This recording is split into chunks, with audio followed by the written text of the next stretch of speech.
The tale of a pseudo-villain in an effortlessly invincible online game unfolds as one indulges in gaming delight throughout the night, only to succumb to a sudden demise that transports him into the very game, embodying a notorious antagonist. At the outset, he boldly confesses his feelings to the esteemed daughter of a duke, only to find that the duke intends to eliminate him. Initially believing he had but a single adversary, Victor soon realizes that those around him harbor murderous intentions. The aloof Valkyrie boss is determined to claim his life, while the affluent young lady wishes nothing less than to bury him alive. Chapter 1. Transmigration of the Villain, a Hellish Beginning. Victor, you have truly become infamous. From the study, a woman's furious voice echoed. A beautiful woman with short black hair brandished a newspaper, pointing vehemently at the illustration of a man captured by magical stone, her ire palpable. Do you intend to disgrace the Clavenna name? With a resounding slap, the newspaper struck Victor's face. He remained impassive, removing the paper to scrutinize its contents. The man depicted was strikingly handsome, his features remarkably defined even on the monochrome print, a visage capable of captivating countless maidens. Yet, this did not include the girl before him. His gestures seemed to invite her, but the girl in the image smiled, rejecting him, her expression tinged with disdain. With a loud thud, the woman, Leah Clavenna, slammed her palm against the table. You were sent to represent the family at the banquet, and yet you publicly declared your affection for the Duke's daughter? She is still a minor. Have you lost your mind? Indeed, the newspaper's headline read, "Shocking. The Viscount of Clavenna commits such an act at the Duke's daughter's banquet." One must admit, the newspaper knew how to attract attention. Had he stumbled upon such a title himself, he would likely have spent a few coins to procure a copy for leisure reading. Regrettably, the subject of this sensational headline was none other than Victor Clavenna himself. Gazing into the mirror upon his desk, he saw a reflection that mirrored the handsome figure in the newspaper. However, as a newcomer to this world, devoid of any memories, Victor had no desire to bear such blame. Faced with the woman's tirade, he remained silent, unable to voice a retort. Could a murderer evade the death penalty by claiming madness? Indeed, it was possible, provided one possessed the requisite documentation. Victor did not. Thus, he endured the barrage of insults in silence, though this seemed to only inflame her anger further. Finally, concluding with, "I must be out of my mind to think you could comprehend any of this," Leah's relentless verbal assault ceased, allowing Victor to gather what information he could amidst the lengthy tirade. Every detail of the study and the appearance of the short-haired beauty aligned perfectly with the game he had played in his former life. It was an adventure MMORPG massive multiplayer online role-playing game set in a world of swords and sorcery, where players could customize their avatars, assume various races, and experience diverse professions as they traversed myriad narratives and challenges. His profession? A power leveler. This game necessitated leveling for those unwilling to spend money. It required considerable time to gather materials and experience. When players lacked the time or funds, they sought the services of power levelers. This had been Victor's occupation, one in which he had garnered a modest reputation. Just yesterday, he had dedicated an entire week without food or sleep to complete his 17th order for the month. Just as he was about to conclude the transaction, he suffered an unexpected heart failure. His transmigration was thus starkly unceremonious. Returning to the crux of the matter, the character he now inhabited was named Victor Clavenna, a Viscount. In the kingdom of Carencia, where titles dictated power and status, his viscountcy was more a symbol of identity than a source of privilege. Beyond possessing a domain, he enjoyed little else in the way of advantages. In the eyes of commoners, Victor was undoubtedly a figure of authority. However, to provoke the daughter of a duke, a viscount could never hope to rival a duke. Truly a villainous boss, beginning the game at hellish difficulty, Victor muttered under his breath. "What did you say?" Leah's tone escalated, her incredulity mingling with frustration at his apparent indifference. This prompted Victor to direct his gaze toward his nominal sister, Leah Clavenna. In the game, she was Victor's sister, renowned for her stunning beauty and among the few female characters pursued fervently by players. Her popularity was undoubtedly bolstered by her association with a villainous brother. Victor Clavenna was a boss character players sought to defeat in the early to mid-stages of the game. His actions had led to a coup in the Carencia kingdom, prompting the current empress to issue a quest for players to eliminate him. This antagonist was marked by tags such as high attack speed, difficult to defeat, strikingly handsome, and roguish mage, inexplicably garnering considerable popularity. In summary, transmigrating into a game he was familiar with should have been a cause for joy. Yet, Victor found little delight in his situation, for he had amassed a considerable number of foes. Perhaps it was the consequence of his prominence, or perhaps it was the malice of the game's narrative designers toward handsome characters. Any NPC a player encountered could potentially harbor a grudge against Victor. From a professor at the Magic Academy to an elderly man in a village, even a stray dog might have borne the brunt of Victor's ire. Even more absurdly, a slew of main characters sought his demise, including Victor's fiancée, his sister, and the Duke's daughter. This was the origin of Victor's title, Roguish Mage. Among the few notable female characters, Victor had managed to offend a significant portion. Now, taking the place of the original Victor, he found himself inundated with the accumulated animosity of his predecessor. I wonder what time it is now. After Leah's earlier inquiry, he refrained from vocalizing his thoughts, contemplating in silence. Yet, this moment of introspection only served to aggravate Leah, who perceived his silence as a deliberate affront. Enough! Victor, do you have no understanding of your predicament? Fuming, she retrieved a contract from her designer handbag and slapped it onto the desk. If it weren't for my connections with the Academy, arranging for them to draft a professorship for you, the Duke's private soldiers would have stormed your estate long ago. And yet you sit here, leisurely enjoying coffee and reading. At this juncture, you can't even muster a word of thanks. Thank you, did I despise you like, huh?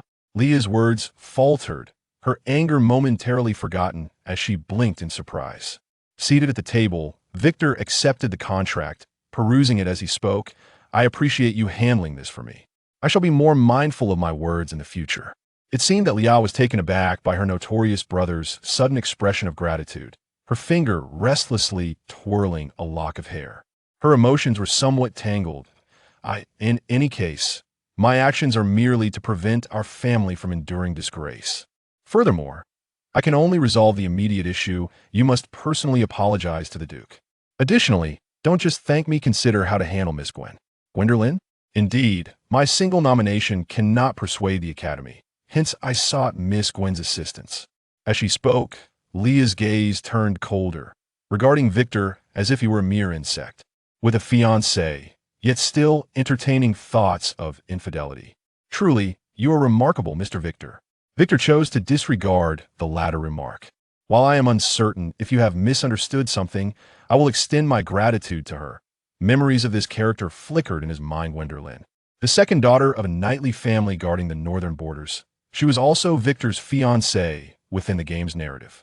A paragon of justice, a knight destined to stand opposed to villainous sorcerers. Although this righteous knight was engaged to Victor, they had never aligned on the same side, even during the climactic battle against him, wherein Gwen arrived and ended Victor's life with a single thrust. Their relationship resembled a forced familial alliance, devoid of any affection. Gwen's fatal blow to Victor subtly corroborated players' assumptions. Another perilous character has emerged. Victor sighed internally, realizing the difficulties that lay ahead. Gwendoline was no insignificant figure, yet he possessed a clear understanding of her combat prowess. This woman was absolutely not to be trifled with, lest he truly meet his demise. Despite having traversed into this realm, he found himself devoid of any advantageous abilities. It appeared that Leah had sensed Victor's discomfort, and a peculiar satisfaction flickered within her. She initially assumed his pride prevented him from accepting assistance. Yet in truth, Victor was contemplating how to preserve himself in the face of an inevitable demise. With a cold smile, Leah picked up her bag, preparing to depart. Oh, by the way, you actually keep a crow as a pet, and a one-eyed one at that. Your taste remains as dreadful as ever.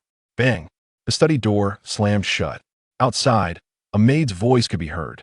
Miss Leah, shall I prepare a carriage for you? Yet at that moment, Victor's thoughts were far from Leah's departure. He turned to see a dark, ink-like creature nestled in the corner of the desk. It resembled a crow, albeit slightly larger, and as Leah had noted, it possessed only a single eye. That eye seemed to glimmer with a semblance of humanity, swirling as it met Victor's gaze. Eventually, it broke into a smile that bore an unsettling human quality. Greetings, I am the malevolent deity Habika. To clarify, this book has undergone a title change. The current name was chosen as the optimal option by the system. Hence, it may bear little relation to the content. Should this not suffice, I recommend perusing further, as any queries within the text will be addressed in the narrative. Yet some individuals declare they have read it but cannot continue, resorting to leaving negative reviews. In truth, your disparagement holds no weight for me, nor do the accusations of vote manipulation. If I possess sufficient funds to hire individuals to inflate ratings, I would not be penning a book that it is impossible to please everyone. No one will cater to your singular taste. Moreover, there is no need for further attempts at disparagement. The author's backend on mobile devices no longer displays reviews or comments. Thus, you neither affect my mindset nor my success laughs. Finally, I extend my gratitude to all, be they critics or loyal readers, for your support. Chapter 2. Are you willing to enter into a contract providing for my needs? Habika? Victor momentarily froze, memories from the game resurfacing in his mind. This entity was one of the many deities within the game's lore, appearing solely in the context of background characters, mentioned only within the narrative of collection quests. No one had ever witnessed its true form. According to the game's accounts, Habika's appearances invariably heralded calamities or disasters. One particularly severe incident recorded a time when Habika's emergence halved the human population worldwide. A truly sinister and formidable deity. Of course, you may also refer to me by my current name, Vega. The crow, self-identifying as Vega, politely tucked its wings against its chest and bowed. Noticing Victor's silence, Vega flapped its wings, adjusting its posture. How intriguing, it seems you have heard of me. Victor replied, I do not recognize you. He understood all too well that entanglement with a deity was rarely advantageous, a fact universally acknowledged among players, especially with a malevolent entity like this. Lurking within the shadows of the narrative, it appeared exceedingly perilous. But why would a god, never before mentioned in the game's storyline, seek him out in advance? Vega opened its beak, its raspy voice cutting in before Victor could speak. You are not Victor, your soul lacks the necessary corruption. It's single. I scrutinized Victor, attempting to discern a hint of distress on his face, yet Victor's enduring, expressionless demeanor left it disappointed. Gods possess the ability to see through souls, it declared. But fear not, I have come specifically to find you. Vega shook its feathers, a slender black quill falling onto the desk, transforming into a sheet of black paper adorned with twisting white lines that began to form text, akin to a demonic contract. Victor glanced at the contents of the paper, feeling a headache coming on. He had only just arrived in this world, having done nothing, yet here he was presented with 2 contracts in a single day. I am a leveler, not a beleaguered laborer. He took the document, reading it while mockingly commenting, Aren't you a deity? Have you fallen on hard times? He had never anticipated that even gods needed to secure clients. The contract detailed an agreement stipulating that should he sign, he would be required to provide for this crow's every need, even assisting in the establishment of a church to foster followers for this malevolent deity. The contract stated that the more followers it gathered, the stronger it would become. And then it concluded. Victor thought that this was an outrageous contract to provide sustenance and shelter, in addition to recruiting followers, while it reaped the benefits, leaving him with nothing. He stared at the crow, which was elegantly preening its feathers, resembling a noble bird if one could overlook its single eye. My power is largely sealed. I can only seek refuge with others. Should you accept this arrangement, you will gain the friendship of a god. A worthwhile deal, Vega insisted, continuing its preening. Victor found himself speechless. The friendship of a deity? What use was that? The crow cast a sidelong glance with its solitary eye, as if perceiving his thoughts, and remarked coolly, It could save your life. Deal. Victor boldly inscribed his name on the contract. He was not overly concerned about being deceived, for deities were known to honor their words, even the malevolent ones. Upon signing the contract, he felt a distinctly subtle connection form between them. It appears that as soon as a thought arises, this crow can locate him wherever it is. The crow settled upon Victor's shoulder and pecked at its feathers. Leah's assertion was not without merit. Keeping a crow as a pet indeed lacked any semblance of refined taste. However, as a newcomer who had already signed the contract, he would treat it as a pet devoid of sophistication. After all, it merely required sustenance and shelter, as for the church. He could always fund its construction later. He turned his gaze to another contract nearby, which also required his signature. This was a contract from the esteemed Magic Academy, earnestly inviting the protagonist to teach there, promising him the title of professor. It then dawned on him that while Victor might be a villain, he was also a prodigious mage. Countless aged sorcerers remained ensnared at the second tier, while Victor had reached the third tier by the age of 20. In terms of the game, Victor silently recited in his mind, and a game interface materialized before him. Name: Victor Clavina. Level: 39 HP, 1000100 MP, 49004900, a quintessential fragile mage. This confirmed his speculation. He had indeed traversed into the realm of the game. A third-tier mage corresponded to levels 30 to 39 in the game, and this pattern continued thereafter. According to the background story, Victor had not made progress in 9 years, and his genius was long forgotten by society. Only after inhabiting Victor's persona did he realize that he had been concealing his true capabilities. The experience points accumulated were beyond measure, easily allowing him to surpass the threshold of the third tier and achieve the status of a West-tier human saint mage. Yet, Victor had not taken a single step. He was meticulously plotting a scheme. Despite his questionable character, his reputation as a genius was indisputable. This contract had to be signed. Not to mention, the title was something his sister and fiancée had fought for. Possessing the title of professor would afford him the protection of the Magic Academy, preventing the Duke from easily creating troubles for him. At the very least, on the surface, he required a reasonable pretext. The claim that his underage daughter was pursued by a scoundrel was hardly tenable. After all, does one expect their daughter to remain unmarried for a lifetime?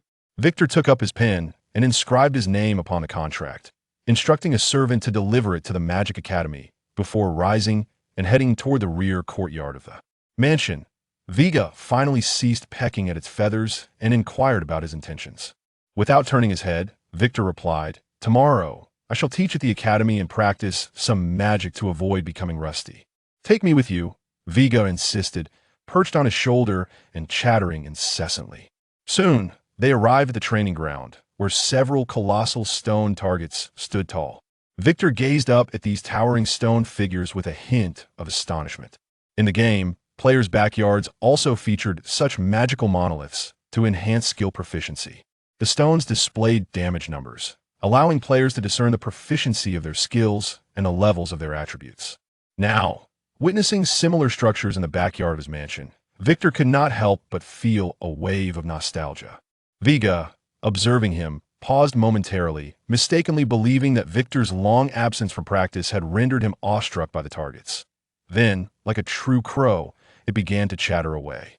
"Magic, you see, requires considerable skill," Vega rambled on, imparting numerous insights, such as how to conserve energy while casting and how to amplify power. The crow fluffed its well-groomed feathers, exclaiming, "If only I had the strength, I could demonstrate the might of advanced magic." Victor said nothing, allowing it to continue its tirade.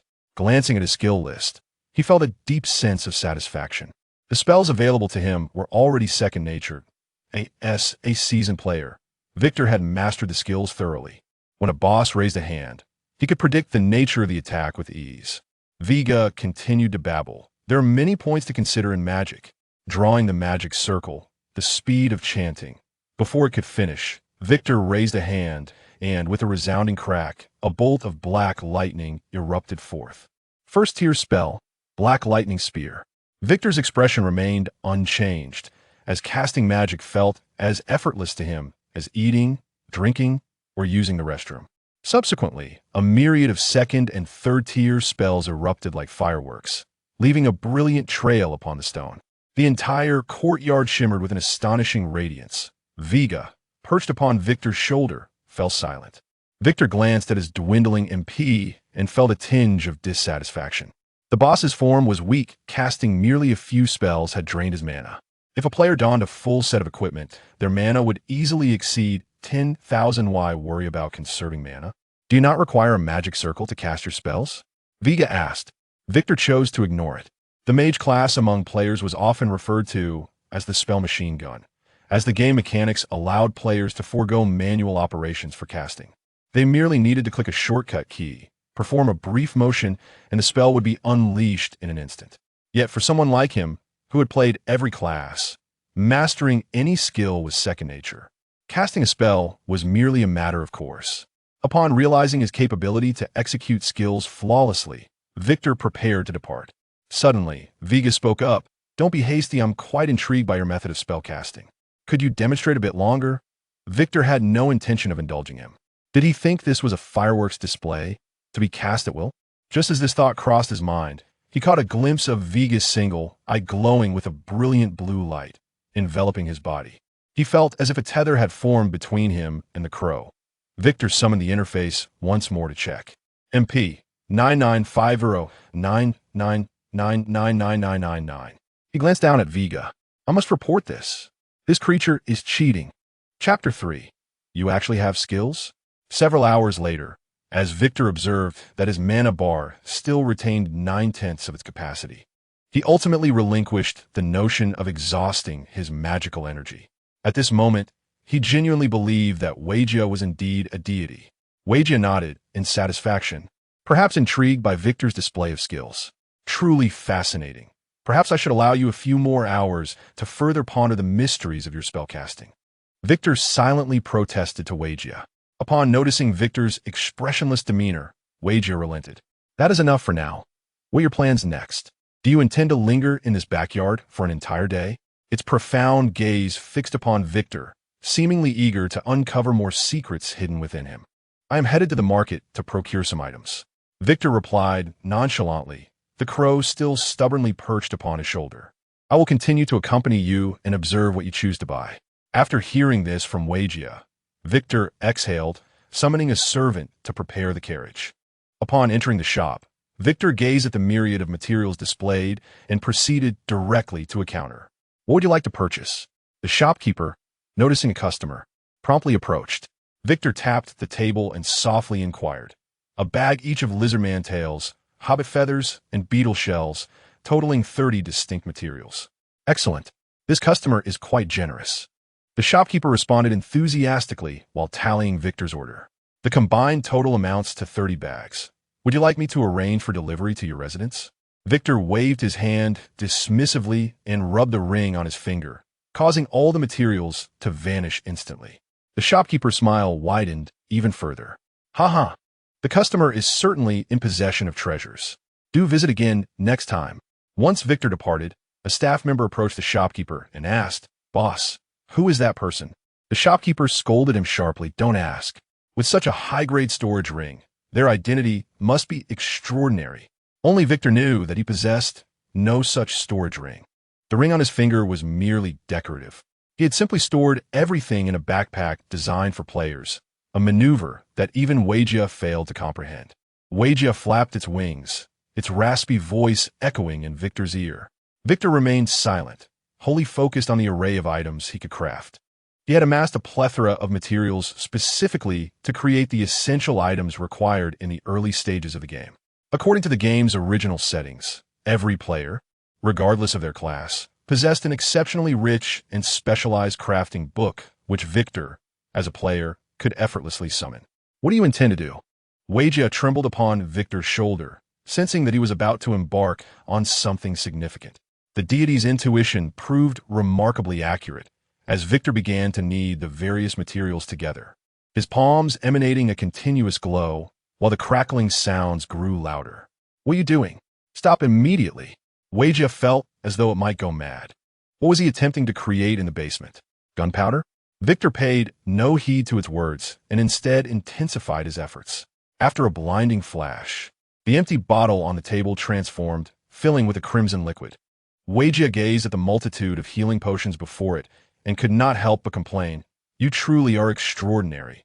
Concocting healing potions feels as perilous as crafting explosives. Victor chuckled lightly, nodding at the array of red potions before him. Minor healing potion, restores 300 health points at once. Indeed, the manifestation of numerical values in items provided Victor with a profound sense of reassurance. Weijian observed the healing potions on the table, its single eye shimmering with a deep blue light. The red potions appeared slightly darkened. The richer the hue, the stronger the healing effect. Weijian leapt from Victor's shoulder, flew to the table, uncorked a vial, and poured its contents into its beak. It felt a wave of dizziness, clacking its beak before looking at Victor. "Did you truly create this potion yourself?" Victor affirmed, yet Weijian fell into deep contemplation. Upon reflection, Victor's ability was not entirely unwelcome. After all, they had already forged a contract, and it seemed that he had acquired a rather powerful item creator. Weijian suddenly posed a question. "Have you considered selling some of these? The quality is surely enough to yield a significant profit." Victor shook his head in refusal. These items were intended for his personal use, and he lacked for nothing financially at present. His hands emitted a brilliant blue light as he proceeded to concoct a batch of mana potions. Each time Victor crafted an item, Weijian felt a small thrill of astonishment. Creating items by hand was beyond even master-level crafters. Was it possible that he had awakened an exceptionally rare creation spell? It had been drawn to this human soul. Yet now, Weijian found Victor increasingly incomprehensible. As a mage, mana potions were undoubtedly more crucial than healing potions. Though Weijian possessed an infinite mana source, assistance was never without a price, and Victor remained uncertain of what that cost entailed. It was prudent to prepare a few mana potions. Depending on others was far less reliable than relying on oneself. After a while, a voice resonated. Manufacturing skill level up, current level 2, with a breakthrough in level. Victor paused his potion crafting, noticing new items appearing in his crafting menu. He looked up at Weijian on the table, silent. The crow became somewhat flustered under his gaze until Victor finally spoke. "You must be a crow, right? Weijian, huh?" Victor seized a jet-black feather from its body, fulfilling his desire. "Magical creature hair and 6 mana stones. I need mana stones." He recalled vividly that mana stones were relatively rare items, capable of recording and storing spoken words, and even capable of holding magical energy. However, the magical power within mana stones would gradually diminish over time. Some had attempted to use mana stones to store magic as explosives, but the outcome had been disastrous. Mana stones were exceedingly costly. If one possessed such wealth, it would be wiser to craft actual explosives. Having gathered sufficient materials, he prepared to commence item synthesis. The materials instantly transformed into strands of liquid, merging together at an observable speed, revealing the early form of a glove, with several transparent mana stones embedded within. A fingerless glove materialized before Victor. Weijian trembled again. "You can also synthesize equipment by hand?" Victor chose to ignore it, fixating instead on the glove before him. It was adorned with several transparent mana stones, flawless in appearance. Mage's Hand. Level 2 crafted item, capable of storing 6 different magical attributes, allowing for rapid activation and release without incantation. This item would be indispensable for a mage in urgent situations, a must-have equipment for early-stage players. He channeled his mana, gradually infusing the various magical attributes into the mana stones embedded in the glove. With each infusion, the transparent mana stones transformed in color. As Victor continued to imbue the stones with various spells, each mana stone took on a unique hue, until he finally ceased his efforts. Weijian, witnessing this scene, was no longer astonished. It turned to Victor and inquired, "An item capable of storing various magical attributes? And it requires no incantation? Such a remarkable creation. Shouldn't you share how you accomplished this?" The madness of blue flames flickered within its single eye, yet Victor merely shook his head at its eager gaze. "Confidential. How stingy," made a sarcastic remark, never expecting that a being of such formidable stature as an evil god would seek knowledge from a mere mortal. If this were to spread among his peers, he would undoubtedly become the subject of ridicule. However, remained unperturbed, primarily because the secret of his identity as a player must not be revealed. Should his unique ability to craft items by hand become known, it could attract the attention of those with nefarious intentions, leading to troublesome consequences. For his own sake, he had to exercise caution. "Lord, Miss GWN has arrived." Chapter 4. How could you act against a minor? Surrounded by servants, GWN approached, and, embodying the essence of a gentleman, extended his hand to invite her into the conference room. They walked side by side, during which GWN scrutinized, catching a glimpse of the ominous one-eyed raven perched upon his shoulder. Upon entering the conference room, exchanged a knowing glance with the nearby servants, who promptly exited. Once the door was shut, both took their seats. GWN coldly inquired, "Have you received the Academy's invitation?" Tapped his fingers on the table and replied, "I have." Following his response, the atmosphere in the room turned abruptly frigid. At that moment, could not discern the woman's true feelings towards him. Although they were bound by a marriage contract, it was she who had ultimately dealt the fatal blow to his life. He sensed that there was no affection from GWN towards him. Yet, she had also assisted him. The invitation from the Academy had indeed been facilitated by the family. The more he pondered, the more muddled his thoughts became. In any case, if he could improve his relationship with GWN, he might avoid a fatal ending. With a wave of his hand, 5 vials of crimson life potions materialized on the table before her. "Please accept these." GWN merely cast a glance at them, showing no intention of accepting. Observing her proud demeanor, sighed and continued, "This is a token of gratitude for your assistance. I have heard from LY. I do not wish to owe you a debt of gratitude." He fixed his dark eyes upon her own. GWN turned her head away, biting her lip, and after a moment of inner turmoil, asked, "Did you confess to the Duke's daughter yesterday?" Remained silent, unsure if he had indeed done such a thing. The actions of yesterday's felt like a world apart from the man he was today. Seeing his continued silence, GWN genuinely believed he had acted in such a manner. Her cheeks flushed crimson as she scolded. "How could you do such a thing? The Duke's daughter is only 17. You would dare to act against a minor." Thought to himself, "It seems everyone knows of his failed attempt to court a minor."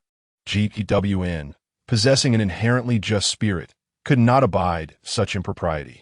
If this matter were not resolved properly, it might very well ignite a rift between and GWN. Thus, he had to handle it with care. With a heavy heart spoke, "I hope you understand that I do not harbor any feelings for the Duke's daughter." GWN glared at him, continuing, "This matter has already become widely known." Was acutely aware that such a scandal would not only bring disgrace upon the family, but also upon the family, with whom he was contracted. The family aided him, but it was also in their interest. GWN opened her mouth, but no words emerged. She looked at, sensing a change within him. Yet she could not articulate what had altered. Rising from her seat, she accepted the vials and turned to leave, stating as she opened the door, "If you encounter any difficulties, come find me. I shall assist you." With that, she departed, exhaled a sigh of relief. Witnessing his demeanor, could not help but exclaim, "Who is that?" "My fiancé," replied, shrugging his shoulders, feeling somewhat helpless. The one-eyed raven cast a sympathetic glance at him, its beak preening its dark feathers. "She is exceedingly perceptive, her gaze piercing as if she seeks to unravel my very essence. Fortunately, I appear merely as an ordinary raven." Found himself at a loss for words. The raven was anything but ordinary. The following day, arrived at the Academy as promised. The Royal Magic Academy lived up to its name, housing the elite, those of wealth and privilege. Additionally, there existed a select group of individuals endowed with exceptional magical talents who could waive tuition fees in exchange for future service to the crown. As he beheld the Grand Magic Academy, recalled the game's depiction of it, a massive library dedicated to the study of various tiers of magic for mage players. He intended to visit this library to enhance his skills. Although his magical abilities were already sufficient as a player, possessing a greater array of spells would undoubtedly provide him with a sense of security. The contract had been delivered into his hands yesterday, and he was now a senior professor at the Royal Magic Academy. During his initial visit, he took the initiative to meet with the dean. After a brief exchange of pleasantries, the dean instructed him to teach the Academy's most distinguished class to demonstrate his prowess. Departing from the dean's office, he made his way to the Mage Tower, also known as the Trial Tower, where players could engage in daily trials. Success in these trials would yield substantial experience points. The tower was impressive, soaring into the clouds, its walls adorned with various magic formations. As he gazed upward, the ethereal ripples obscured his vision, seemingly concealing some profound mystery. Approaching the magical tower, touched the barrier, feeling a slight tremor of his magical essence. It turned out to be a teleportation array. Ascending the staircase, he encountered an array of powerful magical ores scattered throughout the tower, and the books were meticulously organized, starkly contrasting with what he had observed from the outside. Noticing the immaculate floor, realized it had been thoroughly cleaned. Suddenly, a gasp broke the silence behind him, and he turned to see a young woman with shoulder-length hair standing before him. Her luminescent yellow eyes fixated on him, and perhaps due to his gaze, her cheeks flushed, and she asked, her voice trembling, "Are you Mr.?" The girl continued, her nervousness unabated, "I am HN, your teaching assistant." She handed him a lecture manuscript explaining, "You only need to memorize this before your class in the afternoon. You could deliver your lecture based on its contents." Taking the manuscript, scanned it briefly and nodded. "Thank you." In a sudden fluster, HN dashed out of his office. He mused to himself, the academy truly leaves no stone unturned. At this institution, no one knew the extent of his true knowledge, even though he was a remarkably powerful third-tier mage. While he had been granted a professorship, it was merely a recognition of his magical talent. If were merely inept, even with the backing of 2 families, he would not have attained this position. His current task was to deliver the lecture using the manuscript provided by the academy, ensuring that he left no room for error, at least to present himself favorably to the outside world. The professors at our Royal Academy are certainly no mere pretenders. Revisiting the manuscript, contemplated the advantages of utilizing the prepared material. Why not leverage what was readily available? The midday hour slipped away in an instant, giving way to an even brighter afternoon. People from various sectors eagerly awaited the appearance of the young professor from the Royal Academy of Magic, equally curious whether this long-dormant genius was merely a product of the Academy's hype. Victor entered the classroom, having memorized his speech thoroughly.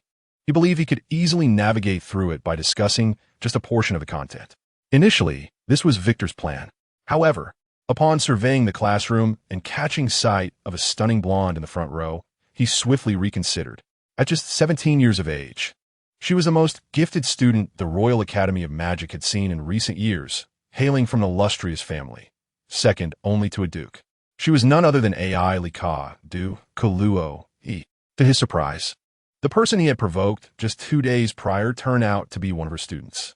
Naturally, Ai Lika noticed him as well, her beautiful eyes sparkling with intrigue, leaving him unable to decipher her thoughts. So, this is the young beauty who graced yesterday's headlines. Quite lovely indeed. Let me take a closer look. Remarkably, at such a young age, she's already a second-tier mage. Quite impressive, whispered Wei Jia, perched on Victor's shoulder. Wei Jia's presence in the classroom was permitted as the Royal Academy of Magic imposed no restrictions on pet ownership, nor did it limit the types of pets allowed.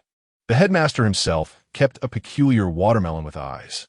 Compared to that, a one-eyed raven seemed hardly extraordinary. Victor cleared his throat and addressed the students. "I am Victor Clivina, a professor at the Royal Academy of Magic, and I shall be your instructor. Today's lecture will focus on the impact of formation composition on advanced magical systems." Gradually, Victor became engrossed in his delivery, and time flew by. Approximately 10 minutes later, glancing at his watch, he noted it was already time for afternoon tea.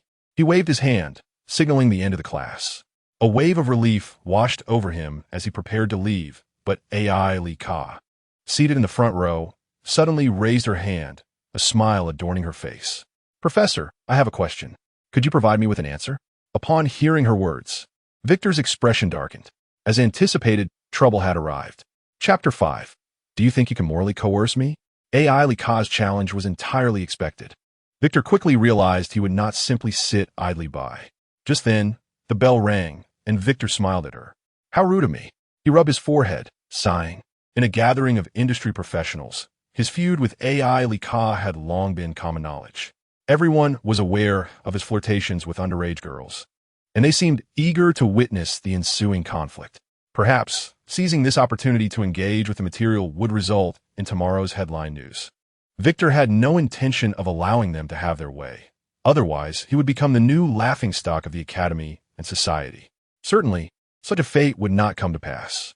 Yet, He also did not wish to be publicly humiliated by AI Lika. At the very least, he intended to teach her a small lesson.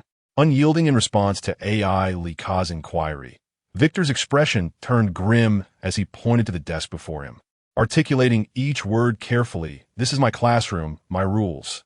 I am the one who decides.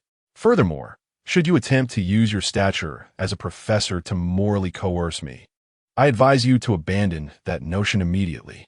Victor raised his head, his cold gaze revealing a hint of disdain. "I refuse to answer your question." Just as he finished speaking and prepared to leave the classroom, the surroundings began to blur, flashes of blue light streaking past him. Victor focused his gaze, recognizing a faintly glowing teleportation array. He had not anticipated her to set such a trap at the entrance. AI Lika wore a proud, yet disdainful expression, fixated on Victor, seemingly relishing the prospect of witnessing a flicker of panic or fear from him. She then addressed Victor. "This is the question I wanted to ask. If Professor Victor cannot provide an answer, you shall not be permitted to leave." The onlookers gasped in astonishment, their eyes widening in disbelief. "What? Is this teleportation magic?" A genius student from the Royal Academy of Magic managed to lay a teleportation array without anyone noticing. Is this the prowess of a top student? A second-tier mage is so formidable? How could teleportation magic be established so mysteriously and swiftly? The mastery of this magic is utterly terrifying. Victor refrained from answering directly because, although he inherited Victor's level and magic, he did not possess Victor's knowledge. He knew how to wield magic, but not the principles behind it. Akin to knowing one can start a fire with a lighter without understanding how it produces flame. Unexpectedly, AI Lika had unwittingly struck upon his blind spot. Wei Jia's voice resonated in his mind. "Listen to what I say." Hearing Wei Jia's words filled Victor with renewed confidence, and a subtle smile graced his lips. He pointed at the disassembled teleportation array and said to AI Lika, "Simply disrupt the weak connections among the smaller arrays. It's quite simple." With that, he extended his fingers, tracing a series of runes, which promptly infused into the core of the magical array, sending shimmering light cascading toward the smaller formations. The array began to destabilize, losing its luster. AI Lika's face darkened as she witnessed her teleportation array being effortlessly dismantled by Victor, beads of sweat forming on her forehead. She could distinctly feel the connection between the array and herself weakening. No matter how much mana she infused, she could not delay the array's dissolution. She was powerless to maintain her hold, severing her link to the formation completely. Victor snapped his fingers and, unexpectedly, a hairpin from AI Lika's hair appeared in his hand. "I will borrow this hairpin for a moment." AI Lika was taken aback, watching helplessly as her hairpin was snatched away. Her teleportation magic had been repurposed. The others continued to gaze in fascination as the now-dull teleportation array reignited, seemingly under Victor's control. He alternated between teleporting a flower pot from the window to the podium and shifting a clock from the wall to the ceiling, as if he could teleport anything within the room at will. Ultimately, he relocated AI Lika from the front row to the back. Victor, recognizing the opportune moment, inscribed a rune, performing a series of operations that restored the teleportation array to its original state. He gently placed AI Lika's hairpin on the podium and addressed her from the back. "All right, you may attempt to activate it once more." AI Lika gazed at him with a look of resentment and tried to activate the array again. Maintaining his poker face, Victor remarked, "Congratulations. Your hairpin has been teleported to another dimension." Without pausing his actions, he continued, "This array has an alternative solution." Extending his right hand, he snapped his fingers, and the mage's hand emanated 6 beams of light, illuminating 6 magical formations in the air simultaneously. The onlookers gasped. "Multiple casting? 6 layers? How is this possible?" "Nothing is impossible. Victor is a third-tier mage." The confrontation between the genius professor of the Royal Academy of Magic and a gifted student was indeed worth witnessing. Victor waved his hand, dismissing their accolades, and calmly stated, "Simply suppress the initial activation." With that, the mage's hand gently squeezed upward, and the 6 magical formations ignited simultaneously. Bang! Under the astonishing pressure of magical forces, a remarkable crack appeared in the teleportation array, which soon vanished from sight. leaving one unable to discern the expression on her face. Victor smiled gently, preparing to turn away. "Erica," he said, "remember, this is the answer your teacher has given you," along with a small lesson. The teacher was busy, eager for class to conclude on schedule, indifferent to the repercussions that might follow. He stepped out of the classroom, and just as he crossed the threshold, a wave of voices erupted behind him, yet it was no longer of concern to him. He first teleported from the Mage Tower, and the library that greeted him was as he remembered from the game. He casually picked up a book and began to flip through its pages when a dialogue box suddenly flashed before him. "Would you like to learn the first level spell? Fireball? Required materials: flame flower, harpy feather." This was precisely why Victor had previously purchased so many materials, for they could not only be used to craft items, but also consumed in the library to learn magic. Learning magic naturally required a financial investment, yet Victor, as a lord of considerable wealth, was unconcerned. This could be considered a clever loophole in the game.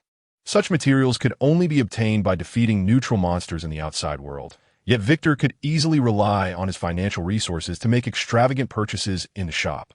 With the day still young, Victor immersed himself in learning at the library, acquiring numerous first-level spells available on the first floor. Eventually, he depleted all the materials in his pouch and over half of his money, having learned nearly everything he could. As dusk approached, golden rays illuminated the library, casting a warm glow upon the floor.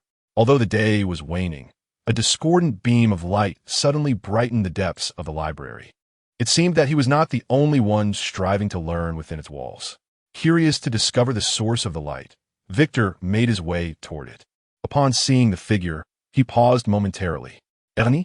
It was his teaching assistant, who was seated at a desk, pen in hand, fervently jotting down notes. He could even hear her muttering, "Let us have Professor Victor teach this topic tomorrow." Chapter 6. "Young lady, you've caused trouble noticing Hernie's diligent efforts." Victor stepped closer. Hernie, sensing a presence approaching, looked up warily. "Professor Victor?" Recognizing him, she quickly stood to greet him, adjusting her glasses nervously. Victor, breaking his usual poker face, offered her a gentle inquiry. "Aren't you tired?" He was aware that Hernie's role was assigned by the school, yet her evident scholarly prowess could easily qualify her as a new instructor at the Royal Academy of Magic. It troubled him to have such a talented individual merely as his assistant, and he felt a pang of guilt. "I'm not tired at all," Hernie replied resolutely, shaking her head with determination. "It is my honor to prepare lessons for the professor." Such an endearingly naive girl. In his former self, Victor might have ruthlessly exploited this little lamb, extracting every ounce of benefit before discarding her entirely. To put it plainly, Victor was the type of person who seized every advantage for himself. However, with Viga by his side, he truly did not require an assistant to prepare his lessons. With no one around, Victor decided to spare this naive little sheep. He carefully considered his tone, attempting to maintain his characteristic indifference, as he said, "You need not write speeches for me anymore." Hernie was taken aback by this statement, her body swaying unsteadily, unable even to stand firm. "Professor, I could take more time to refine your speech." Tears welled in her eyes as she trembled, pleading with Victor not to cast her aside. "Please don't abandon me. I can't fulfill my duties as your assistant." Victor frowned slightly, surprised by Hernie's reaction. He had merely wished for her to rest and to flourish independently at the academy. Yet, her mind was occupied with the hope that Professor Victor would grant her another chance, yearning to remain his assistant. It was as if she feared impending unemployment. Viga fluttered her wings, whispering gently in his ear, "What do you think this is about?" This child was still merely an apprentice, not yet having crossed the threshold to becoming a mage. Victor then comprehended the gravity of his earlier words, looking at Hernie with a sense of regret for her potential. In essence, she was a novice. The Royal Academy of Magic did not accommodate idlers. To become a teacher here, one must first be a mage. Only then would the Academy consider the individual's teaching abilities. Even if Hernie's knowledge was profound and she could prepare lessons for the Academy's most gifted students, without becoming a mage, she would not qualify to be a teacher. From Hernie's perspective, Victor realized just how hurtful his previous comments had been. Hernie was merely a teaching assistant. If even he no longer required her, then her fate would be limited to two outcomes: waiting for another professor's assistant position to open or leaving the Royal Academy of Magic, facing unemployment. After her dismissal, no one would blame the academy. They would only perceive it as a result of her inadequacies. She had dedicated her life to learning, yet would find herself without prospects. But Victor would not comfort her, for he was a notoriously petty antagonist. I will continue to utilize your services, but only until you are utterly worn out. So until then, do not overexert yourself. Herney beamed with delight, eagerly nodding. Professor, I will not let you down. Intrigued, Victor inquired why the highly capable Herney willingly chose to remain an assistant. I graduated from the Royal Academy of Magic, yet upon graduation, I did not become a first-level mage, so I chose to stay and voluntarily serve as an assistant. The subsequent narrative became clear. Other professors naturally preferred their favorite assistants, while Herney, despite her capabilities, lacked the innate talent to catch their eye. It was only with the arrival of a newly recruited professor, Victor, that she found an opportunity to work alongside this infamous prodigy. After hearing her explanation, Victor nodded, patting her shoulder. Do your best. The academy has allowed you to stay here, so they will not treat you poorly. As I am new here, would you kindly show me around the academy? Upon hearing his request, Herney hastily agreed, quickly tidying up her desk.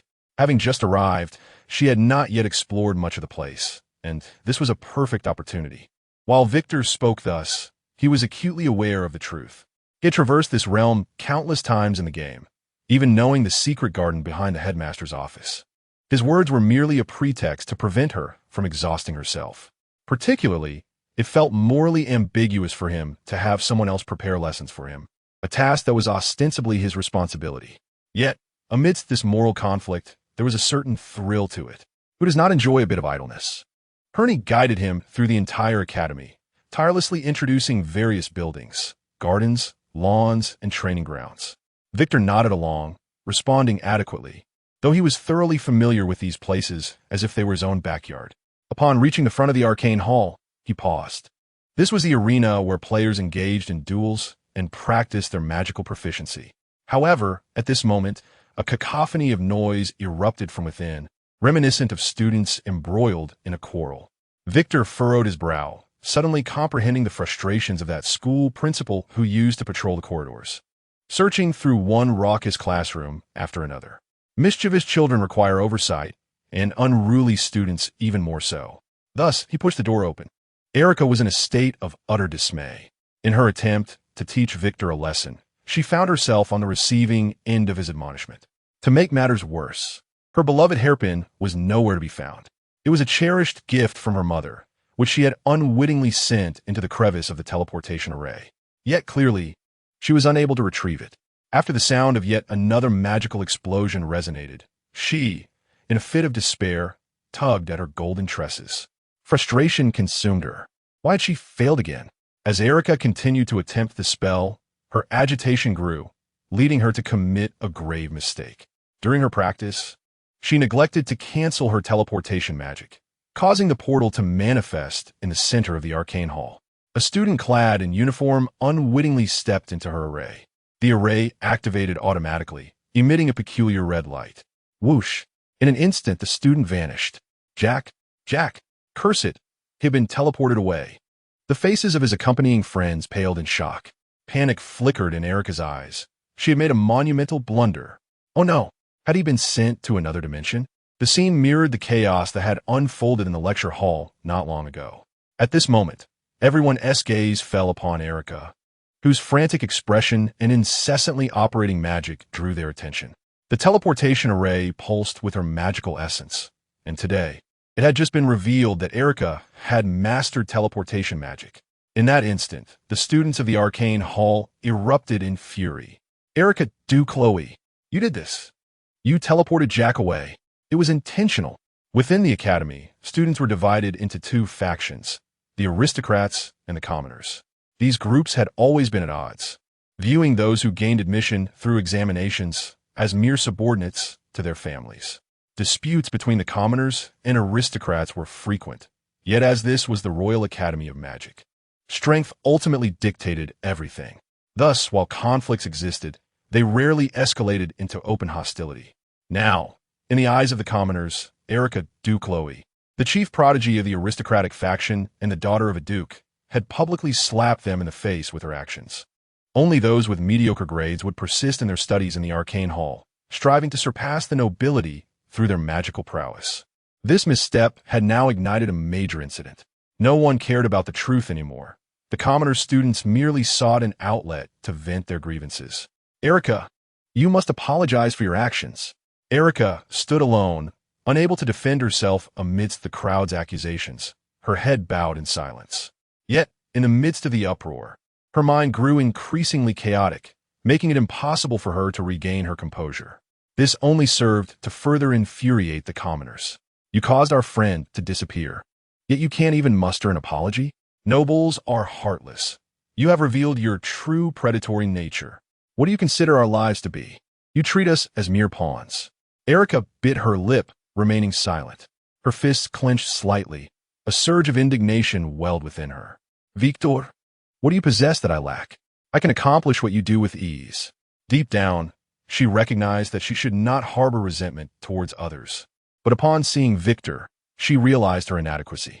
He surpassed her in every aspect, be it knowledge or magical talent. Qualities praised even by her own family. The seed of jealousy, once sown, is difficult to eradicate. Are you all quite idle? A sudden, icy voice interrupted from the doorway. As the dying rays of the sun cast a sanguine glow upon Erica's exquisitely delicate face, Victor leaned against the doorframe, a peculiar raven perched upon his shoulder. With his hands tucked into the pockets of his trench coat, his indifferent gaze swept over the assembly. If you wish to draft a self-reflection, feel free to continue your quarrel in my presence. Victor's commanding presence quelled the tumultuous crowd, rendering the students speechless, none daring to make a move. Once calm was restored, Victor inquired, "Now, inform me of what transpired." A commoner student at the forefront spoke up. Erica, leveraging her noble status, deliberately humiliated us, and a student has vanished due to her magic. The remaining commoner students quickly echoed this sentiment, prompting Erica to hastily defend herself, causing the atmosphere to descend into chaos once more.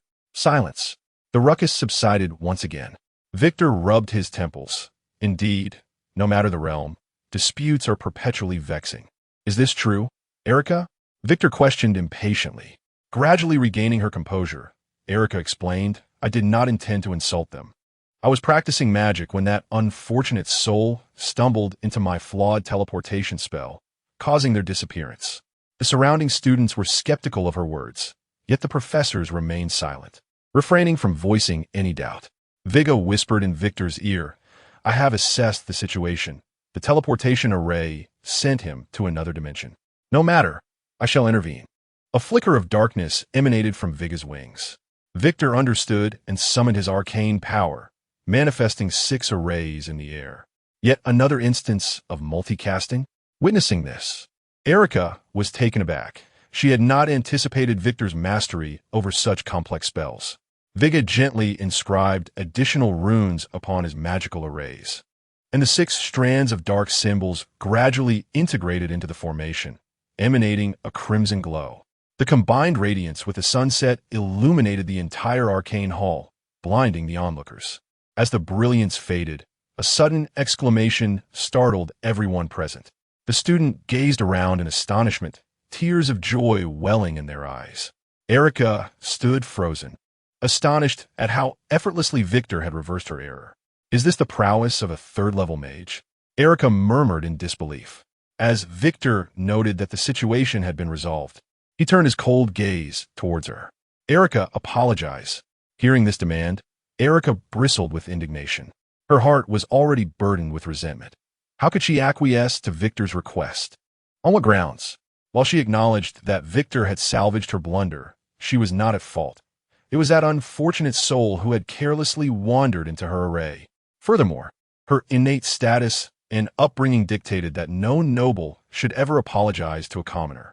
Victor perceived her obstinacy and furrowed his brow, a sardonic smirk gracing his lips. To err yet refuse to apologize is indicative of poor scholarship and questionable character. Is this the upbringing of the Ducloe family? This remark struck a chord with the commoner students, who harbored a deep-seated disdain for the arrogant nobility that oppressed them.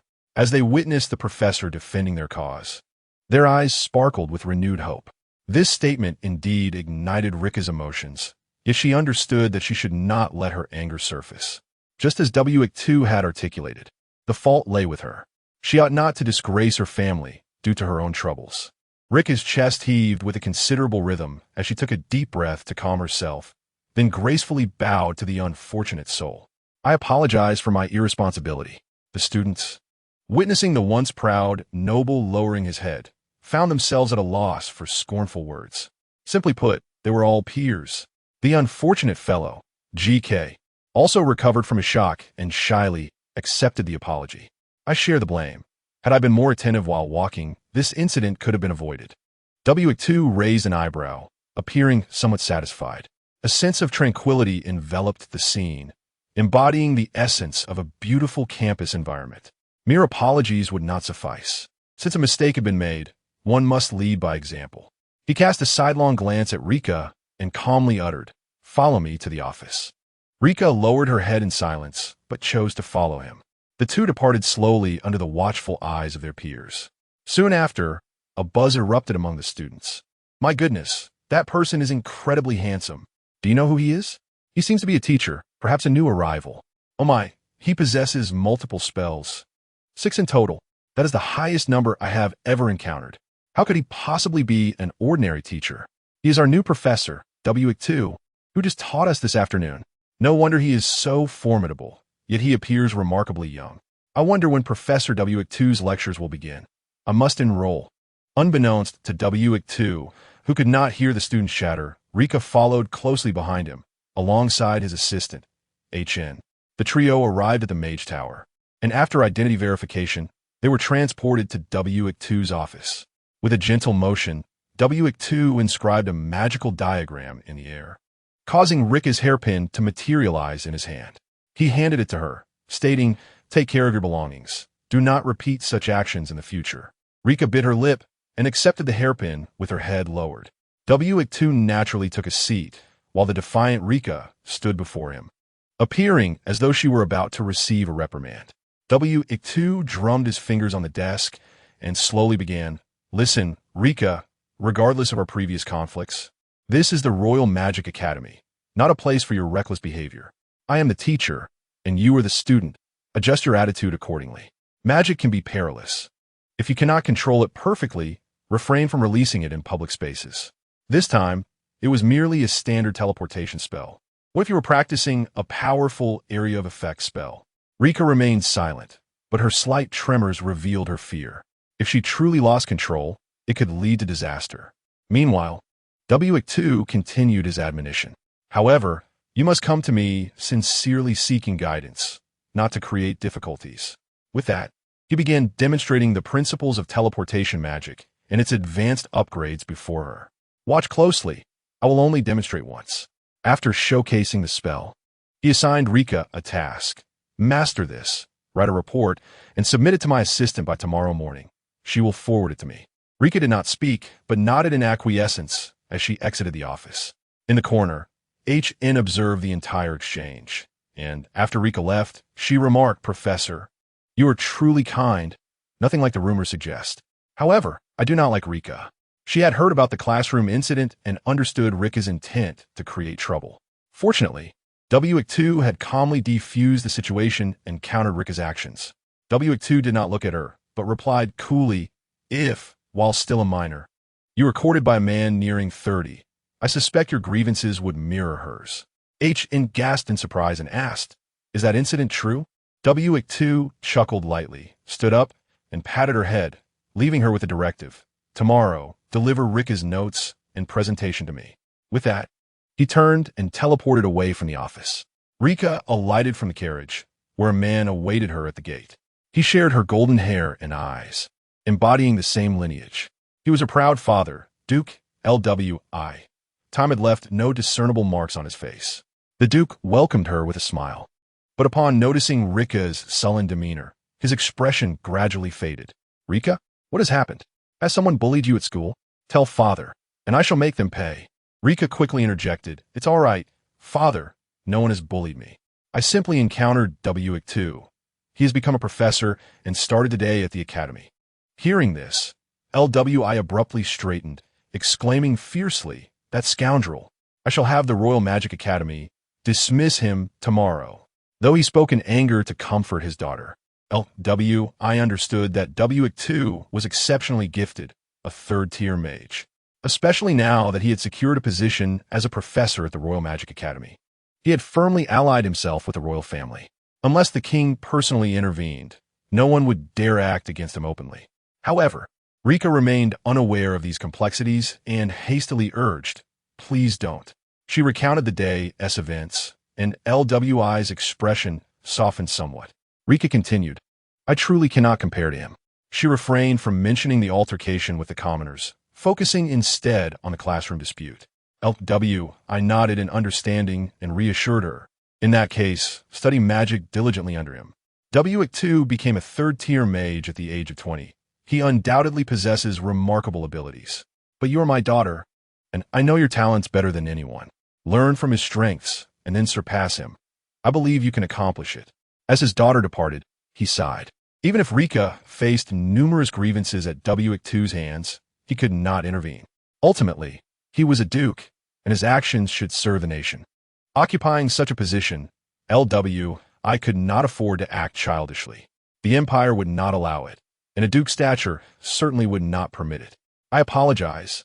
Rika, my lord, your sister requests your presence in the study," a servant announced before hastily departing. W2 furrowed his brow. At this hour, the visitor bears ill tidings. Upon entering the study, LY sat in a chair, having waited for some time. "What is the matter? Take a look for yourself." LY slammed a bill for expenses onto the desk in front of W2, causing the table to shake. "So angry?" W2 cast a sidelong glance at LY as he picked up the bill. It contained a detailed record of W2's expenditures, showcasing a significant amount spent on materials, along with a substantial sum that had mysteriously vanished. Of course, W2 was well aware of where that money had gone, purchasing materials and studying magic. The former was justifiable, but the latter was a privilege only players could enjoy, something LY could not uncover. Is our household truly in such dire financial straits? The territory's income has been sluggish recently, and yet you squander money so recklessly? Are you intent on draining the last drop of blood from our fief? Eddie Rose, her finger jabbing at W2's chest as she vehemently accused him. "Explain yourself." Chapter 8 My home is spacious. You can rest directly. When tired after calmly reviewing the bill, W2 gently placed it on the table. LY, what are the sources of income for the territory? Upon hearing W2's inquiry, LY tilted her head, squinting at him as if she were gazing at a fool. She let out a soft laugh, her tone laced with a hint of mockery. How could a lord be unaware of the income sources of his own territory? Although W2 truly lacked this knowledge, it did not deter LY from ridiculing him, the seemingly inept lord. "Listen well, our KLIWNN territory primarily earns income through the trade of grain and ores." Through LY's explanation, W2 began to grasp the general idea. Under the KLIWNN family name lies a territory named after them.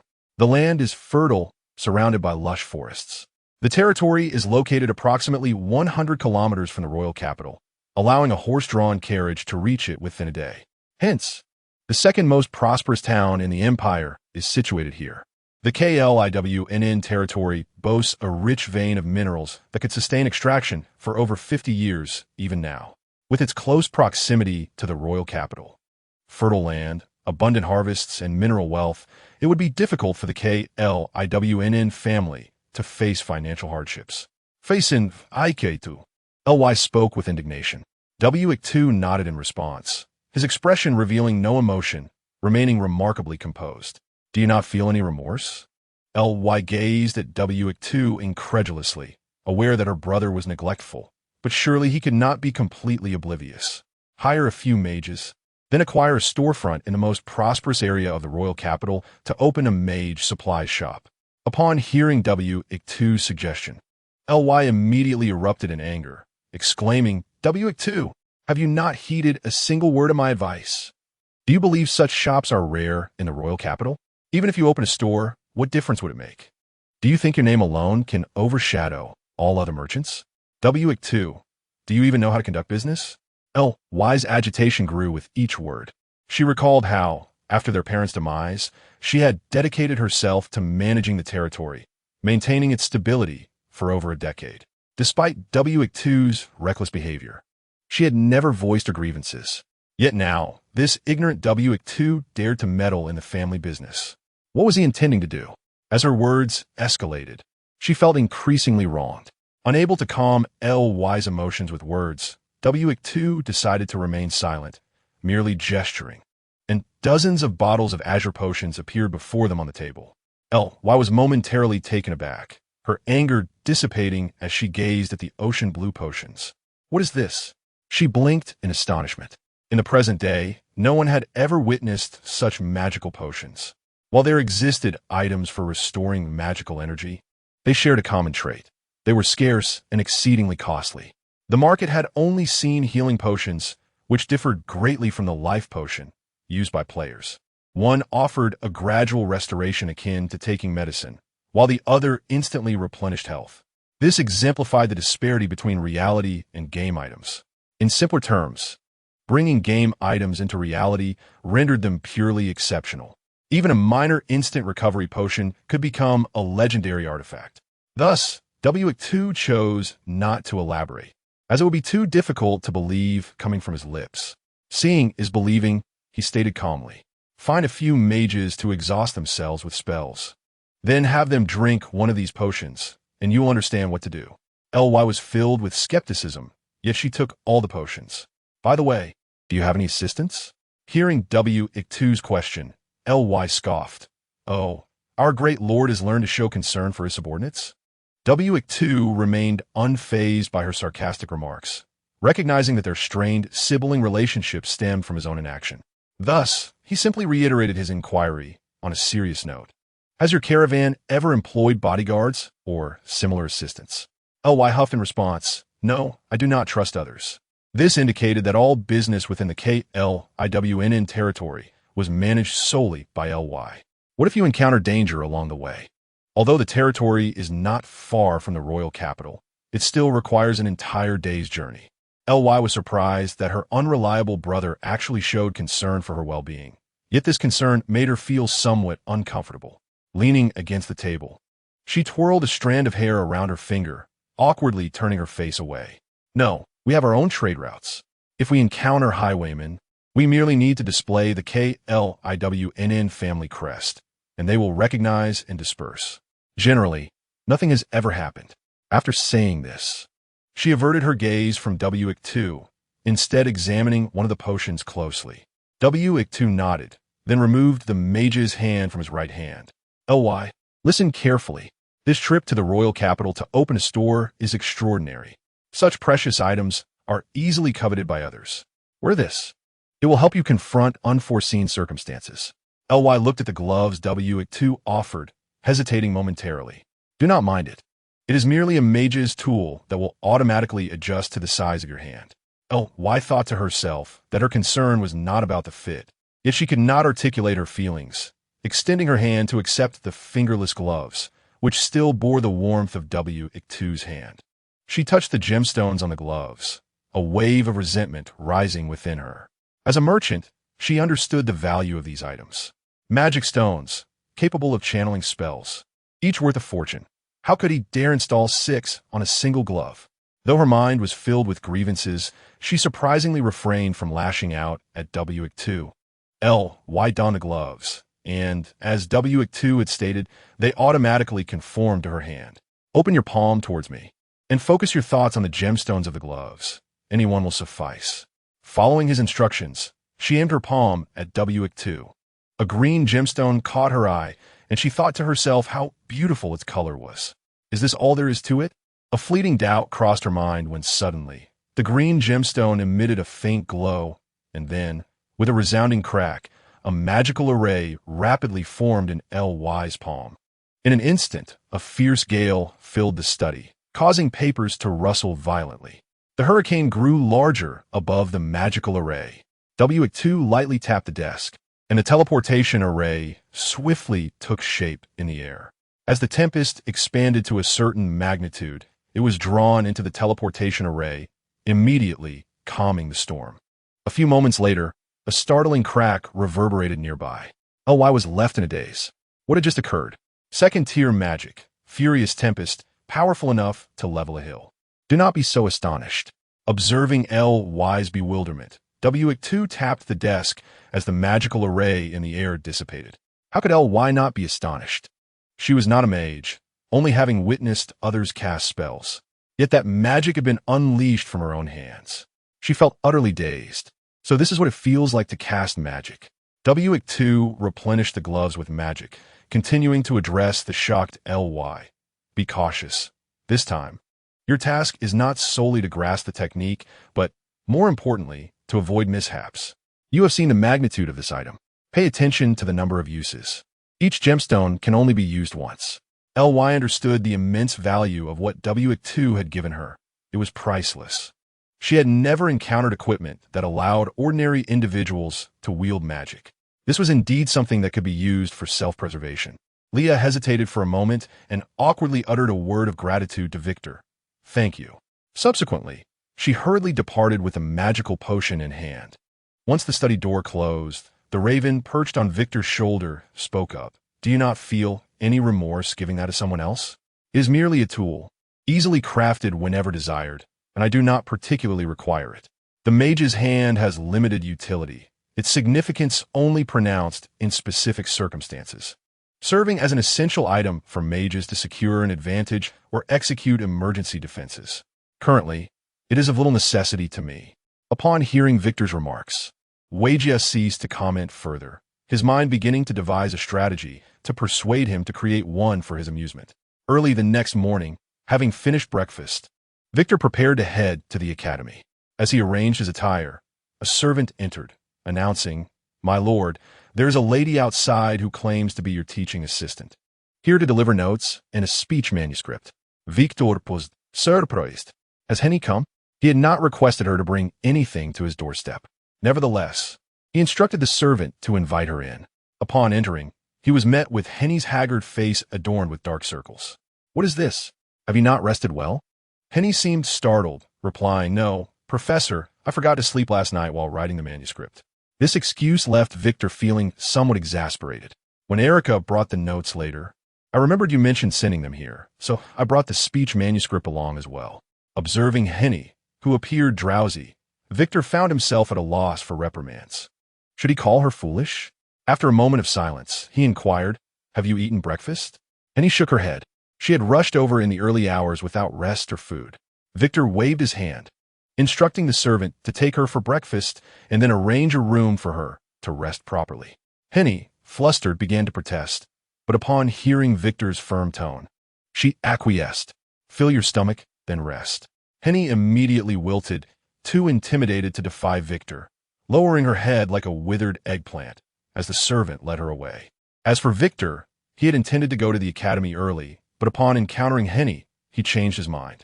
With classes scheduled for the afternoon, he decided to review Erica's assignments and his speech manuscript, spending the morning in the study. While grading Erica's work, he casually asked Weigia, What do you think of that child? Stunned by the inquiry, Weigia realized Victor was referring to Henny. What do you mean? Did you not say to recruit followers for you? Victor stretched, tapping the speech manuscript with his fingers as he turned to Weigia, his narrowed eyes revealing both sharpness and danger. Such a naive and sweet girl is the perfect target for manipulation. Chapter 9. A Grand Deception. Do you think gathering followers is merely a matter of words? Followers must be genuine for it to be effective. As Victor listened to Weigia's account, he tapped the table while gazing at the morning sunlight streaming onto the books, a soft chuckle escaping him. Isn't it simply sincerity? I fear not the challenge of deceit. Weigia squinted, emitting a discontented sound, indicating its dissatisfaction. Perhaps you are even more cunning than the previous Victor. You flatter me. Victor chose not to elaborate further. Returning to the speech manuscript, he always felt that ever since this loathsome bird had bound itself to him, It had gradually forgotten its role in the revival of the dark god. Lost in thought, Victor glanced at Wagia, who was now dozing off on the desk. Having grown rather plump in just a few days, it stood on Victor's shoulder, making him acutely aware of the added weight. However, since the creature was unperturbed, he found no need to dwell on it excessively. Thus, he spent a tranquil morning in the study, reviewing the speech and Erica's assignments. By noon, having completed grading Erica's work, he found that thanks to Henny's diligent preparation, he quickly grasped the key points for the day's lesson. As he exited the study, he encountered Henny, rubbing her eyes as she emerged. "Awake? Prepare yourself. We must depart," Victor casually reminded her, and she, resembling a startled fawn, promptly regained her composure, replying, "Of course, Professor, I am ready." Victor nodded and instructed the servant to prepare the carriage for their journey to the Royal Academy of Magic. He beckoned Henny to join him in the carriage, yet she appeared exceedingly anxious and could only comply. Seated across from one another, Henny kept her head bowed, too timid to meet Victor's gaze, stealing glances at him instead. Henny felt her heart racing, pounding incessantly. Her mind was ablaze with chaotic thoughts. Am I truly sharing a carriage with the illustrious Professor Victor? My heavens! Henny felt flushed. Realizing beads of sweat were forming on her forehead, her restlessness becoming palpable. Observing her discomfort, Victor considered saying something, but he feared that speaking might only heighten her anxiety. It seemed better to allow her to stew in her thoughts. The more tense she became, the more likely she would spiral into her own worries. Soon recalling that she had actually fallen asleep at the home of this notorious nobleman, Victor found amusement in Henny's wide-eyed astonishment, watching her as she fixated on her shoes, both maintaining this silent tableau. The carriage ride continued without a word, a quiet anticipation enveloping them until they reached their destination. As the carriage gradually came to a stop, Victor broke the silence. "We have arrived." Upon hearing Victor's voice, Henny slowly lifted her head, her expression noticeably easing. Finally, they had arrived. After disembarking, Henny walked alongside Victor. Noticing his intent to head to his office, she summoned her courage to inform him, "Professor Victor, the dean requested you visit him upon your arrival at the academy."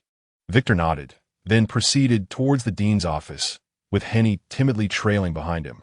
Upon entering the Mage Tower's teleportation area, Victor knocked on the dean's office door. "Come in." With the dean's permission, he entered, accompanied by his assistant. Standing before the dean, Victor wasted no time. "Dean, I've heard you were looking for me." The dean was an elderly, corpulent man adorned with an array of magical instruments, resembling a traditional wizard. He was also the strongest in the academy, a master of the West, revered as the Holy Mage, a legendary figure. Having reached this status 2 decades prior, upon seeing Victor, he set aside his cup, capped his pen, and gently placed it on the book. It seemed his frail body had reached its limits, every slight movement exhausting him. With a deep breath, the dean leaned back in his chair, slowly stating, "Professor Victor, I have heard about the events in yesterday's class." Victor Fronet, surprised that news of Erica's mischief had reached the dean.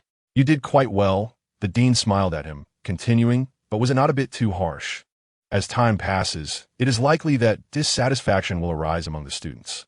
If this is not addressed, they will fail to comprehend the importance of respecting teachers and valuing education." Victor's tone was quite indifferent, as he did not perceive any fault in his approach.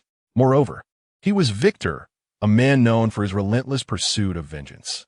Fortunately, the dean quickly concurred with his perspective, nodding in agreement and stating, "Indeed, the notion of respecting teachers is commendable.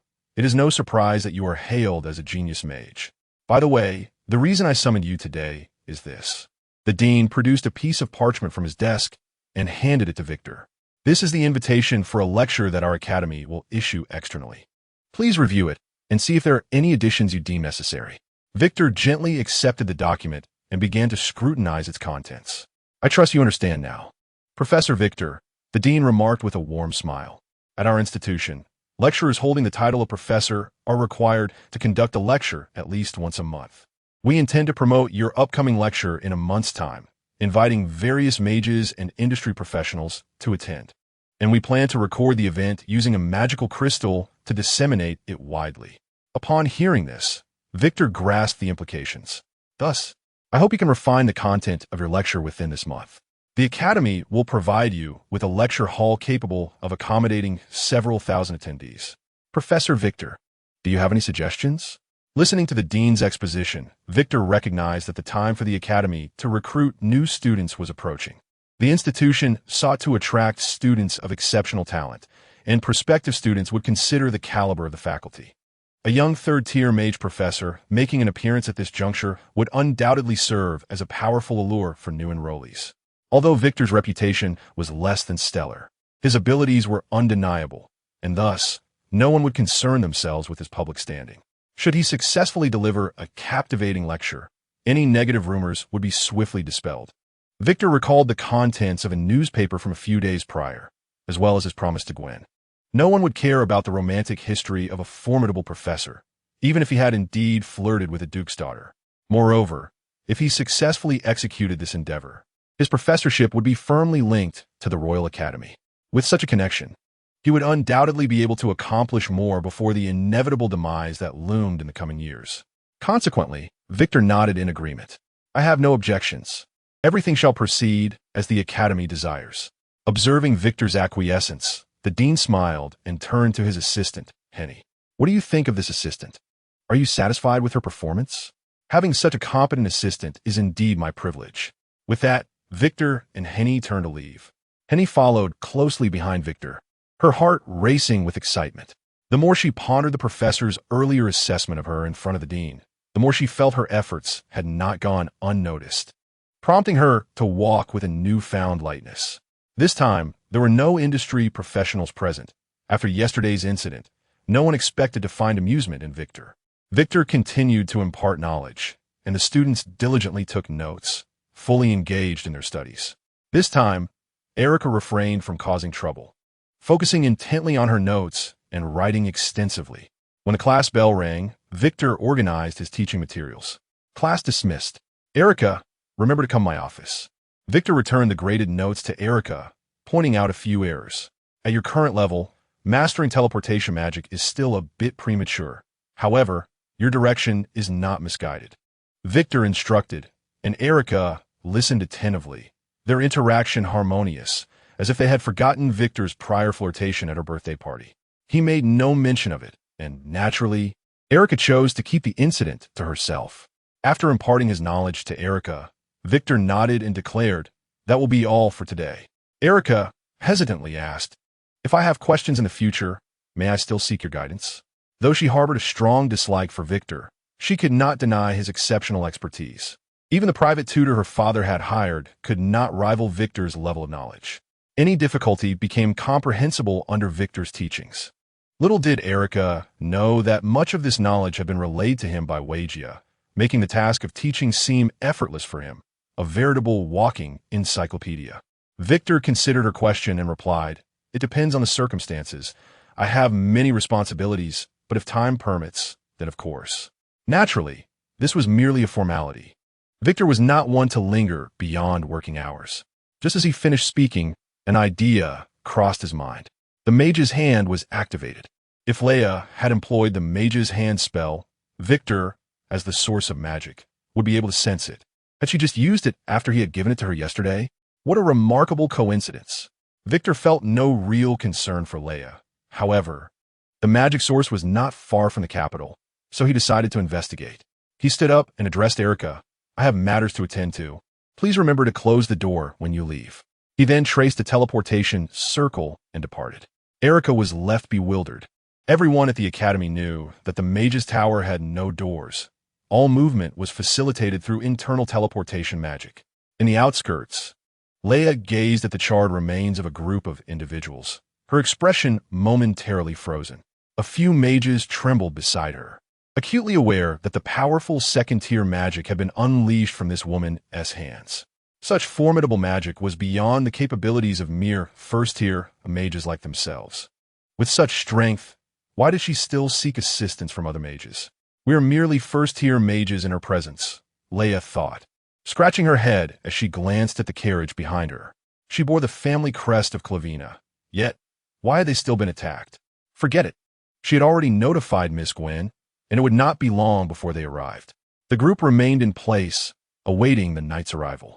10 minutes later, a contingent of knights clad in cold iron armor and riding white horses appeared. At the forefront was Gwen, who immediately spotted Leia. Leia! Leia! Seeing Leia sitting alone on a stone, lost in thought, Gwen dismounted and rushed over. Leia, are you all right? Gwen grasped Leia's hand, concern evident in her eyes. Me? Of course I'm fine. However, the bandits who attacked our caravan fared poorly. She shrugged, gesturing for Gwen to look toward the other side. Gwen blinked. Having been preoccupied with Leia's safety upon arrival, she had not noticed the pile of charred corpses. Now, upon seeing them, she furrowed her brow. As a high knight, she was accustomed to corpses, yet even so, the gruesome sight sent chills down her spine. But did Leia's mages truly cause this devastation? Upon reflection, she found it hard to believe. The feeble magical energies emanating from those mages were insufficient to incinerate such a multitude. Who, then, could be responsible? An absurd thought flickered through her mind, and she jested with Leia. Did you slay these bandits? Don't mind me, Leia. I'm merely joking. Leia replied. If I say I did, would you believe me? Of course not, Gwen responded. Chapter 10. Perhaps it is best to call off the engagement. I did it, Victor announced as he approached. Upon hearing that it was indeed Victor, Gwen had no reason to doubt his claim. Ultimately, with the esteemed title of a third-tier mage, Wykeet effortlessly dealt with these bandits. What brings you here? She activated a shimmering crystal, leaning closer to Leia. The colors of the crystal gradually faded, and Wykeet noticed a similar one at Leia's waist. Their communication was facilitated by this magical crystal, akin to a dual-line telephone. Maintaining his stoic expression, Wykeet explained in a measured tone, My caravan is near the royal capital, here to provide assistance and eliminate these bandits. Upon hearing his explanation, Gwen accepted it without question and turned to the Knight Order, instructing, examine those corpses for any recognizable faces and conduct an identity investigation. Report back to me. Yes. The Knight Order sprang into action at the command. Leia, stay safe. Contact me immediately if you're in danger. After issuing her orders, Gwen prepared to depart with her knights. Once she was gone, Leia's cheeks puffed out in indignation. It was she who had dealt with the bandits, and she had hoped to impress Gwen, but unexpectedly, Wykeet had swooped in to claim her credit. You understand the principle of discretion better than I do, Wykeet remarked nonchalantly, causing Leia to regain her composure. The caravan members were all allies. Their knowledge of her magical abilities was inconsequential. However, should anyone discover that her magic relied on an artifact, it could place her in jeopardy. As a merchant, she had never underestimated the greed inherent in human nature. I understand, she replied. Wykeet felt a sense of satisfaction.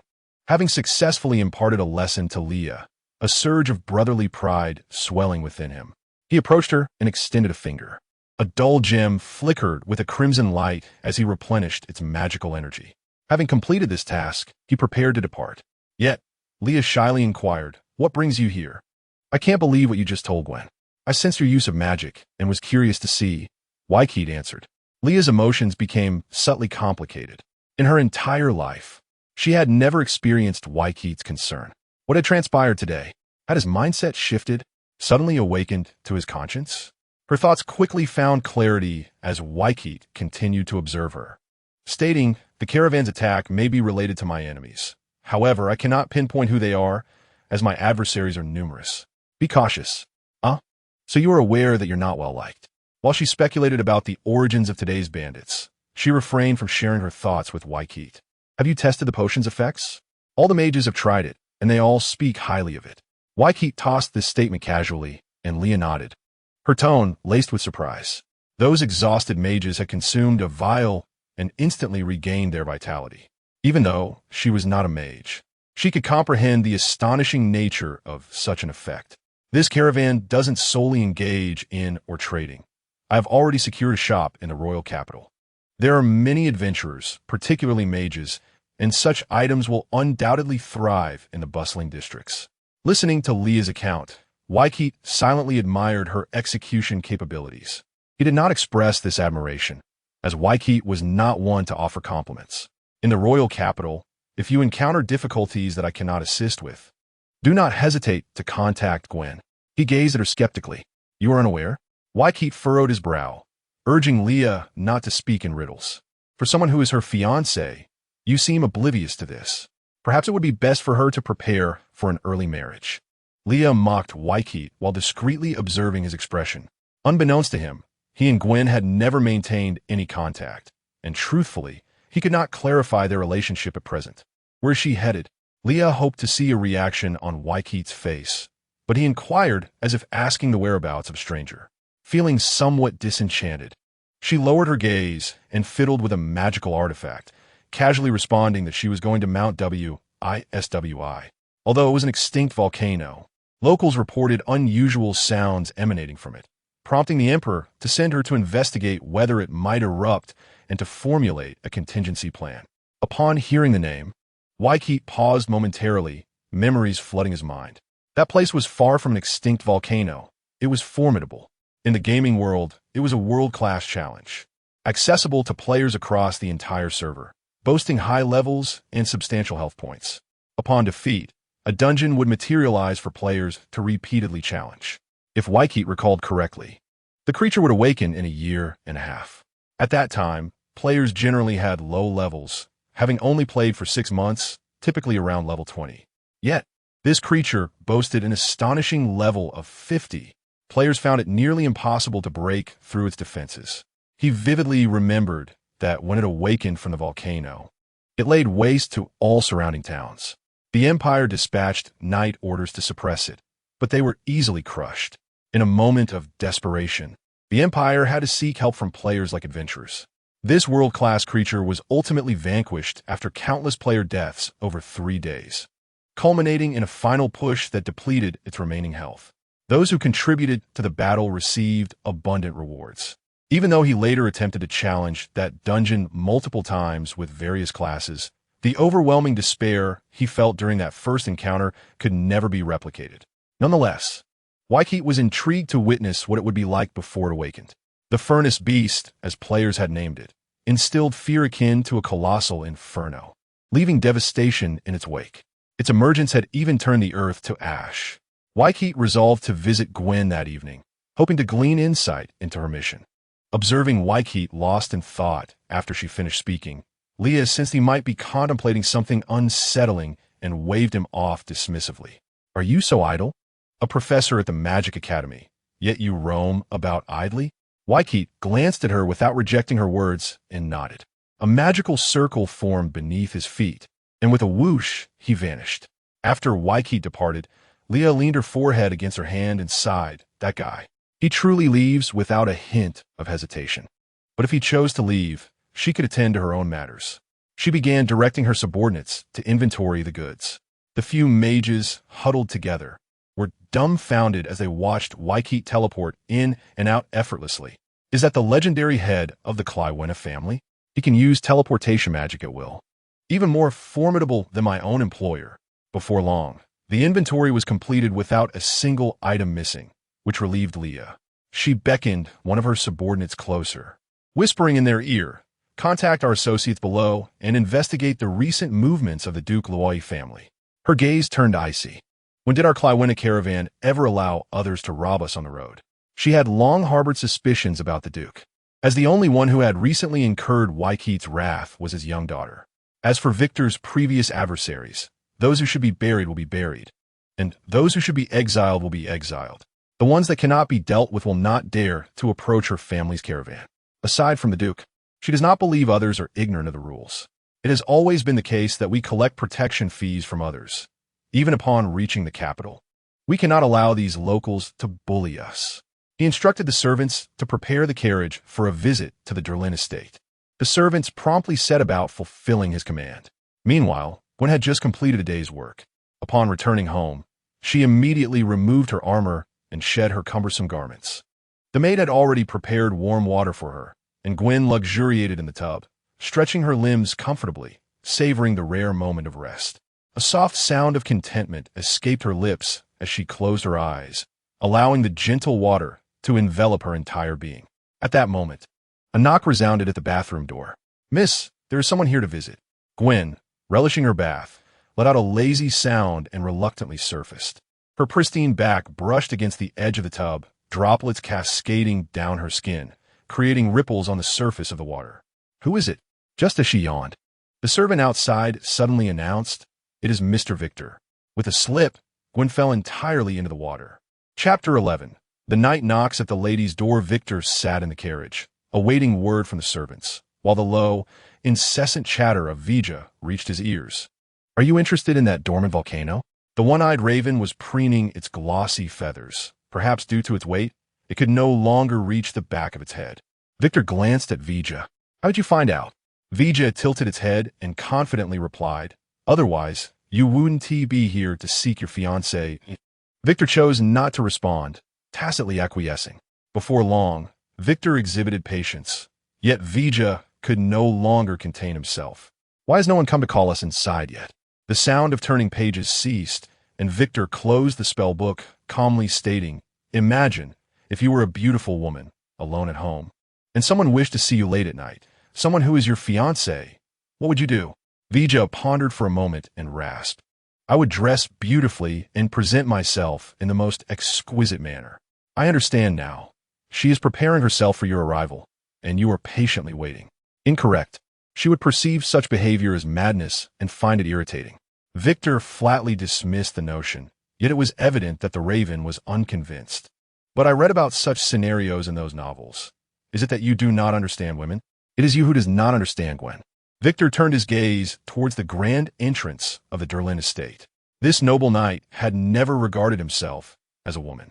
Well, in truth, Victor himself did not quite understand the current Gwen either.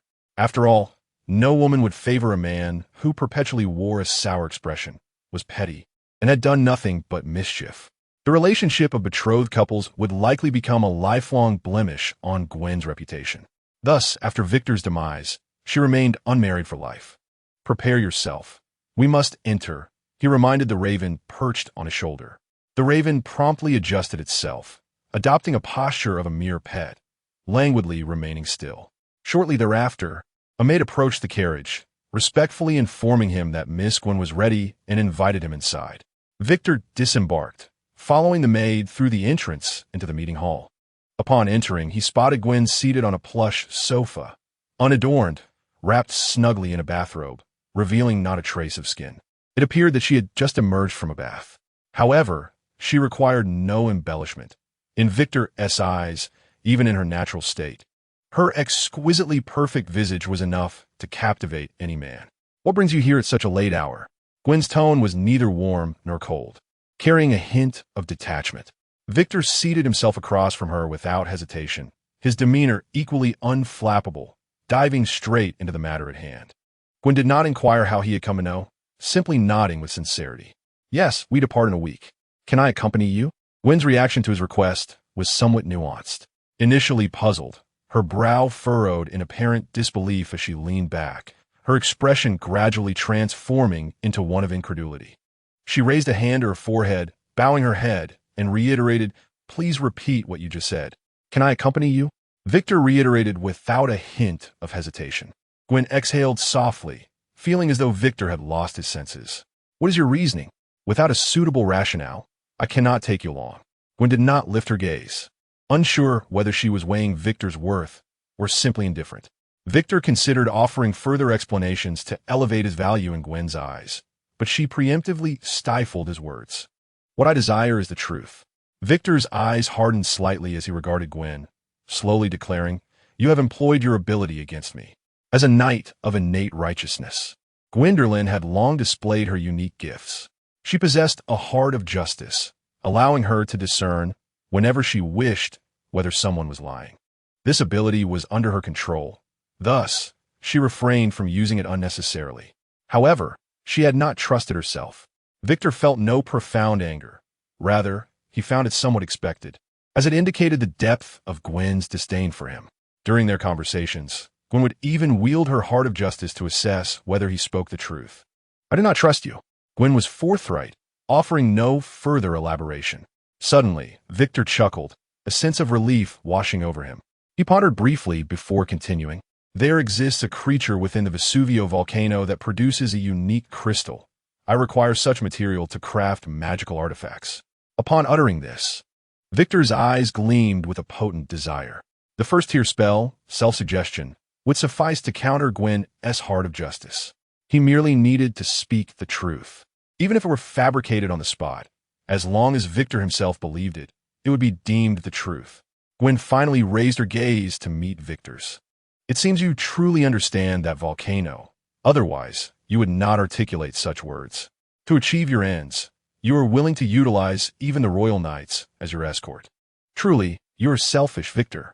Victor, for once, did not adopt his usual poker face, instead smiling and nodding. I shall take that as a compliment.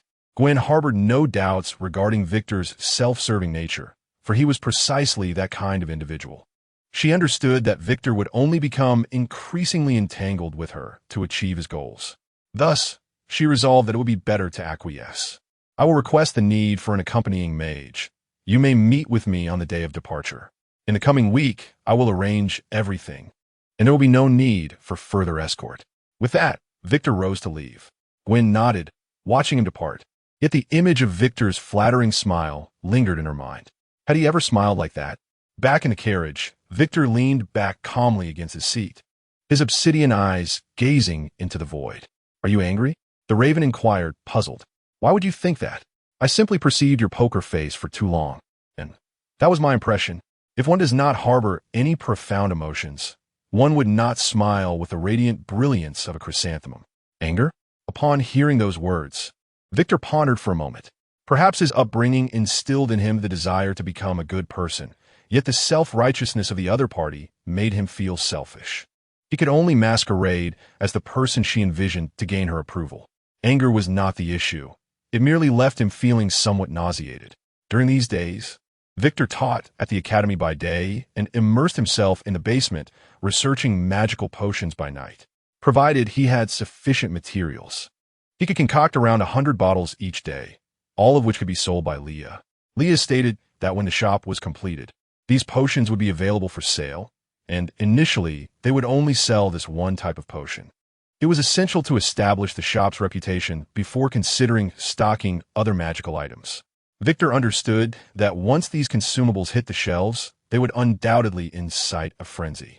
Therefore, he advised Leah not to sell them all at once, limiting the sales to 50 bottles daily, a strategy of scarcity marketing. Leah, being a merchant at heart, grasped the concept instantly. At the academy, Victor was not idle either. He contemplated topics for his lectures while making a decision. Each time he taught, he would have Henny sit in as an observer, under the pretense of absorbing experience. Erica visited his office every evening, increasingly burdened with questions. And though Victor felt somewhat vexed, Viga patiently addressed each inquiry. To prevent Viga from incessantly chattering in his mind, he relayed all of Erica's questions to her, simultaneously enhancing his own magical knowledge through Viga.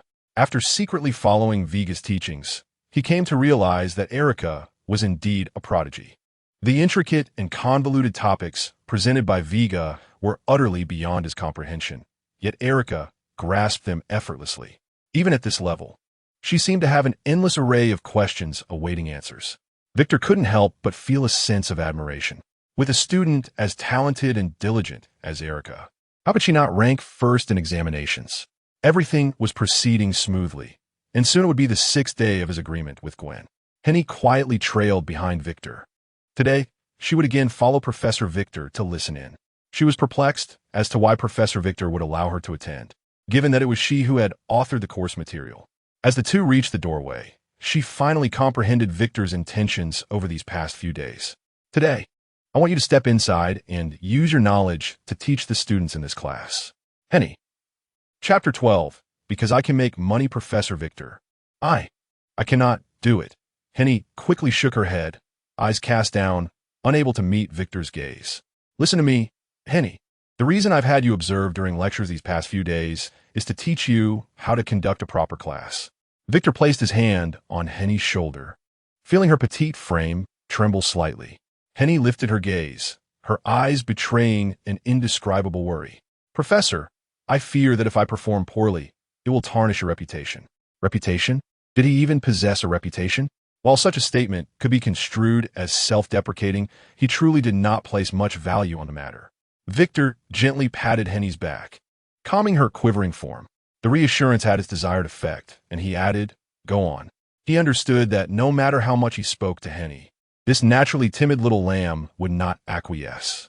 Thus, Victor opted for a commanding tone rather than a negotiating one. Henny realized she could not refuse the professor. Displeasing him was not an option. Taking a deep breath, Henny steeled herself and pushed open the classroom door. The once boisterous room fell silent. Yet when the students saw Henny ascending the podium, confusion spread among them. Where was the professor? Why was his assistant at the front? Feeling the weight of the students' gazes upon her, Henny felt immense pressure. The professor has matters to attend to today, so I will be covering the class in his stead. Her voice gradually dwindled until the last two words emerged as faint as a whisper, barely audible even to herself. With her words, it was as though a bomb had been dropped into the tranquil waters. The ensuing ripple of chatter erupted amongst the students. Impossible. She's merely an assistant. How can she teach in place of the professor? Not to mention whether it was permitted. Does she possess the professor's capabilities? We want Professor Victor to teach. If our grades suffer, can you bear the responsibility? Henny felt increasingly small as the students' remarks weighed heavily upon her. She hung her head, resembling a scapegoat, her eyes darting around in panic, wishing desperately to find a crack in the ground to disappear into. Oh no, Professor Victor, I cannot do it. I truly cannot. Suddenly, a commanding voice rang out, startling Henny. She cautiously lifted her head. Unbeknownst to her, Erica had risen from her seat in the front row. Waves of magic radiated from her, and a complex array of spells floated before her. Henny recognized that spell. It was a silencing charm. Aside from the caster, no creature within its range could utter a sound. Henny, please continue. Oh, Erica, thank you. Henny felt immense gratitude towards Erica for her assistance. Yet guilt also arose within her, remembering her unkind words about Erica on the day the professor first arrived. Little did she expect to be rescued by her now.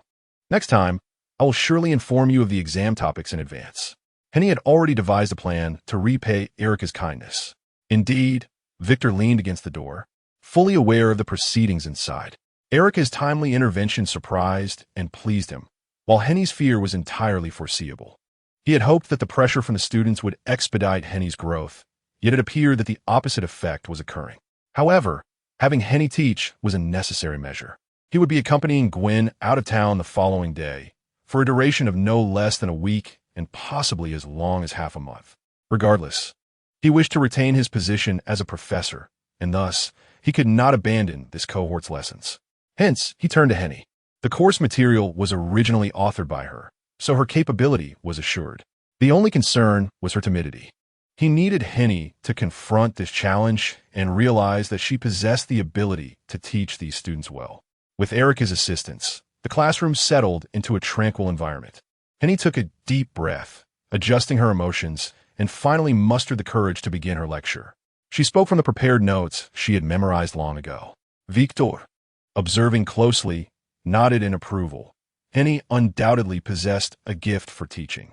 The students transitioned from skepticism to curiosity, ultimately captivated by her presentation, as though Professor Victor himself were conducting the class.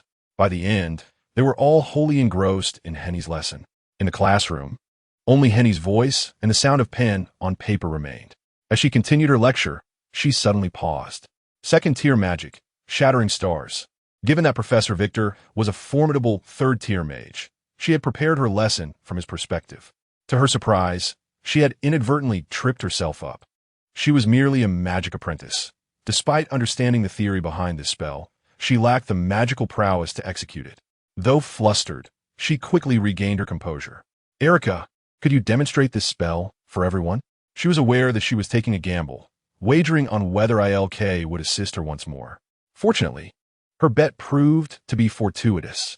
ILK calmly ascended the podium and accepted the grimoire from HN's hands, which clearly delineated the principles behind the Shattered Star spell. She raised a hand and tentatively attempted to wield this arcane magic for the first time. Shattered Star, a mysterious ripple stirred, and in the air, dazzling morning stars began to materialize, weaving intricate patterns that formed the magical array. Yet, just as it was on the verge of completion, it abruptly vanished into thin air. As many students pondered this phenomenon, a sudden flurry erupted. Countless tiny spikes appeared as if conjured in an instant, embedding themselves into the wooden training dummy within the classroom. Upon witnessing the prop, now riddled with countless wounds from the shattered stars, the students' hearts collectively skipped a beat. What a devious offensive spell! Yet, thanks to ILK's demonstration, their learning progressed with remarkable swiftness. So this is how it works. They chattered animatedly, unaware that the silencing spell cast by ILK had long since dissipated. HN exhaled in relief, exchanging a smile with ILK. This lesson undoubtedly enriched their understanding, simultaneously fostering a deep respect for HN. It was no wonder she was Professor W2's assistant. Few instructors could rival her prowess in teaching. Indeed, Ashana Poshtika, eager to express her gratitude to the girl who bravely stepped forward in class. Thank you, Illinois K. Without you, I would have surely embarrassed myself. ILK chuckled softly in response, waving her hand dismissively. It was merely a trifling matter. HN whispered into ILK's ear, expressing her confusion over why the professor insisted she deliver the lesson, a task that was inherently his responsibility. Hearing this, Illinois K felt a flicker of intrigue. However, mere curiosity would not resolve their uncertainty. ILK had originally intended to inquire about the day's events in Professor W2's office, and thus, they decided to seek clarity together. Meanwhile, Professor W2 sat at his desk, sipping coffee while perusing a tome of magic. The tranquil twilight hours were accompanied by the soft rustle of turning pages, a most delightful ambience. Yet, such serene moments are often fleeting. Prompted by the Mage Tower, he authorized HN and ILK's teleportation permit. The residual shimmer of the teleportation spell gradually faded. In the next moment, the two young women appeared before him. Professor, HN's voice quivered with timidity, as if he might devour her with a mere glance. The rustling of pages continued unabated, and W2 did not lift his gaze, casually inquiring about the day's lesson. You conducted the class well. How do you feel about it? HN placed a hand over her heart, releasing a sigh of relief. Thanks to ILK, everything went smoothly. Should another opportunity arise, I shall not be so fearful. It was then that HN remembered the true purpose of her visit. She was not there to seek W2's praise. With a soft thud, HN remained unfazed by the sound. Conversely, Illinois K, who was feeding W. Igia, inadvertently scattered some birdseed across the table. Hey, little girl, if you're going to feed me, do it properly. W. Igia protested, yet ILK remained oblivious to his complaints, straining to listen intently.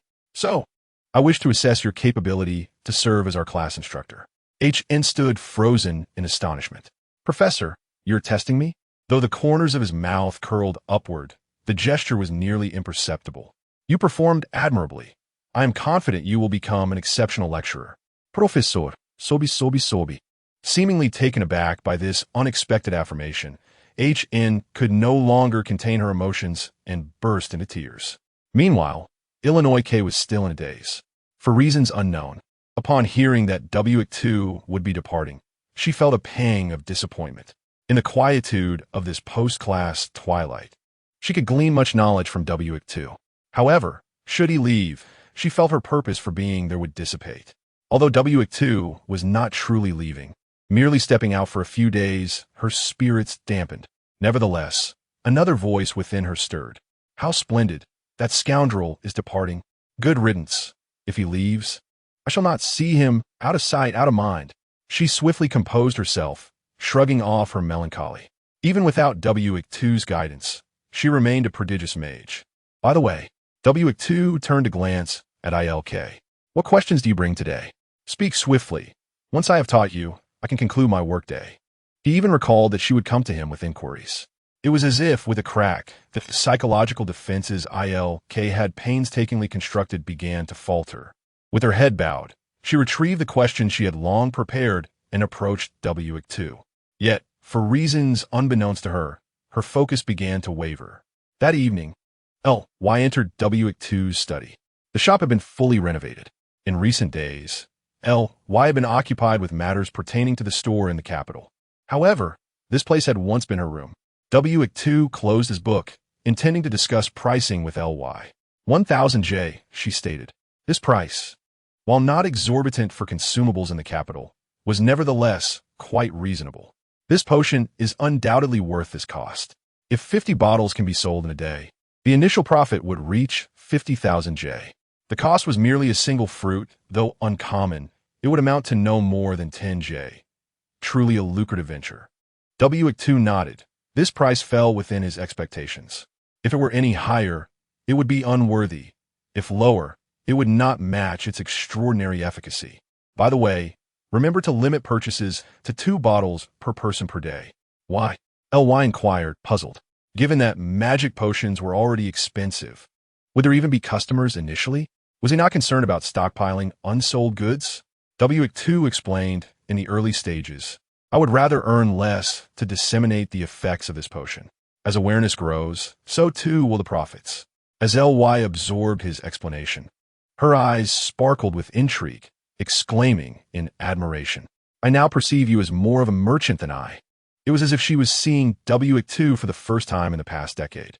Stifling a yawn, she seemingly recalled something and casually asked, oh, by the way, are you truly going with GWN to that volcano? W2 nodded. All right then, LY muttered, waving her hand dismissively. Don't die out there. I'd rather not spend money to retrieve your remains. I'm off to bed. With that, she patted her cheeks, turned, and exited W2's study. As LY departed, W raised his head, his eyes regaining a glimmer of humanity. Your sister seems to care about you. I thought your relationship was strained. It is indeed strained, but it has improved somewhat in recent days. W2 tapped the table, a bottle of blue potion appearing in his palm. How did you manage that? W inquired, bewildered. W2 set the blue potion upon the table, offering a simple explanation. Because I know how to make money. Chapter 13. Are you deliberately provoking me?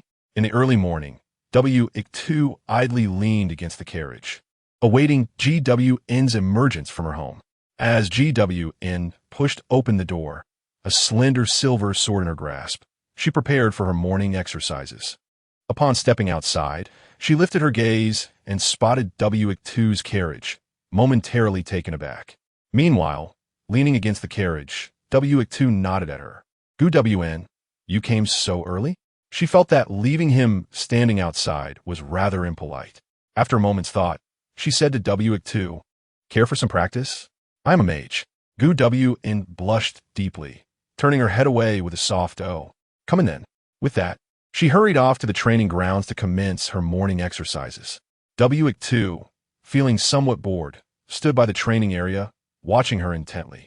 The knight's morning drills consisted merely of swords swinging and chopping to fortify their physiques, while simultaneously practicing various combat techniques through endless repetition. After a while, GWN felt a bit self-conscious under his gaze and offered an explanation. Knights must train daily, day in and day out. I didn't ask you, GWN replied, and thus they remained in silent observation of one another. After her morning session, GWN wiped the sweat from her brow and was just about to grab the water flask nearby for a sip to replenish her fluids when a languid voice drifted over. Drinking water immediately after vigorous exercise is not good for the body. GWN set down the flask, thinking that W2 would likely reiterate his point. What was wrong with him today? Was he unwell? With the training concluded, it was time for breakfast. GWN glanced at W2 and hesitated before asking, have you eaten? Not yet, he replied. Then let us eat together. Upon hearing her invitation, W2 immediately made his way inside the residence without a hint of embarrassment. GWN attempted to scrutinize W2 with a righteous heart. It found that all his actions and words were utterly sincere. How peculiar, GWN muttered to herself, shaking her head to dispel those unfounded thoughts. In the dining hall, W2 elegantly sliced his food with a knife, slowly bringing it to his mouth with a fork. As GWN ate, she observed him.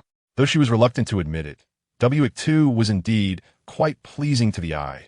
Even merely watching him eat stirred her appetite. His every movement was marked by an unparalleled grace. If W2 did not qualify as a noble, it seemed there were no true nobles left in the world. In contrast, she, a girl, appeared somewhat coarse while eating. GWN felt a twinge of frustration, but was equally puzzled.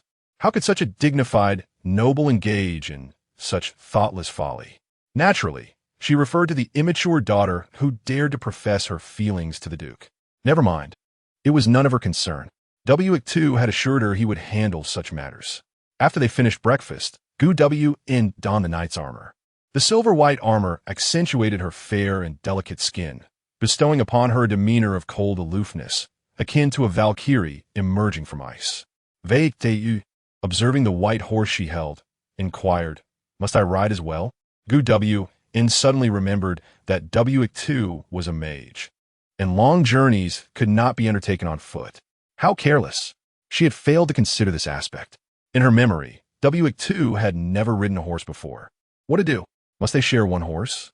Gu W wrestled with her thoughts for a while, but in that brief moment, W2 had already summoned a suitable horse from the stable with the help of Gu Wn's servants. The knightly family was never short of excellent steeds. As Gu Wn saw him preparing to mount another horse, she opened her mouth to speak, only to see W2 skillfully leap onto the horse's back with ease. "So you can ride, though you hardly seem a novice." W2 ignored her, knowing Gu Wn could discern the truth of his words. Silence breeds misunderstanding. Nevertheless, Gu Wn was correct. W2 was indeed no novice. He was a seasoned player. In the realm of gaming, he had even ridden dragons. On the road, the two set forth, one ahead and the other behind. Gu Wn needed to report to the knightly order first, so W2 followed closely behind her. They exchanged not a single word along the way. Yet Gu Wn felt a sense of unnaturalness. Turning to glance at W2, she found him maintaining an expressionless poker face.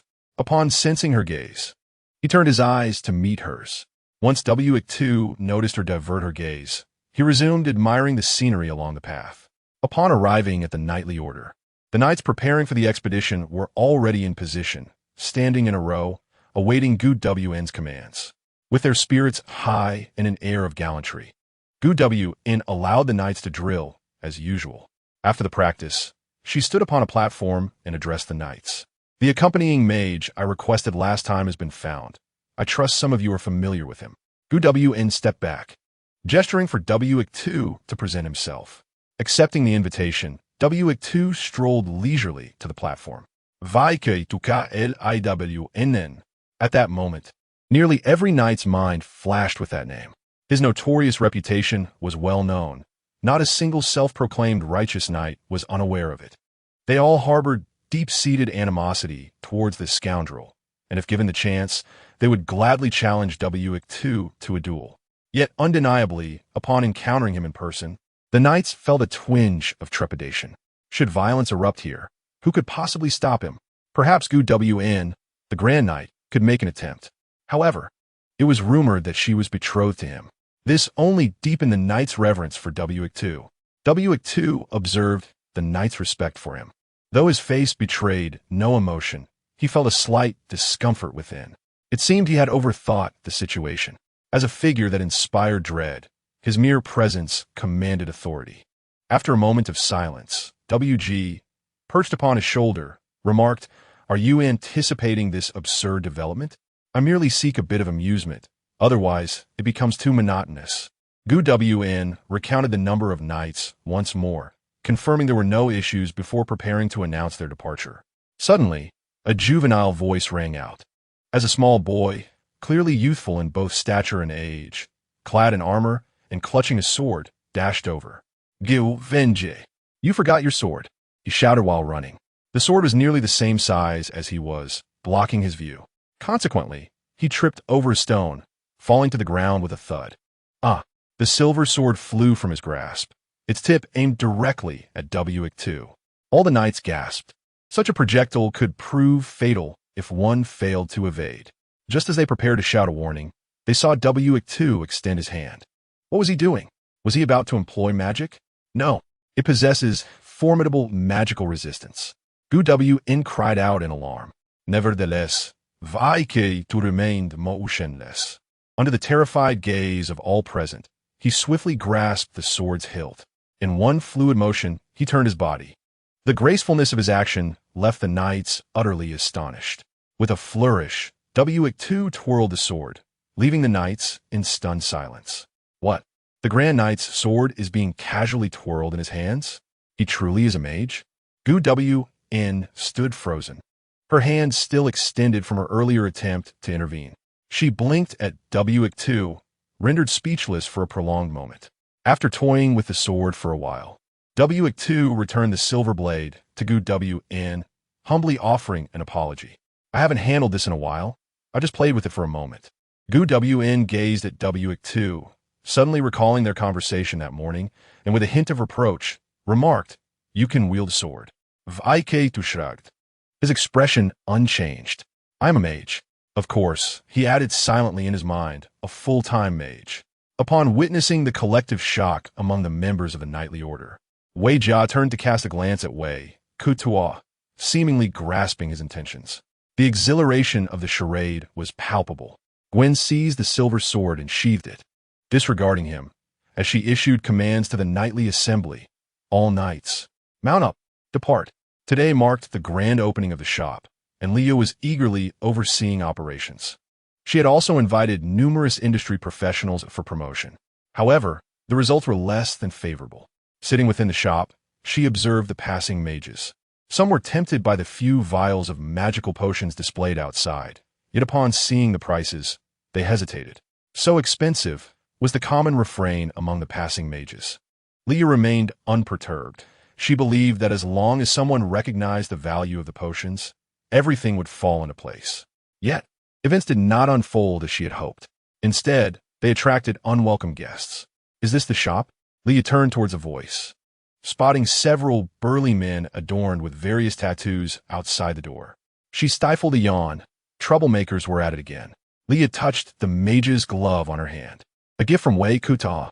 Strangely, at moments like this, she found herself thinking rather fondly of him.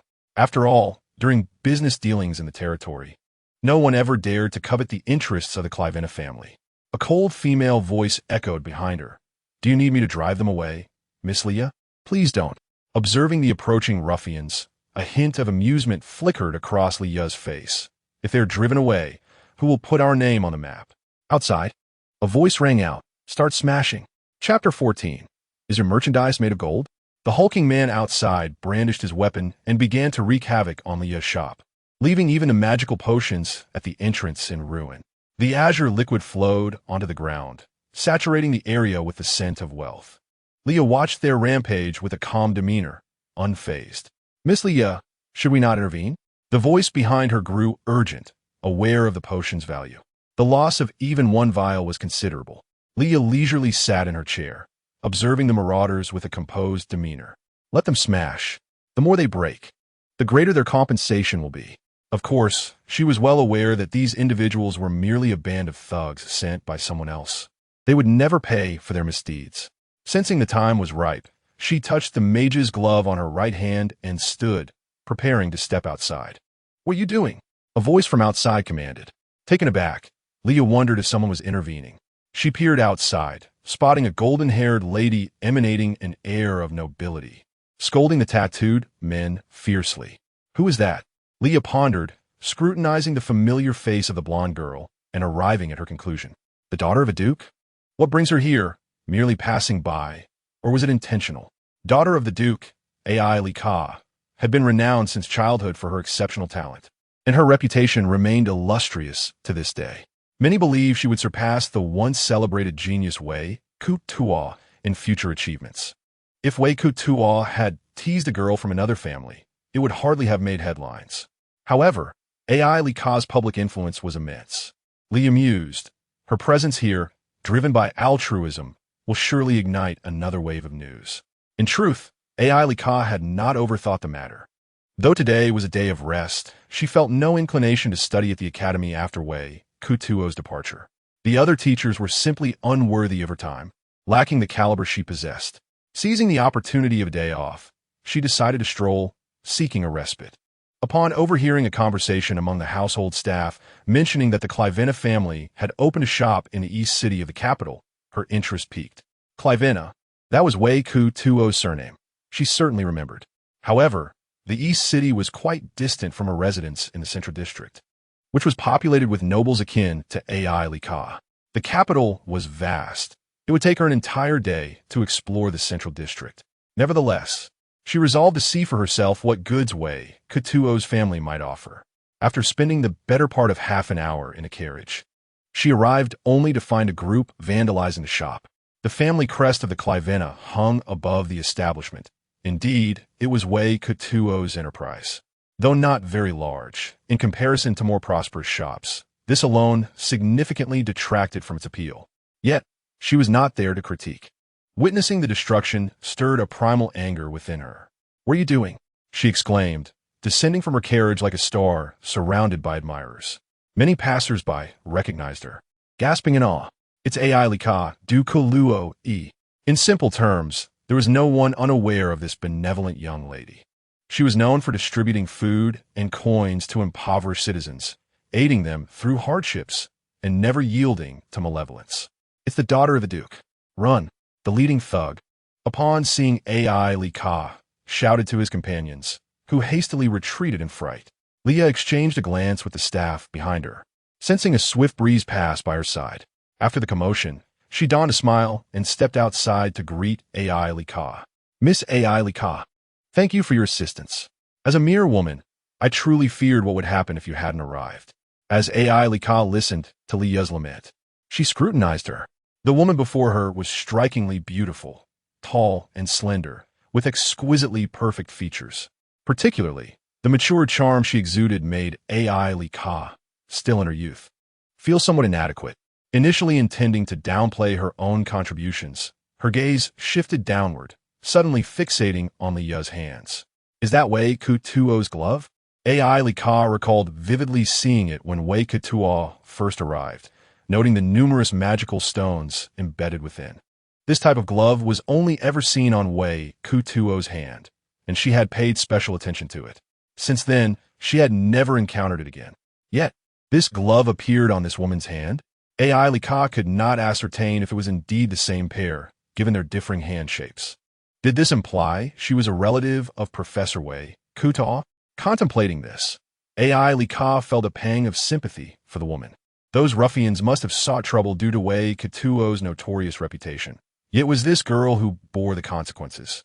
Gazing at the shattered remnants and the spilled potion, Ai Lika resolved to compensate the woman to soothe her distress. "I apologize for the occurrence of such an incident in the capital.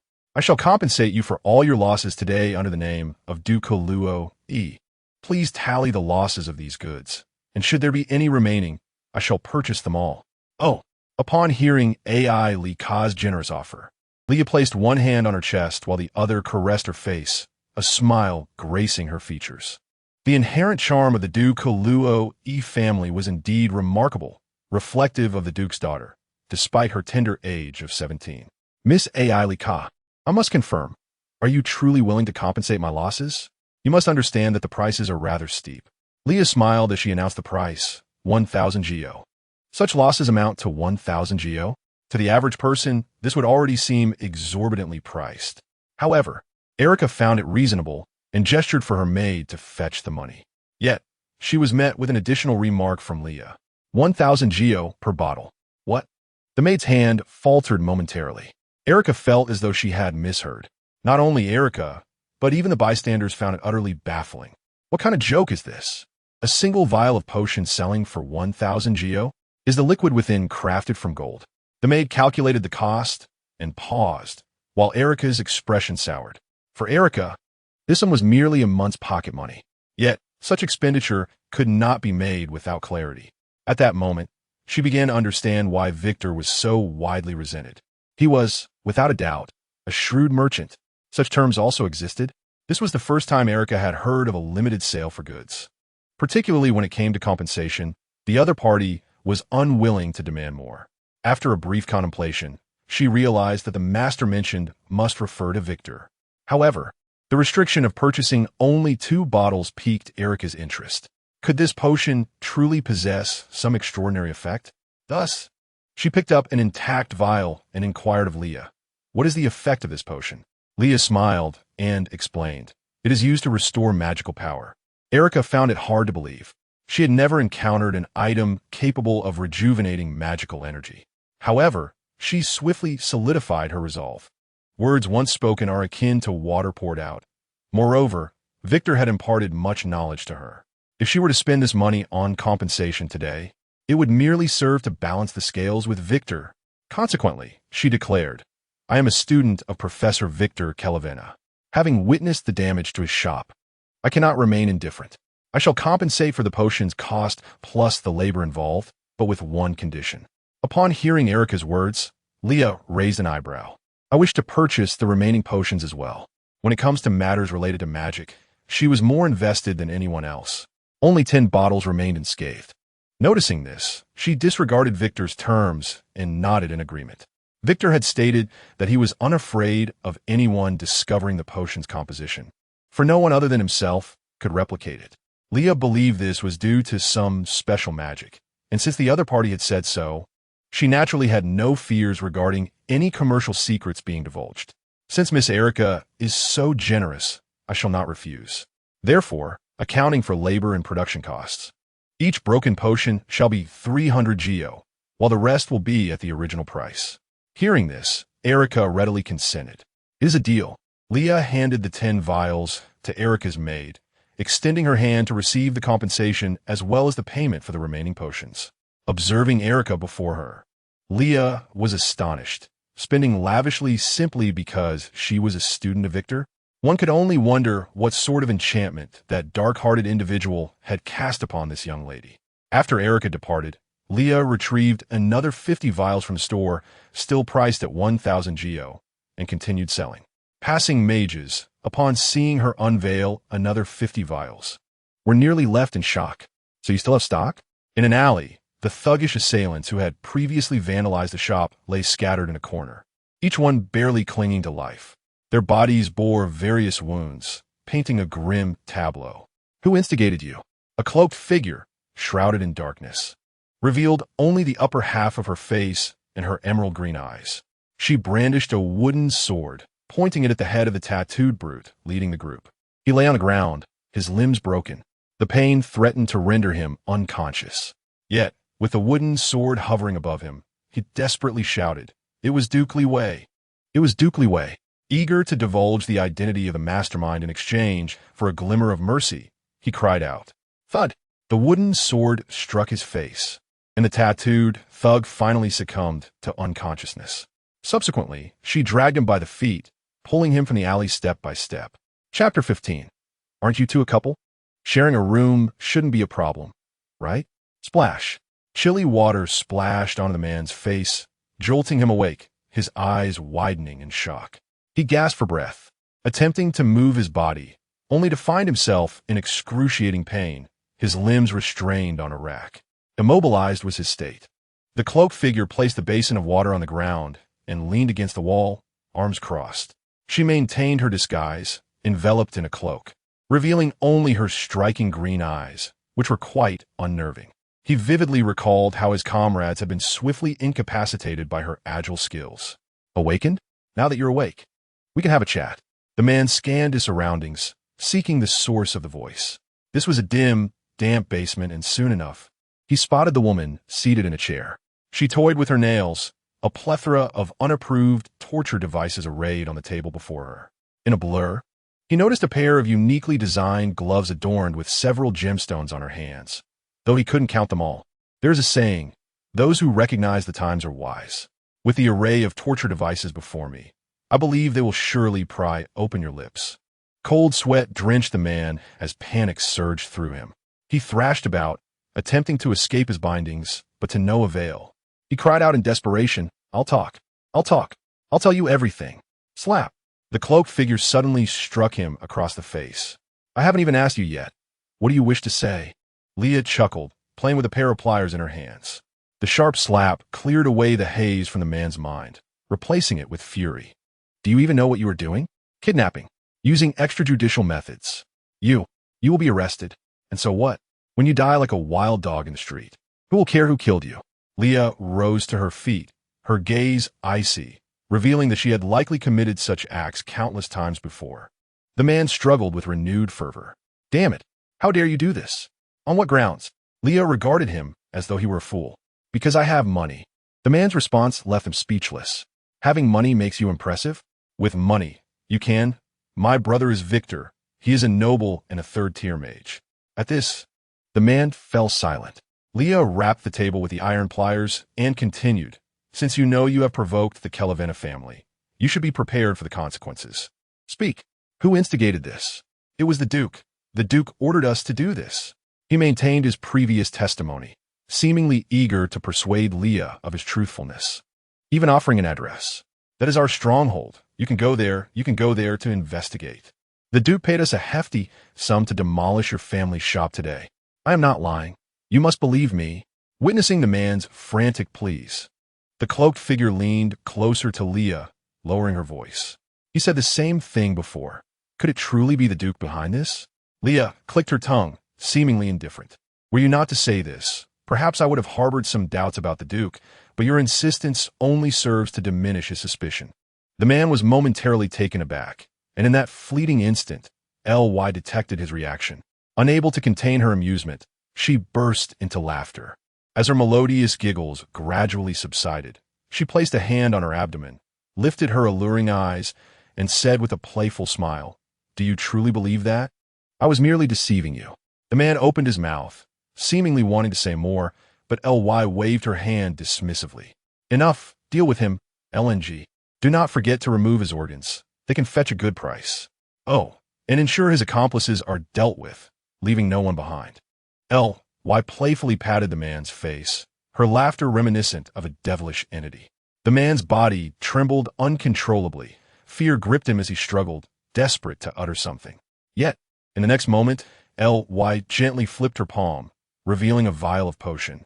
The azure liquid shimmered under the light, radiating an enchanting glow. Alas, even if you sold all your organs, your worth pales in comparison to a single item from my household.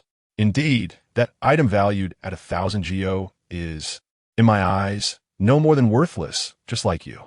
With a swift motion, the vial shattered against his face, the sound echoing like a thunderclap.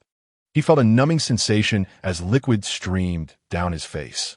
The mingling of red and blue fluids made it impossible to discern whether it was blood or potion. "You lunatic, you're insane. Let me go, please." The man's voice quivered, his eyes wide with terror. Under the dual torment of mind and body, he had long lost his former self. Observing the expression on his face, Ly couldn't help but chuckle. Her beautiful smile, however, seeped into the heart like that of a demon. Amidst the man's bloodshot gaze, she yawned and turned away, stating nonchalantly, "Finish it quickly." Yes. Several hours later, LNG had concluded all matters. She stealthily climbed through the window into W2's study, finding it empty. Ly sat at the desk, attending to the recent accounts. With no one else around, LNG removed her hood, revealing her short, pale golden hair and pointed ears. Just the sight of those extraordinary ears was enough to affirm her identity, an elf. "Miss, everything has been taken care of." Without lifting her gaze, Ly recognized the visitor and smiled. "You have worked hard." "It is my honor, Miss Ly," LNG continued. "I collected a considerable sum from those individuals and raided their hideout. They recently received a substantial amount of money, approximately 5,000 geo. Ly accepted the pouch of coins from LNG, weighing it before setting it aside. The amount was indeed significant. The man had not lied. LNG looked up and couldn't help but ask, "Is it really not the Duke's doing?" Ly paused, chuckling softly as she closed the account book, glancing at her. "You believe that too? What? Even if the Duke's suspicion is lessened, it does not absolve him of guilt. We have merely added another layer of doubt. Yet the fact that the Duke harbors animosity towards us remains unchanged. Perhaps someone is instigating a conflict between us, KLIWNN, and the Duke, allowing a third party to benefit. Or the Duke simply dislikes our presence, considering there should not be two of the youngest third-tier mages in a single kingdom." Linji, unfamiliar with the intricate calculations of nobility, paused before asking the question that weighed heavily on her mind. Why did he not continue to interrogate him? He would not speak, for he does not know who the instigator is. Ly flicked the pouch of coins, the sound of geo clinking resonating within. The exchange of money indicates that the individual was not a crucial member. Thus, he could only insist that the Duke was responsible. Lastly, Do we need to spend a fortune compensating for the shattered potion? Upon hearing her words, LNG furrowed her brow. Recalling how ILK had spent over 10,000 GO for compensation, still finding it somewhat absurd. Could a person truly be so benevolent? I do not trust her words. And he shrugged. Exhausted. I have lived with W2 for over a decade. I know him all too well. Although he possesses a talent for magic, it will be a long time before he can teach anyone. Likely, during his time at the academy, he relied on assistant-written speeches, merely reciting them in front. ILK claims to be his student. What could W2 possibly teach her? Meanwhile, far away in Enkiar town, WEG sneezed. W2 glanced at him, pondering whether a crow could catch a cold. However, he had no time to concern himself with the health of the crow. They had arrived at a small town at the foot of Mount Vesuvius, where only a single inn could be found. The knights were not overly concerned about their accommodations. They could even sleep beside their horses at the post station. However, GWN, being a woman and their respected knight commander, compelled the knights to ensure she had a proper stay at the inn to recuperate. Similarly, W2, as a mage, required a conducive environment for rest to replenish his mental energy. Thus, the two were left with no choice but to share a room at the inn. Initially, they had agreed on 2 separate rooms, but sir, is it true that only one room remains? GWN appeared anxious, which struck W2 as amusing.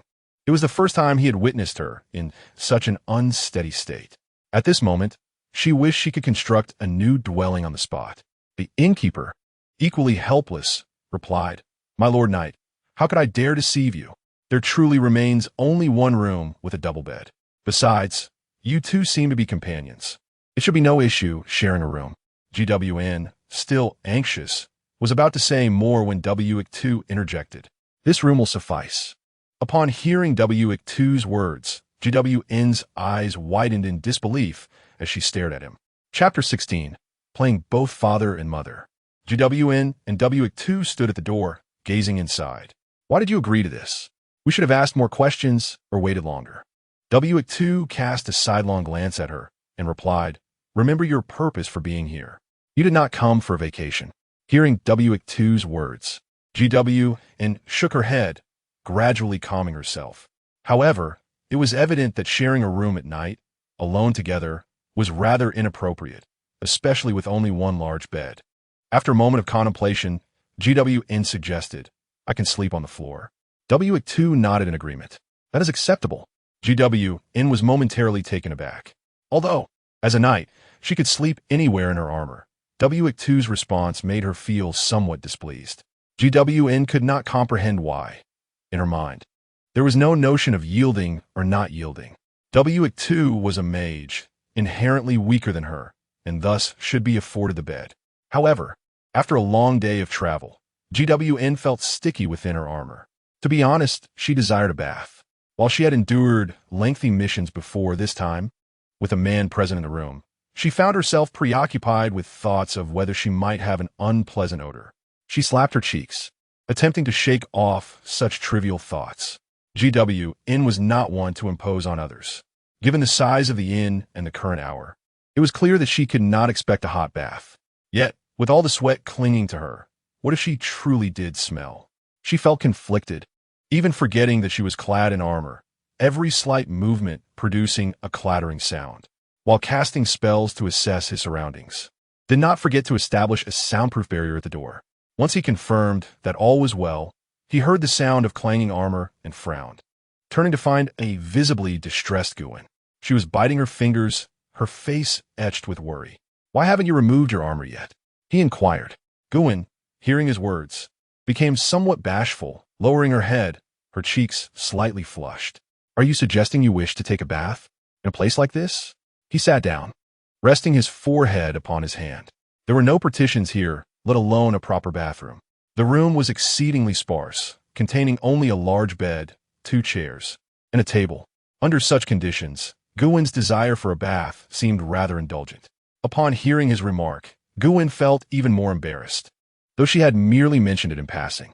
She had even contemplated sleeping in her armor, but that would be rather uncomfortable. She longed for the warmth of her home's bathroom and the comfort of her large bed. Suddenly, A vibrant green light flared before him as Guin looked up to see Victor's hand suspended in the air, weaving an intricate magical array upon the floor. The green halo began to overlap, the intricate lines coalescing. At the moment the array was completed, tendrils emerged from the ground, wooden strips sprouting forth. They automatically entwined, forming the shape of a bathtub, which the magic polished to a smooth, dark sheen. Guin blinked in astonishment at the sight of the bathtub she had yearned for. Utterly flabbergasted, was this truly the work of magic? She had witnessed some mages before, but none had wielded their craft with such effortless finesse as Victor. For the first time, she perceived magic as an extraordinarily convenient ability. "If you trust me, then feel free," Victor remarked, snapping his fingers. A small black array appeared on his ring, and a curtain of black mist surged forth, isolating their space from the outside world. The two could no longer see or hear one another. Observing Victor's actions, Guin felt a sudden wave of sentiment. Having a mage by her side, while on a mission, might not be so bad after all. She was not one to be overly sentimental. Seeing Victor's efforts, she resolved to embrace her sense of justice. Thus, she shed her armor and undergarments, immersing herself in a bathtub. In that moment, she felt enveloped in bliss. Wagia lifted her eyelids, gazing at Victor, who sat reading in silence, her expression tinged with disdain. "I find it hard to believe you waste your mental energy on such trivialities." Victor retrieved a vial of blue potion and drank it in one gulp. Being away from home, he needed to remain vigilant, always in peak condition. "You wouldn't understand." "Fine, I don't understand," Wagia retorted dryly, mimicking him. "It's the first time I've seen you show such concern for a woman." Victor shook his head, recalling the Valkyrie Guin from a game. Her fierce demeanor, capable of slaying gods and Buddhas alike, remained vividly etched in his memory. She was the most formidable opponent he had ever encountered. Who would wish to be her foe if they could avoid it? As he contemplated this, the rustling noises next door invaded Victor's thoughts, rendering the words in his book inscrutable. He felt increasingly agitated. Was it too late to cast a soundproof spell? Guin would surely notice. He lowered his head slightly. First-tier magic, self-suggestion. His eyes brightened momentarily before he extinguished the flicker of fire. Clean and refreshed, Guin peeked out from behind the curtain. I also wash my clothes. Could you?" Before she could finish, Victor activated another spell. First-tier magic. Warm wind. "Thank you, I can dry them myself." Victor maintained a cold demeanor, striving to retain the last vestiges of his composure. "By the way, don't you need a bath?" Guin inquired from the other side. He rubbed his forehead, his expression growing irritated. "I have a wind-repelling spell, a 1 TB sullied by dust. Moreover, if you wish for me to use the water you bathed in, then I shall come over immediately." Victor replied coldly, eager for her to dress and emerge. "I apologize, I got a bit carried away. Let me calm down. Perhaps I need a bed. Otherwise, my freshly washed clothes will get dirty." Guin suddenly remembered something and made yet another request. "Guin, I am not your parent. Do you understand? I cannot attend to every little need of yours." Guin, now dressed, peacefully slumbered upon the lone large bed, while Victor remained seated in silence, his expression impassive. Yet he took action, first casting a spell to lull Guin into a deeper sleep before using magic to transfer her onto the bed. The Guin he knew was supposed to be cold and unyielding. He had seen her execute the royal commands with unwavering indifference, like a relentless killing machine. Yet now, she had not yet reached such a level. Though she remained aloof, she exhibited the unnecessary emotions of an ordinary person. She would question her superior about trivial matters when only one room remained. Even after he had aided her, she cautiously continued to make requests, wary of crossing his limits. When she erred, she would apologize, her demeanor far from the hardline image he had of her. Indeed, she was strong, yet she was not the Guin he had known. He turned to gaze at the sleeping Guin, shaking his head. However, this thought lingered in Victor's mind, indelibly etched there. Guin stood at the front of the ranks, directing the knights on their course of action. "Today we shall investigate the volcano. If any anomalies arise, do not act rashly. Report promptly." The knights observed Guin, sensing her invigorated spirit upon waking. Moreover, she appeared somewhat cleaner. The knights remained oblivious to the events of the previous night, while Guin turned to Victor beside her. The knights exchanged glances, their expressions akin to an O of realization. Seeing Gwyn had organized the troops, Victor prepared to depart. "Victor, where are you going? We can escort you to your designated location, or you may choose to accompany the Night Brigade." "No need." Victor raised an eyebrow, gazing towards the dormant volcano in the distance. He was acutely aware of the immense beast lying silently within, his emotions a blend of heaviness and thrill. "I will temporarily separate from you." Chapter 17. Quarrel at the head of the bed and reconciliation at the foot. Why? Gwyn felt puzzled. Victor had arrived with the knights, but now expressed a desire to separate and act alone. She struggled to comprehend. If Victor did not require the knights' protection, why had he chosen to accompany them in the first place? Or rather, what was the true purpose of his visit to Mount Vesuvius? "I will head to the crater first," Victor declared. Under Gwyn's unwavering sense of justice, all deceit would be laid bare. Yet he spoke no falsehood, indicating that Victor truly intended to venture to the crater. Gwyn recalled the initial reason for Victor's accompaniment. Could it be that the monstrous creature he mentioned resided at the crater? Victor fell silent for a moment, his mind conjuring the image of the terrifying beast. "Sort of," he replied. "What do you mean by sort of?" Gwyn's curiosity piqued, though she was not one to pry into others' privacy. After all, this was a dormant volcano, and Victor had previously stated that he was quite familiar with the terrain of Mount Vesuvius. Surely, no issues would arise. Nodding in agreement, Gwyn acquiesced to his request to part ways. "I will seek you out once I have completed my tasks." As soon as Victor's words faded, a blue, starry magic circle appeared beneath him. With a flash of blue light, his figure vanished without a trace. The sudden disappearance of a living person left Gwyn momentarily dazed. A knight, having observed their entire exchange, approached Gwyn, who was still in a stupor. "Commander, did you two have a disagreement last night?" Gwyn turned her head, opening her mouth to respond. "No, it's not what you think." Before she could finish, the knight continued, "It's normal for couples to argue. I often bicker with my wife, and our son is already 8. Quarreling at the head of the bed and reconciling at the foot. What lingering grudges could there be?" The more he spoke, the redder Gwyn's face became. "Enough nonsense. Let us get moving." She snapped at the knight before hastily departing. "Hey, Commander Gwyn, I didn't say anything wrong. These modern girls are so sensitive. It's clear I hit the nail on the head." The knight's words trailed off as Gwyn paid little heed, her face flushed like a girl caught in a secret. Yet, deep down, she understood the truth. There was no relationship between her and Victor.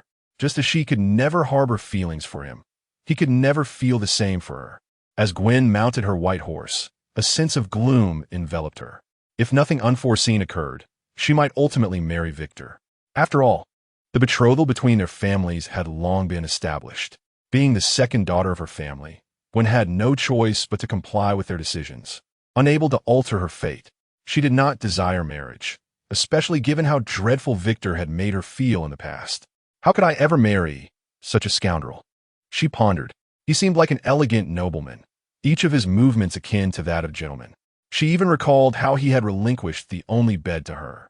When she awoke, she found Victor quietly seated in a chair, engrossed in a perplexing tome of magic, having kept vigil throughout the night. Could he truly be considered a scoundrel? Gwyn contemplated. Aspiring to be a paragon of justice, Gwyn had never genuinely disliked anyone, not even Victor. "I should have been quite composed last night," she mused as she dismissed her extraneous thoughts, raising her silver sword and gesturing forward. "Let us depart." A cascade of blue light descended, forming a teleportation magic circle in midair, revealing Victor's figure. He opened his eyes to find the scenery around him had undergone a significant transformation. The desolation of the western region left little more than a few scattered charred stones dotting the hillside. He now stood halfway up the volcano, having arrived well ahead of the knights. This was the maximum range in which teleportation magic could be employed. To teleport directly to the summit was, indeed, unrealistic. With no one around, his companion, Viga, squawked at him, "Why did you choose to part ways with them? The route of the knights should align with yours. Accompanying them would ensure you arrived here eventually." Victor gently patted Viga's head, explaining, "I do not require their company. There are matters I must investigate independently, without the need for others to know." Viga sensed something peculiar. Victor appeared as though he had long planned this. recalling Victor's keen interest upon hearing about Mount Vesuvius. Viga could not help but suspect he knew something. As the man and bird traversed the slopes of Mount Vesuvius, they were reminded of its past eruption. Following that event, the volcano had lost its capacity for eruption, becoming dormant. The residents below had established a town here, with a history spanning several centuries. Over the years, the surface had transformed into a chalky ash, riddled with cracks and weathered volcanic rock. Finding any flora in this terrain was quite a challenge. However, after centuries, no one feared the volcano would erupt again.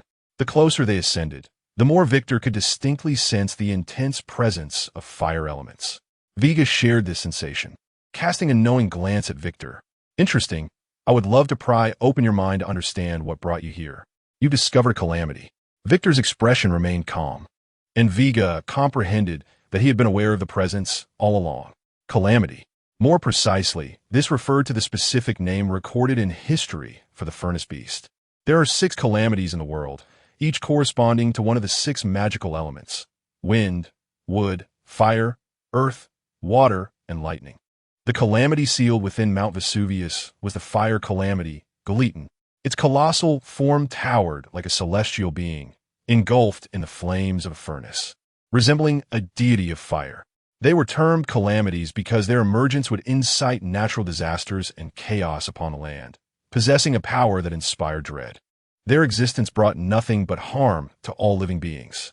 Such is the nature of calamities, as their name suggests. I'm curious. It seems to be resting peacefully here. What brings you to seek it out? Viga inquired, gazing at godlike below the crater. To collect some interest in advance, Victor replied, standing at the edge of the crater. Looking down, it was unfathomably deep, raising doubts about whether anything existed within. Scorching air erupted from the mouth of the volcano, the heat palpable. His gaze hardened with determination. The cold wind mingled with the searing heat, whipping his cloak as he stood at the volcano's apex. Even Viga's voice barely audible. Hey, what are you doing standing there? You're not actually thinking of jumping, are you? You can't be serious. Each word was articulated deliberately, yet it made no difference. Victor had already uttered, "Hold on tight." With that, he leapt into the abyss of the volcano. You could have at least asked for my opinion. The surrounding red-hot, rocky scenery plummeted, while Viga clutched Victor's garment with its beak, momentarily forgetting it was a bird with wings. The scene around them swirled, and finally, after a flash of white light, their figures vanished into the air. For the first time in an eternity of divinity, I found myself engulfed in a frenzy. When Wei Jia opened his eyes, it felt as though he had transcended into an alternate realm. Surrounding him was an abyss of darkness, with naught but the floor visible to the naked eye. So dark. Victor? Victor?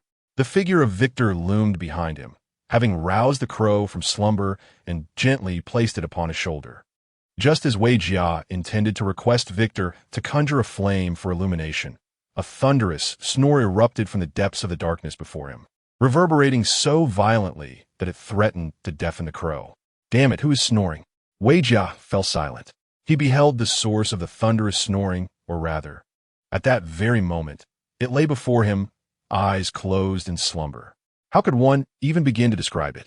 It resembled a colossal pillar reaching for the heavens, towering like a mountain, instilling awe and dread. The fire calamity, godlike, manifested itself before them. A cold sweat trickled down Wei Jia's brow, his hair bristling with fear. Kid, do you intend to challenge it? Don't be absurd. I'm merely an ordinary bird now, incapable of aiding you. Victor disregarded the crow's concerns, his fingers igniting a flame that illuminated the path ahead, revealing the true visage of the behemoth.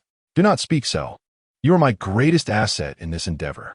In an instant, the rumbling snores ceased. The enormous crimson eyes blinked open, akin to astonishing light bulbs. Roar!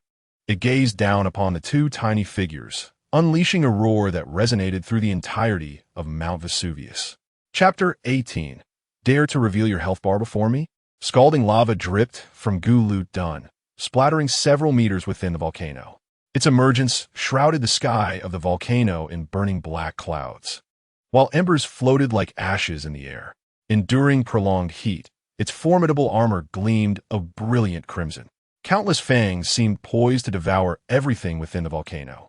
The beast let out a deafening roar, shaking the very ground of Mount Vesuvius. Wei Jia, establish a link with me. What? Establish a link? Are you jesting? Are you truly intent on fighting it? I have no desire to court death. Wei Jia cried out desperately from the air, his heart in turmoil. Had he known how reckless Victor truly was, he would have rather perished than forge a pact with him. Following Victor might lead to his own demise, and thoughts of revival seemed futile. Yet, having come this far, it appeared there was no option but to connect. Reluctantly, Wei Jia extended a wing to touch Victor's forehead. Instantly, a clearer connection formed in Victor's mind. Linking with the evil god Habika, synchronization in progress. Synchronization successful. Victor noticed a crow icon appear beneath his status bar. Immediately realizing the link had been established. While we're at it, enhance the teleportation spell and make your escape. Don't say I didn't warn you. Wei Jia fluttered around his ear, incessantly nagging. Victor ignored the crow as pleas for retreat, feeling invigorated by the scorching heat of the volcano. Retreat? A proud smile graced Victor's face, and in Wei Jia's eyes, he was undeniably mad. Victor was far from insane. He had long desired to challenge this calamity. From the moment he heard the name Mount Vesuvius, he knew he had to come, just as he had envisioned. The furnace beast Gulu Dun lay sealed at the very bottom of the volcano's mouth. This was a space apart, where any scale of battle they engaged in would scarcely affect the outside world. It was a natural arena for beasts. After Gulu Dun was first vanquished, it was resealed in this realm, transformed into a challenge akin to a dungeon for players. Thus, the strength of its current form was comparable to that within the dungeon itself. Victor felt a surge of confidence as he gazed at the towering beast. He had defeated this creature countless times before. Now, he wielded the enhanced power of his own body, and his skills had vastly improved. Furthermore, he had Wei Jia, a formidable ally. There was no exaggeration in his words. Wei Jia was indeed an indispensable source of strength for Victor. With limitless mana, this advantage was unparalleled, especially for a mage. Wei Jia's singular eye began to shimmer with a blue glow, and Victor felt an ocean of magical energy swell within him, his mana skyrocketing beyond limits. Victor 39 1000 99999999999 with such an abundance of mana, a victory was within reach. Gulu Dun was stirring from its long slumber, its body encased in a massive rocky armor, though this also restricted its movement. At that moment, Victor seized the opportunity. He raised his hands and began to weave a magical array in the air. Intricate patterns of the array filled the surroundings. Victor did not pause. He hurled several transparent crystals into the 6 corners of the volcano's mouth. Victor, are you attempting to use this entire volcano as your battleground? Victor remained silent, but the smile on his face confirmed Wei Jia's suspicion. The 6 crystals began to connect, runes emerging upon their surfaces, intertwining and pulsating. A colossal magical array descended like a lid over the volcano's mouth. With a flick of his fingers, variously colored spells swirled around Gulu Dun. Victor glanced at the status bar beneath Gulu Dun. Frozen, poisoned, weakened, agitated, numerous negative statuses began to afflict the beast. With a light stomp, the array erupted in a cascade of glowing particles that surged into Victor's being. Attack increased, water attribute attack enhanced to level 7. Fire resistance, Victor felt a surge of chaotic power coursing through him. The effects of the enhancements were astonishing. His muscles felt significantly strengthened, and his reflexes sharpened. He could even discern the lava dripping from the beast.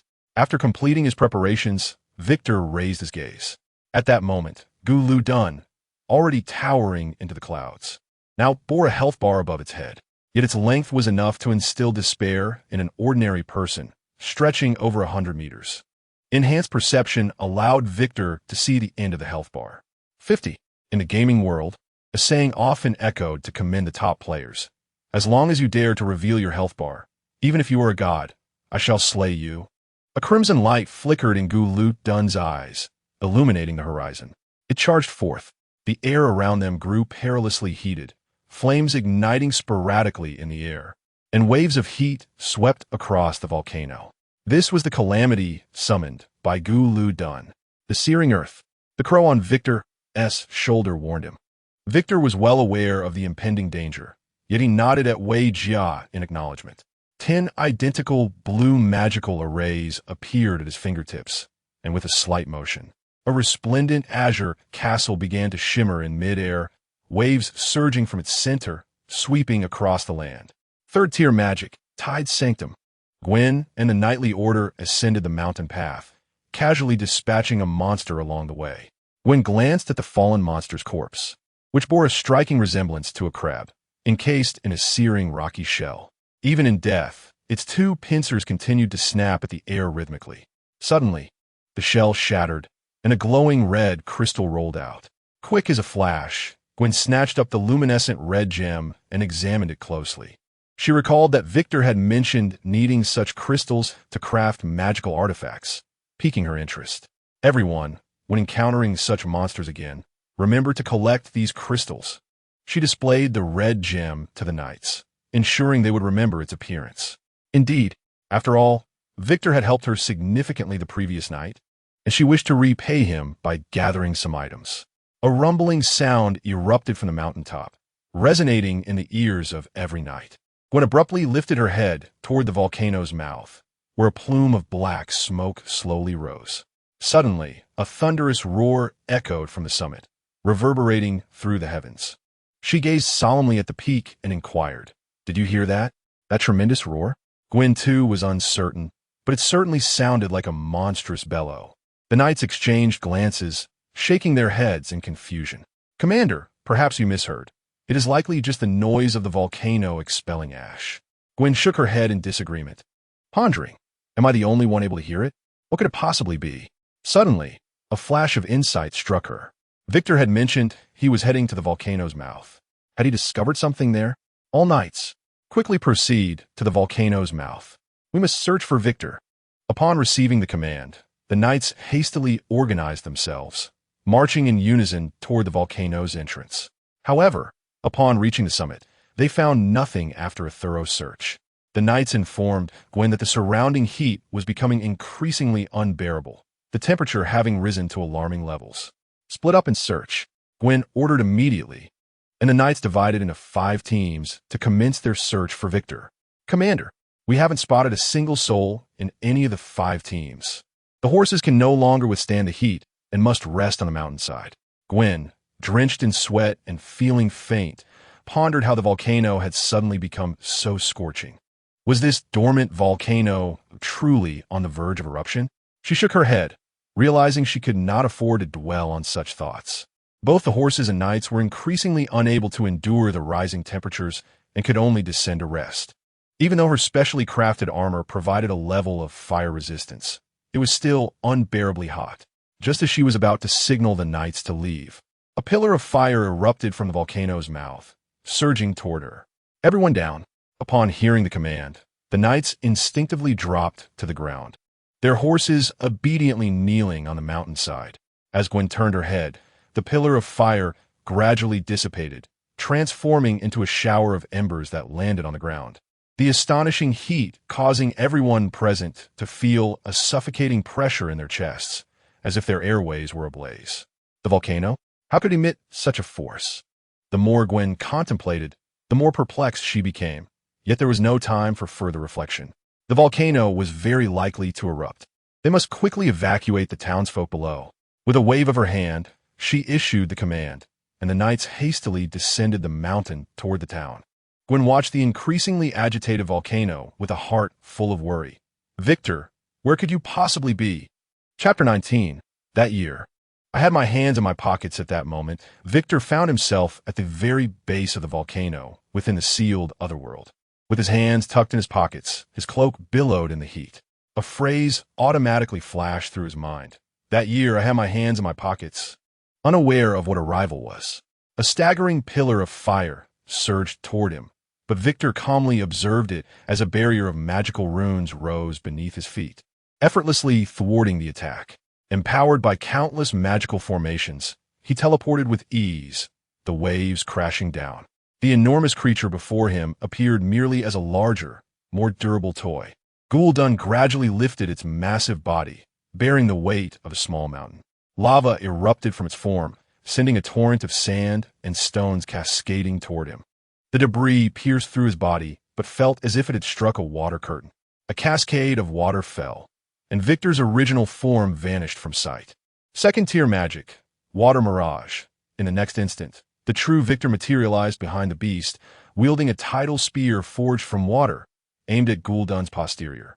Due to elemental constraints, Gul'dan felt the impact of the water spear acutely. In pain, it roared in fury, spewing lava toward Victor once more.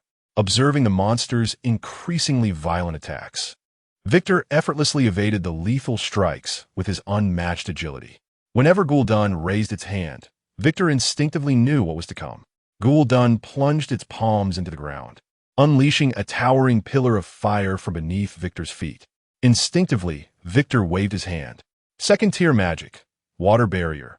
A shimmering blue membrane formed instantaneously, blocking the fire's onslaught. Gul'dan narrowed its eyes at Victor's composed demeanor, feeling profoundly frustrated, and let out a long howl, expressing its pent-up dissatisfaction. After prolonged combat, Victor remained as relaxed as at the beginning, but Gul'dan's health had only diminished slightly.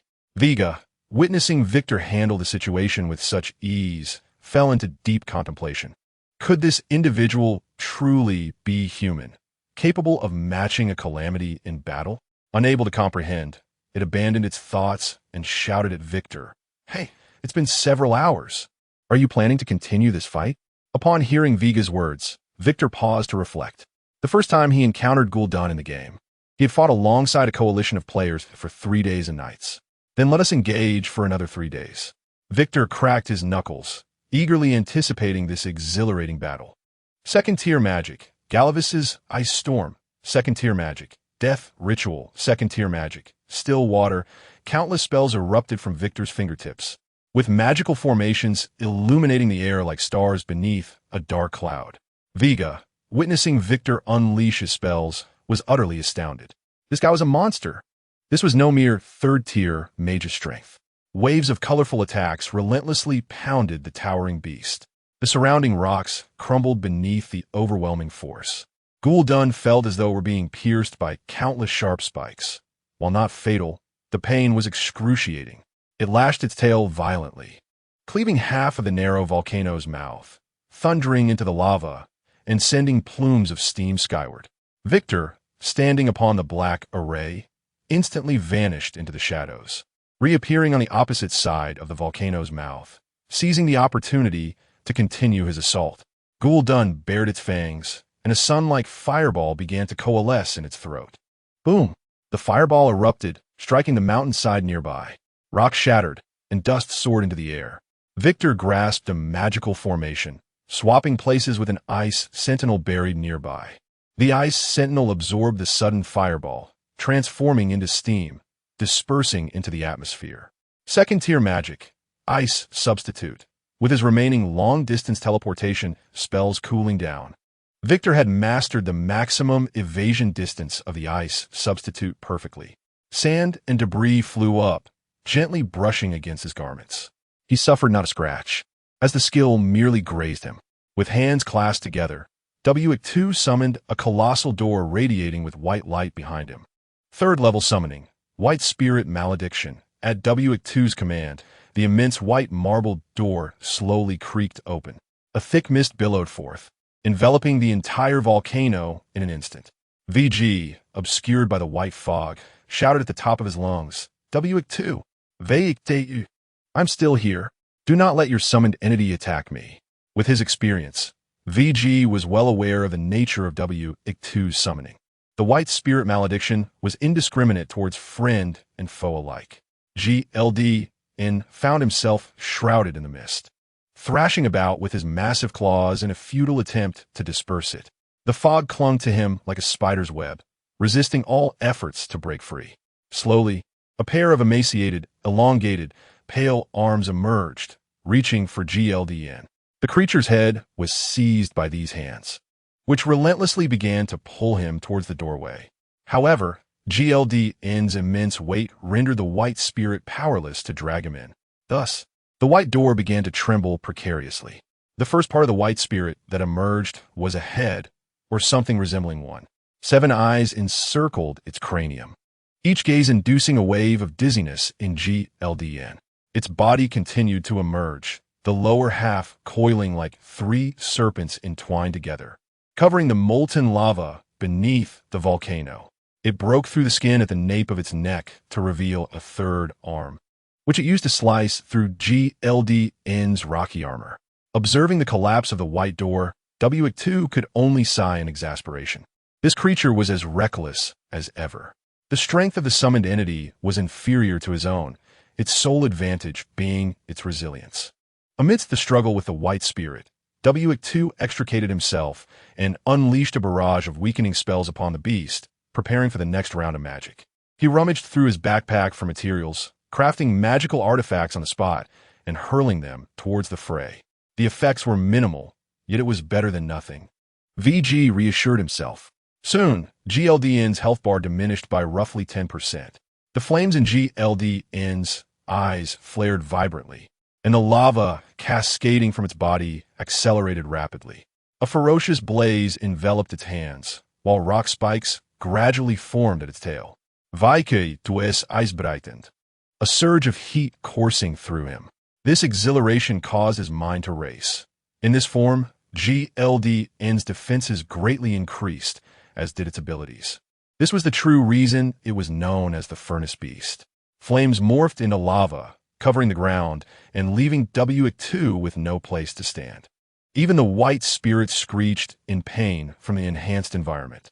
With no solid ground to stabilize himself, W2 declared, "If there is no place for me to stand, I shall create my own." With that, he traced a perfect square in the air.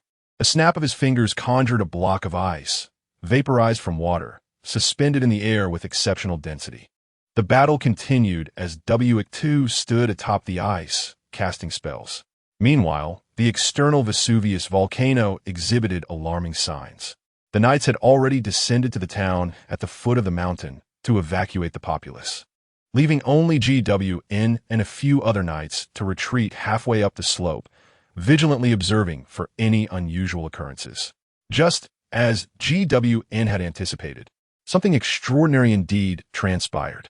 They lifted their heads, staring at the increasingly red surface of the volcano as vapor billowed from the crater, resembling a shell shedding to reveal its true colors within. "Captain, the volcano's mouth is as hot as an iron plate," one of the knights cautioned. GWN's expression grew grave as she turned to inform the others. "Quickly, report to the capital and request reinforcements." The knights nodded and raced towards the town to contact the capital via magical crystals. In the Duke's mansion, Illinois Kate sat in her room, clutching a vial of blue potion, her gaze vacant. She felt as though all her knowledge had been rendered useless. Previously, she would have deemed spending so much on merely a few vials of potion a folly. Can this single vial truly fetch 1,000 J? Yet now, her thoughts spiraled, questioning how such a trivial item could be priced so high. Lost in contemplation over the potion in her hand, she perked up at the sound of voices outside the door, darting out like an excited fawn. Standing at the threshold, ILK overheard the entire conversation and halted her movements. Duke LWI, seeing his beloved daughter had heard, wore a wry smile. Il Kappa. The Emperor has issued a directive. We require urgent assistance. Confused, she could not restrain herself from querying the Duke. "Father, you are a Duke. Why must you go personally?" The Duke beckoned her closer, and ILK obediently approached. He gently ruffled her hair, explaining softly, "My dear daughter, this is no trivial matter. All third-level mages in the capital must attend, and naturally, second-level mages are included in the ranks. Due to your youth, the royal family will not summon you." ILK suddenly recalled W2, who had departed on a mission days prior. He too was a third-level mage. Now her father was being summoned. Could they be headed to the same location?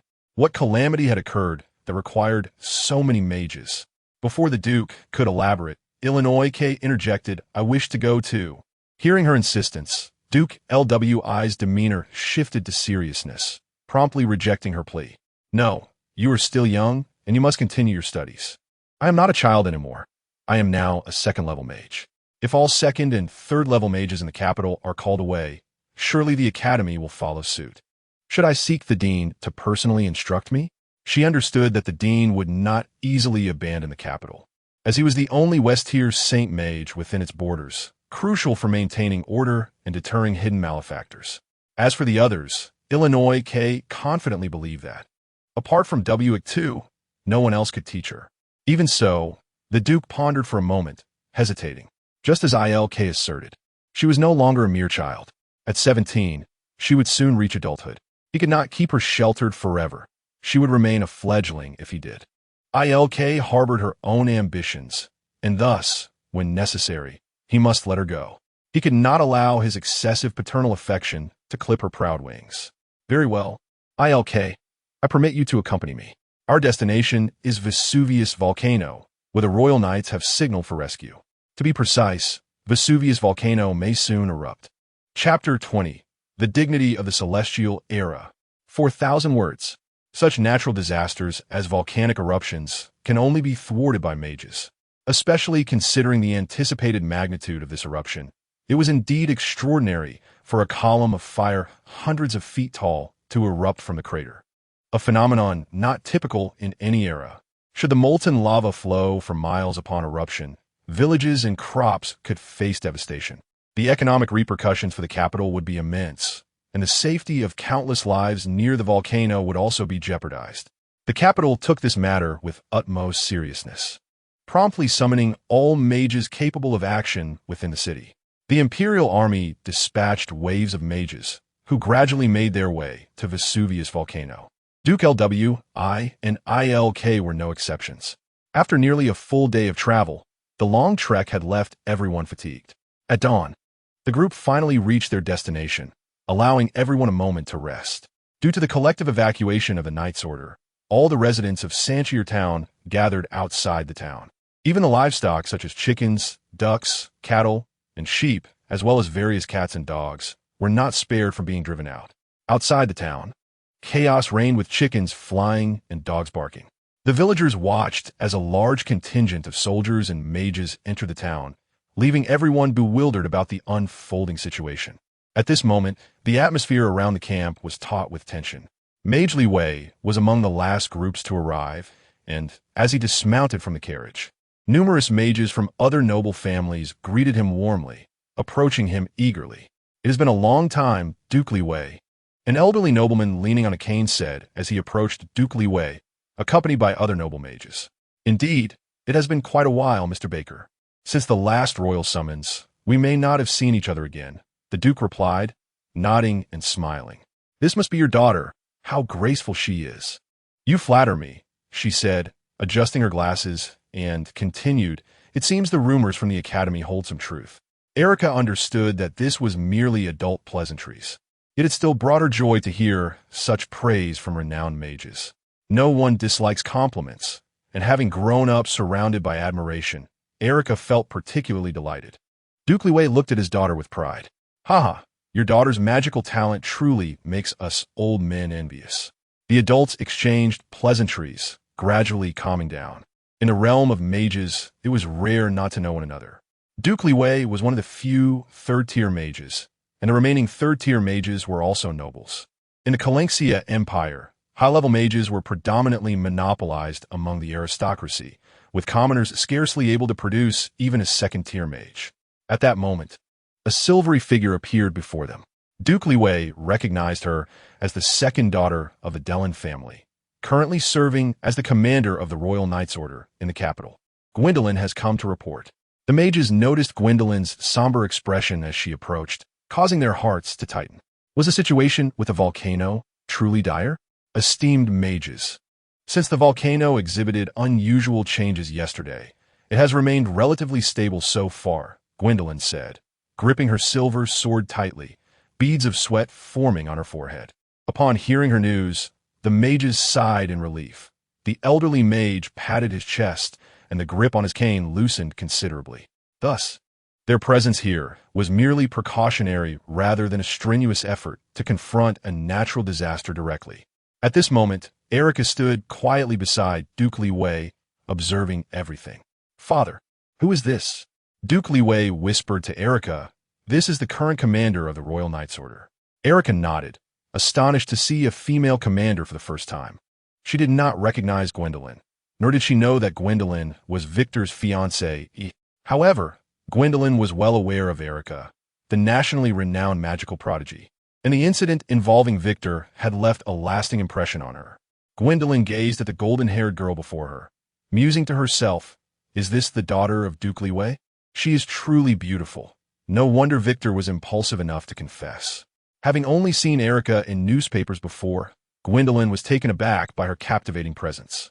Just a glance could evoke feelings of infatuation. "Commander Gwendolyn, what exactly has transpired with the volcano?" Gwendolyn briefly recounted the night's investigation upon arriving at the volcano. "What? You heard a tremendous roar from halfway up the mountain?" The temperature of the volcano surged immediately after the Knights investigated the summit. 100-meter-high fire column erupted. Mages Baker and others gaped in disbelief, exchanging bewildered glances. "What is happening?" "I don't know, do you?" "I have no idea. I've never heard of such a thing." The mages exchanged puzzled looks, rendered speechless. Duke Liwei, absorbed in thought upon hearing Gwendolyn's account, shared the same confusion as the other mages. Gwendolyn recalled something and said, "We applied for an accompanying mage who went ahead to the summit for investigation, but he has since gone missing and his whereabouts remain unknown." "What?" This revelation left them all in shock, as such statements easily incited suspicion. Erica, realizing something, asked for the first time, "Who was that mage?" "You should know him. He is Victor Clavenna." The moment that name was uttered, a wave of commotion erupted among the mages. Several mages, harboring animosity towards Victor, seized the opportunity to declare, "It must be Victor's doing. Indeed, he has committed other misdeeds before.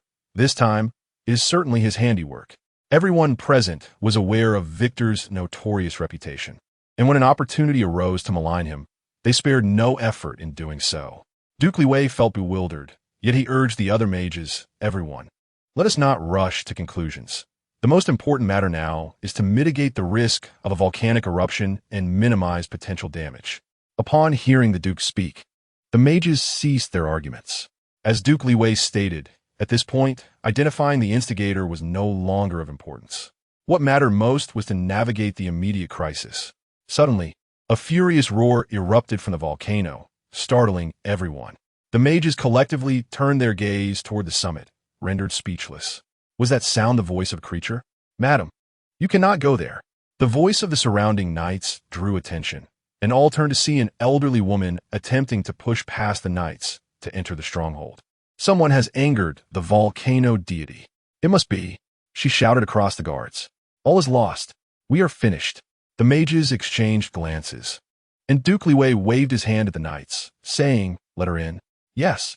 The knights ceased their obstruction, and the elderly woman quickly broke free from their grasp, limping forward with her cane.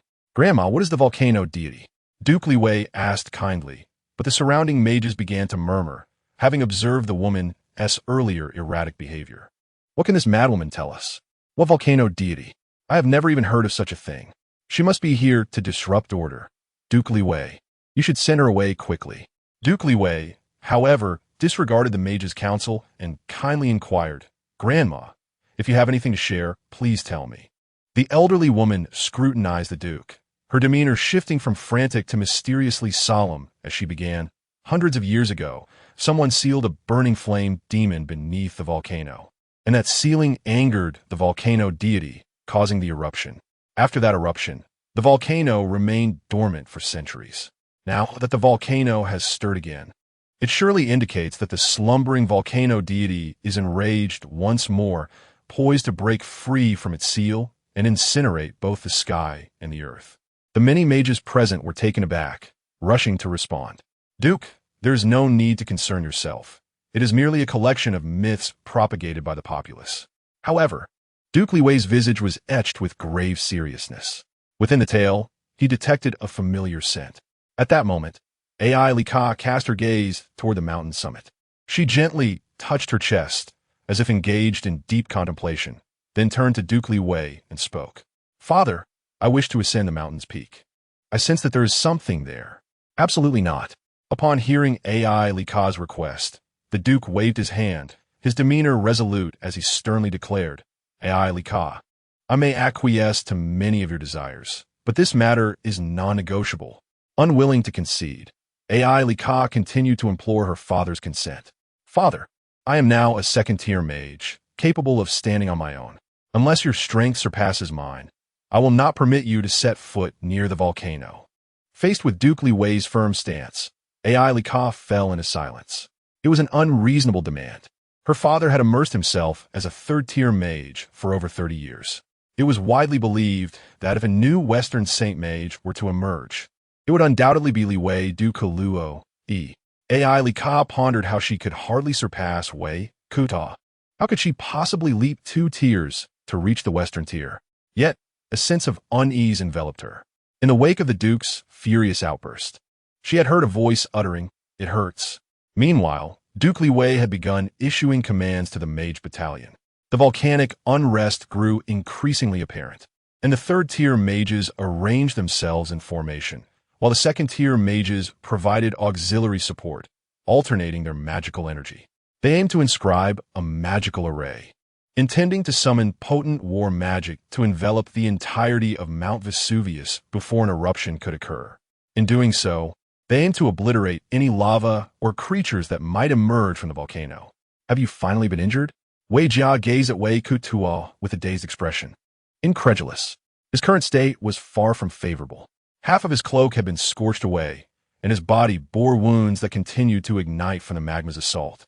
Yet, this was merely the first injury he had sustained after battling for an entire day. The creature could only regard him with such an assessment. Faced with a calamity akin to a natural disaster, he had managed to withstand it for a full day and even inflict damage.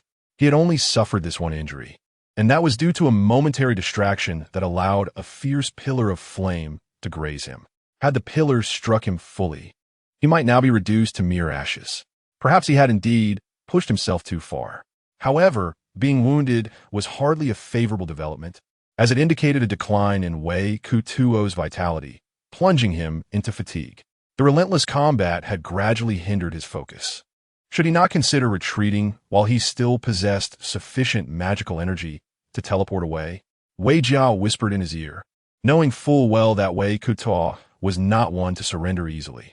Yet, his condition was dire.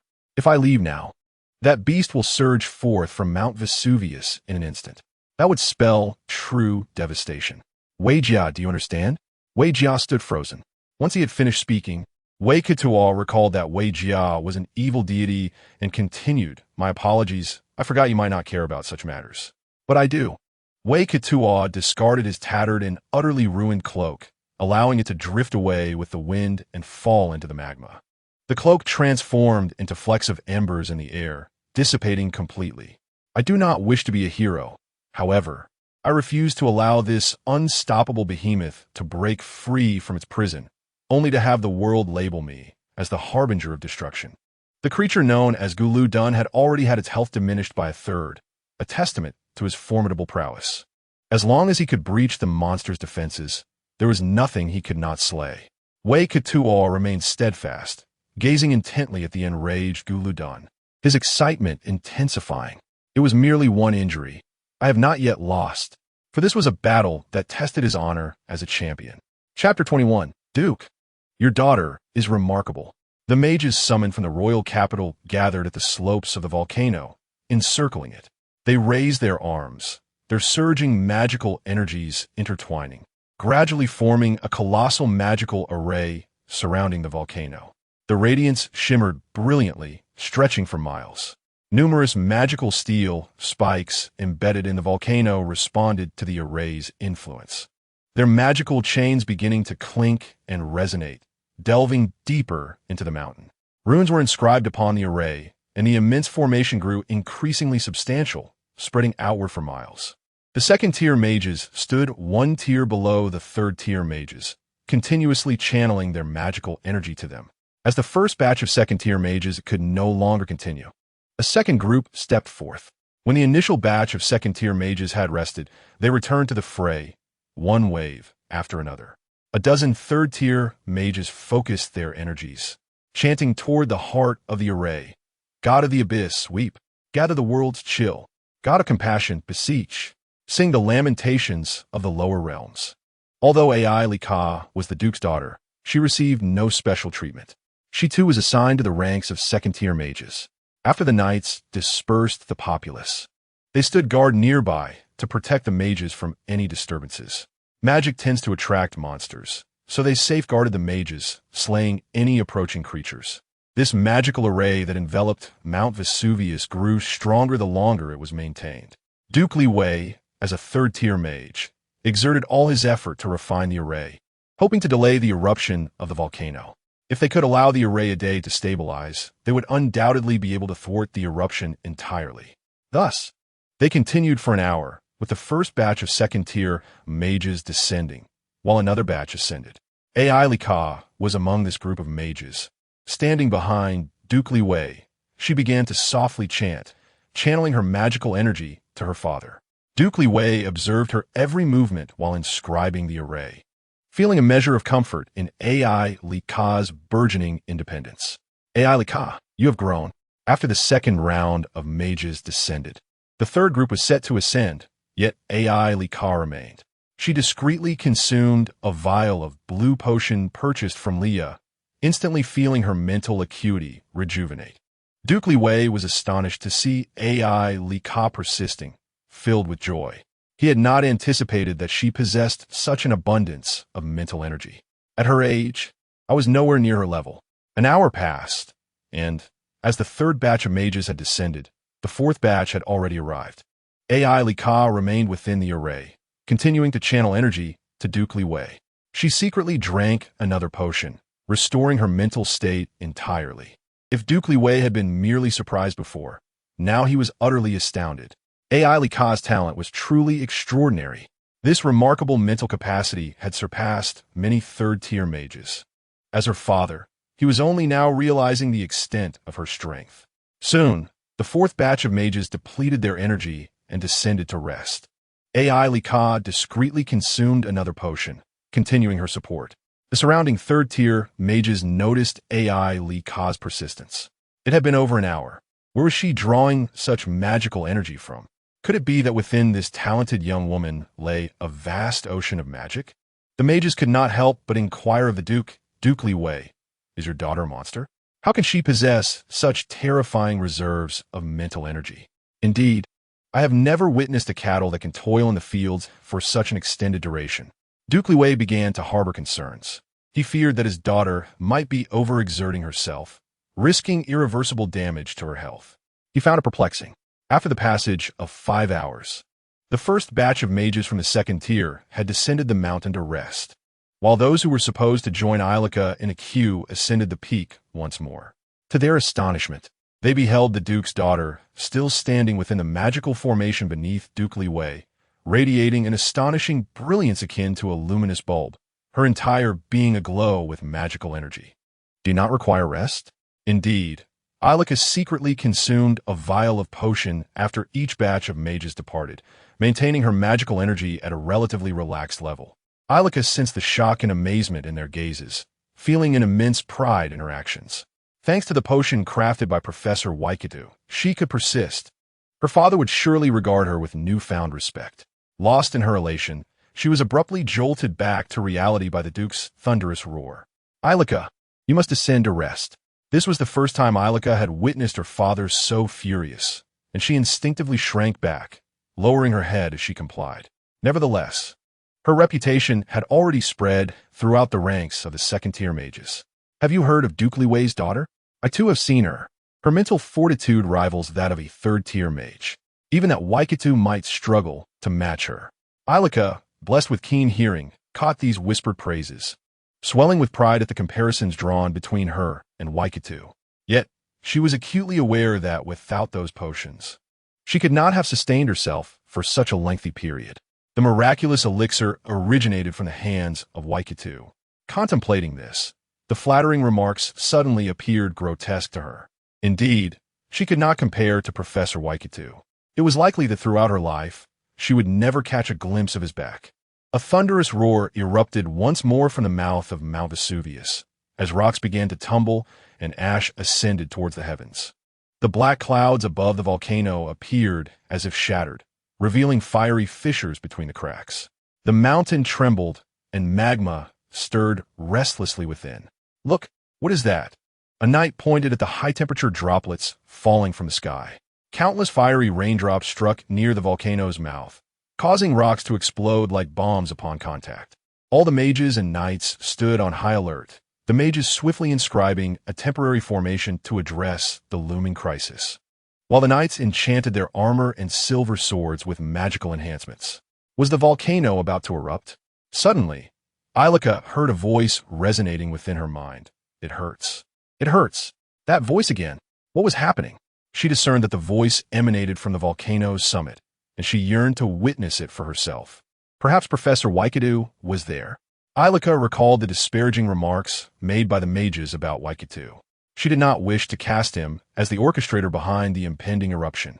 However, given the current circumstances, anyone would suspect him. The vanished Waikatu and the volcano on the verge of eruption. No, I must devise a plan to reach the volcano's mouth. In that moment, Ilika noticed the knight brigade guarding the formation nearby. Among them stood the only female knight. Strikingly beautiful, the second most stunning woman Ilika had encountered aside from her mother. The first was the sister from the Clivena shop. This knight exuded an entirely different aura.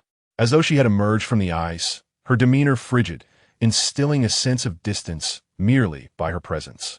Ilika had heard that this knight was the current captain of the Royal Knight Brigade, Gwen. She resolved to approach this sister and request her permission to leave. It would be futile to attempt to converse about the volcano directly. Ilika paced in contemplation when suddenly an idea struck her. She feigned urgency and rushed before Gwen. As she had hoped, her actions captured the knight's attention. "Excuse me, knight's sister. May I step away for a moment? I need to use the restroom." "That is not permissible. I must ensure the safety of all of you here. Miss Ilika, please bear with it." The cold, unyielding knight adhered strictly to her orders. However, Ilika's anxiety grew increasingly acute. The voice from the summit, the missing Waikatu, seemed to be urging her towards something. She had to escape and ascend to the peak. At that moment, Duke Liwei suddenly appeared beside her, placing his hand upon her shoulder. Ilika's body tensed, akin to a startled rabbit. Duke Liwei spoke gravely, "My dear, provide me with an explanation." Chapter 22. We are all girls. Surely you can understand me. Duke Liwei materialized behind Ilika, his hand resting firmly on her shoulder. His expression stern. Ilika felt a shiver run down her spine at her father's unexpected presence, fearing her intentions to sneak away had been uncovered. Her gaze darted, contemplating her response, when Duke Liwei inquired, "Explain to me how you managed to endure within the formation for such a lengthy duration." Upon hearing her father's question, Ilika released a sigh of relief. The tension in her smile dissolved into ease. So that was it. Ilika circled around the Duke with an air of mystery and exclaimed, "That is because I possess a treasure." "A treasure?" Duke Liwei was somewhat perplexed. What sort of remarkable item could enhance Ilika's mental prowess so profoundly? Ilika proudly revealed to her father, "It is Professor Waikatu's creation." "What? Waikatu's?" Upon hearing that name, Duke Liwei was genuinely taken aback. He was well aware that Waikatu was a genius, having achieved the rank of professor at such a young age. Waikatu had indeed crafted an item that could augment mental strength. No, that was not the focal point. The crux was, why did Waikatu's item reside in Ilika's possession? Had Waikatu gifted such a thing to Ilika? Was it an attempt to curry favor? Duke Liwei's anger surged, a fiery sensation igniting within him. "Damn Waikatu, you truly have been thinking of Ilika?" He felt an overwhelming urge to twist the scoundrel's head off. Anyone daring to covet his precious daughter must learn the consequences. Turning back, he suddenly sensed something amiss. Wasn't Ilika quite disdainful of Waikatu? Why then did she appear so proud when mentioning him? Duke Liwei's suspicions deepened. Waikatu was ensnaring his daughter. Observing her father's demeanor, Ilika produced a small blue vial from her bag. "What is this?" Duke Liwei inquired curiously upon seeing the vial she held. It was the first time he had encountered such a blue potion. He knew it was purchased from Professor Waikatu's shop, costing 1,000 geo for a single vial. Duke Liwei thought, misunderstanding resolved. He had initially believed Waikatu was seducing Ilika during their time at the academy. Now, it appeared that things were not as he had imagined.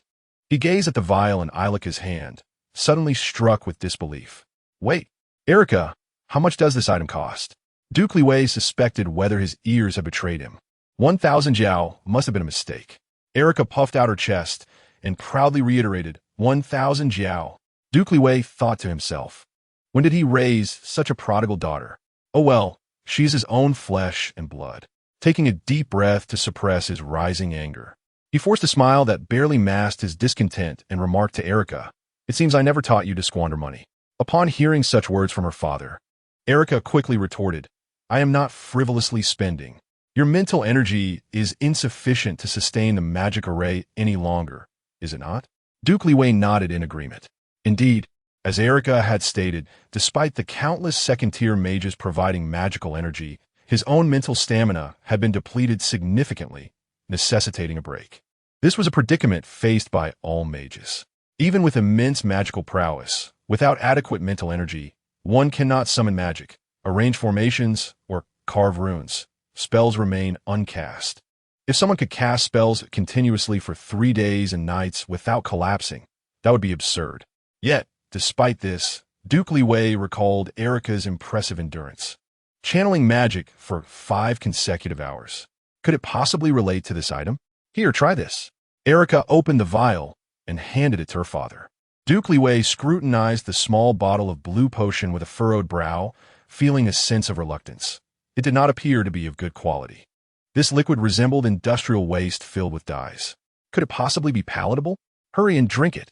Erica urged him impatiently, listening to his daughter's insistence. Duke Liwei swallowed his reluctance and drank it down. In an instant, a bluish luminescence enveloped his body. Almost immediately, his mental energy rejuvenated by a fraction, sufficient to continue casting spells. He felt the weariness that had burdened his mind dissipate significantly. Rubbing his forehead, he noted that the fatigue had nearly vanished. As a high-tier mage immersed in the 3rd tier for over 30 years, he was acutely aware of the extraordinary effects of this potion.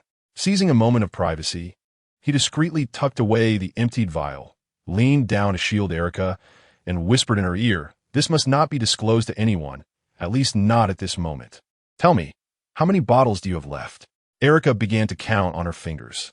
She had purchased 10 bottles in total, wasted 1 at home during testing, consumed 5 while casting spells in the array, and her father had drunk 1 to restore his mental energy, leaving her with 3 bottles.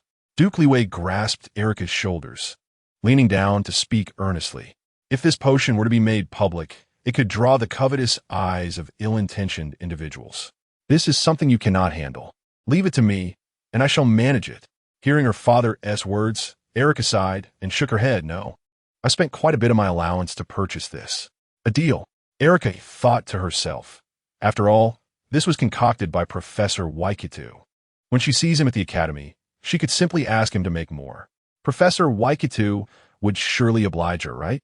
Feeling as though she had struck a profitable bargain with her father, Erica was in high spirits, willingly handing over 3 bottles to Duke Liwei. Had her father not advised her to keep 1 for herself just in case, she would have given him all of them. Duke Liwei carefully cradled the potions as he departed.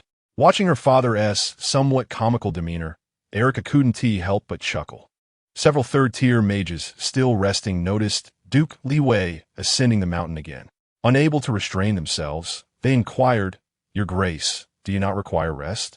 Duke Liwei turned to them, displaying a genial smile. Yes, my mental energy is still adequate. You all should rest. I can maintain the grand array on my own. What? The exhausted 3rd-tier mages were momentarily stunned. Just moments ago, it was your daughter standing unwavering for 5 hours, and now you cannot descend from your post? Is your entire family of the Dukelos clan peculiar? At this moment, Erica was elated. Had it not been for the need to distract the Duke, she would not have parted with the potion even if her allowance multiplied tenfold. She resolved to ascend the mountain peak. At this juncture, her only option was to seek assistance from Gwen. We are both girls. Surely, my sister will understand me. With tearful eyes, Erica looked at Gwen, pleading earnestly.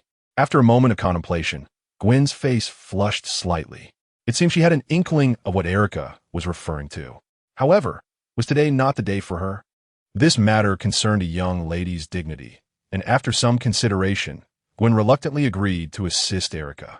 Erica was initially overjoyed, nearly leaping with glee, yet remembered her earlier plight and endeavored to appear as though she were still in pain.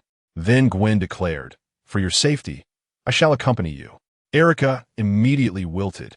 With such a formidable knight at her side, the chances of escaping under her watchful gaze seemed slim. Yet Erica had not given up. If only she could find an opportunity, she could still break free. Soon, the pair arrived at an isolated area. The surface of the volcano was flat and barren, with no cover in sight. After much searching, they found a solitary stone, barely sufficient for concealment. Erica glanced around, blushing, and urged Gwen to step back a bit. Feeling somewhat bashful, Gwen, puzzled, remarked, "We are both girls. What is there to be shy about?" Nevertheless, she took a few steps back. Erica crouched behind the stone, preparing to unfasten her trousers when she unexpectedly locked eyes with Gwen. Embarrassed and indignant, she called out, "Could you please turn around and not watch me?" Gwen, silent, took a few steps back before turning her head away. Not looking is not looking. It makes no difference. In a brief moment that Gwen turned away, a blue glow illuminated the volcano, and she caught a glimpse of the faint edge of the azure light, instantly spinning back around. The teleportation array had been established.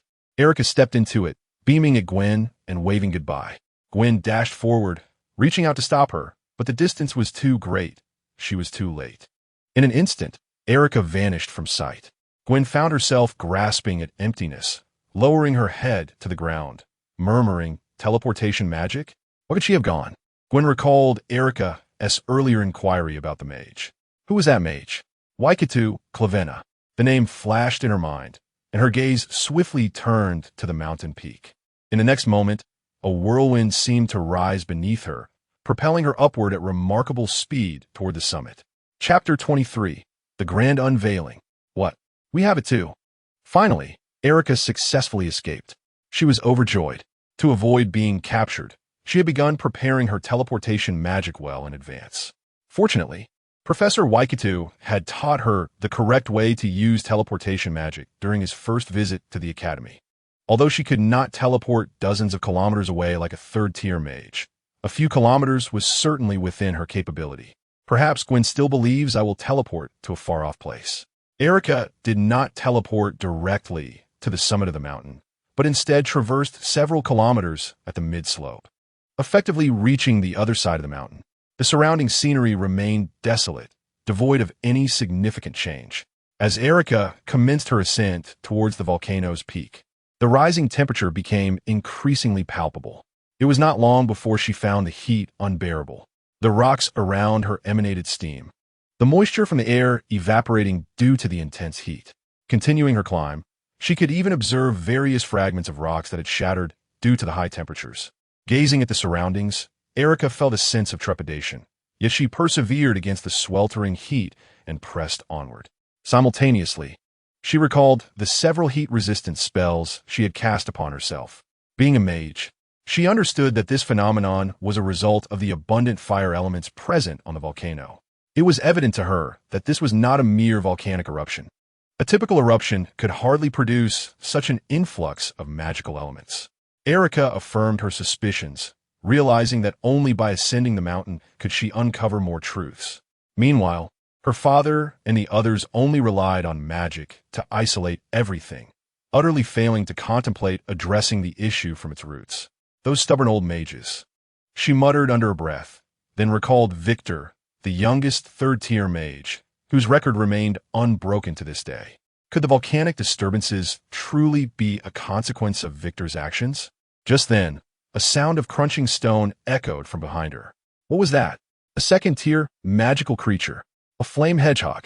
Without hesitation, Erica conjured a magic circle aimed at the creature.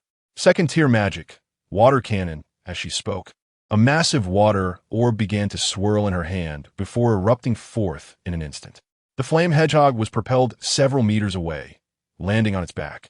Its flames completely extinguished, resembling charred remains. It was evidently lifeless.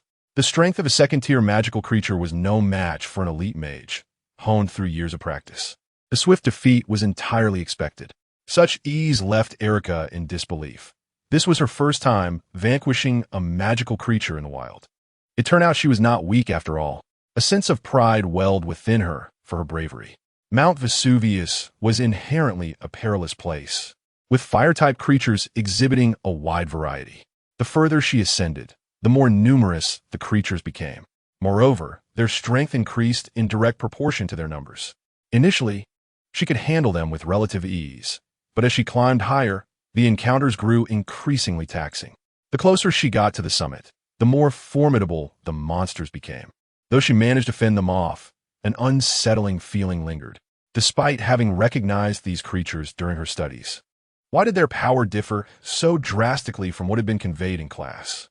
Another flame hedgehog leapt from the ground, and this time, it took several spells for her to finally subdue it. Compared to the previous creature, its claws were sharper, and the flames on its back blazed more fiercely, naturally enhancing its aggression. Had these creatures been empowered? This thought flashed through Erica's mind. The dense fire elements surrounding her were augmenting their strength. The intensification of the fire element was no coincidence.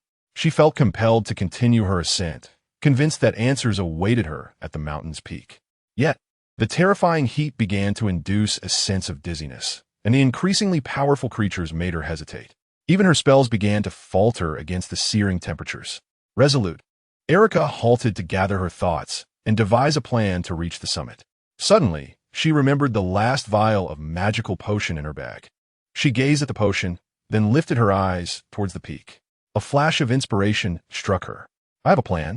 Meanwhile, on the other side of the mountain, Gwen sprinted towards the summit, despite the oppressive heat causing her to sweat profusely. The silver sword in her hand felt like ice as it sliced through one magical creature after another. First Victor, and now the Duke's daughter. Why did they all seem to court trouble? Did she not wish to seek out Victor?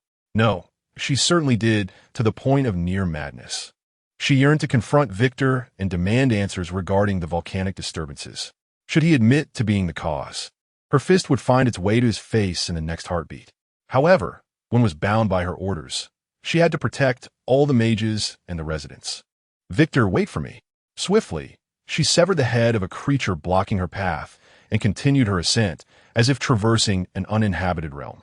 Soon, she encountered an obstacle. Before her, an astonishing flow of magma erupted from the crevices of the volcano's surface, as if the mountain were bleeding from a grievous wound.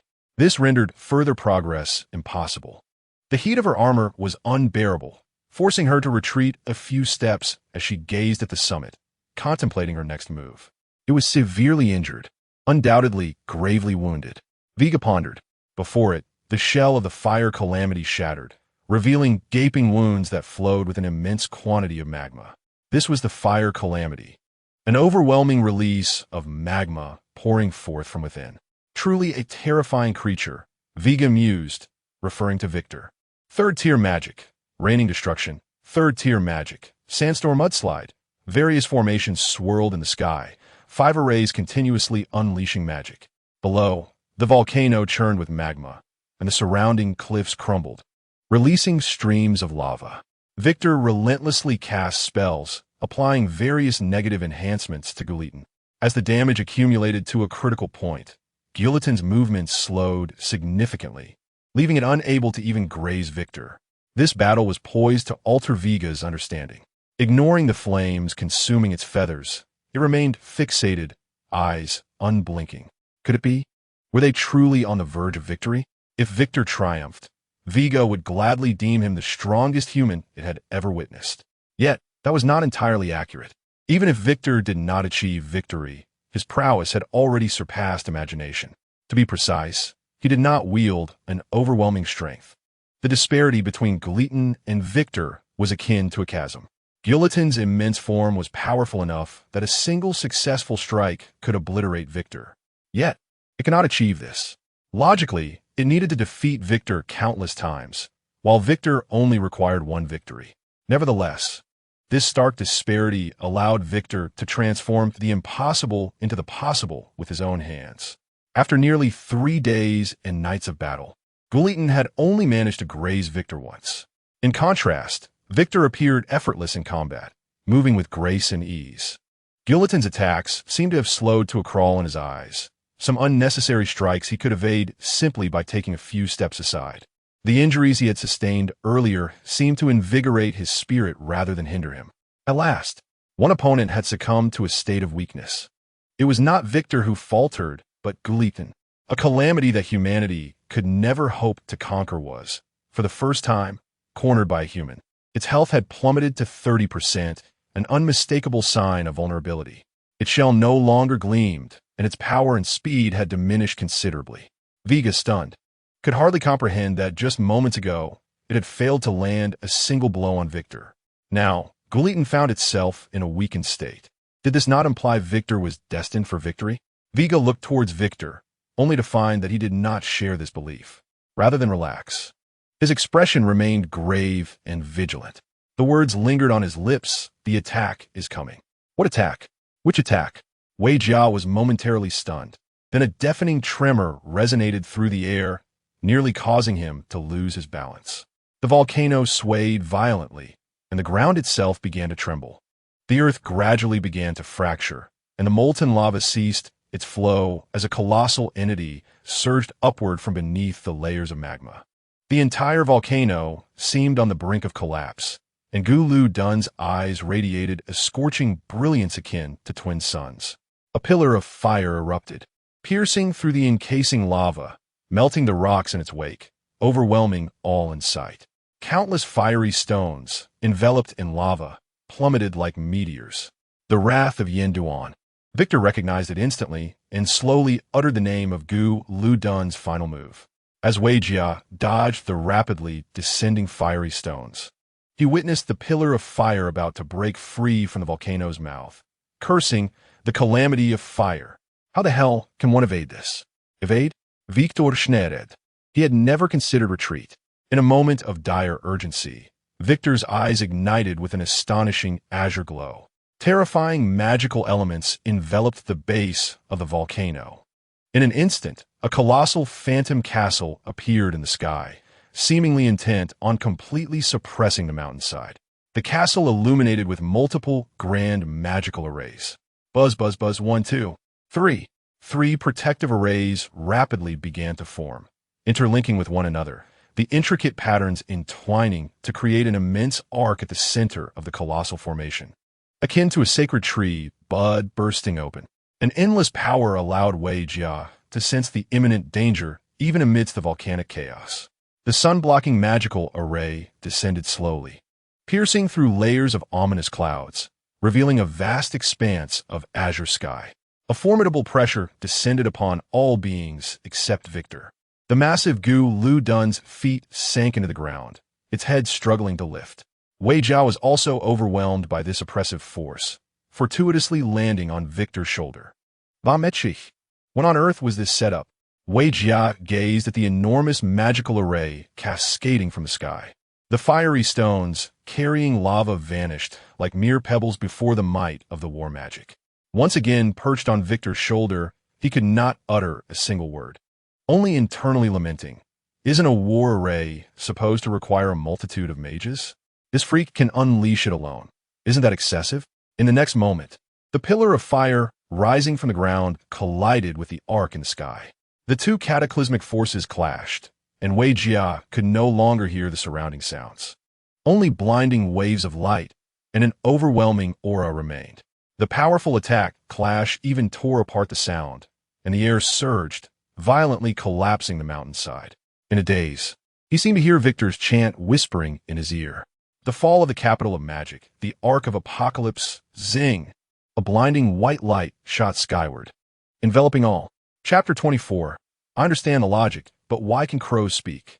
A blue array materialized above the volcano, and a figure gradually became tangible. It was AI Lika.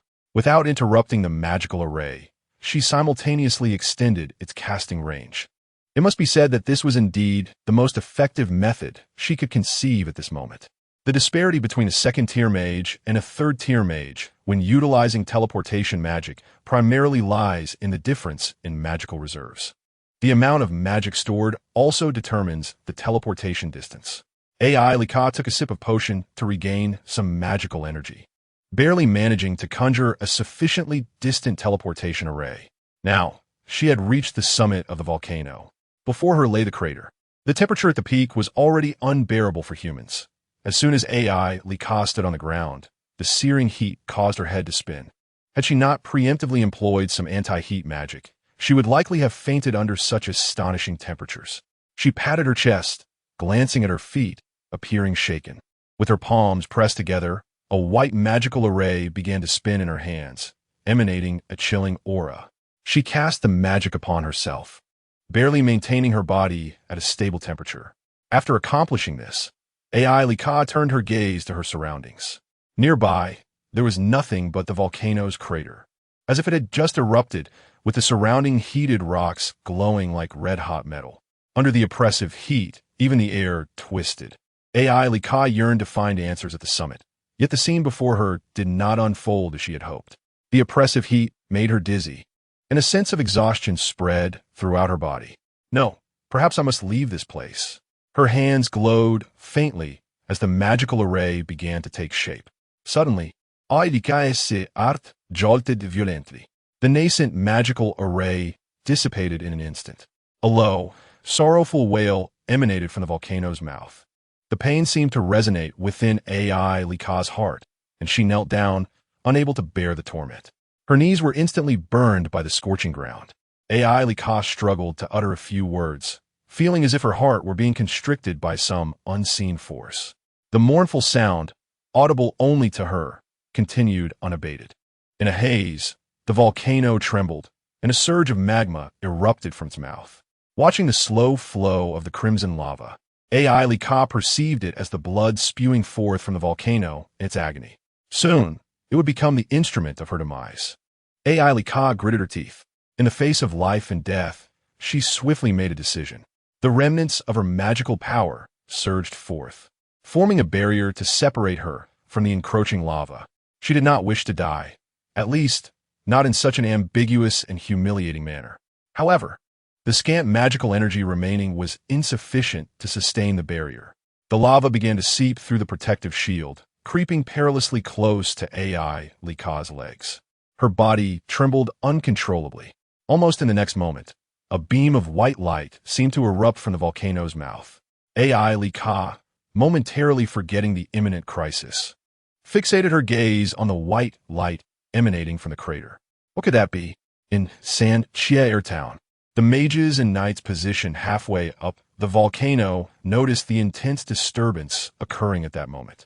This was a prelude to the volcano's imminent eruption. A mage suddenly shouted, but everyone could see it clearly. The lava bursting forth from the crater was the most compelling evidence. All the third-tier mages wore grave expressions, standing ready to unleash the terrifying war magic at the command of Li Wei. The powerful war magic was capable of completely subduing the volcano. Li Wei was exceedingly confident, just about to cast the magic, even contemplating having AI Lika continue supplying magical energy for him. AI Lika. Could she still hold on? AI Lika. AI Lika. Now, Li Wei was anxious, searching high and low at the stronghold. Yet he could not find AI Lika's figure. How could she vanish at this critical moment? If she had gone to the top of the volcano, it would be incredibly perilous. Li Wei was reluctant to believe AI Lika could be so reckless, continuing his search halfway up the mountain. Many third-tier mages looked at Li Wei, speaking urgently, "Your Grace, if we do not activate the array soon, the volcano will erupt completely. We are running out of time." The Duke nearly shouted, admonishing them, "No, we absolutely cannot activate the array. Your Grace, what has transpired?" The crowd, bewildered, hurriedly inquired. AI Lika has gone missing. Upon hearing this announcement from Li Wei, everyone stood frozen in shock. If we're at the mountaintop when a magical array was unleashed, she would surely be torn to shreds by the immense magical pressure. However, if the magic were not activated, the volcanic eruption would result in a catastrophic disaster. At that moment, Li Wei's eyes gleamed with desperation. If forced to choose, he would willingly forsake his honor and status, even at the expense of innocent lives, just to avert the disaster by a mere second. Yet, as the master of the magic, if Li Wei remained silent, the array would remain stagnant. Suddenly, a blinding beam of white light erupted from the volcano's mouth, shooting skyward. All eyes were drawn to this radiant light that tore through the dark clouds, illuminating the heavens. In an instant, the once obscured sky revealed its true form, bathing the earth in soft moonlight that pierced through the thick gloom, casting a gentle glow upon the shocked faces of the onlookers. Drip drop. Soon, raindrops descended from the sky like ethereal sprites after a calamity. The torrential rain pounded the mountaintop, splashing onto the flowing lava as if enchanted, cascading over the surface of Mount Vesuvius. At that moment, the volcano lost all its momentum. The astonishing temperature plummeted rapidly, and the entire volcano emitted fierce steam as if doused with a bucket of cool water, alleviating the heat that had once enveloped them. Rather, under this sudden downpour, they found themselves shivering. The flowing lava gradually solidified, the fiery stones returning to their original black hue. Had the eruption of Mount Vesuvius ceased? A mage voiced the collective astonishment of everyone present. The rain soaked Dukely Way's hair as he squinted up at the sky, lost in tumultuous thoughts. His expression a complex tapestry of emotions.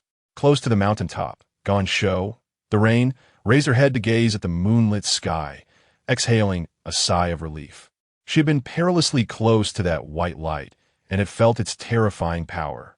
The obstructing lava had cooled, and with unwavering determination, she stood up, grasped her silver sword, and charged towards the summit. Rooted in place, stared up at the sky, her mind momentarily blank. When that magical force manifested, she had been in closest proximity. It was undoubtedly a power beyond human comprehension. Kneeling in the rain, she shut her eyes, allowing the droplets to drench her. At this moment, no threat existed. Under that astonishing magic, it seemed as though every danger had been dispelled. The eruption of Mount Vesuvius felt like a magnificent jest from the heavens. Its erratic behavior led everyone to believe an eruption was imminent, and just as the tension peaked, the volcano fell silent. Its trick had succeeded, capturing everyone's attention. Tears streamed down's face, and she could not discern whether the moisture on her cheeks was rain or sorrow. Fear gripped her. She had nearly perished atop this volcano. She had come perilously close to leaving no trace behind. She lamented the price of her own pride. Her cries summoned a fiery hedgehog, which, amidst the astonishing downpour, radiated steam from its rain-soaked body, blending seamlessly into its surroundings. It bared its fangs, dangerously close to, ready to strike with a single swift leap. At that moment, was utterly drained of magic and spirit, devoid of any capacity to resist. She continued to weep, unaware of the imminent danger approaching. In the blink of an eye, the fiery hedgehog lunged at her, emitting a terrifying screech. Reacted, but her frailty prevented her from mounting any defense. She was destined to perish. Father, boom! A searing fire serpent, as hot as molten rock, grazed cheek and struck the fiery hedgehog. This transpired in an instant. The creature was reduced to ashes, leaving no trace behind. Stunned, halted her tears, her gaze fixed on the spectacle before her. Suddenly, she heard a familiar voice behind her. I believe I taught you this lesson. A mage must always prioritize their own safety. She whirled around to see the swaying figure of Professor Wei, Kutaw. Professor, you. Her heart swelled with joy, but before she could utter another word, she noticed the astonishing flow of molten rock cascading from his body. The lava hit the ground and rapidly cooled, producing a thick mist. In the next moment, Wei Kutaw collapsed, unconscious, at the edge of the volcano's mouth. Confused, rushed to his side, reaching out to touch him. Ouch, that hurts! The tremendous heat emanating from Wei Kutaw was enough to cause burns upon mere contact. Wei Kutaw, what happened to you? Wei Kutaw, ignoring the risk of severely burning her hands. She summoned her last remnants of magic to encase her palms in a thin layer of ice, attempting to lift him. The searing heat caused her hands to throb painfully, yet she persevered, striving to elevate him. The next moment, her burned legs could no longer bear the strain, and with a crash, both collapsed to the ground. Fortunately, the volcano's temperature had drastically decreased. Otherwise, they would have been seared into oblivion. In an instant, feelings of resentment swelled within. She despised herself, loathed her arrogance, and abhorred her current helplessness. All that she had learned at the Magic Academy felt like a burden. Yet, with unwavering determination, she repeatedly attempted to lift Wei Kutaw, even as her body succumbed to his scorching temperature. Loathed her own weakness, but she would not regret reaching the mountaintop. If she were not present, he would notice the gravely injured Wei Kuta. He would surely perish here. Time and again, struggled to rise, falling and rising again. Though the distance she could move was scarcely 2 meters, she pressed on. Lacking magic, she was forced to rely solely on her physical strength. Wei Kutua had saved her, so now she must save him. Little girl. A sudden voice echoed in her ears, causing who was straining to support Wei Kuta to pause in bewilderment. She glanced around, seeking the source of the sound, but no one was visible at the mountaintop. The only presence was a one-eyed raven perched at the volcano's edge. It was Wei Kutuo's loyal pet, inseparable from him, had once fed it. Suddenly, his eyes widened. No matter how ferociously the rain fell, the raven's feathers remained untouched by a single drop. Its plumage appeared polished, rendering it a unique entity amidst the downpour. The one-eyed raven opened its unsightly beak. A blue glimmer shone from its eye, exuding an air of wisdom. Do you truly wish to save him? With an appearance reminiscent of a gentleman, it left AI Lika momentarily entranced, yet she could not overlook the undeniable truth that it was a crow. Permit me a brief moment for self-introduction, Mississippi. I am the malevolent deity Habika. Habika? AI Lika murmured the name. Yet it was evident that she had never encountered such a figure. She was well acquainted with the history of the empire, which bore no record of such a deity. Of course, it matters not if you are unfamiliar with me. You may refer to me by my current name, Weigia. Now, may I inquire once more? Do you truly wish to save Victor Clavena? At this moment, AI Lika was wholly unconcerned with the identity or capabilities of the being before her. Grasping at the last shred of hope, she nodded fervently, desperate for the malevolent deity to rescue Victor. Weigia closed his eyes and let out a soft chuckle. The ritual is not yet complete. Your desire to save him requires your own strength. Follow me, become my acolyte, and I shall assist you in fulfilling your wish. The dark sigil on the ground spread like serpents exhaling venom, coiling around AI Lika's feet. A shadowy aura began to rise, enveloping her. She had never witnessed such magic or sigils, and a sense of foreboding washed over her. Was it the essence of a malevolent deity? With no other options, AI Lika nodded in agreement, believing that by becoming his acolyte, she could save Victor. This singular thought consumed her. Without hesitation, she declared, I promise to follow you and become your acolyte. Weigia regarded the earnest AI Lika with a gleam of pride in his singular eye. Excellent. I acknowledge your sincerity. His gaze flicked towards the unconscious Victor, pondering silently. Is it truly possible for a girl to go to such lengths for you, Victor? Unbeknownst to you, you have acquired something invaluable. In an instant, mist emanated from Weijia's form, infusing the sigil on the ground with arcane power. The dark sigil began to writhe voraciously, its edges extending tendrils that danced upon the earth, culminating in a radiant glow that enveloped both Weigia and AI Lika. In the next heartbeat, the light shattered like a mirror, and the sigil vanished. AI Lika opened her eyes, searching for any signs of change within herself. Yet, nothing had occurred. Not a single mark adorned her. Was this the ritual of contract signing? Had Weigia known her thoughts, he would have laughed heartily, for he possessed no teeth. The signing of a contract was never a mere formality. This dark sigil was a one-sided connection to the acolyte. To forge a true contract, one needed to sign a formal agreement akin to Victor S. Is this sufficient? AI Lika asked, her tone tinged with urgency. Can this truly save Victor? Her thoughts were resolute. Weigia regarded her with a silent smile, narrowing his eyes as he posed a question. Before we proceed to rescue him, I must ask you, why are you here? What brings you to the summit of the volcano? AI Lika hesitated, weighing her words, before finally revealing the truth. I heard the volcano wailing. It spoke of its pain. Oh, Weijia's interest peaked as he glanced at AI Lika, suddenly understanding everything. With a sly smile, he began to subtly coax her further. And what else do you hear now? AI Lika furrowed her brow and shook her head. I hear nothing now. Quite naturally, Weigia turned his head, musing, for the disaster of fire has plunged this dread man into a deep slumber. He would never forget that scene when the last arcane vessel sank into the depths of the volcano, where the surging flames and molten rock seemed to freeze in time.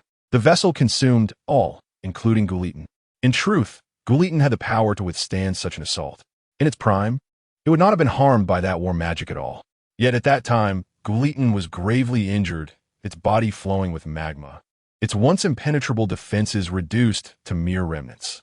Ultimately, Gulitin transformed into a lifeless rock, shattered within the volcano, forced into an involuntary slumber.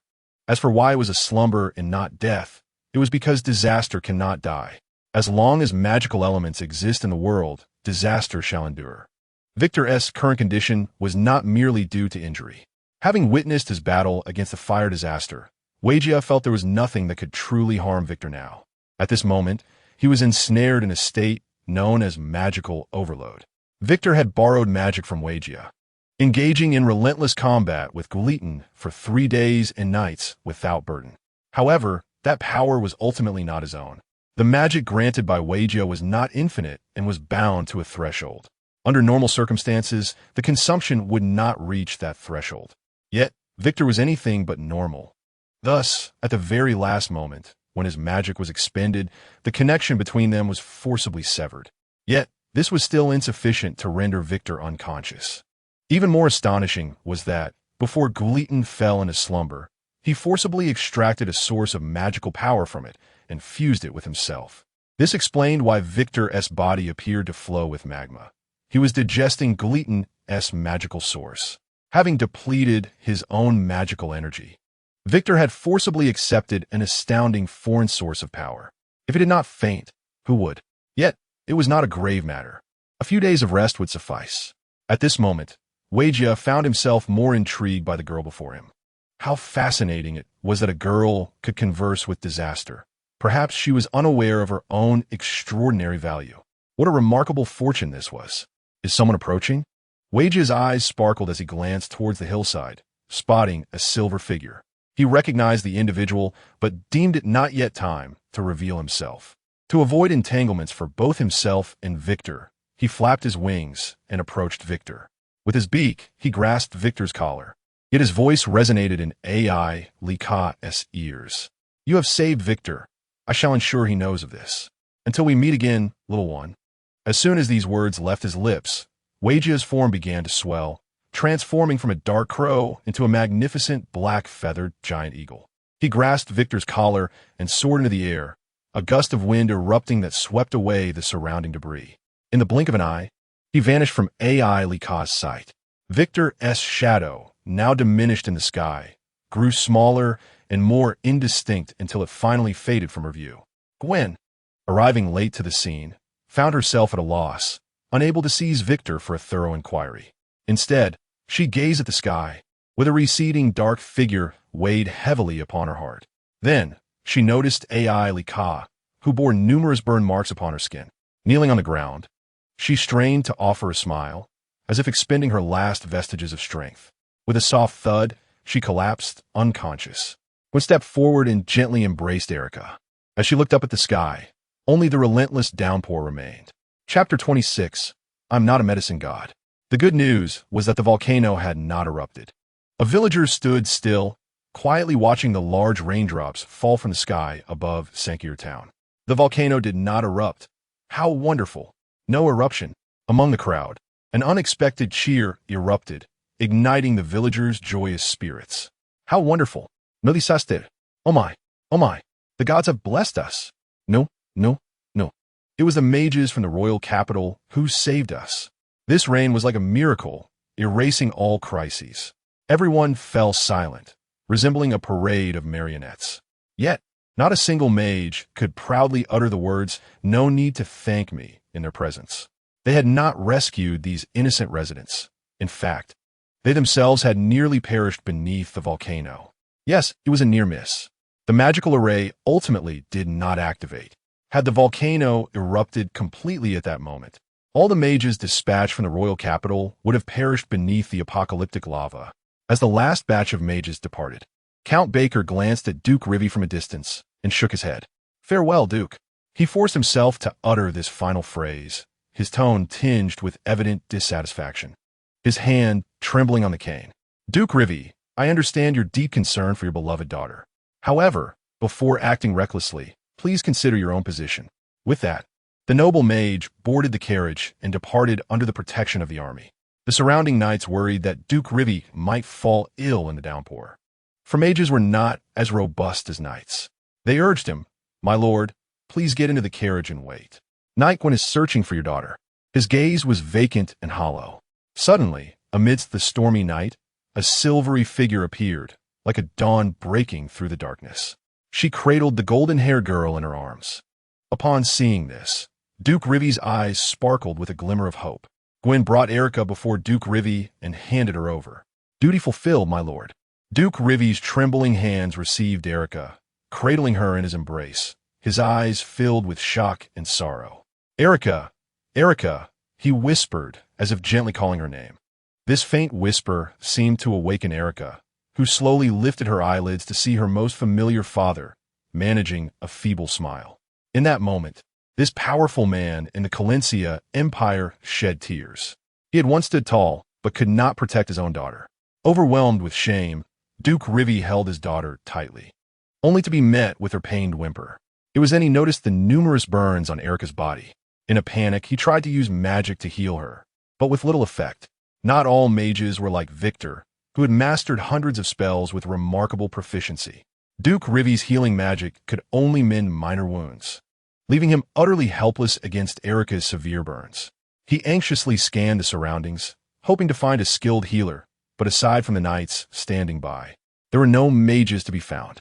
Observing Duke Rivi's distressed expression, Gwyn hesitated for a moment before producing a vial of crimson potion. The potion resembled blood, dark red with a faint glow. This was the healing elixir Victor had given her, but she had never used it. She was uncertain of its efficacy. Yet, if Erica did not receive timely treatment, her injuries might leave lasting repercussions. She had no choice but to take a gamble. Gritting her teeth, Gwyn believed that Victor would not deceive her. "My lord, perhaps you could try this. If anything goes wrong, I will bear all consequences." Gwyn handed the potion to him. Duke Rivi, in a rush, accepted it, momentarily stunned by its color. Could this blood-like potion truly be ingested? But there was no other option. They could not delay treating Erica's injuries. He uncorked the vial and gently brought it to Erica's lips, casually asking, "Where did you get this potion?" "It was given to me by my fiancé." The potion flowed down Erica's lips, causing Duke Rivi's hand to tremble slightly. "Gwendellen's fiancé? Victor Clavenna?" "Yes." Gwen lowered her head, feeling a bit embarrassed. She knew there was some friction between the Duke and Victor, but now was not the time to dwell on such matters. At that moment, a miracle occurred.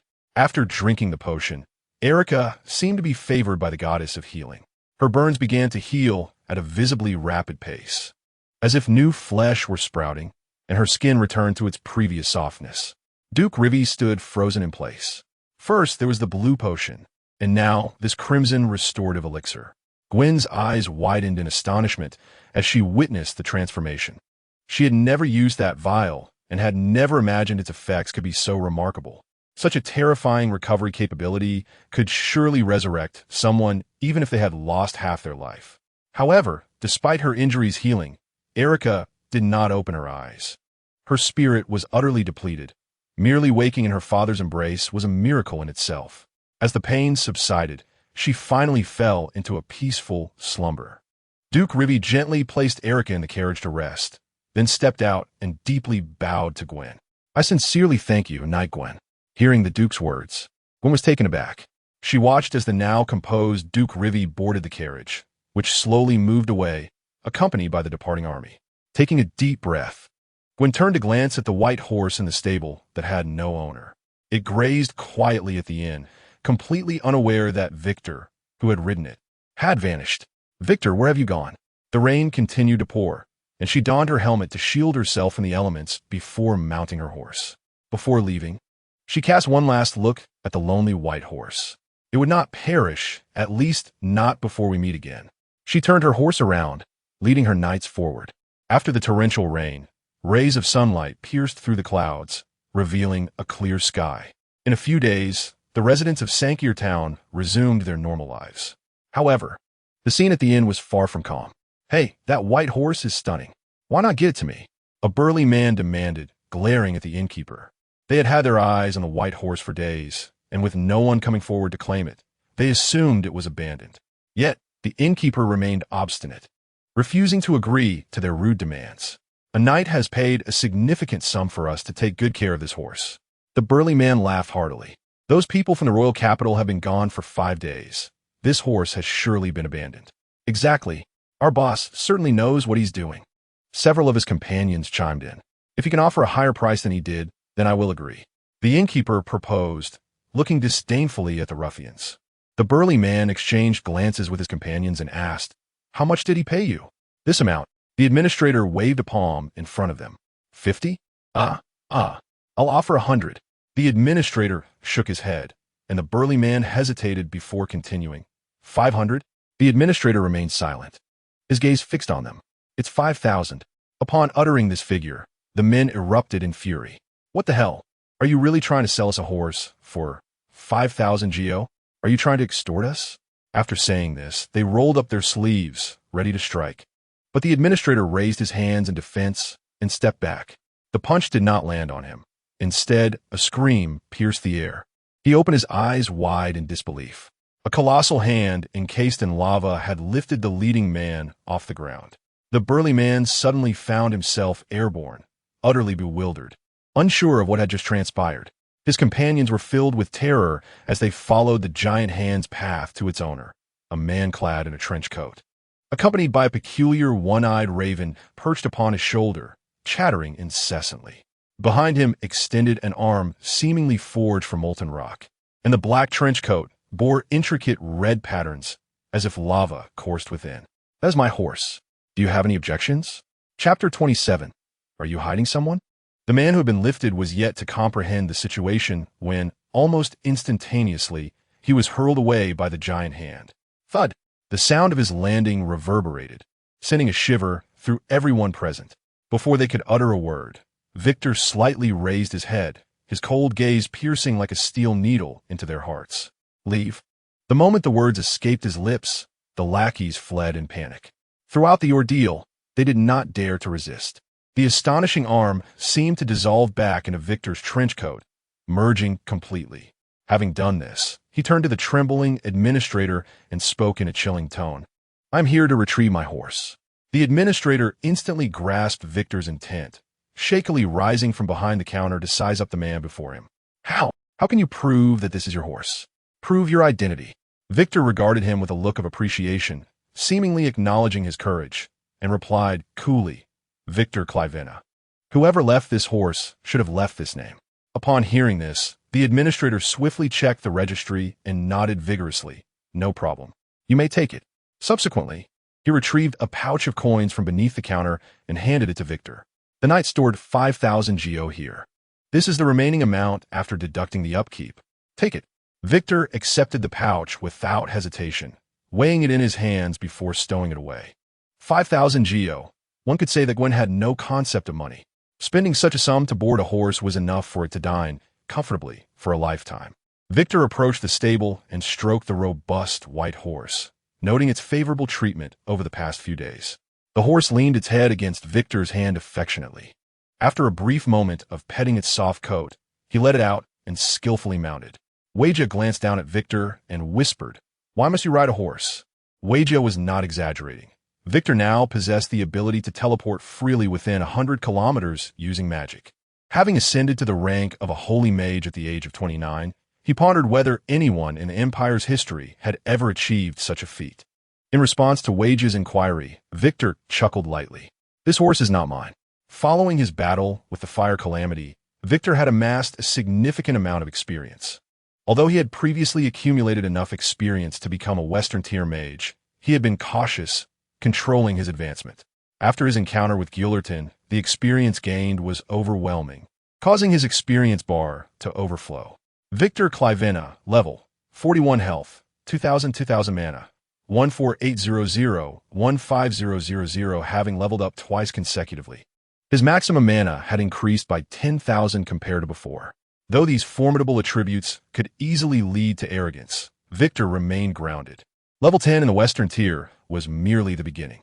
Nevertheless, he was no longer concerned about being at the mercy of others in the capital. Moreover, his gains extended beyond mere levels. A crimson streak flickered across Victor's trench coat, symbolizing Guillotin's abilities. He had absorbed the essence of fire from Guillotin, acquiring some of his powers. One of these powers allowed Victor to solidify fire magic into a molten state, even transforming it into lava itself. The colossal hand of magma he had conjured earlier was a manifestation of this magic. Simultaneously, he could imbue himself with the essence of fire, significantly enhancing his resistance to fire elements. Most importantly, he could shape it into any form he desired. The trench coat he had long cherished had been destroyed in battle with Guillotin. Now, Victor utilized the fire essence from Guillotin to create the trench coat he currently wore. This was indeed a waste, yet for Victor, it was precisely what he desired. Strength was one aspect, but style was eternal. "I can understand your obsession with the trench coat," Wagia remarked, producing a small, exquisite hourglass pendant from his wings. "Can you explain what this is?" Victor took it, glancing at it. Item name: Exiled Ebius, world-class item. Type: consumable. Effect: causal disruption, capable of converting specific causal events that ought to occur at a particular time. Victor merely glanced at it, and the item's information appeared before his eyes. World-class items could only be acquired by players who achieved world-class feats in the game. Of course, Victor had never obtained one. Each world-class item possessed a unique and astonishing effect, existing beyond the confines of world rules. Such items could only be used once and would vanish immediately after. Moreover, world-class items were bound to their owners, meaning that even if others held them, they would be inoperable.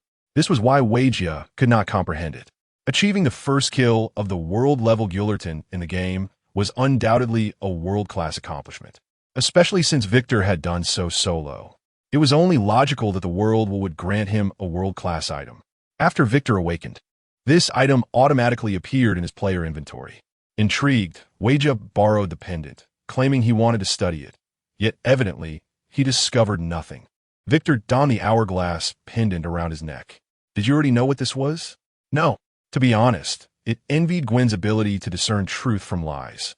It desired such a skill." Victor shot a glance at it, retorting sarcastically, "Don't even think about it. You are hardly righteous." Wagia felt an urge to peck Victor's head in frustration, muttering, "No wonder you are so insufferable." The night in the capital was exceptionally quiet, the moonlight silently climbing atop the rooftops. Outside Victor's study balcony, a shadow slipped through the moonlight, climbing through the window into the study. Leah leaned against the desk, gazing at the moonlit night, her thoughts lost in contemplation. LNG leapt into the room, pulling back her hood to reveal her sharp ears. "Miseli, I have tracked the butler of Duke LWI for a week and can confirm that the financial transaction was orchestrated by the butler of the Duke's estate. The butler had no motive to provoke the KL4N family. I suspect it was Duke LWI's directive." Upon hearing LNG's report, LY smiled gently, a hint of disdain curling her lips. The moonlight cast a chilling glow upon her face. At this moment, Duke LWI was already in dire straits. Whether he was behind the incident had become irrelevant. LY traced her fingers along the dark wooden desk and spoke slowly. "The reason is that the Duke intended to eliminate all the mages present." Linji, perplexed by her explanation, could not fathom how Duke LWI could engage in such reckless actions that would tarnish the royal reputation. Yet he had indeed done so. Duke LWI had already acknowledged that as the master of war magic, he ceased the maintenance of the magical array. Had the volcano erupted then, all the mages present would have perished. LNG was somewhat confused, but the volcano ultimately did not erupt, right? Why do they still seek to impeach the Duke? Hearing her words, LY could only shake her head with a wry smile, saying, "You truly do not understand the world of humans. In the eyes of these noble mages, life is something they must control themselves. The one they trusted the most, Duke LWI, betrayed them at the most critical moment, regardless of whether the volcano erupted or not. The fact that Duke LWI failed to maintain the magical array constitutes a grave sin. This time, it was merely good fortune. The volcano was seemingly prevented from erupting by some extraordinary force. But what if it had erupted? A glimmer of intensity flashed in LY's eyes. At that time, the fatalities would not have been limited to the mages alone, but would have also included countless innocent civilians below the mountain. LNG suddenly comprehended. Yet LY seemed to remain in good spirits, joking, What a pity that all these mages are busy impeaching the Duke. Not a single one has come to buy potions from me. LNG noticed the droop of LY's eyelids, realizing that she truly felt regretful. LNG opened her mouth, wanted to say something, but hesitated. Thus, LY reached out and tapped her head. Laughing, LNG held her head in silence, but her eyes betrayed her thoughts. A saying among humans goes, "Good people do not live long. Calamities endure for 1,000 years. A person like W2 is the latter. Unless someone personally brings his corpse before me, I will never believe he is dead." Absolutely not. LNG wished to offer some words of counsel to LY, but suddenly, she sensed a powerful and familiar aura at the door. Her ears perked up, a signal that LY had detected an approaching presence. "See?" Eddie beamed. "I told you he wouldn't die." LNG lowered her head, pulling her hood back over her face, and nodded at LY, concealing her form. She maintained an aura that would not be detected by others and leaped down from the window. At that moment, a surprised voice from outside the door echoed through the courtyard. Lead this horse away and take good care of it." "Yes, I'm on it." As the footsteps grew closer, they abruptly halted, and then the study door swung open. LY leaned against the desk, a smile adorning her face as she regarded W2. He entered with an impassive expression, nodding slightly, then glanced around. Ultimately, his gaze fixed on LY. "Are you hiding someone?" LY's smile froze and then gradually crumbled. Chapter 28. Am I really the type of person who knocks on a girl's door in the middle of the night?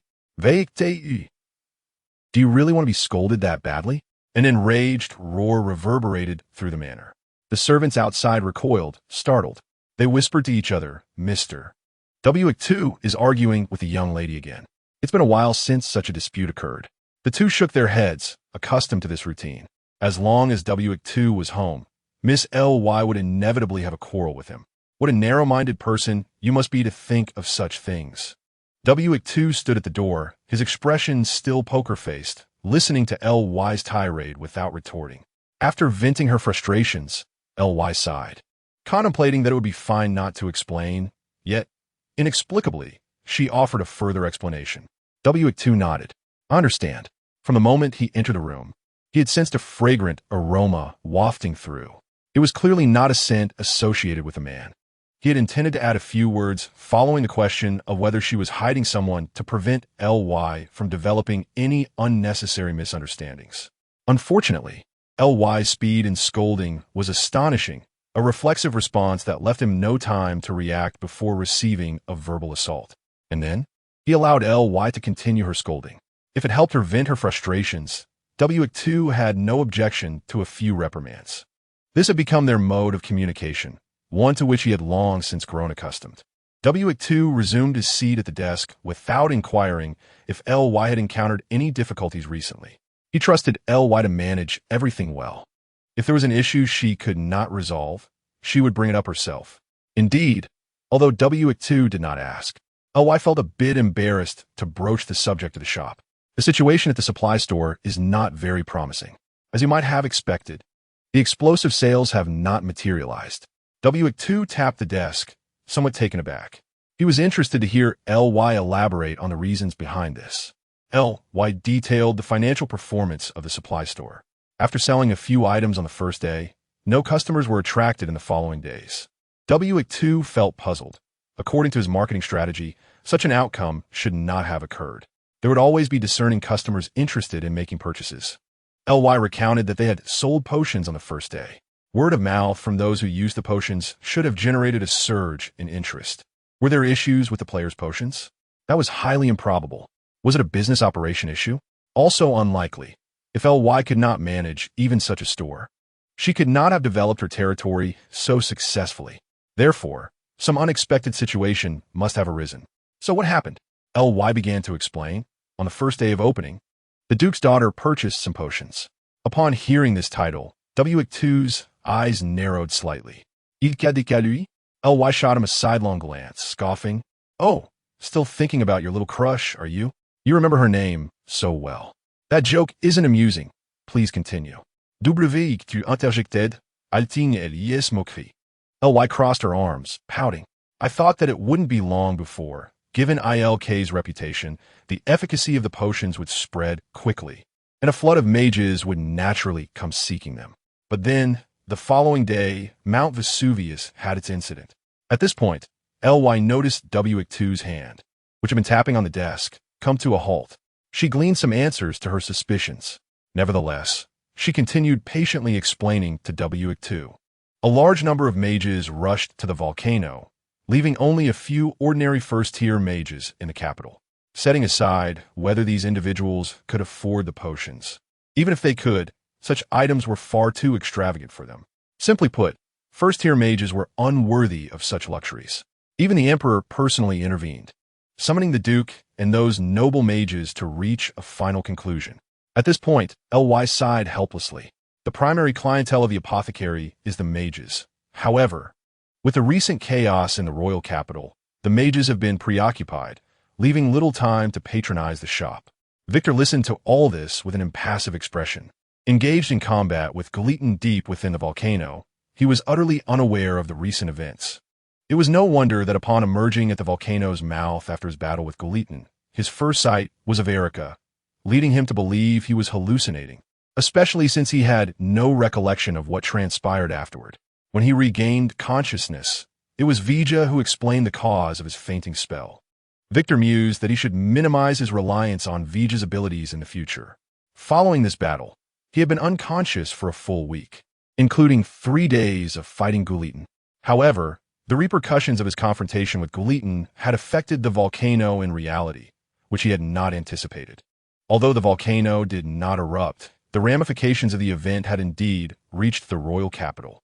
At that moment, Leah interjected with her commentary, suggesting that others claimed Duke Rivi had ceased the release of the magical array due to his daughter's disappearance.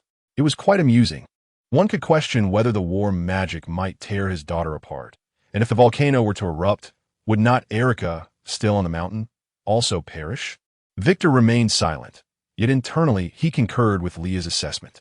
The distinction lay in the fact that under the war magic, only Erica, present at the summit, would meet her demise. Conversely, should the volcano erupt, all mages and residents below would share in Erica's fate. He could not believe that the Duke was unaware of this truth. After expressing her thoughts, Leah shrugged and added, "Oh, there's one more thing. The Emperor's decree has already arrived at your doorstep. On the day of summons, you are to go to the palace." "Why?" Victor inquired with curiosity, although he already had his suspicions. "Do you want a reason?" "Very well. Who is the sole accompanying mage to vanish without a trace before the volcano's eruption?" As expected, despite receiving the answer, Victor's expression remained unchanged. Observing this, Leah ceased her inquiries, yawned, and moved towards the door. "It seems you already have a plan. I shall retire for the night. I will ensure the door is securely shut. Do not come creeping into my room at midnight, just because it's been a while since we last met." With a loud slam, she closed the door. Victor thought to himself, "Do I truly appear to be the type who would knock on a girl's door in the middle of the night?" Upon reflection, he realized he had indeed done so. Perhaps Gwen had mentioned something to Leah. He dismissed the thought, as he was more intrigued by the Duke's motivations. Suddenly, Vija's voice broke the silence. "If the volcano erupts, all present shall perish, including Duke Rivi himself. Only that young girl could survive. However, should the magical array be unleashed, she would certainly die." Victor narrowed his eyes and asked coolly, "If I fail and the volcano erupts, Galeton will be unleashed as well. Do you believe a wounded young girl of the second tier could withstand the calamity wrought by such a disaster?" Vija lifted its gaze, looking deeply into Victor's eyes. "She can converse with calamity." Victor was momentarily taken aback by Vija's assertion, now filled with curiosity. Vija, noticing Victor's reaction, expressed satisfaction. "It is my first time witnessing you so astonished. Clearly, you are unaware of certain truths, for I am certain that Erica will not perish." Indeed, Victor found himself pondering the nature of the Duke's daughter. "By the way, have you ever seen that young girl's mother?" Victor fell silent. In the narrative of the game, the Duke's daughter was also an extraordinary talent. If all went according to plan, she would ascend to the ranks of a third-tier mage at the age of 19. Just 2 years hence.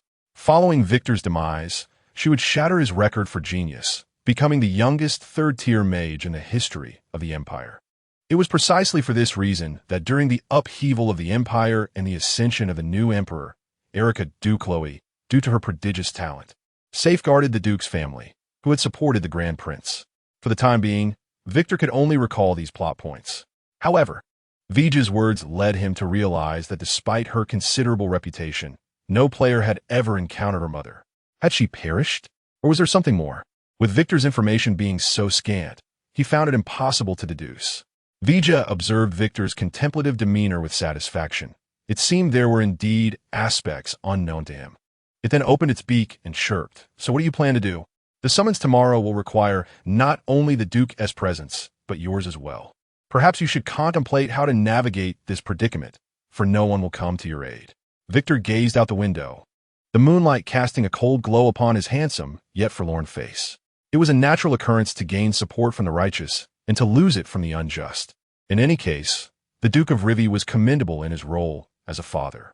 Indeed, he halted the great array, willing to let both himself and the mages perish beneath the catastrophe, even the innocent populace, all in a bid to ensure his daughter's survival.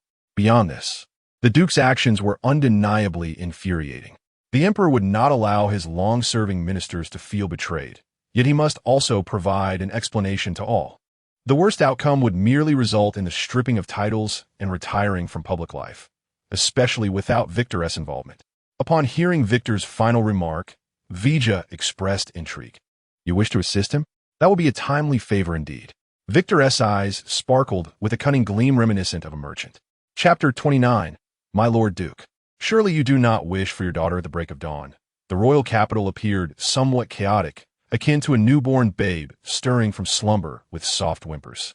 A procession of carriages, meticulously aligned, made their way toward the palace. As shopkeepers opened their doors, they were met with the sight of carriages rushing past, stirring clouds of dust. Pedestrians hastily retreated to the sides, seeking refuge within stores to avoid the oncoming vehicles. What was occurring? It was unclear, but the atmosphere suggested something significant was afoot. Soon, a particularly opulent carriage came to a halt before the castle gates. Duke Rivi gracefully dismounted, surveying his surroundings. The mages had largely assembled, yet uniformly, they regarded him with hostile gazes. Were their stares capable of manifesting as bullets, the Duke would likely be riddled with wounds. Following the volcanic incident, the Duke's reputation had plummeted to its nadir within the mage community. There were no rumors or slanders. All had witnessed the events firsthand. No one approached the Duke to offer a greeting, not even the relatively close Beck nobility, who merely shook their heads in resignation. He stood alone at the entrance, maintaining his dignity. After a moment, the towering castle doors creaked open, and a gust of wind erupted from within, rustling the garments of all mages present, as if a ferocious beast sought to consume their pride. A knight escorted a nobleman with silver hair from the castle. The man appeared to be under 30, youthful and resplendent in his finery, exuding an extraordinary presence. Upon seeing his visage, many recognized him and bowed in respect. The Duke stood at the forefront, facing one of the Empire's most esteemed individuals, and similarly bowed in reverence. Your Highness, the second prince. The second prince nodded at the Duke, raising his hand to signal the assembly to rise and dispense with further formalities. Since all have gathered, please let us proceed inside. Upon receiving permission, the mages entered one after another. However, when it came to Duke Liwei, he was intercepted by the second prince. With a smile directed at Duke Liwei, he suggested, Duke Liwei, shall we converse elsewhere? Your Highness, I do not wish to keep His Majesty waiting. The second prince shook his head and continued to persuade Duke Liwei. Father is elderly and needs ample rest. Besides, I genuinely wish to engage in dialogue with you. Leaning closer to Duke Liwei, he covered his mouth with one hand and whispered in his ear, perhaps I can assist you in extricating yourself from your current predicament. The second prince's relaxed smile returned as he addressed Duke Liwei. My Lord Duke, please follow me. Under the protection of nearby knights. The two did not enter through the main gate, but instead took a side path to a palace. This is my domain, my Lord Duke. You may speak freely here. Duke Liwei cast a glance at the guards beside the second prince, who were indeed his own. He waved his hand, signaling his subordinates to bring a seat for Duke Liwei. Without hesitation, the Duke took a seat, and the two locked eyes across the chamber. Duke Liwei chuckled and remarked, Your Highness, is it not a bit premature for you to begin cultivating your confidence? His Majesty is still very much alive. The Duke's inquiry carried a chilling undertone, causing the second prince to shudder slightly. My Lord Duke, I do not wish to meet an untimely end. In my position, the outcome of any contention is not solely within my control. The atmosphere between them plummeted to an icy silence, both remaining mute. The second prince was the first to break the stalemate, stating, "Let us not dwell on that, my Lord Duke. The current situation is not in your favor. There are far too many seeking to impeach you, and it is likely that Father may not withstand the pressure. To be candid, this is what I wish to discuss with you. I have heard that your daughter will come of age in a year." Upon hearing this, Duke Liwei slowly raised his head, his gaze cold and tinged with mockery. And what of it? The second prince set down his teacup and, with a charming smile, surveyed the guards around him. My Lord Duke, you seem intent on making me spell it out. Should I form an engagement with your daughter, you would have a familial connection to the royal family, which would naturally provide your father with reason to protect you. Suddenly, before the second prince could finish his sentence, the teacup in his hand shattered. The knights, alarmed, drew their swords, pointing them at Duke Liwei. Unfazed, the second prince clapped his hands, brushing off the shards, and quietly regarded Duke Liwei with a hint of amusement. My Lord Duke, this is the royal palace. Surely, you would not wish for your daughter to lose all prospects due to your recklessness. Duke Liwei stood up, and, as he did, a formidable magical pressure dissipated into the air. The second prince's smile faltered momentarily, filled with a sense of wonder at the precise control of magic exhibited. Suddenly, Duke Liwei inquired, Your Highness, how old are you this year? 29. Does that not seem appropriate for your daughter? Is that so? 29. Duke Liwei pondered this number, as if comparing it to something else. Soon, he abruptly asked, Your Highness, having watched you grow, have you made any notable progress in these past 20 years? The cold words pierced the second prince's heart like daggers, leaving him feeling vexed. As though a great weight bore down upon his mind, his smile frozen in place. Indeed, you are clever, adept at leveraging the resources around you, and skilled at discerning the hearts of others. Yet, you lack true strength. The resources you can wield are merely a reflection of your bloodline advantage. Duke Liwei did not state this overtly, but the second prince understood the implication. He was merely basking in the shadow of his father's legacy. Without that blood relation, he was nothing. The second prince's smile gradually faded, replaced by a cold, mocking expression. And then what? I'm a prince. Who could possibly be more suitable or exceptional than I? Suddenly, he paused, realizing there was indeed someone. Duke Liwei smiled slightly and met his gaze. His eyes filled with unmistakable disdain. I suggest you convey that sentiment directly to the head of the Kalavan family. The second prince slammed his hand on the table, rising in anger, shouting, He is merely a viscount, and he is already dead. Do you understand? He is dead. The more he spoke, the more agitated he became, nearly reaching for Duke Liwei's collar to emphasize the truth with a finger pointed at his nose. Yet he refrained, for as a second prince, he had to maintain the decorum expected of his station. Even in his fury, he could not behave like a wild beast. It was the last remnant of dignity he possessed as a member of the royal family. Taking a deep breath, he composed himself and addressed Duke Liwei. He has permanently vanished into that volcano. This is known to all. Dead? Duke Liwei laughed as if hearing the greatest joke, shaking his head with pity in his eyes. In my view, your arrogance pales in comparison to his excellence. With that, Duke Liwei turned and walked out the door without a backward glance. The second prince's expression darkened as he ran his fingers through his silver hair, taking a deep breath to steady his emotions. Let us proceed to the Great Hall. I am eager to see if he can maintain such composure when faced with public scrutiny. The palace was already filled with people, knights clad in heavy armor, wielding their swords, maintained order around them. Gwen stood near the throne, as the commander of the royal knights. Her duty was to protect the emperor. Kneeling at the forefront was Duke Liwei. Upon seeing him, Gwen's expression turned complex. She was well aware of the harrowing experiences this high-ranking minister faced today.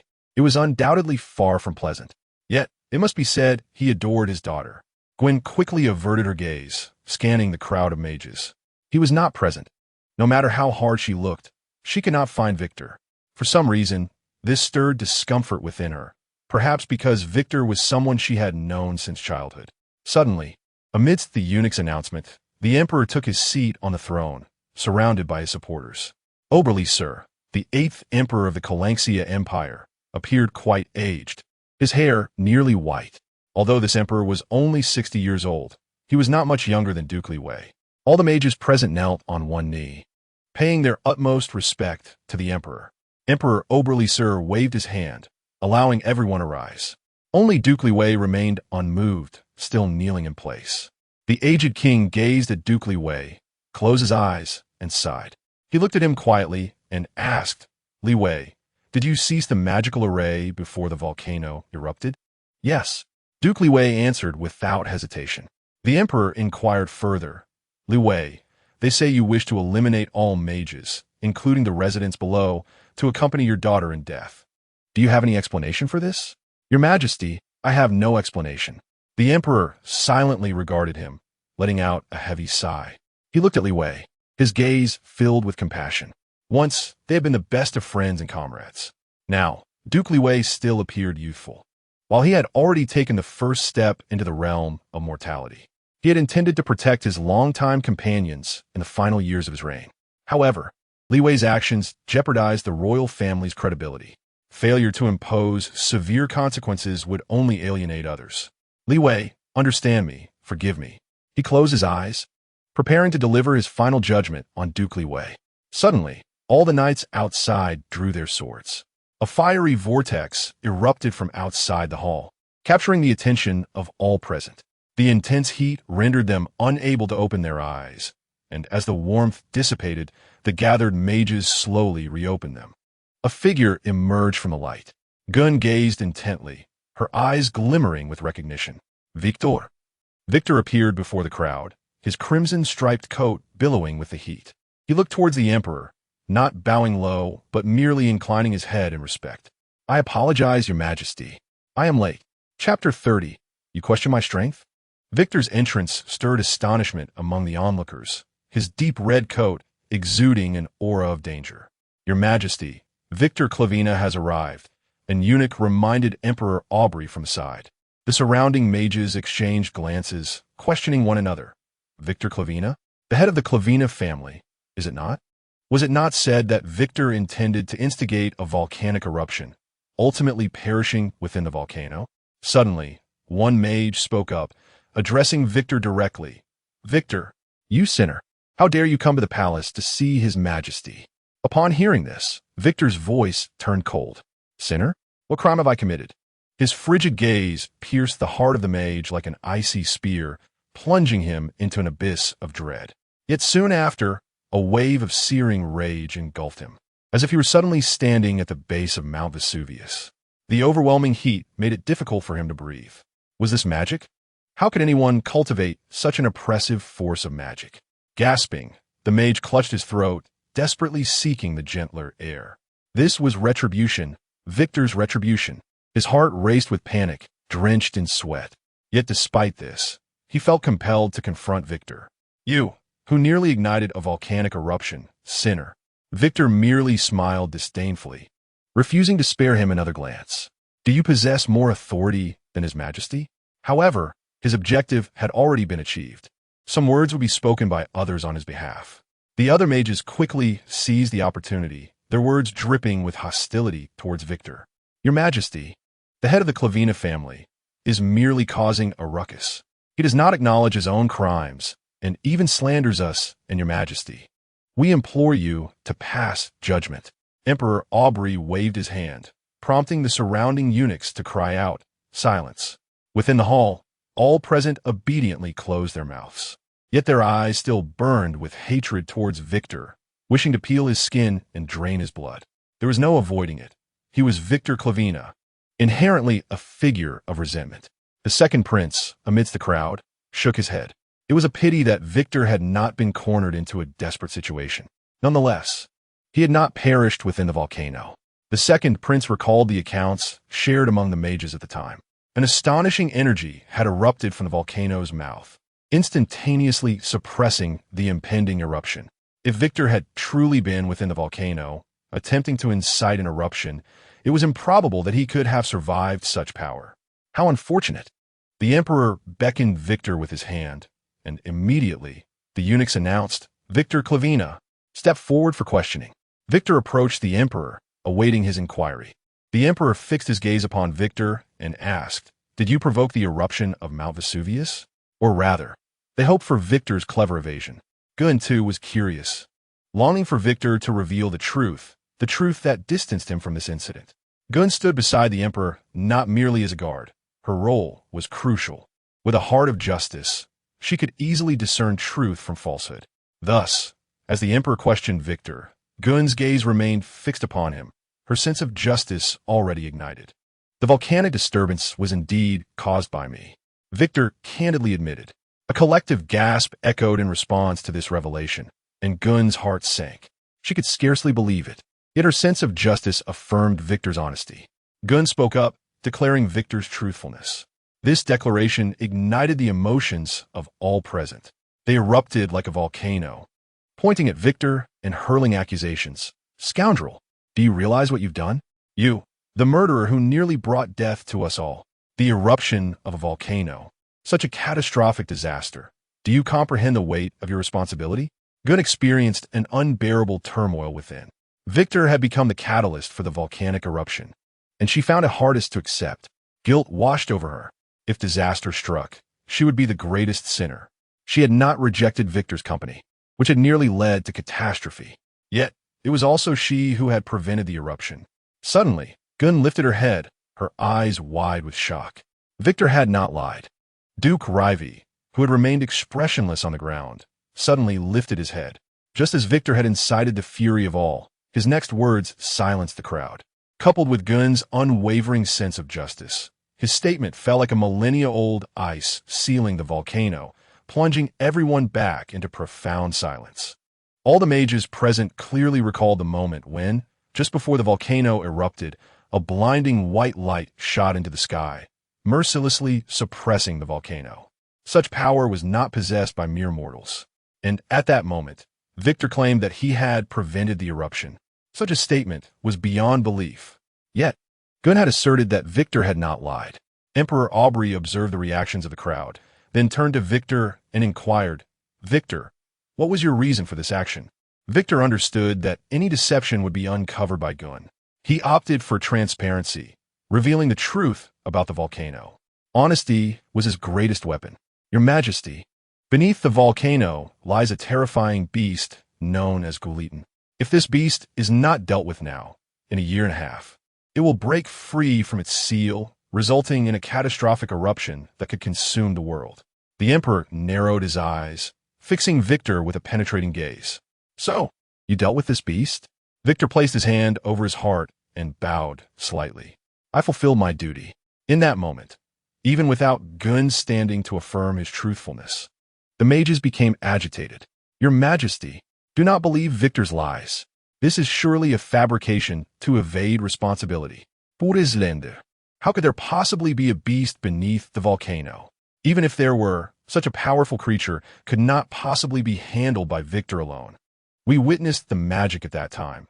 The energy of such magic is beyond human capacity. At least, it is not something a mere third-tier mage like Victor could accomplish." The surrounding mages once again directed their ire towards Victor. "In our view, Victor is lying." Only a few third-tier mages remained silent, among them Count Becker. He looked down at the familiar mages around him, who were simultaneously glancing at him. They all recalled the deranged old woman from Sanchel. The legend of the volcano god is indeed true. The king turned his gaze toward Guin, who nodded in affirmation, signifying that Victor had spoken no falsehood. "Sir Guin, if I recall correctly, you are betrothed to Victor, are you not?" The second prince inquired as he emerged from the crowd. Guin, momentarily taken aback by the question, eventually nodded in agreement. Even during the investigation of the volcano, the accompanying mage that Miss Guin requested was Victor. After Victor had been missing for 7 or 8 days. "Do you truly remain unaware of his actions?" The second prince bore a smile, yet his words were laced with malice. Many mages began to comprehend the implications of his statement. Guin, refusing to back down, glared defiantly at the second prince and retorted, "Your Highness, are you questioning my integrity? In response, the second prince smiled slightly and nodded, "Please understand, this is a reasonable suspicion." At that moment, the emperor interjected, proclaiming, "Guwen's sense of justice has never faltered." The second prince bowed to the emperor. "Father, permit me to speak first."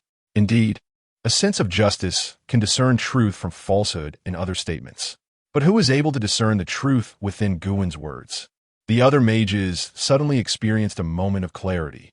Indeed, Guwen is Victor's fiancée. They had nearly been deceived by this treacherous couple. The second prince made a valid point. How could they discern the veracity of Guwen's statements? The mages felt fortunate that the second prince had appeared just in time to avert the tide turned against them by Victor and his spouse. Surely, the second prince was exceptionally astute. Guwen opened her mouth to explain, yet faced with the barrage of doubts from the surrounding mages. She found herself at a loss for words, her eyes reddening with frustration. As a knight, she could defend her homeland and engage in battle. However, when it came to verbal sparring, she would never compare to this eloquent assembly of mages. "So, Your Highness, do you doubt my abilities?" At that moment, Victor spoke up. The second prince narrowed his eyes and chuckled, appearing quite at ease. "Lord Victor, your talent is well known to all present. Yet, you have concocted the notion of a so-called magical beast to obscure your actions. Lord Victor, you are merely a third-tier mage. Is it not somewhat lacking in prudence to boast so grandly?" His words struck deep. With so many third-tier mages present, none would believe that Victor alone could halt the volcano's eruption. They could not achieve it. Thus, neither could Victor, who belonged to the same tier. Their pride would not allow them to accept that Victor could surpass their capabilities. Just then, Victor, who had been standing still, vanished without a trace. Everyone widened their eyes, desperately searching for Victor. In his place, a great flame erupted into the air. Where has Victor gone? In an instant, countless intricate magical arrays formed above the second prince's head, revolving incessantly. The sheer number rendered it impossible for all the mages present to discern a single line. What kind of formation is this? Why are the lines so chaotic? The complexity is beyond comprehension. What on earth is happening? The mages were all astounded. They wished to intervene and comprehend, yet the temperature in the room surged dramatically. At that moment, they could not concentrate enough to release their magical energies. Suddenly, a voice cried out, "Look quickly! Is that Victor?" A mage pointed at the sky in terror. There, amidst the flames, Victor's silhouette emerged, gradually transforming into a towering flame golem that reached the ceiling, continuously burning like the sun, radiant and blinding. The intense heat caused the walls surrounding the grand hall to catch fire, and even the floor began to crack under the extreme temperature. His gaze was coldly fixed on the second prince, the overwhelming pressure rendering the prince too intimidated to breathe. "You claim my strength is insufficient?" Suddenly, flames ignited upon the second prince's garments. Smoke began to rise, yet amid the overwhelming heat, he could not even perceive that he was ablaze. Guwen shielded the king, using her enchanted armor to deflect the searing light emanating from Victor. "Then let us speak through our strength." A cacophony of magical arrays resonated, drowning out the murmurs of confusion from everyone present, gradually merging into a singular sound. A mage, suddenly gripped by fear, shouted toward the sky, "That is Western tier magic." Chapter 31. "My Lord Duke, I have a fiancée. That is Western tier magic." An elderly mage pointed at Victor, suspended above, uttering those words in terror. Instantly, silence enveloped the grand hall. Western tier magic. Could it be that Victor has already ascended to the rank of Western tier mage? Impossible. No one among the assembled mages dared to believe in that moment. Noble Beak rubbed his eyes, reopening them to find the blazing sun still hovering in the sky. This was no illusion. If Victor had indeed averted the volcano's eruption alone, that would only have influenced their mindset. But now, with Victor capable of wielding Western-tier magic, despair engulfed them.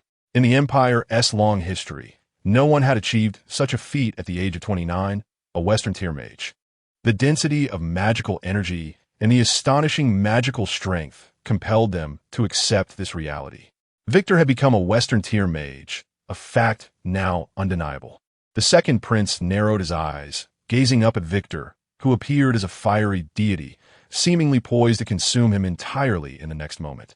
The terrifying heat continued to rise. Before him lay a meticulously prepared magical array. With a mere flick of his finger, Victor could incinerate every mage and the second prince present. Such an overwhelming presence could not possibly belong to a third-tier mage. Suddenly, the second prince smiled in relief, extending his hand to extinguish the flames on his clothing. He then bowed toward Victor. "I believe you now. I apologize, Mr. Victor, for my earlier suspicions. I hope you and Sir Gawain can understand that in such circumstances, all doubts are entirely reasonable." The temperature in the grand hall plummeted. Victor retracted the magical array, descending back to the ground, his flames transforming back into a cloak. His mastery over magic astounded all the mages. In that moment, Victor's strength garnered universal acknowledgement. Even the Emperor regarded him with admiration. Many mages seemed to realize something, and the astute ones quickly began to flatter Victor. "Mr. Victor, your talent is truly remarkable. A Western-tier mage at the age of 29 is undoubtedly a rarity beyond the Empire. The Empire's holy mages, to this day, number only a few." With that, the Empire had gained another holy mage, bolstering its strength. The mages who had previously cast doubt quickly donned new expressions, showering Victor with compliments. Only a handful of proud old mages remained silent, gazing at Victor without uttering a word. They had reached the pinnacle only to discover they were but at the foot of the mountain. Even if Duke Liwei had achieved Western-tier status, they would harbor no jealousy. Only heartfelt blessings. But who was Victor? The infamous genius mage. The very thought that the person they resented had surpassed them and become a holy mage incited their fury to the brink of madness. Truly infuriating. Gawain observed the unfavorable turn of events as Victor's situation abruptly shifted in his favor, blinking in astonishment. How did he suddenly become so powerful? She yearned to approach and inquire about W2, but the moment was not ripe. With the second prince's show of weakness, the outcome of this court assembly had essentially been determined. After 9 years, W2 once again made the world acknowledge his genius. "Ours, you may leave." The emperor gestured, revealing the second prince's true name, signaling him to depart. The second prince cast a final glance at W2 and bowed, saying, "Yes, father." He flicked his long robe and exited the grand hall. W2, the emperor beckoned with a finger. "Let me have a good look at the Empire's youngest saint mage." W2 stepped forward, confidently meeting the king's gaze, even standing before a formidable West-tier mage. The emperor's eyes remained unwavering. W2 bowed respectfully. "I beg your pardon, your majesty." "No harm done," the emperor replied. "You mentioned defeating a magical beast. Does that mean the volcano will not erupt?" Upon hearing the emperor's words, W2 shook his head, explaining, "I was unable to slay the beast. I could only defeat it and re-enshrine it within the volcano. For at least a period, the volcano will not erupt again. Of course, should it break free from its seal, I will still confront it." The emperor nodded, his face lighting up with joy. "Excellent. You have mitigated a significant threat to the Empire. I must reward you handsomely. What would you like? Status? Power? Or wealth?" Now that W2 had become a West-tier mage, such formidable power warranted a status beyond that of a mere viscount. He should rightly possess a higher station. However, W2 shook his head and replied, "I have not yet decided, so I hope your majesty will allow me to reserve this reward for the time being." The emperor nodded in agreement, increasingly admiring W2, exclaiming, "You surpass your father." W2 remained indifferent. His father had long since passed, and even if he were alive, he would not be his true father. Looking down, W2 noticed Duke LWI kneeling on the ground, head bowed like a condemned sinner awaiting judgment, just as he had at the outset. "Your Majesty, there is one more matter," W2 declared. "I wish to vindicate Duke LWI." The Duke abruptly lifted his head, gazing at W2 in disbelief. The Emperor, intrigued, responded with an inquisitive "Oh?" W2, "Speak your mind," the Emperor permitted. Nodding in acknowledgement, W2 continued, "In this matter, Duke LWI is also privy to the events. The Duke and I had previously agreed that I would battle the magical beast within the volcano, while he would direct the magical array from outside. Should I fail, he would unleash war magic to subdue the beast." The Emperor raised his head, casting a commendatory glance at W2. So you succeeded. Yet, there remains a mage unable to discern the situation, who shouted from the crowd. Impossible. Absolutely impossible. You have no familial ties to the Duke. There is no way you could have communicated. W2 turned his head, regarding the mage with disdain, coldly stating, ILKDK Lu Y is my most esteemed student. Do you have any further questions? The mage was rendered speechless. At that moment, everyone realized W2 held yet another title, the youngest professor at the Royal Magic Academy. His stratagem was flawless, meticulously orchestrated from the outset. However, hope remained. The mages who had wished to undermine the Duke cast eager glances at GUWN. Their anticipation was dashed when they heard her icy declaration, Your Majesty. W2 did not lie. The Emperor chuckled, sitting resplendently upon his throne, announcing the final verdict, LWI, not guilty. W2 exited the palace with an impassive expression, and not a single mage dared to disturb him. At the entrance, a black crow perched on the railing. Awaiting his arrival, W2 approached and gently stroked the crow's head. W-ik-tu centilitre et double nom. Duke LW, I emerged and called out his name upon seeing him. The Duke, typically amiable, now appeared somewhat aloof even when facing W2, who had aided him. State your purpose. W2 paused, placing W-igia on his shoulder, exchanging glances with the elder who bore a resemblance to ILK. What purpose does the Duke believe I have? LW, I regarded W2 with a hint of danger in his eyes. Sighing, W2 replied, Duke, excessive paternal concern can be counterproductive. Rest assured, I have a fiancé. The Duke recalled the knight who had dared to lie before a multitude of mages and the Emperor. He had never anticipated that the knight, renowned for his sense of justice, would lie for W2. Despite common rumors of their poor relationship, the reality seemed quite different. He relaxed, albeit slightly. However, since you have spoken, it seems I cannot ignore the matter. In a moment of contemplation, W2's voice suddenly resonated. It would appear that I cannot refrain from taking action regarding ILK. Chapter 32. Oh no, could he possibly have feelings for me? Duke LW, I glared at W2, silently departing. As for W2, he had no intention of offering explanations. Assisting Duke LW, I was merely a matter of convenience, while he indeed required the Duke's strength for his endeavors. There was no need to disclose such matters to him. W2 had better candidates in mind. He waited outside the city gate for a while until GUWN rushed over. She appeared anxious, as if pursuing someone, and halted upon spotting W2.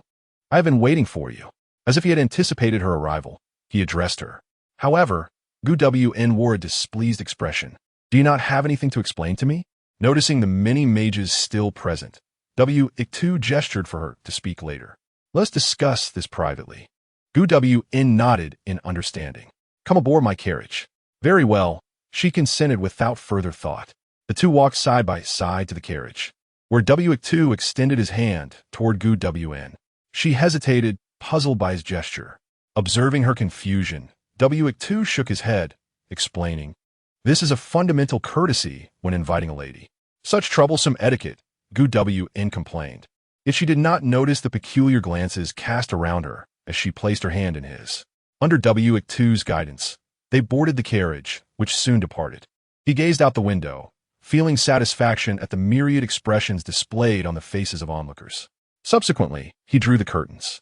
Following this encounter, the public discourse would surely shift direction.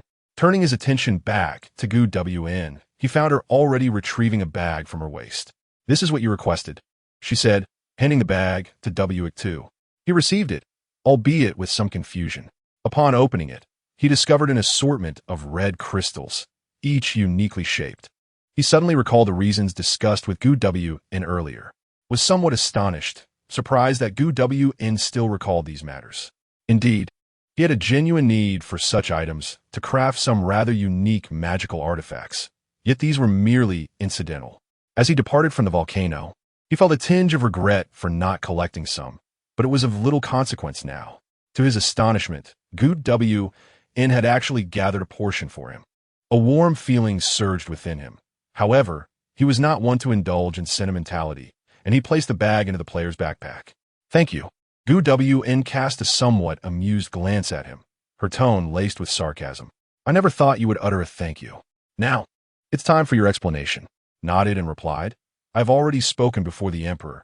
You were present. You should know whether I spoke the truth. Gu Wn suddenly responded coldly, You should understand, that is not what I wish to ask. Having grown up together, if there was one thing Gu Wn could be sure of, it was that she would never believe was benevolent enough to seek to prevent the volcanic eruption to save everyone. From a young age, had revealed his cold-blooded nature. If sacrifices were necessary, even if it meant the demise of an entire town, he would choose to pursue his own interests. What was your purpose in instigating the volcanic eruption? Purpose? Contemplated why he had decided to follow Gu Wn to the volcano upon hearing of her journey. He could have chosen to venture there alone afterward. Without the company of the knightly order, perhaps he could have accomplished everything more discreetly. By the time the capital discovered it, all would have been concluded, and such a commotion would not have ensued. Nor would it have drawn the attention of the third-tier magicians of the entire capital into this turmoil. But perhaps it was because of you. Because of me? Gu Wn was momentarily taken aback, her sense of justice trembling slightly. Under the scrutiny of her righteous heart, Gu Wn could see that was clearly not lying. This indicated that he indeed harbored such thoughts. Wait, if it is because of me. He ventured alone to the mouth of the volcano solely to challenge the magical beasts within. Was it truly for her? Gu Wn struggled to comprehend. Did think she might encounter some danger? The notion that would entertain such thoughts was perplexing. Placing a hand on her chest, Gu Wn could distinctly feel her heart racing. Even though she was typically slow to understand emotions, some suspicions began to form in her mind. Could it be that it had feelings for her? Otherwise, how could all of this be explained? He had heard she was heading to such a perilous location and rushed to accompany her in the dead of night. They share the same room, and he had willingly acquiesced to so many of her unreasonable requests. To prevent danger from arising at the volcano, he had gone ahead to subdue the beasts beneath it. This, rationality warned Gu Wn against such thoughts, could not possibly harbor feelings for her. He was such a selfish individual. Yet, her righteous heart had never erred. If he truly liked her, what should she do? Gu Wn's heart was in disarray. Meanwhile, continued to ponder. Yes, it is indeed because of you. On one hand, genuinely wished to engage the furnace beasts, eager to test his current abilities and ascertain how long it would take to defeat them. On the other hand, Gu Wn was embarking on a mission that would keep her away from the capital for an extended period. This posed a significant danger for him. If Gu Wn remained within the capital, he could rely on Ly to keep track of her whereabouts. However, if Gu Wn went to the volcano, who could predict what opportunities she might encounter? With a bold imagination, speculated that perhaps Gu Wn might suddenly plunge into a ravine, awakening the slumbering furnace beasts, resulting in an encounter that would grant her a portion of their power. Such a scenario was not entirely implausible. Since Gu Wn had survived until the end in the game, it was certain that her current mission would not end in disaster without his influence. To avoid his own tragic fate, he needed to keep Gu Wn under a watchful eye. Therefore, it was indeed because of her that resolutely chose to accompany her to the volcano to defeat GLD in advance. This was not merely a casual remark. Both were lost in their thoughts, was unaware of Gu Wn's musings, but he believed his explanation should suffice to convince her. After all, he genuinely thought this way. Do you have any further questions? No, wait, where have you been these days? Gu Wn suddenly inquired. This was the question she most desired to know. During S' absence, nearly everyone believed he had fled in fear of punishment, and some even spread rumors that he had perished in the volcano. During his disappearance, the situation for the Cielment family had also worsened. Their business faced relentless attacks from competitors, and their estate was besieged daily by individuals throwing various items into the courtyard. One could imagine how deeply was resented, to the extent that even after his death, many sought to avenge him. It was commendable that Ly had managed to hold on for so long. I was injured and found a place to recuperate, explained. Strictly speaking, this statement was not a lie. His 3-day battle with GLD had indeed left him wounded. Though his injuries were not severe, the reasoning for recuperation was quite valid. Moreover, after the battle, he truly had been unconscious for 3 days and nights. As long as it adhered to the truth, Gu Wn's righteous heart would not deem it a falsehood. Was that beast truly so powerful? Gu Wn could hardly fathom that with strength, he had sustained such grievous injuries requiring so many days to recover. It was evident that the monster was extraordinarily formidable. At that moment, she recalled the words of the old woman in Enki Town. Within the volcano lies the seal of a volcanic deity. Such legends may not serve as evidence. Yet beings labeled as gods were certainly not to be underestimated. Closing his eyes, conjured a magical visualization for Gu Wn. Red magical energy began to swirl around her. Gu Wn felt the surroundings transform rapidly, and the sky darkened abruptly. "It is incredibly powerful," he conveyed, syncing his sensations with hers. The temperature within the carriage surged, and at that moment, Gu Wn felt as if she were witnessing that monstrous entity firsthand. Flames roared like a descending demon. As dissipated the magic, Gu Wn felt somewhat disoriented. Had conquered such a being for her. "I have no more questions." Gu Wn found herself at a loss for words. Activated another spell, and first-tier magic was as effortless for him as pouring water. A green magical energy soared from his fingertips, coiling around the wheels of the carriage. The carriage veered in a new direction, heading towards Gu Wn's home. This was the advantage of being a mage, seated in the carriage. There was no need for a driver. The two fell into silence. Before long, they arrived at Gu Wn's residence and watched as she disembarked. Before you go," he called out to her. "Thank you for covering my lie before the emperor." The carriage had already turned away. She hazily watched apart, standing at the entrance with mixed emotions. The maids, upon seeing Gu Wn alight from the CL Mint family carriage, were taken aback and began to whisper among themselves. Hasn't she always despised? Could it be? Their chatter grew increasingly animated. Reaching a critical point, their cheeks flushed. Completely oblivious, I was suddenly aware of footsteps behind me. "What are you discussing? Is there something delightful that I might join?"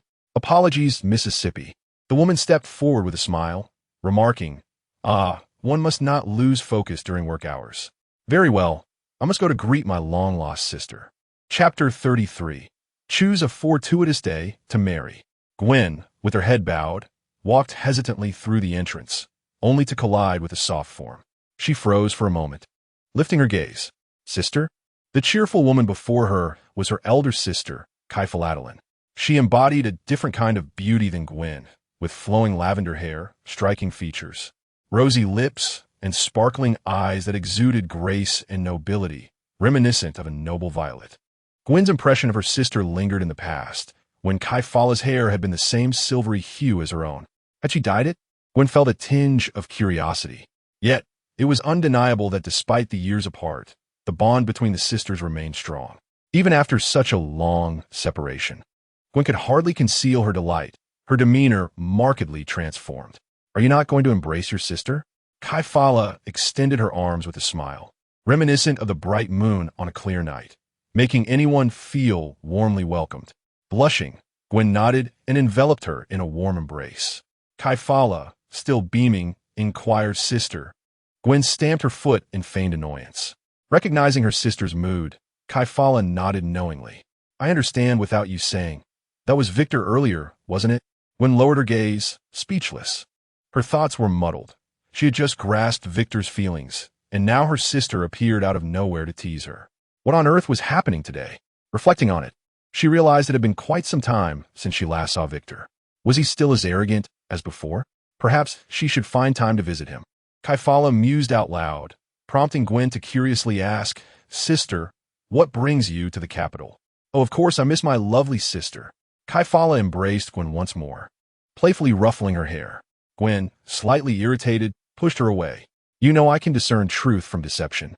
All right, you caught me. I can't deceive you. Using my abilities against family? I guess little Gwen has learned some tricks," Kyphala teased, sticking out her tongue before becoming serious.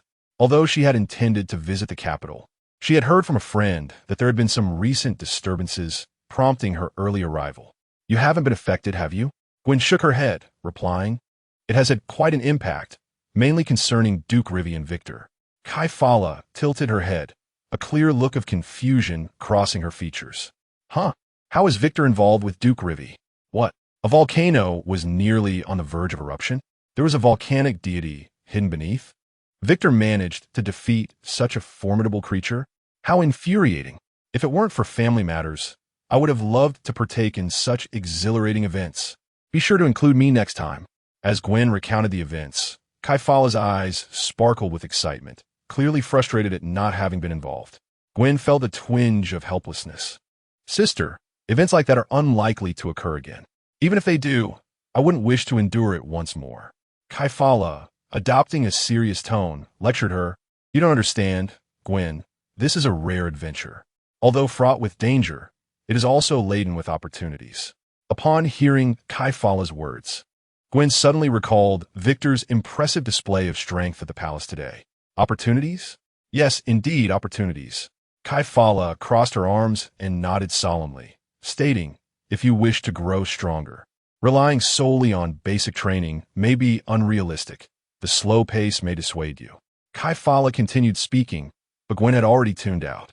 Could Victor's sudden surge in strength be attributed to some extraordinary opportunity? In a moment of distraction, Kaifala's voice broke through.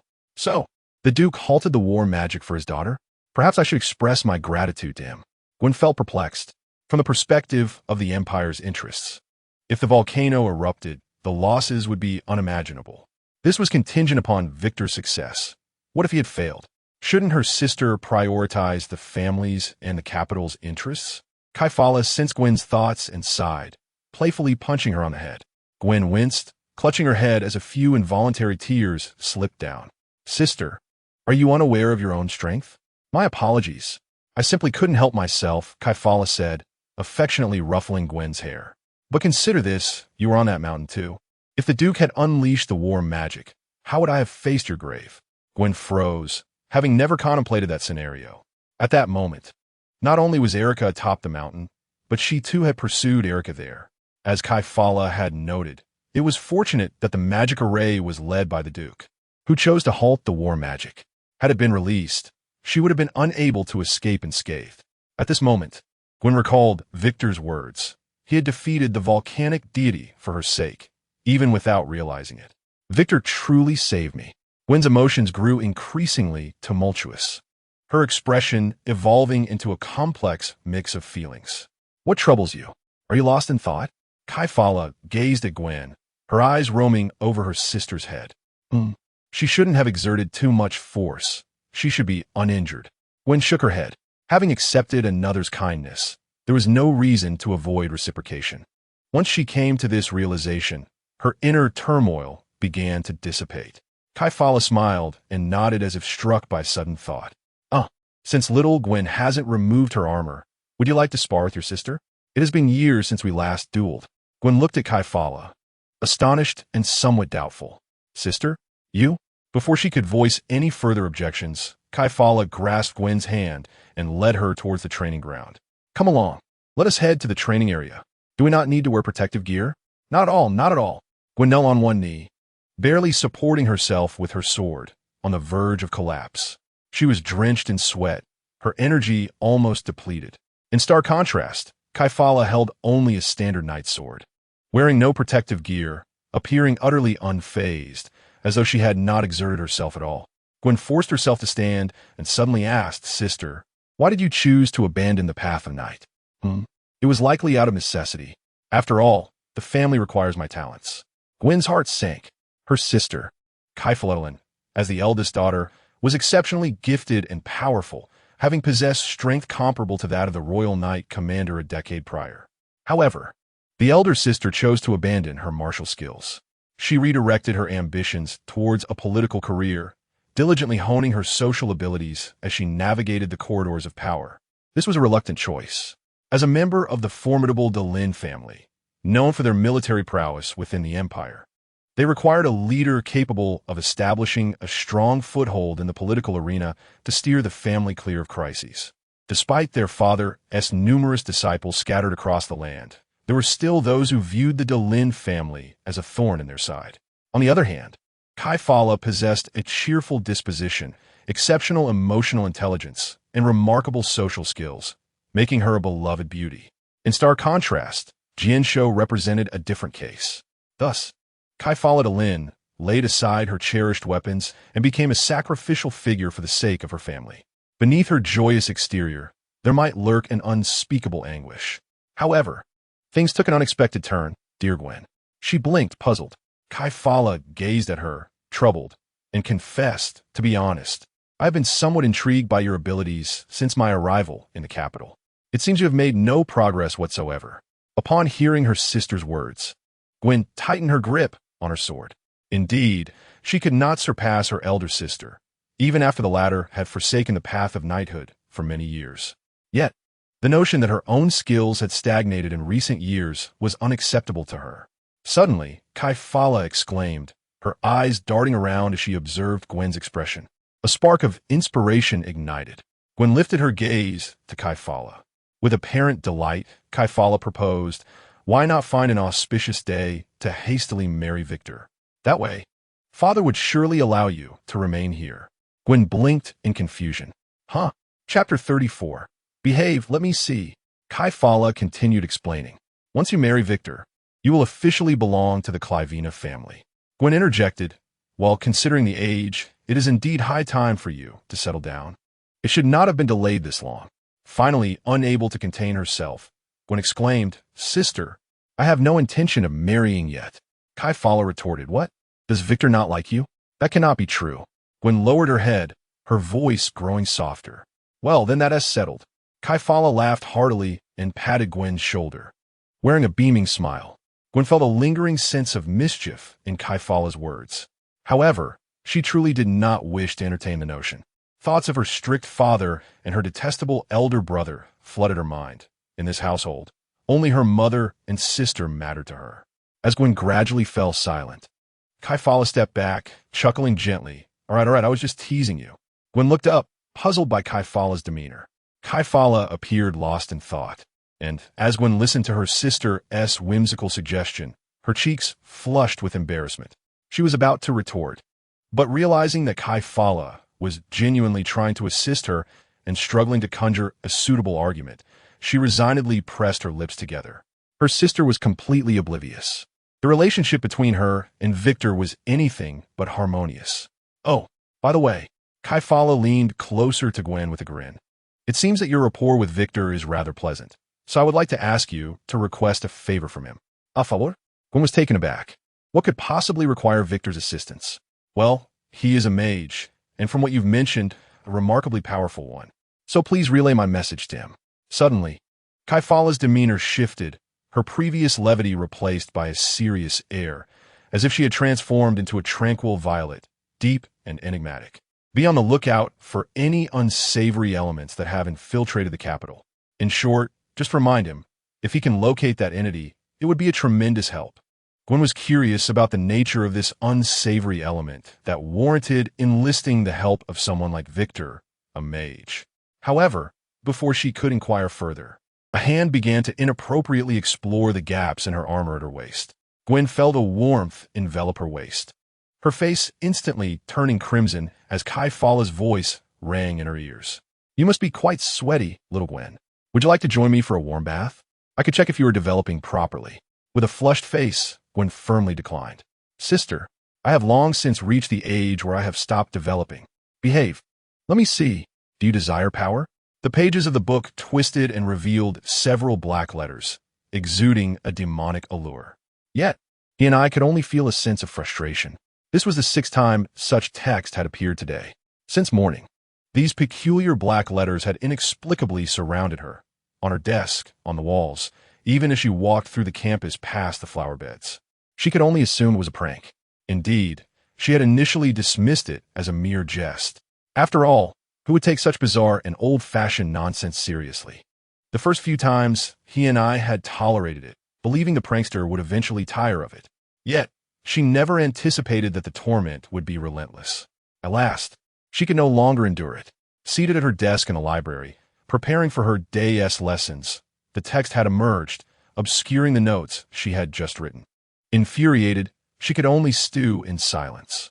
As an ordinary magic apprentice, she possessed a wealth of theoretical knowledge, but lacked the talent to cast even a single spell.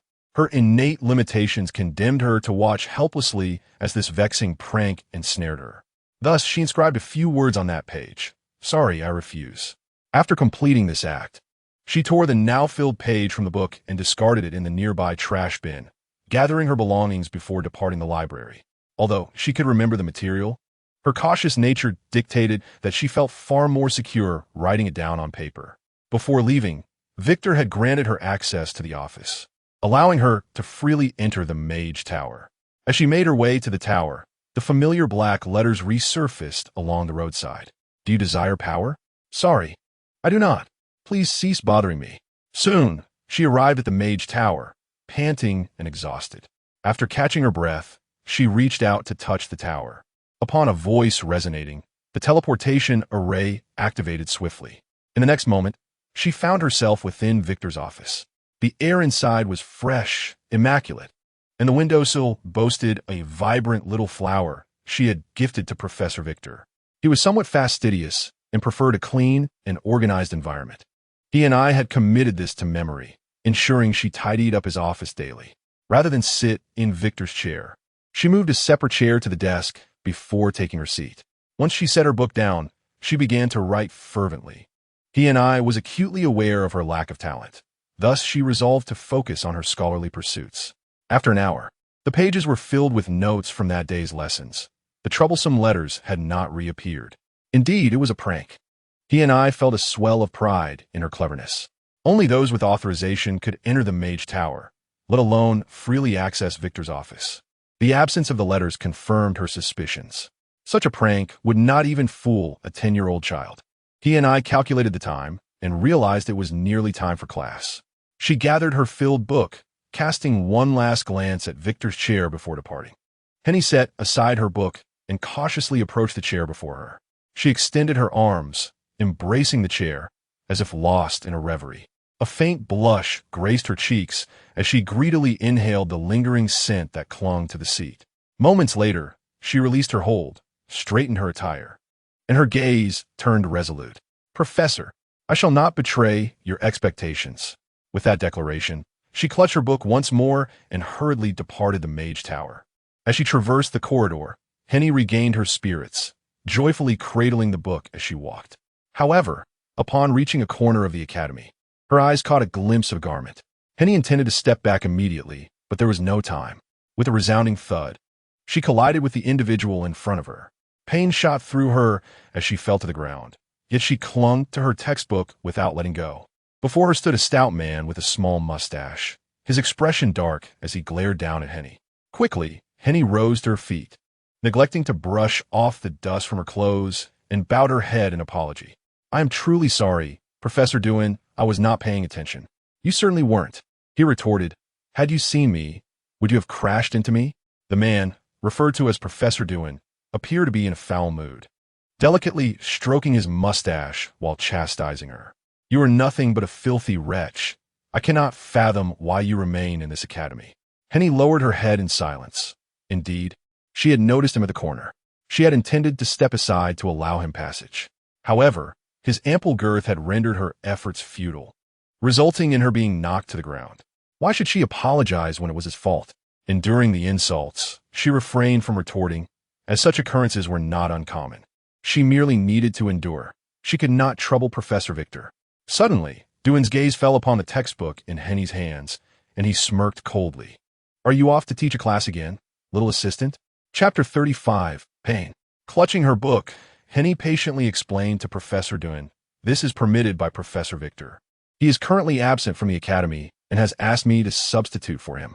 Yet her explanation was met with derision. "You are merely an assistant. Yet to even reach the threshold of a first-tier mage, what level of instruction can you offer? And you are teaching the academy's finest class. Do you comprehend the gravity of this task? Should the students' grades decline, can you shoulder that responsibility?" Most students at the Royal Academy of Magic hailed from noble backgrounds, particularly within the most gifted classes, where commoners were a rarity. To Dewin, it was absurd for someone like Henny, who was scarcely considered a commoner, to teach such a class, akin to a beggar instructing an emperor on the delights of steam buns. Professor Dewin shifted his corpulent frame, finding even this brief exchange exhausting. Observing his demeanor, Henny instinctively took a step back. Yet Dewin persisted, the first class deserves the finest teaching resources, and you, of all people, are to instruct them in magic? A refugee lacking even the status of a commoner has no right to teach. I suggest you scurry away from the academy, as you always do, and do not let me see you again." As his agitation grew, spittle flew from his mouth. Fortunately, Henny stood far enough away to avoid being splattered. Henny could not help but retort, "This is Professor Victor's class. In his absence, I, as his assistant, have the obligation to prepare for the lessons. Do you have any objections?" Upon hearing Henny mention Victor's name multiple times, Duan's expression darkened, and he coldly replied, "You seem to know quite a bit for a little brat. However, it would be best if you refrained from mentioning that scoundrel Victor in my presence." Henny's face flushed, her heart pounding as a spark ignited in her eyes. "Professor Duan, you are insulting Mr. Victor." Professor Victor is the youngest third-tier mage in the academy. He is profoundly knowledgeable. By what right do you speak of him so? By what right do I say so? Duan's voice rose in pitch, dripping with sarcasm. "You should first understand what he has been up to during his prolonged absence before speaking to me." As he spoke, he tossed a magical stone into the air. The stone hovered momentarily, illuminated as an image materialized before them. The scene depicted a volcano in upheaval, on the verge of eruption, with countless mages poised to unleash war magic. The volcano trembled violently, resembling a furious beast. A blinding flash filled the frame, and soon the magical stone lost its luster. Rolling to the ground at Duan's feet, he shifted his body, picked up the stone, and mockingly inquired of Henny, "What did you see?" Naturally, she was unaware of the recent turmoil in the capital. Duan provided an explanation. The volcano did not erupt naturally. It was a deliberate act. Henny's body trembled slightly at these words. "Do you wish to know who is responsible?" Gazing into Duan's icy eyes, Henny felt a flicker of suspicion rise within her. Yet she quickly dismissed the notion. Duan seized upon her hesitation, tauntingly asserting, "Indeed, it is your esteemed Professor Victor. He provoked the calamity, resulting in the volcano's eruption. Thus, he paid the price for his actions. He perished in the volcano."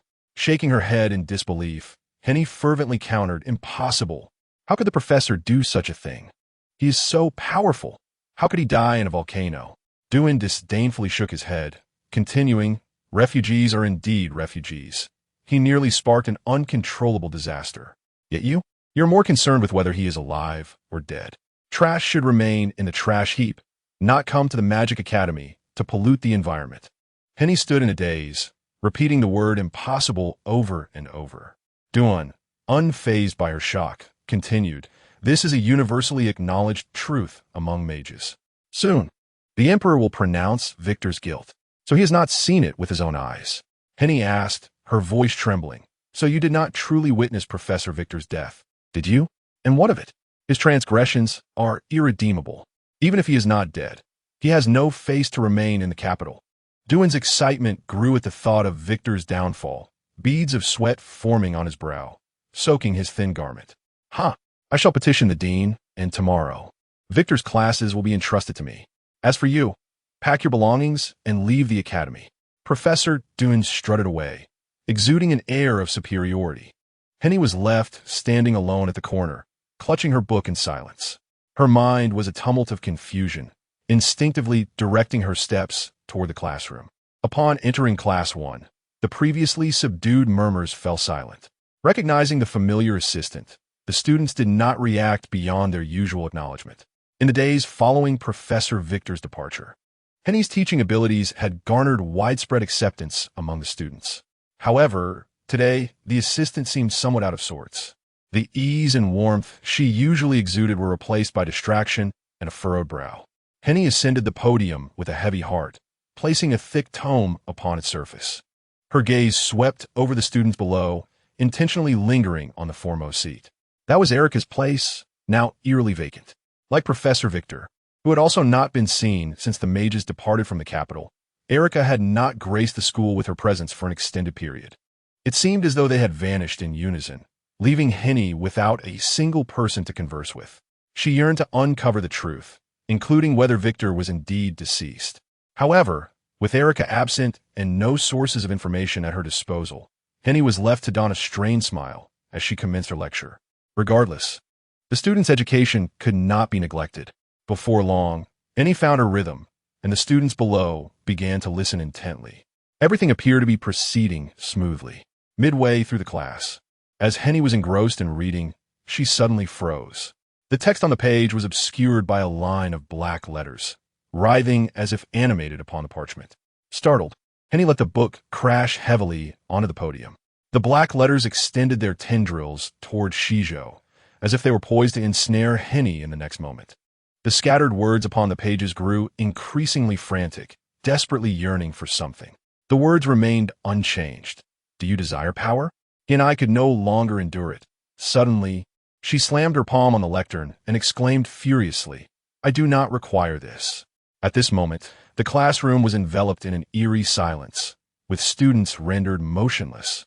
Perplexed by the sudden emotional outburst of assistant Henny, after venting her feelings, Henny finally realized her surroundings and, with her head bowed, offered a humble apology to the students. Subsequently, she hastily resumed her lecture, her mind clearly elsewhere. When the bell signaling the end of class rang, Henny did not announce its conclusion. Instead, she hurriedly grasped her books and rushed out the door. As she walked, Henny kept her head down, silent and withdrawn. She sensed the penetrating gazes of numerous onlookers, which only intensified her discomfort. Perhaps the words of the German professor earlier that day had unsettled her. Henny made a concerted effort to suppress thoughts of Wei Kutuo, desperately clinging to the hope that Professor Wei had not perished. Within this institution, the only person who genuinely cared for her was Wei Kutuo. Suddenly, a voice, cold and haughty, pierced through her thoughts from behind. It was the German professor. With an air of arrogance, he brandished a contract, thrusting it before Henny. She picked it up, her disbelief palpable. The document clearly stated, upon reading this, Henny's body trembled slightly. Her complexion drained of color as she gazed incredulously at the German professor. The professor, with a triumphant expression, regarded her and declared, As a professor, I possess the authority to expel an assistant like you, who is scarcely worthy of the title. Effective tomorrow, you need not return to the academy. The book in Henny's hands suddenly erupted into a breathtaking flame, resembling a venomous serpent, voraciously consuming everything in its path. No matter how fervently Henny tried to extinguish it, the searing pain in her hands rendered her efforts futile. Desperation welled up within her, nearly bringing her to tears as she cried out, No, no. Yet, the flames of magic are not so easily extinguished. In the end, the defeated Henny knelt sorrowfully upon the ground, her body covered in dust, while the tome filled with her knowledge was reduced to ashes. That was her sole labor of love, her wisdom, her dreams, all incinerated in the blaze.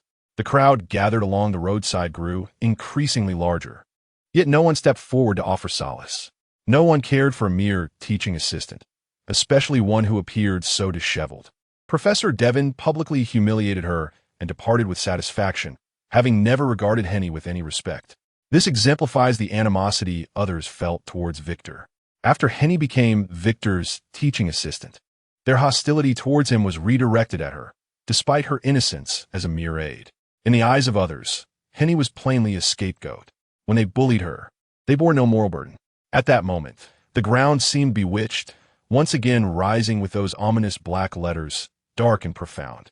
Unlike before, they had grown more ferocious, more distorted, more tearing, like harbingers of ill omen, reappearing before Henny. Do you desire power? I yearn for strength. If possible, I wish to possess such power. She harbored a deep disdain for her own helplessness and frailty. It was her own inadequacy that hindered Professor Waikato. She could no longer endure this state of being. Thus, Henny began her vigil, hoping that an extraordinary force would suddenly bestow itself upon her. She longed to no longer be so easily subjected to the whims of others. She aspired to assist Professor Waikato more effectively and to support those who cared for her. At last, 1 second, 2 seconds, 3 seconds. Haha, look, she truly believes it. I knew it, just as the German professor stated. A talentless individual like her, upon discovering a shortcut to strength, would undoubtedly place her faith in it. Those who seek to gain without effort merely ponder daily on whether they can grow stronger, yet they do not even exert the slightest effort toward their aspirations. The sound of mocking laughter erupted from around her as several students sprang forth from the bushes, clutching their stomachs and guffawing in front of Henny. Their laughter pierced her like sharp blades, inflicting deep wounds upon her very soul. An indescribable sense of grievance surged up to her throat, rendering her speechless. Henny lowered her head, burying her face within the folds of her robe.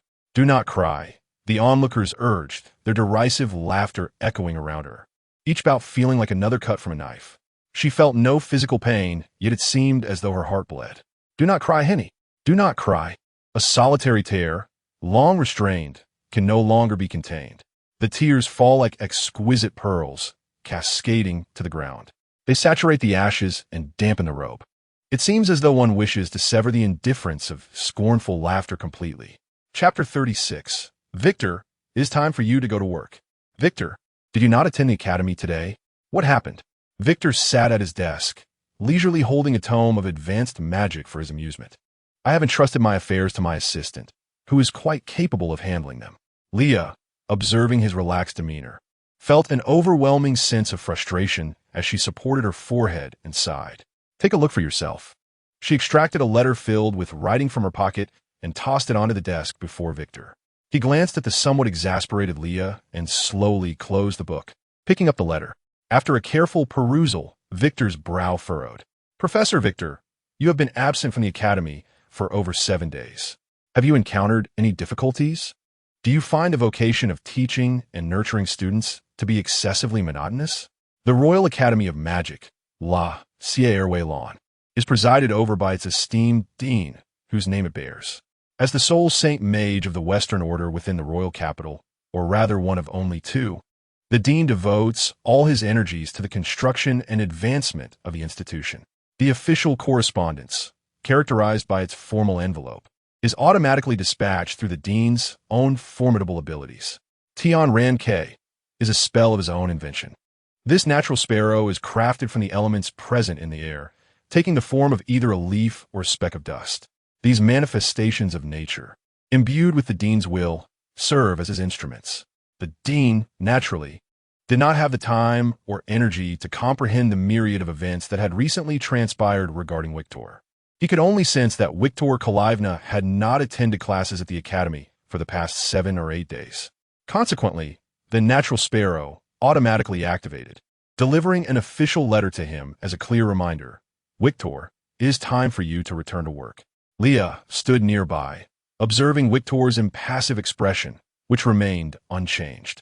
Even with the prospect of losing his professorial title, he appeared utterly unperturbed. She interjected, "So, you attended the morning assembly, and for the rest of the time, you merely lounged at home? You didn't even step outside?" In truth, he had not solely remained at home, for he had indeed visited the Gwen household. Victor fell silent for a moment, placing the letter neatly back on the table, aligning it with the edge. Witnessing his nonchalant demeanor, Leah felt a surge of frustration. Did he possess no sense of responsibility toward his work? Unable to restrain herself, she began to vent her feelings towards Victor. "Do you have any idea how much I have sacrificed for your title of professor? I've been away from home for far too long. I simply wish to spend a little more time there." Before she could finish her statement, Victor interrupted her. "Though it is quite impolite to interrupt, I feel it necessary to clarify something. By the way, I wanted to inform you early." He turned his head, pacing around the room while muttering, what is going on?" Perhaps this indicated a semblance of self-awareness on Victor's part. His recent disappearance had indeed rendered the Kalivna household quite beleaguered. Yet, it also presented an opportunity. After all, Victor had numerous adversaries, although Leah had eliminated several. Many still lurked in the shadows, having never revealed themselves out of fear of Victor. Following his disappearance, and even the rumors of his demise, these individuals began to emerge one after another, collectively targeting the Kalivna family. Leah understood fully that they had come to settle scores. Having worried about these hidden foes, who would undoubtedly become a hazard for the Kalivna family, she now found herself with the chance to deal with them.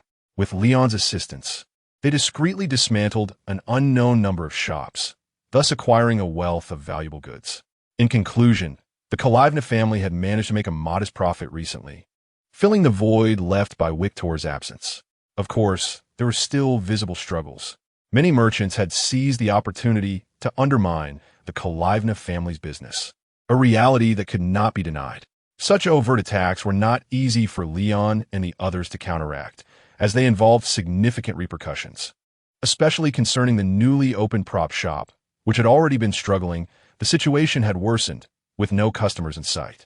Indeed, fantasies appear delightful, but reality is often harsh. Who was it that had confidently claimed they would surely make a profit? Leah cast a disdainful glance at Victor. So what is today's outcome? You're certainly fine, but my question pertains to the Duke. Victor regarded her with a detached gaze and replied, "It has been preserved." Leah furrowed her brow in confusion, questioning, "You mean the matter of Victor confessing to Erica? How could this daughter of the Duke, who is infatuated with her father, possibly develop a good relationship with you?" Yet, this was not entirely inconsistent with his character. "There are reasons that necessitate my actions. In any case, you need not worry about the shop for the time being." Upon hearing this, Leah began to speculate and inquired, "Are you intending to leverage the Duke's influence to enhance the reputation of our products?" Victor tapped his fingers on the table. "Initially, I did entertain such an idea. However, I do not intend to exploit the Duke. After all, his reputation is not particularly favorable at present. Even if the charges against him were cleared, his past actions remain irrefutable in the eyes of the public. Under these conditions, the good name he had cultivated over the years has been largely tarnished within the mage community, where the primary clientele for magical potions resides. Using the Duke's name would be tantamount to shutting the shop altogether. It would be more prudent to utilize his daughter instead." "What are you planning?" Leah asked, bewildered. She genuinely struggled to comprehend Victor's intentions, shrugging it off, as she was primarily concerned with the results. As if recalling something, she added, "Oh, by the way, Gwen contacted me today, asking me to relay some information to you." Victor responded, intrigued, as Leah continued with her own uncertainty. "She said her sister wanted you to be cautious of the filth seeping into the capital." "Her sister? Filth? Is that all she said?" "Yes, nothing more." Leah observed the complex expression on Victor's face and rolled her eyes. "Forget it. You can continue reading your book. I shall not disturb you." With that, she turned and gracefully exited the study. Victor did not lift his gaze, becoming absorbed in profound contemplation. Gwen's sister, in his recollection, could only refer to her elder sibling, Kafiradlin. Yet, this character had never appeared in the main storyline, having perished during the demon invasion. Victor closed his eyes. A multitude of residents had transformed into mindless, soulless beings, all under the dominion of demons. Countless lesser demons roamed the streets, dispersed throughout the Karanxia Empire. In the early stages of the game, the novice monsters that players were required to vanquish were not slimes, but these small demons. To players, these lesser demons were mere sources of experience. What was that demon called again? Let me think. The greed demon, Yim. "Hey, kid, what unfriendly thing did you just utter?" Vijay suddenly began chattering on his shoulder, trembling at the mere invocation of that name, as it sent shivers down its spine. "So, it is merely a demon? How do you know its name?" Vijay's single eye fixed intently on Victor, demanding an answer. "It was just a casual mention. I do not believe you." Vijay was entirely skeptical of Victor's words. "You casually mentioned something so repulsive?" "Indeed, repulsive, exceedingly so. As a deity, Vijay abhorred the very essence of such foul demons."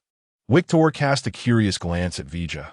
The creature was indeed repugnant, yet it was surprising that it could provoke such a reaction from a dark god. "Are you not a dark god? I assumed you would share many common interests with other demons." Vijay proudly lifted its head, as if to proclaim its noble identity.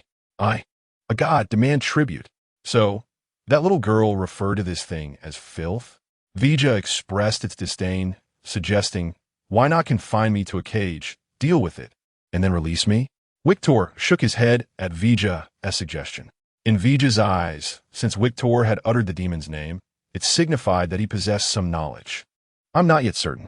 To be frank, Victor also detested such entities. They exploited the greed of others, repeatedly providing what was desired until the moment the other could no longer repay, ultimately ensnaring the greedy individual in an endless abyss, demanding tenfold recompense. Victor opened his eyes. How revolting. Hernie was in Victor's office, organizing her belongings, preparing to depart. Departing from the academy, she ventured to distant realms. The sole individual who truly cared for her had long since departed. Her dreams lay in ashes, and Henny felt no sense of nostalgia. "Little girl, you appear quite forlorn," she thought. "Here, there's naught but emptiness. Is this yet another prank?" At this moment, Henny mused, it was rather dull for anyone to engage in mischief. "Oh, my apologies, dear maiden, you seem unwell. Is there anything I can assist you with?" Chapter 37. Let me ponder how to confront you today. A shadow, dark as ink, squeezed through the crevice of the wall, spreading upon the floor like a puddle of ink. Gradually, it rose, enveloping the entire room. Henny, startled, retreated a few steps, unable to discern the creature shrouded in darkness. In haste, she retrieved a box of matches, preparing to ignite one. Just as a flicker of flame ignited, her gaze was abruptly extinguished by the encroaching darkness. Why has it returned? Is one or two instances of mockery not sufficient? Henny inquired, her emotions fraying at the edges. The shadow remained silent, merely fixating its gaze upon her. Indeed, it seemed to peer into the very depths of Henny's thoughts, and then, with a gaping maw as dark as the void, it spoke, its voice resonating like an incantation in her ears. "I know what you desire, little girl. Remain here, and await my arrival." The voice abruptly ceased, and the darkness within the room dissipated instantaneously, rendering the office eerily silent once more. Henny raised her head, kneeling on the ground, her face an inscrutable mask of emotion. The shadow drifted through the mage's tower like a breeze. Henny looked up, her gaze fixed upon the ink-like figure, suddenly struck by realization. This was, indeed, the mage's tower, a place where only those with permission could roam freely. Why was this shadow able to manifest here? Before she could ponder further, the shadow began to take on a distinct form. She could not discern what it truly was, but she could vaguely perceive the creature as it gaped its maw wide, thrusting its arm into its throat and stirring within. After a series of gurgling sounds, the shadow extended a colossal hand, retrieving 3 luminous orbs from its belly, akin to glimmers of hope amidst Henny's despair. "Little girl," the shadow intoned, followed by a peculiar sound. "You require power, do you not?" Henny trembled slightly, uncertain of what was transpiring, yet disregarding the grotesqueness of the figure before her. "Come now, this is the power you seek. Touch it, and it shall be yours." Henny sensed an ominous foreboding, yet each utterance from the shadow resonated with an irresistible allure. Compelled by some unseen force, she extended her hand and touched the orb of light. The shadow's grin widened. The following morning, Victor disembarked from the carriage, standing at the entrance of the academy. In truth, had it not been for Leah's exasperated shouts that urged him to leave, Victor would have lingered at home for yet another morning. Contemplating this, he quickly abandoned the notion, for he could not escape a few rebukes. Upon entering the academy, he felt a gaze sweep over him. It was the principal's spell, Natural Sparrow. In his 3rd tier as a mage, Victor had yet to perceive this natural force. However, upon ascending to the Western tier, he distinctly sensed the discordant flow of magical energy in the air. Victor glanced skyward, observing countless natural sparrows flitting about the academy. The principal's gaze loomed over the institution, swiftly departing from him, likely confirming his identity. The royal decree had declared both Duke Li Wei and Victor innocent. Naturally, only a handful of nobles were privy to the series of events that transpired from the near eruption of the volcano to the conclusion of the turmoil. Victor sauntered through the corridors, oblivious to the stares of those around him, entirely absorbed in contemplating how to transition into his upcoming classes. Students who had initially greeted the dawn with joy were suddenly taken aback by Victor's expressionless visage. They froze, their words faltering. Victor remained blissfully unaware of the cognitive dissonance his presence instigated among the students. Who is that? Such an overwhelming aura. Indeed, as he passed by, I nearly felt my magical essence being siphoned away. One student abruptly seized another, whispering urgently, "Are you mad? That's Victor Kulavina. We mustn't let him overhear us speaking ill of him. He is the infamous rogue mage. What a frightful presence." Victor traversed the campus, maintaining his impassive facade while inhaling the crisp air. Soon, he encountered an unsettling sight. A commotion ahead captured his attention. Outside the student dormitory, a group had gathered, witnessing 3 students, their faces pallid and unconscious, being carried out. Something was amiss. There's something wrong, Vigo whispered in Victor's ear. These unconscious students have lost their magical abilities. Upon hearing Vigo's words, Victor sought a source of information and spotted a figure clad in a white coat, the academy's physician. The surrounding students felt a chill as they observed the figure approach. What transpired? Victor's voice resonated, prompting the physician to turn, startled at the sight of Victor. Causing his glasses to fall, Victor bent to retrieve them, handing them back. The physician recognized Victor, well aware of his notorious reputation and the recent influential incident involving the nobility. Yet, the man deemed guilty by all had been declared innocent by the crown. Many uninformed mages struggled to accept this revelation, but preserving their lives necessitated a facade of politeness toward Victor. Professor Victor, what brings you here? The physician trembled at Victor's stoic demeanor. These students show no signs of physical ailment, yet they remain unconscious, seemingly trapped in a state from which they cannot awaken. All 3 reside in the same dormitory, and no one knows what occurred. We intend to transport them to the infirmary for a magical assessment to identify any issues. Victor nodded, stepping aside, allowing the physician to leave with a palpable sense of relief. Clearly, they were unaware of the true nature of the situation. In the deserted West Wing, Victor explained to Viga, it seems their infiltration is swift. Viga referred, of course, to the demons. However, if demons manifest, they can be dealt with accordingly. Not to mention, the filth of these entities could dampen one's spirits, though they also represented an opportunity for experience points. After verifying his identity before the mage's tower, Victor stepped into his office as the teleportation array illuminated. The office bore little difference from when he had departed, save for the absence of the flower pot on the windowsill. It was the flower Henny had gifted him, one she cherished dearly, often using the excuse of watering it to gain access to the mage's tower. He settled into his chair, noticing a few books missing from his desk. Victor paid it no mind, just as he had with the missing flower pot, conjuring plausible explanations for their absence. He retrieved a spellbook he had yet to finish from his bag, reading leisurely to pass the time. Thus, he remained seated until noon. The sound of pages turning echoed softly in the quiet room. Wei Jia dozed off at the desk, only to be startled awake as his head bumped against the surface. What? Oh, she hasn't arrived yet. This hour, around noon, was typically when he and I frequented the mage tower. She almost always brought along a thick tome, cheerfully sharing with Wei Kutuo what lesson she had crafted that day. Each time, she would rouse the slumbering Wei Jia. Thus, waking at this hour had become a habit for him. Yet this time, he and I was absent.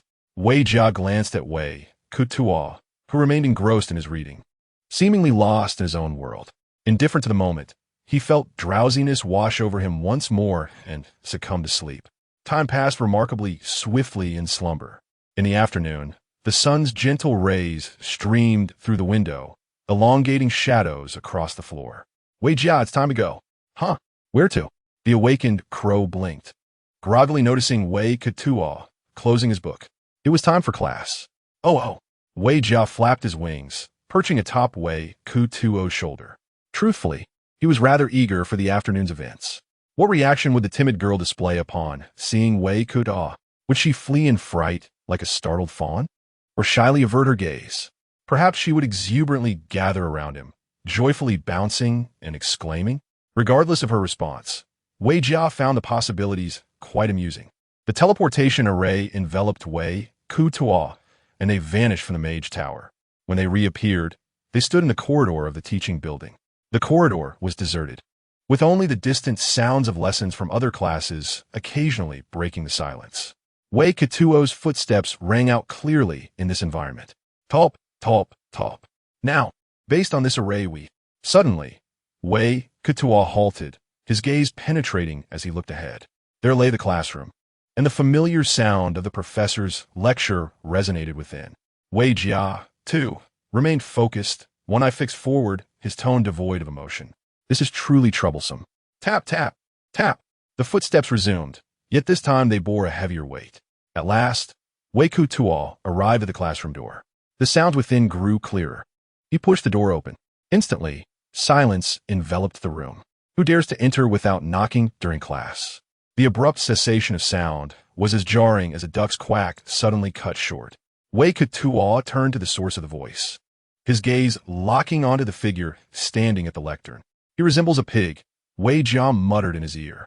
Wei Kutuo's expression remained impassive, yet an unspoken fury simmered beneath the surface. Let me think. You ought to win, Lise. Correct. Chapter 38. So cool. The man before him stated his name and title with an air of indifference, Professor Da, when staring blankly at the doorway, swallowing hard.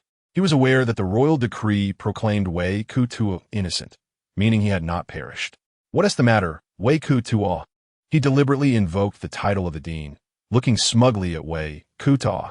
Professor Da, one believed that no matter how arrogant Wei Kutuo may be, he would not dare to cause a scene in the academy, far from his territory. Thus he added, Wei Kutuo, remember your place. You are merely a third-tier mage. Vekiskivi Kutuo reminded expressionless. Under the royal cover-up, the incident of him averting the volcanic eruption had not spread widely. Such calamities, once publicized, could incite widespread panic among the populace. Thus, this matter was only circulated among a select few nobles. The official narrative merely declared Wei Kutuo innocent, claiming no connection to the volcano.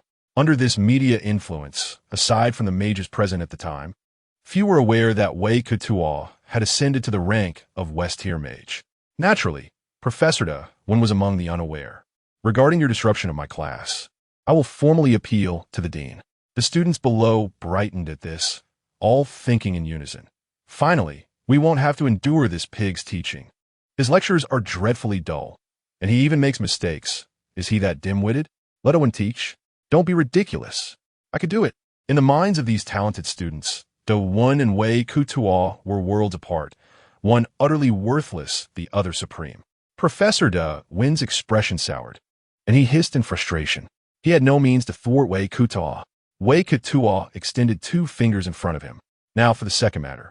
I entrusted my assistant to cover for me while I was away. Where is she now? At this, De Win's eyes gleamed with triumph. Oh, you mean your filthy assistant? That repugnant creature, barely above a refugee, is fit to teach? Ha ha ha. Don't be absurd. As a professor, I have the authority to issue orders to your assistant in your absence. What is wrong? I've dismissed her. Do you have any objections? Boom. Wei Kutuo's cloak ignited in a fiery, crimson glow, instantly engulfing the entire classroom. A palpable heat surged forth, causing the temperature to rise sharply. Even the corridor felt the intense warmth. An enormous hand of molten lava seized Professor Da, one by the throat, lifting him into the air, akin to a pig being prepared for roasting. The students in the classroom were frozen in shock, unsure of how to react. Water in their cups began to sizzle. This was the second time they had witnessed Wei Kutuo's power. This time, he was facing another mage of professorial stature. What did they see? Professor Wei Kutuo had rendered Professor Da when utterly immobilized with a mere gesture. How cool is that? One student suddenly exclaimed, only to realize that the atmosphere had turned tense, hastily silencing himself and bowing his head. Yet, Wei Kutuo remained unfazed, while the surrounding students nodded in agreement. Professor Da struggled futilely, attempting to pry open the molten grip with his chubby hands, but it was in vain. He was suffocating. Panic surged within him. His frantic struggle resembled a fat pig thrashing about, heedless of the burns on his hands. Just as he was on the brink of losing consciousness, Wei Kutuo released his grip. Professor Da collapsed onto the ground, gasping for air, sweat pouring down his face, fearfully glancing up at Wei Kutuo, angrily shouting, Wei Kutuo, how dare you? How dare you deliberately harm someone within the academy? Do you truly dare to kill me? A crimson flash flickered in Wei Kutuo's eyes, and the molten hand grew even more massive. Why do you think I wouldn't dare? The giant hand drew closer to Professor Da, the searing heat making him feel as if the air he inhaled would tear apart his lungs. It became indistinguishable whether it was sweat from fear or heat rolling down his forehead. The molten hand gripped Da by the collar, drawing him closer to Wei Kutuo, whose voice turned icy. Now, I will not kill you. I hope the truth I uncover will spare your life. A foul odor wafted through the air as Wei Kutuo observed Da's already wrinkled trousers. Whoosh! A flame erupted beneath him, and Owen screamed as if he were a pig being slaughtered. His appendage was singed. Amidst this excruciating torment, Devon finally succumbed to unconsciousness. A shiver ran through all the students, particularly among the male cohort. Victor's colossal hand hoisted Professor Devon as if he were dragging a lifeless swine. Indeed, Professor Victor. The voices in the classroom rose in unison. Victor traversed the academy, his massive hand still clutching Professor Devon. He wandered aimlessly around the campus, almost as if publicly executing Professor Devon. Wherever he went, all eyes would inevitably be drawn to him. After all, such a sight within the academy was attention-grabbing at any moment. At this time, there were plenty of students without classes. They watched the scene before them and quickly averted their gazes, fearful of Victor catching them ogling. How outrageous! What precisely is that enormous hand behind Professor Victor? Truly impressive. They nearly forgot that the portly figure being lifted had mercilessly humiliated a mere assistant professor, Devon, just yesterday. Of course, they would not remember.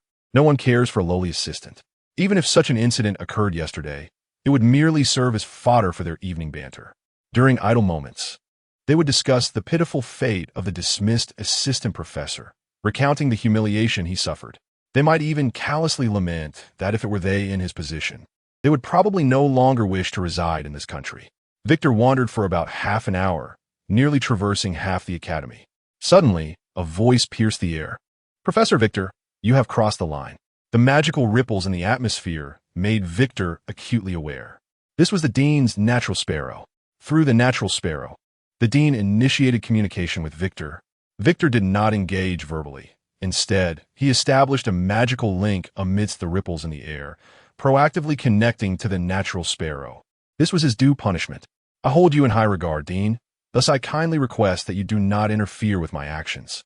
With this deft maneuver, Victor made the dean instantly realize that Victor had detected the natural sparrow. A 29-year-old Saint Mage? Lord Victor, you truly astonish me. The ripples of the natural sparrow gradually dissipated. I understand your curiosity for the natural sparrow has revealed everything to us. So, I must implore you once more. Please do not unleash your wrath upon innocent students. If you are prepared, kindly visit the dean's office for a discussion.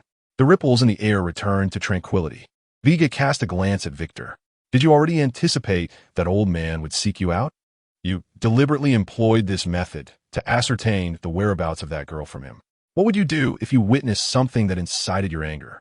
Victor glanced at the unconscious Devon behind him, a flicker of murderous intent rising in his otherwise placid gaze. Excellent. I appreciate your approach. Let us proceed. I am quite intrigued to discover what this fat swine has done. Chapter 39. A watermelon that speaks with eyes is truly outrageous. Dean. Upon hearing Victor's voice, the dean closed his notebook and rubbed his eyes. Come in. Victor entered as instructed, the molten hand behind him unceremoniously dropping Devon onto the floor. The dean shook his head at the sight of Devon and sighed at Victor. Professor Victor, the academy will not shield your actions. Victor, with his hands in his pockets, replied in a tone devoid of emotion. It is of no concern. I do not require the academy's protection. I shall bear the consequences of my own actions. The dean nodded, slowly rising with the aid of his obsidian cane. Then, please follow me. Dean Rachel wielded magical energy, and a blue light began to dance in his hand as if wielding a brush. The air before them twisted as if it were his canvas, visibly contorting at a remarkable speed. Soon, the dean ceased his magic. Vigo whispered in Victor's ear, "This old man's magic is quite fascinating. Let me see." A special teleportation magic, focusing here, inscribing magical runes into this space. Victor heeded Viga's guidance, and the air in front of him warped. In an instant, Victor felt the scenery around him becoming increasingly hazy, bathed in blue light. When the surroundings clarified once more, they revealed an entirely different vista. Petals of myriad hues fluttered through the air, creating a cascading wave. The garden resembled a floating isle, its ground blanketed with countless petals. A refreshing fragrance enveloped him, soothing Victor's previously agitated spirit. To think there exists an alternate space concealed here. Even I was oblivious to it. Viga exclaimed in awe beside Victor. Yet he noted Victor's lack of surprise, as if he had anticipated this all along. Indeed, this was the hidden map known among players as the Dean's Garden. Access was granted only to those who had learned magic from Dean Rachel. Although Victor had encountered this location numerous times in the game, experiencing it firsthand still evoked a sense of wonder. Victor mused to himself. This place bore no distinction from its depiction in the game. The Dean appeared moments ahead of him, casting an appreciative glance at Victor upon his arrival. One glance was all it took to discern the method of the magic circle and unravel its secrets, truly deserving of the title of Genius Mage. Welcome to my sea of knowledge, Professor Victor. You are the youngest guest I have ever received. The full name of this hidden map, the Dean's Garden, is Rachel's Sea of Knowledge. It encapsulates all of Dean Rachel's magical wisdom. Only those who genuinely possess knowledge may enter. Fortunately, Victor was accompanied by Vega, a deity of vast knowledge. However, now is not the time for idle chatter. He began, "Dean, let us get to the point." The Dean remained silent, merely leaning on his cane as he walked toward an open space. Victor followed closely, and soon the scenery around them shifted rapidly. Although they had taken but a few steps, a wooden cabin emerged before them, nestled within a dense forest as if concealed in these woods. The Dean approached the door, which opened automatically. He turned to Victor and nodded. "Please enter, Professor Victor." Victor followed the Dean inside. The cabin contained only a table with a solitary watermelon resting atop it. Nothing else was present. The Dean tapped the watermelon's head with his cane. The watermelon slowly turned to face them, its deep-set eyes brimming with wisdom as if it possessed knowledge of the ages. It parted its heavy lips and spoke, "Waylon, what brings you here?" Vega shuddered at the sight of the talking watermelon, a chill running down its spine. Even its fur stood on end. This creature made it feel decidedly uncomfortable. It glanced at Victor, only to find him still showing no signs of surprise, as if he were already aware of the existence of a talking watermelon hidden here. Quite peculiar, it pondered. Victor, of course, was not bewildered. This was the Dean's pet watermelon, capable of speech. The Dean regarded the watermelon and said, "This young friend wishes to inquire about a few matters." Reluctantly, the watermelon fixed its gaze upon Victor. Victor remained silent, aware that the watermelon was probing into his experiences. Just as he suspected, the watermelon's eyes flickered with various scenes: raging flames, swirling embers, molten rock, and surging magical forces. A scene of cataclysmic shock unfolded before them. The vibrant fire elements surged around Wei K2, with molten lava-like patterns adorning half of his upper body, resembling a deity of flames. Moments later, Shiguari focused her gaze upon Wei K2. "The youth of today is indeed remarkable. I know what you wish to inquire. The natural sparrow of azure will enlighten us." Soon, waves of magical energy radiated outward, stirring the natural sparrows of the alternate realm into motion. A vivid tableau materialized before Wei K2, depicting the events of yesterday. Professor Devon, with biting sarcasm, presented the Dean's handwritten letter, arrogantly expelling Henny and simultaneously incinerating her most cherished knowledge. As if cursed by misfortune, dark letters materialized on the ground before Henny, which Wei K2 recognized as mere pranks created by ordinary disguise magic. Immediately, 3 students emerged, mercilessly mocking the crumpled figure of Henny, delivering her a final psychological blow. The onlookers' derision, the despicable success of the prank, rendered the poor child utterly despondent. She wept. Wei Jiao murmured. Her cries were filled with hysteria, despair, and helplessness. In truth, she rather liked the girl. The scene abruptly vanished, and Shiguo closed her eyes. Even after witnessing it all, Wei K2's expression remained unchanged. The Dean squinted, sighed, his thick white beard tousled by the breath. "I feel deeply sorry, Mr. Wei K2. As for Henny, I am uncertain of the whereabouts of your assistant. The natural sparrows act upon my will. Thus they do not appear in places that may involve the privacy of others." The Dean spoke no falsehood. Wei K2 understood. He had sensed no presence of the natural sparrows in the office, nor had he felt their movement this morning near the student dormitories. Wei K2's voice rang coldly. "Dean Rachel, please enlighten me as to why that fat pig has become a professor at your esteemed academy." Wei K2's direct address left the Dean feeling helpless. He shook his head and replied, "Professor Wei K2, you too are a professor at our institution. Implicitly, you have also benefited from connections, Why should others not do the same? The only difference lies in the fact that Wei K2 possesses genuine talent, whereas Professor Devon merely collects a paycheck. Hence, Wei K2 remarked, "When I joined your esteemed school, I was the youngest third-tier mage. What of him?" Professor Wei K2, "Therein lies the crux of my concern," Dean Rachel replied, somewhat hesitantly. The head of the Riser family married the sister of the current emperor. As you may surmise, Sol 8 is the uncle of Devon Riser. His connections are formidable. Wei K2 was acutely aware that Dean Rachel was urging him not to resort to lethal measures against this individual, lest trouble ensue. "I understand your anger, Professor Wei K2. However, murder will not resolve anything. Perhaps you might converse with Professor Devon. His transgressions do not warrant death. Furthermore, would it truly be worth taking the life of a mere commoner devoid of talent for such a cause?" Though Dean Rachel refrained from voicing it, he trusted that Wei K2 would grasp his sincere intent. "Dean, I shall not kill him." Wei K2's voice was flat.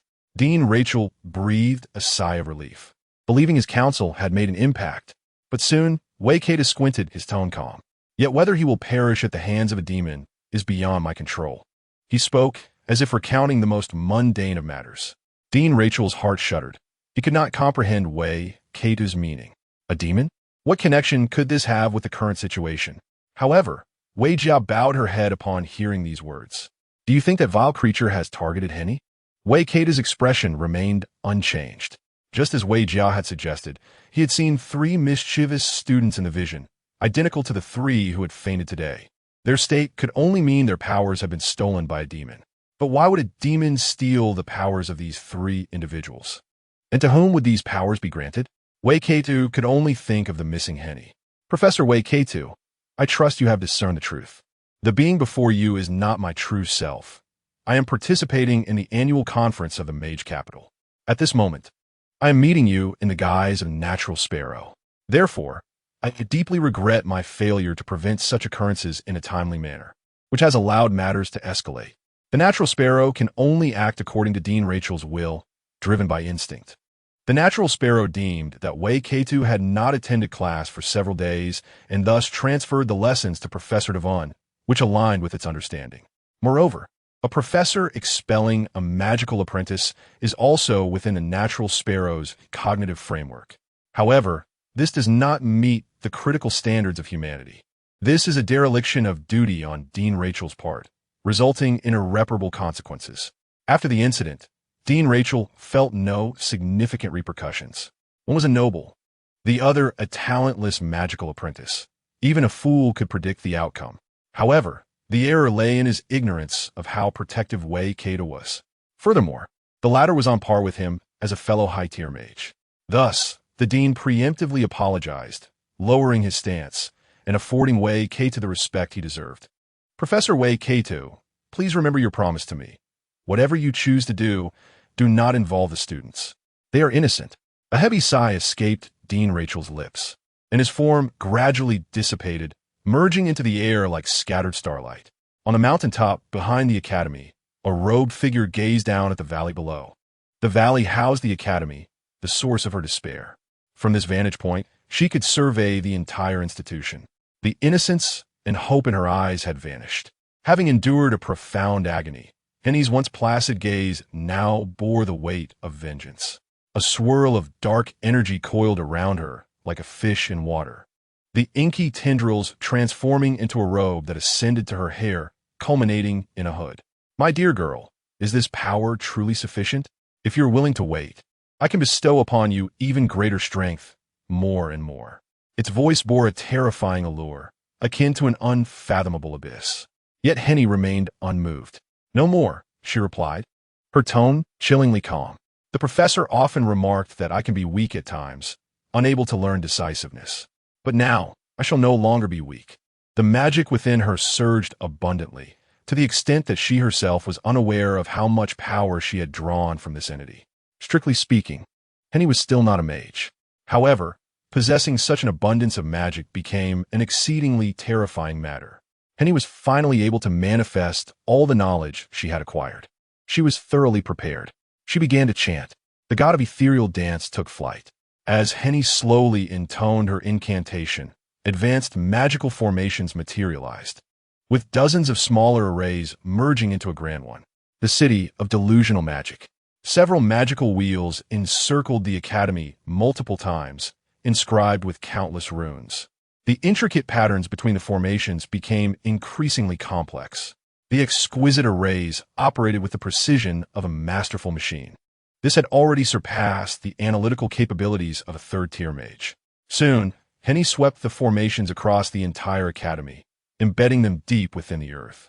The academy's splendid geographical location was, in the eyes of Henny, an impeccable battleground. She had meticulously prepared for this moment. Henny? Who? The name of the golden-haired girl slipped from her lips. Erica? Chapter 40, no grayes? Is it too late to forge one now? Henny?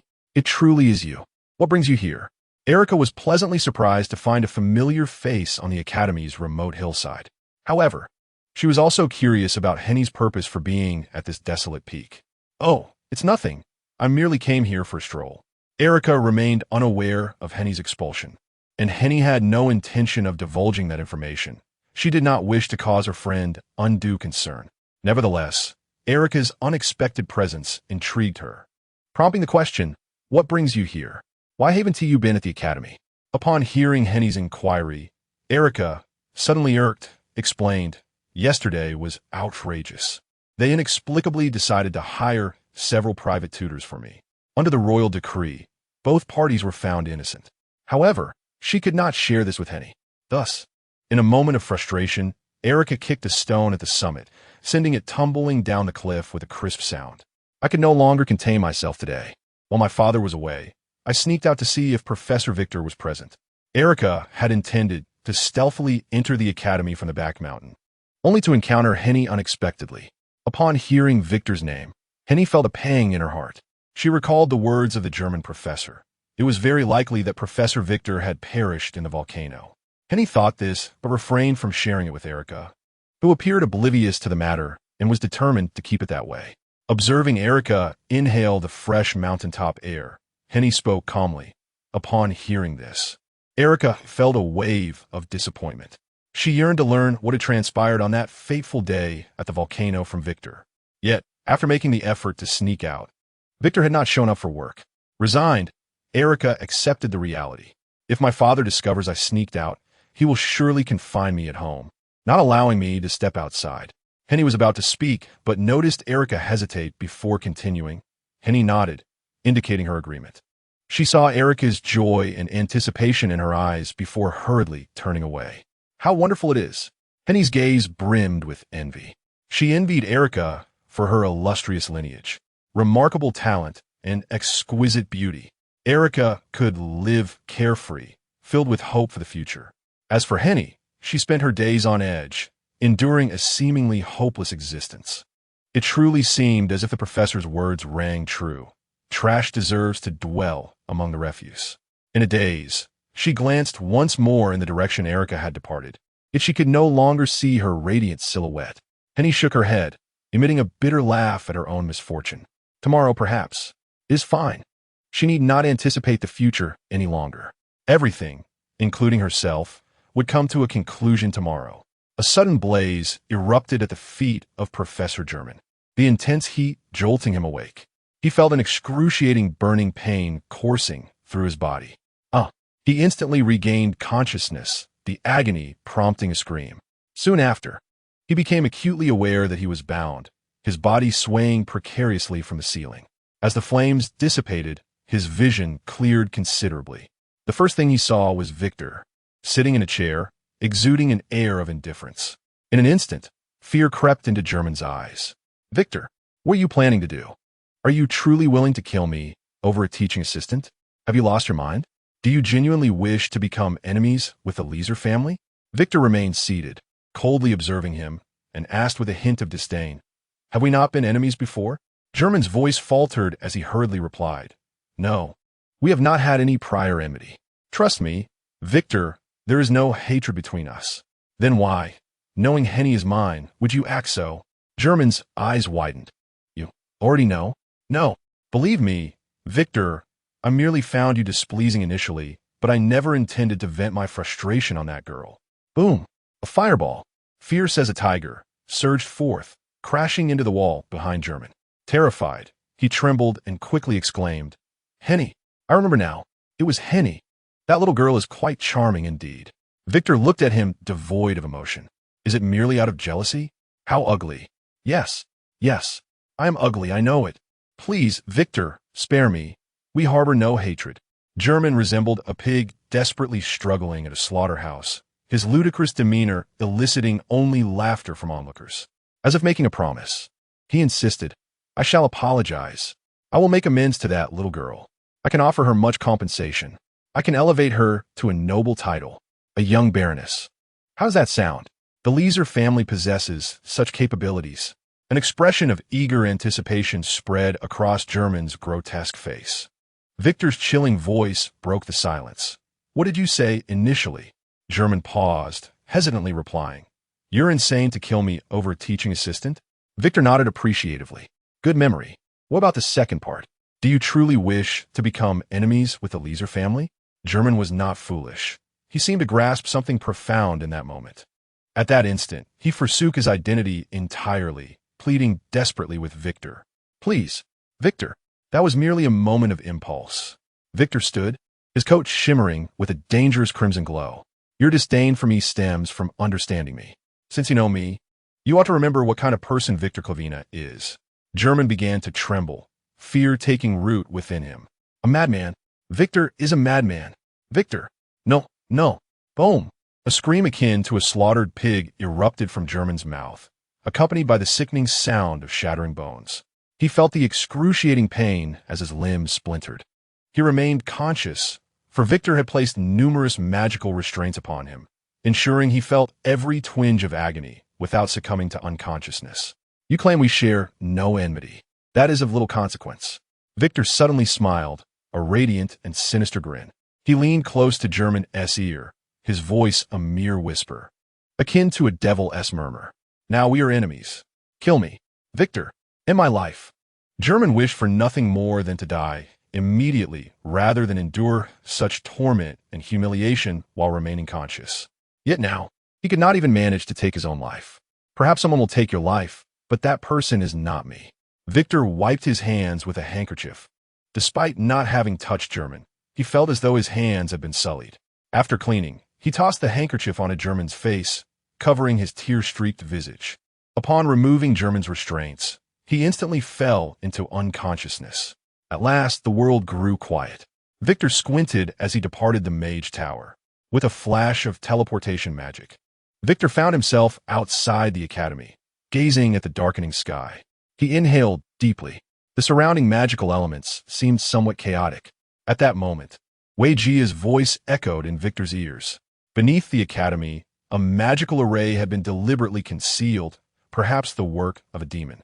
Victor displayed no surprise, prompting Wei Jia to refrain from further comments. She knew Victor would handle everything adeptly, and she opened her beak to pose another question. If that girl had indeed succumbed to the demon's influence, what would you do? Henny, a remarkably astute teaching assistant, gave her much confidence. Although she was a timid little sprite, she should not continue to wallow in pity. Wei Jia perched upon Victor's shoulder, shaking her feathers. "I appreciate your sentiment." The night fell like a curtain, with innumerable tiny yet luminous gems adorning the dark fabric. "Fear not. As long as I exert myself to charm him, Father will surely forgive me." Erica took a deep breath, preparing to enter the courtyard when the main gate swung open unexpectedly. Her father, Duke Rivi, emerged, escorting a striking woman with purple hair, wearing a smile and exhibiting refined manners. Huh? Erica felt a wave of confusion. Her father was already 60. Where had he met this unfamiliar woman? Was he planning to embark on a second spring? Erica pouted, resolutely refusing to allow such a scenario. She certainly did not wish for an unexpected stepmother. As she rushed forward, she overheard their conversation. "I hope Duke Rivi remains vigilant regarding those filthy things. I comprehend the gravity of the situation, Miss Kyvra. I shall utilize all available resources for a thorough investigation." Erica stood frozen, somewhat bewildered. It appeared the circumstances were not as she had imagined. However, her abrupt entrance had already drawn the attention of both individuals. Duke Rivi turned his gaze toward Erica, raising an eyebrow, and introduced her with a somewhat forced smile. "Miss Kyvra, this is my youngest daughter, Erica. It seems this is your first encounter." Kyvra regarded Erica, raising a perfectly arched eyebrow and narrowing her enticing eyes. "Indeed, it is our first meeting," but her lips curled upward, and in an instant, she appeared before Erica, her speed so swift that Erica could scarcely perceive her movement. "Beautiful young lady, might you enlighten me as to where you ventured today?" Chapter 41. A little support from my brother-in-law. The inquiry from the purple-haired woman made Erica somewhat uncomfortable. She was unaware of the woman's identity, but a mysterious aura emanated from her. Furthermore, she could not allow her father to discover her whereabouts. Noticing Erica evade Kyvra's gaze, Duke Rivy's expression grew stern as he inquired, "Erica, did you visit the academy today?" Realizing her father had deduced the truth, she dared not lie. Her voice barely a whisper, akin to a fluttering mosquito. "Yes." Upon hearing her response devoid of Victor's name, Duke Rivy's demeanor softened slightly. Noticing this, Erica lowered her head, murmuring to herself, "He may be a duke, but at his age, he should be less petty. If not for the help I received, he wouldn't even be a duke now." Duke Rivy's expression stiffened at Erica's words. He cleared his throat lightly, pretending not to hear. To be honest, Duke Rivy felt a twinge of embarrassment. Regardless of Victor's intentions, he had indeed aided him within the royal palace. However, Victor's last remark had truly irked Duke Rivy. What did he mean by needing to do something regarding Erica? What did he intend to do? As a father, his protective instincts surged. Duke Rivy would not permit Victor to impose any impropriety upon his daughter. Kyvra, observing the scene, covered her mouth and chuckled. "I've heard about the events in the palace from my sister. However, since the Duke occupies this esteemed position, it would be rather inappropriate to consider receiving assistance from others as a given. As for Victor, regardless of his character, he remains my sister's fiancé, thus he is family." Naturally, Kyvra would extend some support. The Duke found himself caught between the two women. His face flushed, though fortunately, the night concealed his embarrassment. He closed his eyes and coughed lightly, casually stating, "I shall find a way to repay Victor." At this, Erica lifted her head, beaming with satisfaction, her regard for Kyvra, the elder sister, significantly enhanced. Yet, who exactly was this person? Erica's curiosity was evident, and Duke Rivy quickly sensed his daughter's bewilderment. Introducing her, "This is the eldest daughter of the Durlin family, Kyvra Durlin." Durlin? Erica's mind raced, recalling the beautiful sister atop the volcano. She too bore the Durlin surname. "Does that mean Miss Gwen is my sister?" Kyvra chuckled, her eyes narrowing playfully. Erica gaped in surprise. To her, Gwen was a good person, and the Durlin family was a noble lineage known for their righteousness. Thus, the purple-haired sister before her must also be virtuous, despite her air of mystery. Kyvra regarded Erica, who looked enlightened, and inquired, "Erica, can you now share with me your exact whereabouts? And whom did you encounter?" Without hesitation, Erica recounted her day's events in detail. Kyvra learned that Erica had ventured to the back mountain of the academy and met Victor's assistant. The remainder of the story aligned with what Erica had previously stated. "Oh, Victor's assistant?" Kyvra pondered briefly, then gently ruffled Erica's hair, embodying the essence of a kind older sister. "Thank you, Erica, but do refrain from sneaking off to the academy in the coming days. Duke, you have a remarkable daughter." Kyvra complimented Erica and departed with a smile. The purple hair, concealed under the night sky, appeared enchanting as she gradually faded into the darkness, boarding her carriage and driving away. Erica remained puzzled. Why did Gwen's sister inquire about her whereabouts? And why was she discouraged from visiting the academy? She yearned to ask more questions, but turned to find her father with a stern expression. Instantly, Erica deflated. The following morning, a heavy atmosphere enveloped the Royal Academy of Magic. The sky loomed darkly. The air felt burdensome, suffocating those within. Many who witnessed Victor's entrance to the academy were filled with trepidation. His notoriety had spread widely after he had dragged Devin Reeser, a living person, nearly through the entire academy the day prior, a tale that had circulated wildly among the nobility. Numerous aristocrats were intrigued by the feud between Victor and the Reeser family, and Devin Reeser's disappearance had enraged the Reeser family, who immediately declared their intent to seek an explanation from Victor. And then, nothing more followed. The Reeser family appeared to only dare to make idle threats, casually voicing their discontent. The next day, Victor strode confidently into the academy. Upon returning to the Mage Tower, he unceremoniously tossed the nearly lifeless Devon Reeser onto the academy square, attracting a throng of onlookers. This incident ignited a frenzy of gossip among students and faculty alike. Word spread rapidly, and many were drawn to the square, eager to witness the spectacle.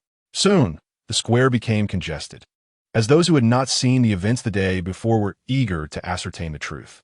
Was it genuine, or merely an exaggerated rumor? Many chose not to take it seriously. Today is utterly different. Today, the event is witnessed firsthand. Those who arrived to investigate the rumors were left astounded. Rooted to the spot. To hell with the rumors. This is astonishing. No one knows how the unfortunate Professor Dewin managed to invoke Victor's ire. Under such a gloomy sky, the Academy Square resembled a scene of execution, as Victor subjected Dewin to humiliation throughout the morning. The onlookers merely watched, daring not to approach Victor, even a handful of third-tier mage professors. It was a public shaming akin to what Dewin had done to Henny. In fact, after Victor's actions, the dean remained conspicuously absent, having made it clear that they would allow Victor to vent his frustrations. Moreover, the cautionary tale of Professor Dewin hung over them. No one was willing to take Dewin's place and provoke Victor, becoming the next to face his wrath. Finally, noon arrived. The sun failed to break through the clouds, as everyone had hoped. The sound of crisp hooves resonated, drawing every eye to its source, including Victor's. The Knight's Order had arrived. Led by Gwen, the Order encircled the academy with hundreds of knights. At that moment, the crowd instinctively parted to create a path. Dressed in silver armor, Gwen strode in, exuding en extraordinary aura. She fixed her gaze upon Victor, her expression fearsome. Victor Clavenna, do you realize what you are doing? Deliberately causing harm within the academy. Are you mocking the laws of the Empire? Gwen spoke with righteous indignation, devoid of any personal emotion. As a knight of justice, she would not overlook even the crimes of Victor, her fiancé. Victor regarded Gwen silently and inquired, "Is it the Reiser family that sent you to rescue him?" The Knight's Order answered solely to his majesty and would heed no other command. Victor had transgressed the law, and the repercussions were severe. As a knight, Gwen was obligated to uphold the nation's laws and to apprehend Victor. However, her hands trembled uncontrollably. She had indeed received a plea for help from the Reiser family, but in truth, she need not have personally led the charge. Yet, she came, for the perpetrator was Victor. Leia had informed her that Victor might have committed a grave crime. With numerous informants, Leia was aware as soon as Victor had angered the Reiser family. Who is Dewin Reiser? He is the Emperor's nephew. Furthermore, she had informed an unsuspecting Gwen of this situation. Victor was also a West-tier mage. Logically, the Emperor would not take rash action against such a powerful figure within the Empire. However, Victor had harmed a member of the royal family. Gwen dared not gamble on whether the Emperor would impose a harsh punishment on Victor. Thus, she intended to apprehend him early and charge him with intentional harm. To safeguard him as much as possible. Victor, do not resist. Do not act impulsively. She attempted to signal Victor with these words, believing that his intelligence would lead him to understand. Indeed, the final word impulsive caught Victor's attention. He regarded Gwen, and though his expression remained largely unchanged, she sensed a noticeable softening in his demeanor. Just as she believed Victor would trust her and allow himself to be taken away, a deep, impenetrable barrier suddenly rose from the ground, enveloping the entire academy. The already overcast sky darkened further, eclipsing the night itself, as if ink were spilling from the heavens. Beneath the barrier, a wave of lethargy washed over everyone, inducing a sense of drowsiness. Gwen felt it too. She noticed a depletion of her strength. Even her heart felt weak. The righteous spirit had lost its efficacy. The onlookers assumed it was a formation set by Victor, and when they looked up, Victor appeared to be less imposing. If it were truly Victor's doing, no one would have noticed when the formation was cast. It was too conspicuous, illogical. Victor lifted his head, his gaze reflecting surprise and admiration toward the barrier. Viga's eyes widened, and her voice echoed solely in Victor's ear. What an exquisite composite formation. A true genius may be capable of wielding such magic. Indeed, the moment had arrived. Chapter 42. Do you know whom your son has provoked? The Royal Academy of Magic is under siege. A cry erupted from an unknown source, plunging the students within the academy into chaos. Several students incredulously dragged themselves to the school gates. The gates could be opened, yet a barrier isolated them from the outside world. Despite their frantic attempts to break through, the barrier remained unmoved. News of the Black Barrier appearing above the academy spread rapidly throughout the capital with an extraordinary impact. Countless reporters and mages gathered before the barrier. The Black Barrier exuded tendrils of dark energy, seemingly staining half the sky black. Intricate patterns adorned its surface, sprawling in all directions. The space within the barrier was suffused with filth and darkness, steadily draining the vitality from those nearby. The darkness consumed everything, leaving only the sounds of panic from within and without the barrier, imbued with a palpable sense of weakness. What is this phenomenon? Such a sophisticated formation. What kind of array is this? Numerous headlines emerged, all inexorably linked to the Black Barrier enveloping the Royal Academy. Some even speculated that this incident involved Victor. Although the academy was entirely sealed off, preventing communication in or out prior to the lockdown, reports had already circulated regarding Victor's alleged kidnapping and attempted murder of Professor Dewin. This news swiftly reached the Duke Cloy family. Upon hearing it, Erica felt bewildered. She had just learned from Henny yesterday that Victor was not at the academy. How could such a grave incident occur today? More importantly, the reports claimed that Victor had attacked Dewin Reiser while still at the academy. This contradicted what Henny had said. What on earth transpired? Did Henny deliberately conceal the truth? Could she be an accomplice? The more Erica pondered, the more confused she became. She longed to personally investigate the situation, but she could not act recklessly. The immediate priority was to ascertain whether her father was aware of this matter. She hoped her father could assist Victor in mitigating the fallout from this incident. For Victor had indeed committed a significant error. Who is Dewin Reiser? Even among the nobility, few were privy to this information. The Reiser family wields considerable influence in the South, monopolizing much of the empire's southern trade. This family possesses formidable wealth, and those in high-ranking positions, like the Duke Cloy family, understand the significance of the Reiser family to the entire royal family. They are the primary source of the royal family's finances. Each year, a substantial portion of the treasury's funds is allocated to the Reiser family, who in turn provide even more in return. Thus, all businesses the Reiser family develops in the South have the tacit approval of the crown. The Reiser family is royal. The emperor's sister married into their family. The royal family grants privileges to the Reiser family, while the Reiser family reciprocates with financial support. It is a mutually beneficial arrangement. Erica did not comprehend why Victor would attack Dewin Reiser, but she understood politics. As the sole daughter of the Duke, her father had been grooming her as his successor. Regardless of Victor's motives, it is an undeniable fact that he has inflicted harm upon Devon Reiser. If one wishes to protect Victor, it is imperative to keep this matter from reaching the Emperor before the Academy's barrier is breached. The individual capable of prompting the Emperor's intervention, possessing both the motive and status, is Lady Cassenna. Formerly known as Cassenna Reiser, she altered her surname upon marrying the head of the Reiser family. Prior to that, she was the Emperor's sister. Although the Reiser family engages in substantial business annually, this lady does not partake in commerce and resides in a city not far from the royal capital. Had she received the news yesterday, accounting for travel time, she could have arrived at the capital today to meet His Majesty. Contemplating this, Erica promptly set off to find Duke Levi. However, her maid, noticing Erica's grave expression and hurried demeanor, intercepted her. "Miss, please do not rush.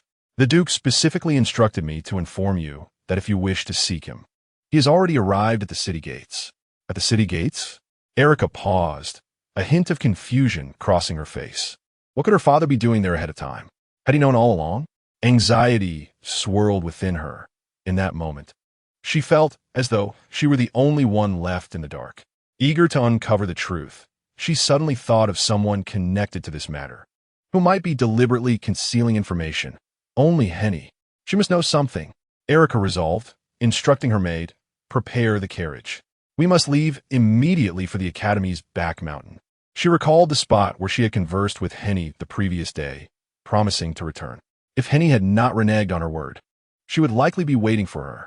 Should Victor truly intend to execute some plan, he would not confine Henny within the academy's walls. How infuriating! What could his motive possibly be? Erica clenched her fists, biting her lip in frustration. The sense of powerlessness was reminiscent of that time on the volcano. Meanwhile, outside the city gates, Duke Levi stood with hundreds of silver-armored knights behind him, flanked by dozens of hooded figures wielding magical orbs resembling sorcerers. A palpable sense of danger enveloped the area, as if war were imminent. Soon, a convoy of guards escorted a carriage that came to a gradual halt.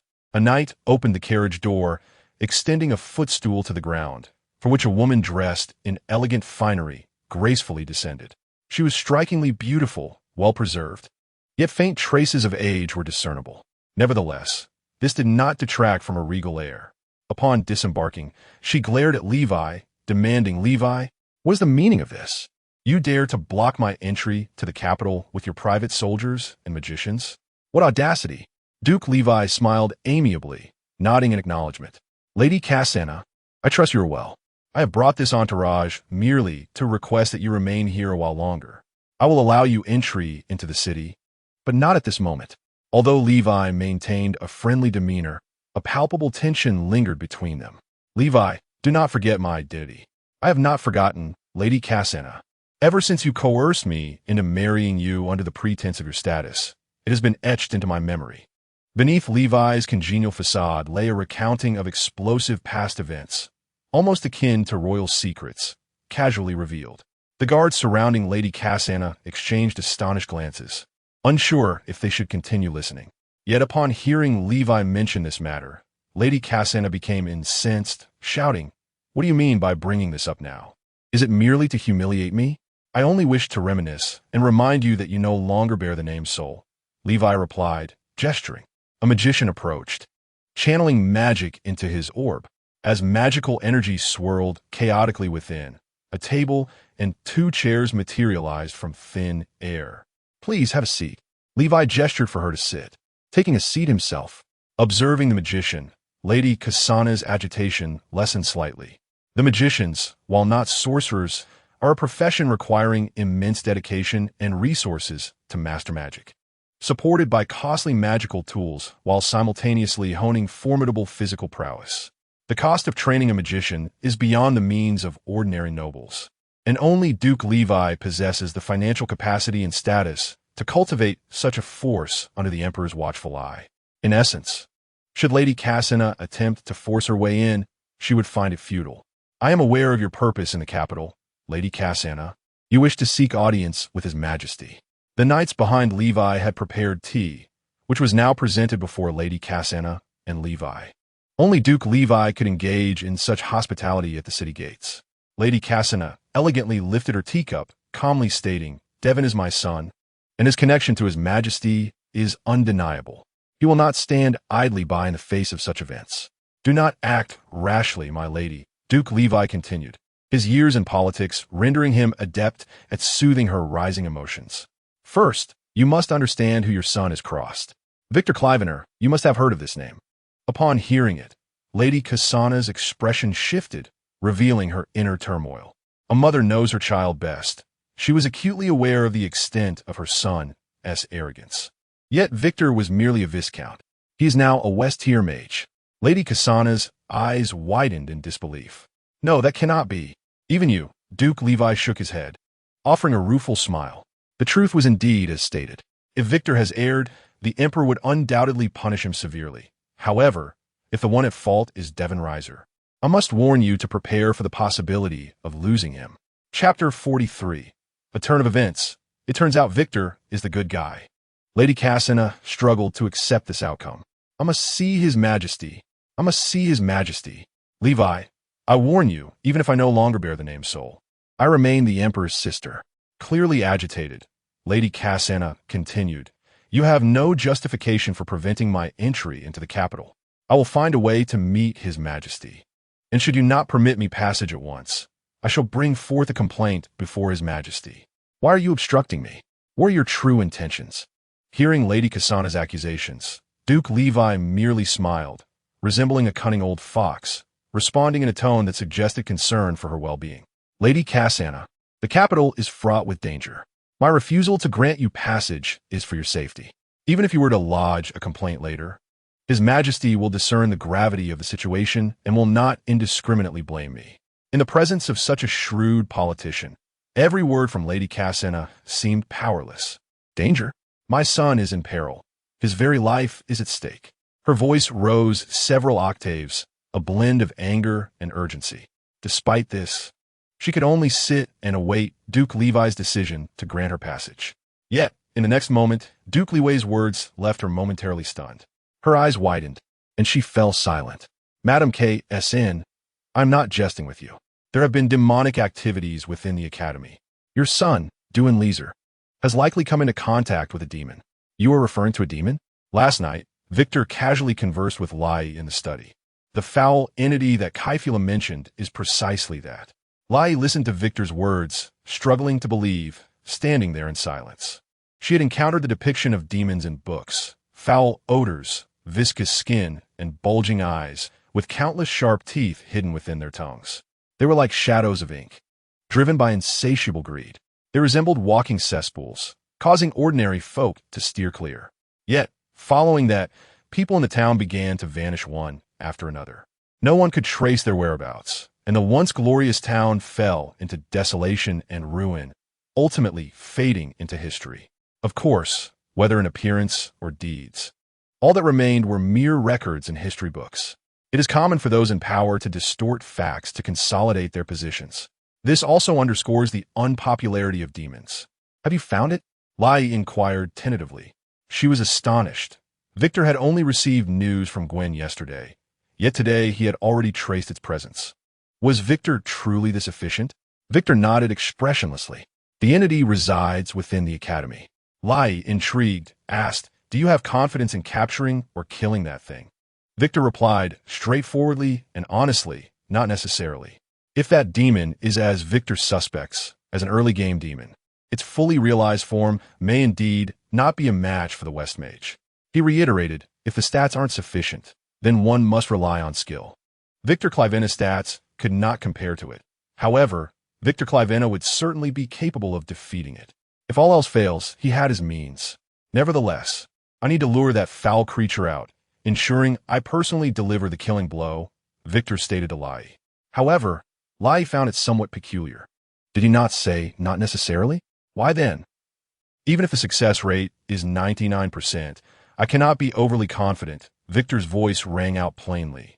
Yet Lai could sense the remarkable confidence embedded within his words. But at that moment, another doubt arose within her. Normally, Victor would not require such extensive discussion with her. Since she could not be of assistance, he had no obligation to share so much. He would resolve everything himself. Lai seemed to realize something, blinking her eyes. Do you need me to do something? Victor, I must clarify beforehand. I am neither a mage nor a knight like Gwen. I am utterly powerless, hardly able to hold a few bricks. This is something only you can accomplish. Victor's resolute demeanor almost caused Lai to doubt whether she possessed some special ability. What exactly is it? Duan Leeser, do you know him? The chubby fellow you pummeled today? After pondering for a moment, Lai could not help but burst into laughter. How amusing! Do you realize this incident has nearly spread like wildfire tonight? The thought of it made her chuckle, and even knowing that the dead pig was the Emperor's own nephew did not instill any fear within her. She even thought Victor had executed it splendidly. She was unaware of the grudge between the two, but Victor represented the Clivena family. If enmity had arisen, they could not simply swallow their pride and hesitate. Should Victor truly behave in such a manner, Lai would be ready to undermine him at the first opportunity. Having tarnished the reputation of the Clivena family, he would no longer be qualified to lead the clan. So what do you wish for me to do? Do you want me to intercept their business in the south? I cannot accomplish that. Their factories are everywhere. Moreover, that is the royal family's cash cow. You dare cross the Emperor, but I cannot. Victor halted Lai's wild conjectures. Before the Emperor intervenes, we must tarnish Duan Leeser's reputation as much as possible. His brow remained unraised, and he spoke calmly. Yet Lai understood, immediately astonished. You intend to cast the demon's filth upon the Leeser family? How could that be possible? This was an utterly absurd proposition. Setting aside whether they had enough manpower in the capital, normal people would hardly believe such a thing. Or perhaps you have become so formidable that you can control demons. Victor lifted his gaze to Lai and calmly stated, "The demon will cooperate with you." Lai gazed at him in disbelief, a chill running down her spine. No one would willingly become your enemy. Victor, you are indeed a scoundrel who would even scheme against demons. You are the true demon.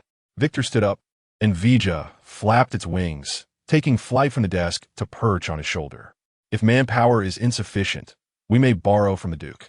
After all, he owes me a significant favor. With that, he departed the study with Vija in tow. Miss Lai Clivena, I can only assist you in blocking Madame K.S.N. at the city gate, Duke Liwei said with a hint of difficulty, smiling wryly. It's not that I do not wish to aid Victor. My capabilities only extend this far. Lai sat before the Duke, smiling as she replied, That is already sufficient. My lord, what we need is time. Time for my brother to prove his innocence. Duke Liwei remained silent for a while before tentatively inquiring. So, Duan Leeser truly came into contact with a demon, correct?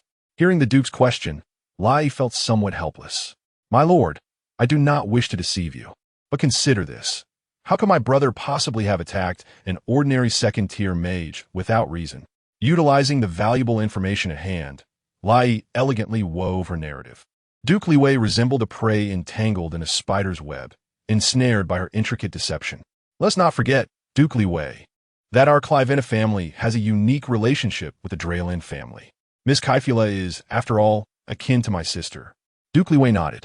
The news of the demon's incursion into the capital was indeed brought forth by Kaifula, so it was not unreasonable for Victor to possess some knowledge. However, Lai understood that Duke Liwei did not fully believe in her. One was Victor, while the other was the ineffectual Duan Leeser. As a politician, one would be a fool to choose otherwise. Yet, Liwei had to consider the costs of such actions. Could their Duke Luai family bear the consequences? Thus, Lai added another bargaining chip. If you're still unwilling to believe. Lai tapped her fingers on the table and continued. Victor will publicly display Duan Leeser in the Academy Square today, and thereafter, unpredictable disturbances may arise within the Academy. I cannot specify what will occur, but I can assure you that the demon will undoubtedly intervene to save Duan Leeser at that moment. Duke Liwei rose, his expression serious as he asked, But how will this prove that this is not a self-directed performance by Victor? Lai smiled again. My lord, you are truly suspicious, though I do not dislike your skepticism. Otherwise, all my preparations would be in vain. I will have Knight Gwen lead the Royal Knights to the Academy. At that time, hundreds of knights will monitor Victor collectively. The Royal Knights are under the Emperor's command, and they will witness everything in the most impartial manner. Stood in the Academy Square, his gaze sweeping across the scene where knights clad in silver armor surrounded the entire Western Zhou. In an instant, Wei Jia had deciphered the effects of the magical barrier. This astonishing spell would diminish the magical power of all within its radius and induce a state of weakness. Naturally, magical power encompasses certain special abilities, such as Gwen's Heart of Justice. At this moment, was among the few sorcerers still able to maintain his footing in the square. The other mages lay mostly sprawled on the ground, with several second-tier instructors teetering precariously, and even a few third-tier mages furrowing their brows, their magical reserves depleted, rendering them incapable of casting spells. In contrast, the knights, though somewhat weak and mentally drained, remained relatively stable. What on earth had transpired? The crowd was baffled, aside from. No one understood the nature of the formation they were ensnared in. Suddenly, numerous black tendrils emerged from the edges of the barrier, akin to frenzied serpents. Swiftly approaching Professor Devon, Wei Jia played along, flapping her wings as if startled. All the knights and conscious sorcerers were captivated by Wei Jia's exaggerated reaction, their eyes fixated on the spectacle. A chorus of gasps erupted. What is that grotesque thing?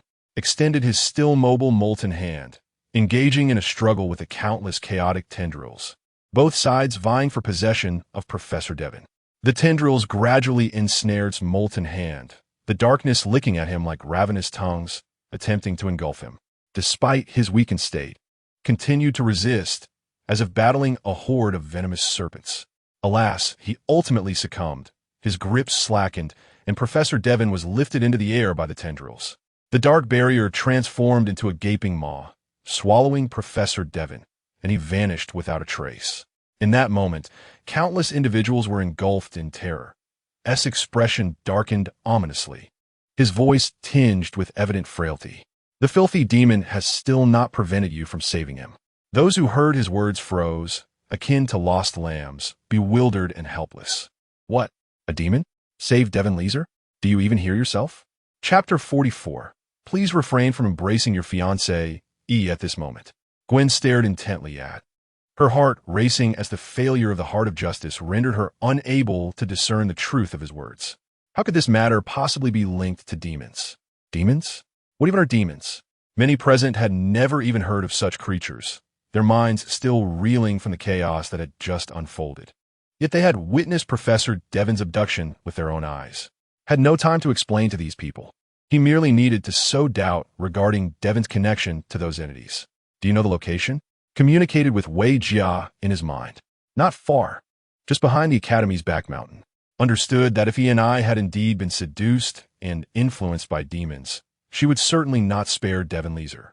Demons thrive on amplifying negative emotions. He's hatred would serve as the perfect fodder. Ultimately, whatever means were employed, Devon Leeser would undoubtedly be taken. All he needed to do was subtly manipulate public opinion to entwine the demon's influence with Devon Leeser. Inscribed a magical mark upon Devon Leeser, ensuring that even if he left the royal capital, Wei Jia would be able to sense the mark's location through their established link. This would enable him to locate the man effortlessly. Now, as task was complete, he merely had to wait. Once the demons revealed their fangs, he would personally deal with them. Suddenly, a wave of dizziness washed over. He pressed his hand to his forehead, swaying unsteadily. The barrier's influence rendered him unstable, as if he might collapse at any moment. Gwen, witnessing swaying form, instinctively felt compelled to reach out, wanting to steady him, but the surrounding gazes caused her to hesitate. At that moment, a knight beside her staggered, colliding against her shoulder. Caught off guard, she stumbled forward, landing directly in front of. When she looked up, she was met with the sight of a dizzy. Gwen was momentarily flummoxed, unable to decide whether to move or stay still. However, recalling's earlier weakened state, she steeled herself. It was merely a matter of lending a hand. After all, he had saved her, so this was nothing. Bolstered by her rationale, she stepped forward and placed her hands on to support him. How are you? Stiffened slightly at her touch, turning to gaze at Gwen in surprise. What was going on? Was he feigning? Even if the magical formation had some effect on him as a Western-tier sorcerer, it shouldn't have rendered him this incapacitated. Yet, having just grappled with demons for a brief moment, it was understandable that he appeared fatigued to outsiders. Intended to explain, but upon reflection, he allowed himself to collapse into Gwen's embrace, feigning a voice that sounded particularly weak. Support me. Don't misunderstand, this is not an advance. It was merely a ruse to further absolve himself of suspicion. Initially, Gwen hesitated to move, her cheeks flushed with embarrassment in front of so many witnesses. But upon hearing's feeble voice, her innate compassion surged forth. He must be utterly exhausted, she thought. Even in the face of public scorn and vitriol, he offered no explanations, allowing himself to be misunderstood. A few relatively coherent mages inquired, "So, is it Professor Devon who is truly at fault? How could this be possible? My mind is in disarray. It feels like this barrier has affected my intellect. What do we have for lunch today? No.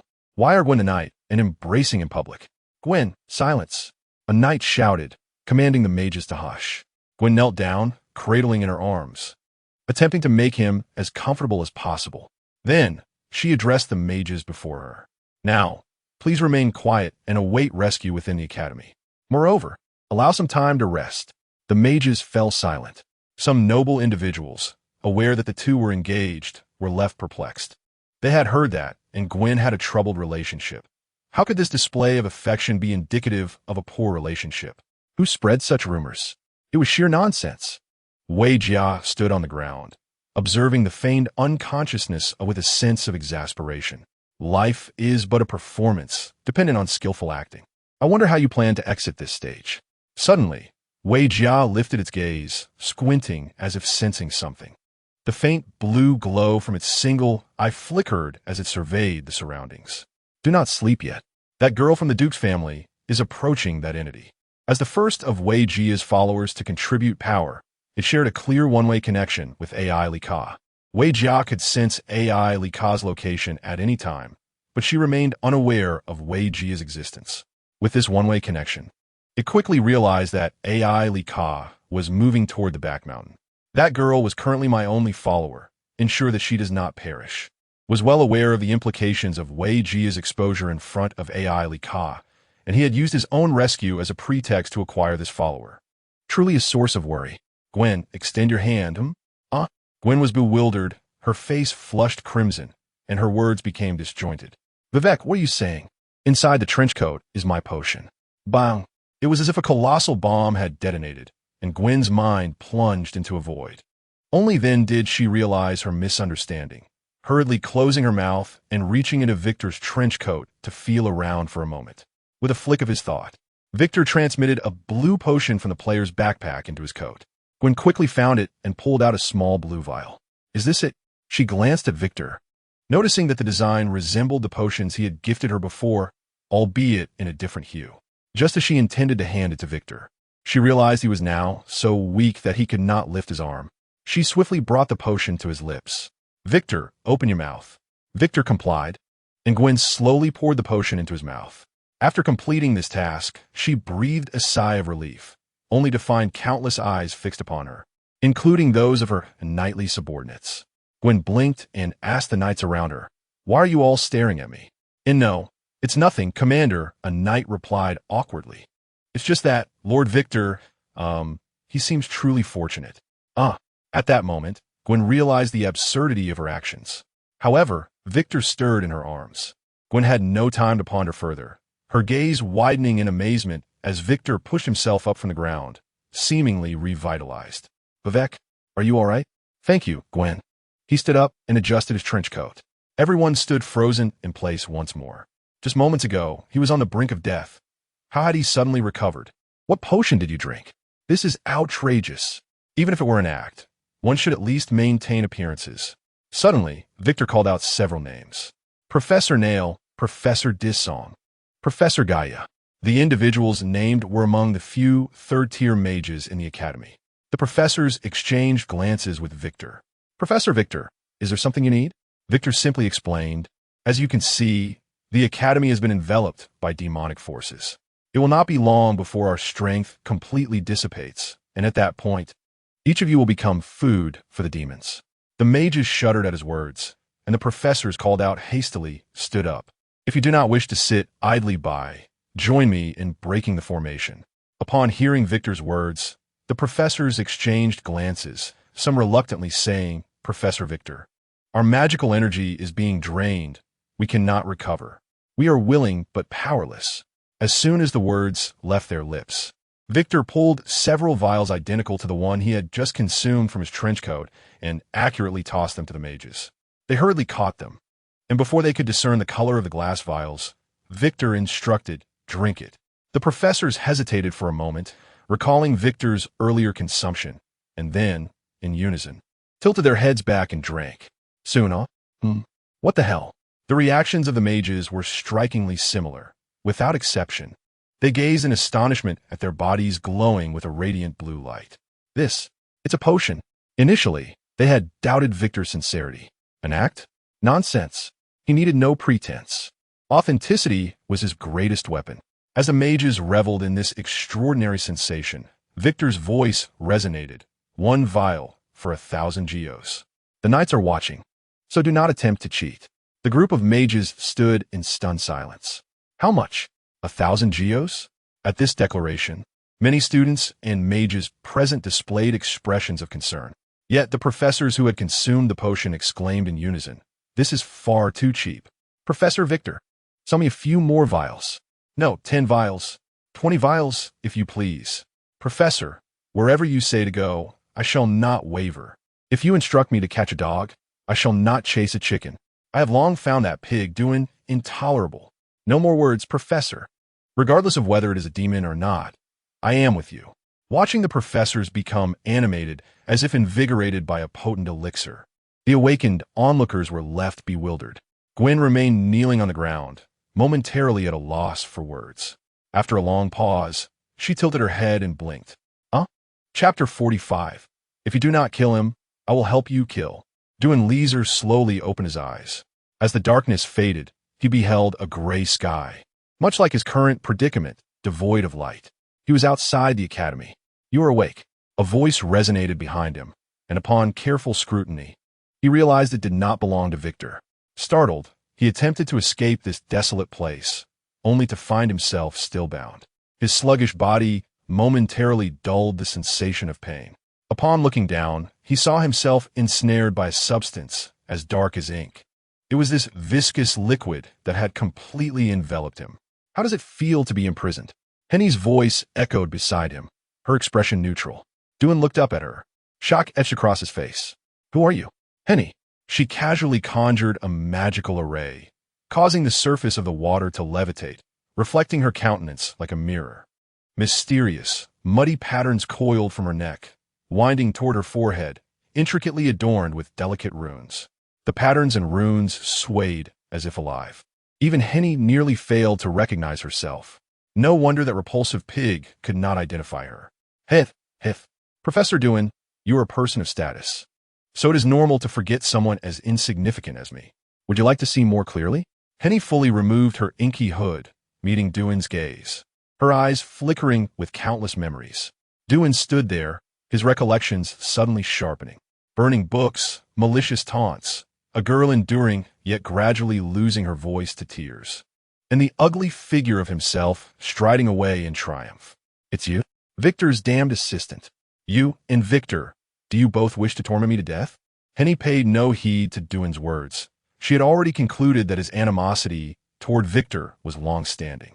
One could say she had underestimated him. Now, Duin's life and death lay in her hands, and she could exact her revenge at any moment. Yet, Henny felt no elation akin to avenging a great grievance. Ultimately, she had achieved everything through borrowed power. The plan unfolded without any hindrance. Everything proceeded remarkably smoothly. She controlled the entire academy and forcibly imprisoned Duin Leeser within. It was as if the narrative advanced effortlessly. This sudden realization struck Henny. Mages were, indeed, profoundly fragile. Knights could rely on their formidable physical prowess to confront crises. But once mages lost their magic, they were rendered utterly helpless. Despite the multitude of third-tier mages within the academy, none could thwart her from sealing it off. Nevertheless, I must thank you, Professor Duin, for making me realize that succumbing to weakness only invites bullying. Henny remained still, her hands concealed beneath her robe, refusing to reveal them. The inky darkness suddenly surged along her shadow, ensnaring Devon. He was instantly seized by a cold sweat, overwhelmed by an ominous sensation. What on earth is this? Devon could only force a smile, hastily saying, Miss Henny, perhaps we can come to an understanding. Just spare me. No need for explanations, Professor Devon, Henny interrupted, her yellow eyes shrouded in an astonishing darkness, devoid of emotion, resembling a merciless executioner. After resolving our grievances, I shall turn myself in. The black tendrils, filled with fervor, flailed violently, only to quickly reform and surge toward Professor Devon. His eyes widened in terror, his heart racing as if it would leap from his throat. I am doomed. Henny. The tendrils halted abruptly, mere inches from Devon. He gasped for breath, the specter of death looming before him, suffocating. A familiar voice broke through, prompting Henny to turn. Erica stood breathless before her, her unfamiliar appearance startling Erica. What happened to you? It is merely a side effect of magic. Do not concern yourself with it. Henny was indifferent to her current state, fully aware of her own disfigurement. Yet Erica was puzzled. Henny, you can wield magic now? Upon seeing Devon ensnared by countless inky tendrils, Erica was taken aback. Devon, how'd he end up here? Wasn't Professor Victor supposed to have restrained him? The lines on her face gradually faded, her excitement revealing her true visage. Erica, what are you saying? Who restrained Devon? Professor Victor. Henny retreated a step. Disbelief etched on her face. The professor is still alive? Erica was momentarily frozen, her mouth agape as she questioned, "Who told you that Victor was dead?" Her gaze involuntarily shifted to the trembling Professor Devon. Unbeknownst to her, events had unfolded in such a manner. "So, you already knew it was a demon that sought you, did you?" Henny nodded. "Once I have avenged myself, I will turn myself in. A person like me, unnoticed by anyone, dying in prison will have no impact." She smiled with a sense of relief, her demeanor shifting as if she had received news of Victor, yet a newfound despair also marred her expression. "I've borrowed too much power. Even a barrier capable of enveloping the entire academy requires significant preparation, even for a saintly mage like the Dean. Do you think the demon will spare me? It would relish devouring me right now." Listening to Henny's account sent a shiver through Erica. "So, you were aware that it was the demon who targeted you?" Henny affirmed with a nod. "After I exact my revenge, I shall turn myself in. You are mistaken if you think your demise in prison would be inconsequential," Erica reassured her. Henny chuckled softly, the tendrils around her thrashing once more in a frenzied manner. Professor Devon trembled in fear. Had he known such consequences would arise, he would have never dared to bully this assistant. Regret was now futile. Erica remained silent for a moment, then glared fiercely at the immobilized Devon. "How do you plan to take your revenge? Kill him? I support you." Henny looked at Erica in confusion, then laughed lightly. "Erica, how could you think that? He burned my decade of accumulated knowledge, destroyed my dreams. In return, I would merely erase his knowledge. Isn't that the most painful punishment for a professor?" Devon remained speechless, the tendrils paused, as if even the demon was rendered speechless by her words. Erica, undeterred, stepped closer to Henny, grasping her shoulders firmly. "Professor Devon publicly humiliated you, did he not?" "Yes." Henny nodded. "He destroyed your hard work, incited students to torment you, made a mockery of you, and ultimately expelled you from the academy. That is indeed correct." Erica shook Henny's shoulders vigorously. "Come to your senses, Henny. You are wagering your life with a demon merely to erase this pig's knowledge? If that is all, you might as well turn him into a fool. Devon, at this moment, you appear to be the epitome of a villain. If you're a villain, then do your job well. Isn't killing him a viable option?" Yet Henny began to ponder deeply. Simply taking a life so easily, what difference would that make between me and the demon? Devon, in a frenzy, gestured with his only movable appendage, while Erica seized the ink from the ground and smeared it over his face. To her, Devon's visage was more repugnant than the tendrils. "Help!" Erica groaned, exasperated. Henny's worldview was entirely different. As a noble from one of the highest echelons of society, Erica had long been aware of its dark undercurrents. Henny, however, was untouched by the intrigues of the aristocracy. For her, life and death remained distant concepts. The casual definition of another's existence was unfathomable to Henny. Perhaps she was being overly simplistic. Having lost her job, she thought that taking away Devon's knowledge would serve as equal punishment. Henny was still too naive. "Enough. If you will not kill him, I shall do it for you." With that, Erica summoned a terrifying blaze of flames. Second-tier magic, fireball. Before Henny could raise a hand to stop her, the fiery sphere hurtled toward Professor Devon's face. Just as it was about to make contact, 3 silver blades shot forth, dispersing the flames and neutralizing the magic, clattering to the ground. Erica stood frozen, staring at her disrupted spell, then abruptly turned her head. A stunning woman with violet hair smiled at them, twirling a few silver daggers in her hands. 2 lovely young ladies. Care to share what games you were playing? Chapter 46. Do not underestimate me, dear souls. Miss Kaifula? Erica stood in shock, completely unprepared for the arrival of Gwen's sister. Henny, equally perplexed, inquired, "Erica, who is this?" "This is the elder sister of Gwen, the captain of the Royal Knight Order." Noting Henny's bewilderment, Erica waved her hand dismissively. "Never mind. It's too complicated to explain right now." Overheard the two of them discussing among themselves, and, squinting her eyes, chuckled softly. "So, Ai Lika, could you enlighten your sister about what you are doing here? Moreover, it is ill-advised for children to play with fire." She was, of course, referring to Ai Lika's recent display of magic. Doan Lei Se let out a breath he hadn't realized he was holding, just moments ago. He had nearly believed he was about to meet his demise. Fortunately, this sudden appearance of a woman had saved him just in time. With the immediate threat to his life alleviated, Doan resumed his earlier arrogant demeanor. Hey, you there. I don't care who you are. Please save me. I can offer you anything you desire. Before he could finish his plea, several sharp blades suddenly pierced the ground around him, mere inches from his head. I did not invite you to speak. Close your mouth, she warned without sparing him a glance. Terrified, Doan immediately complied, silencing himself. The world fell into a hushed stillness as Kai Fu La turned her gaze to he and I, a glint of danger flashing in her eyes. So, miss, do you not intend to provide an explanation? He and I felt a wave of fear wash over her, sensing the intense hostility emanating from the other woman. Instinctively, she took a half-step back. Observing this, Ai Lika hurriedly intervened.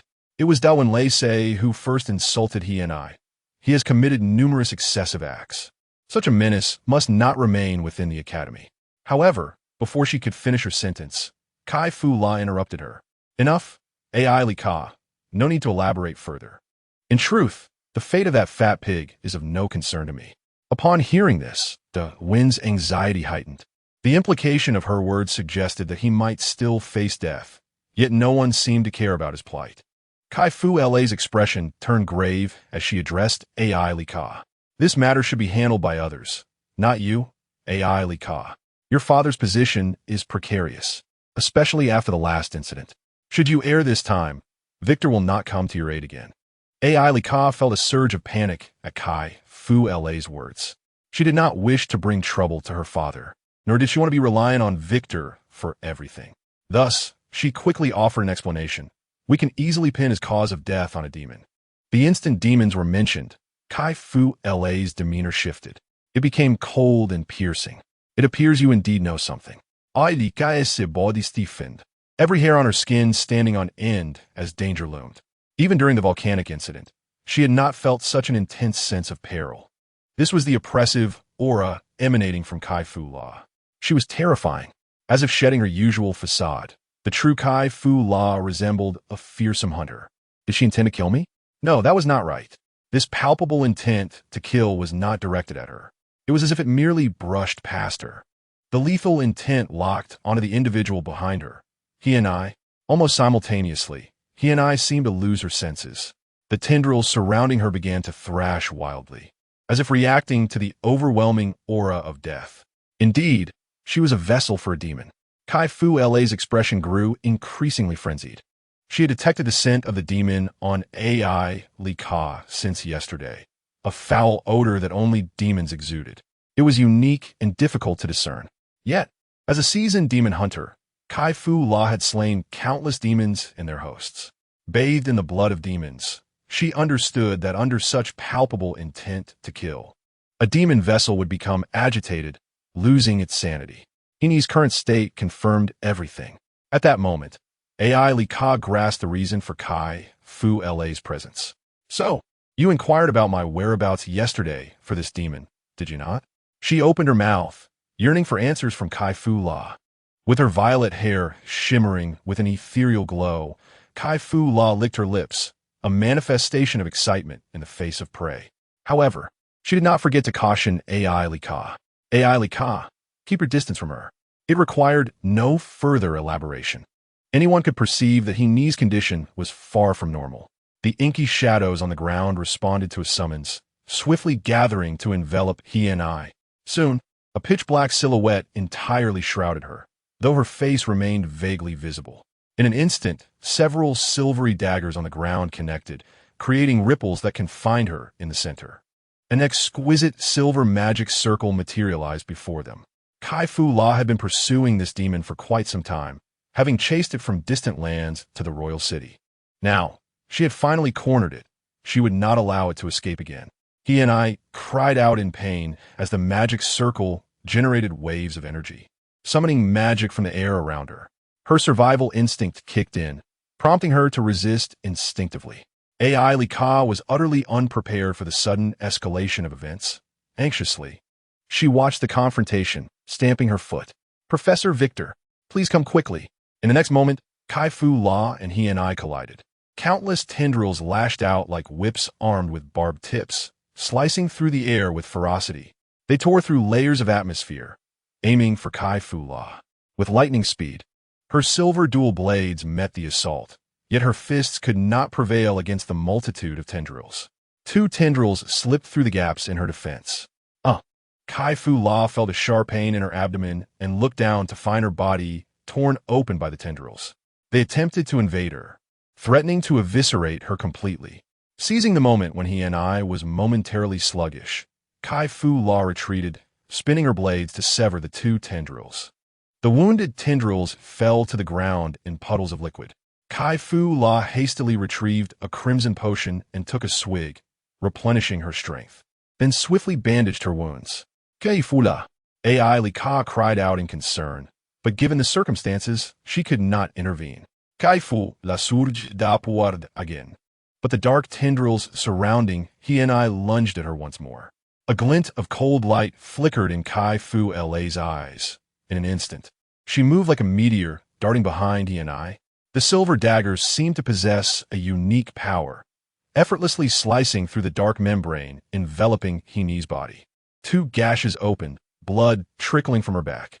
He and I let out a pained cry, the agony jolting her back to awareness. In the next moment, her vision darkened, and she fainted completely.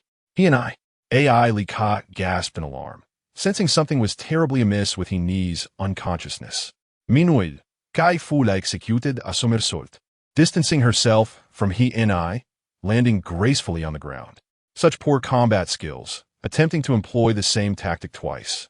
Kai Fu La twirled her daggers, deliberately exposing a weakness to sustain an injury, thereby seizing the opportunity to counterattack.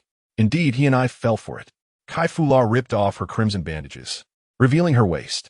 The demon hunter's formidable regenerative abilities had completely healed her wounds, leaving no trace behind. Suddenly, the surrounding tendrils began to move mindlessly, as if driven to madness. Kai Fu La positioned her daggers defensively, her expression grave. This is not right. Any demon vessel attacked by her unique daggers would forcibly detach from its host. Kai Fu La's seemingly harmful attack on he and I was, in fact, a means of liberating her from the demon's control. At this moment, the true form of the demon had not only remained entrenched within its host, but its power had also grown more ferocious. She could not comprehend it. The next second, a denser, ink-like substance enveloped Henny. It resonated like echoes from the abyss, reverberating upon Henny. The demon hunter is truly formidable, a voice remarked. Upon hearing this title, Erica was momentarily taken aback. Miss Kaifula is a demon hunter? The demon hunter, also known as the demon slayer, is the sworn enemy of demons. It was no wonder that Kaifula had posed such inquiries to her. Perhaps even before their meeting, she had already sensed the demonic aura emanating from Henny.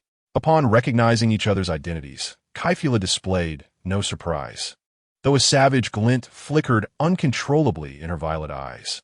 The blood of a demon hunter surged within her, making it challenging to restrain her emotions in the face of such a loathsome creature.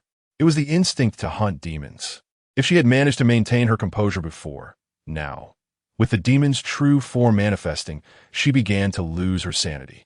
Henny's body moved mechanically, akin to a marionette, as the shadows behind her began to expand relentlessly. In an instant, the ink spewed forth, utterly engulfing Henny.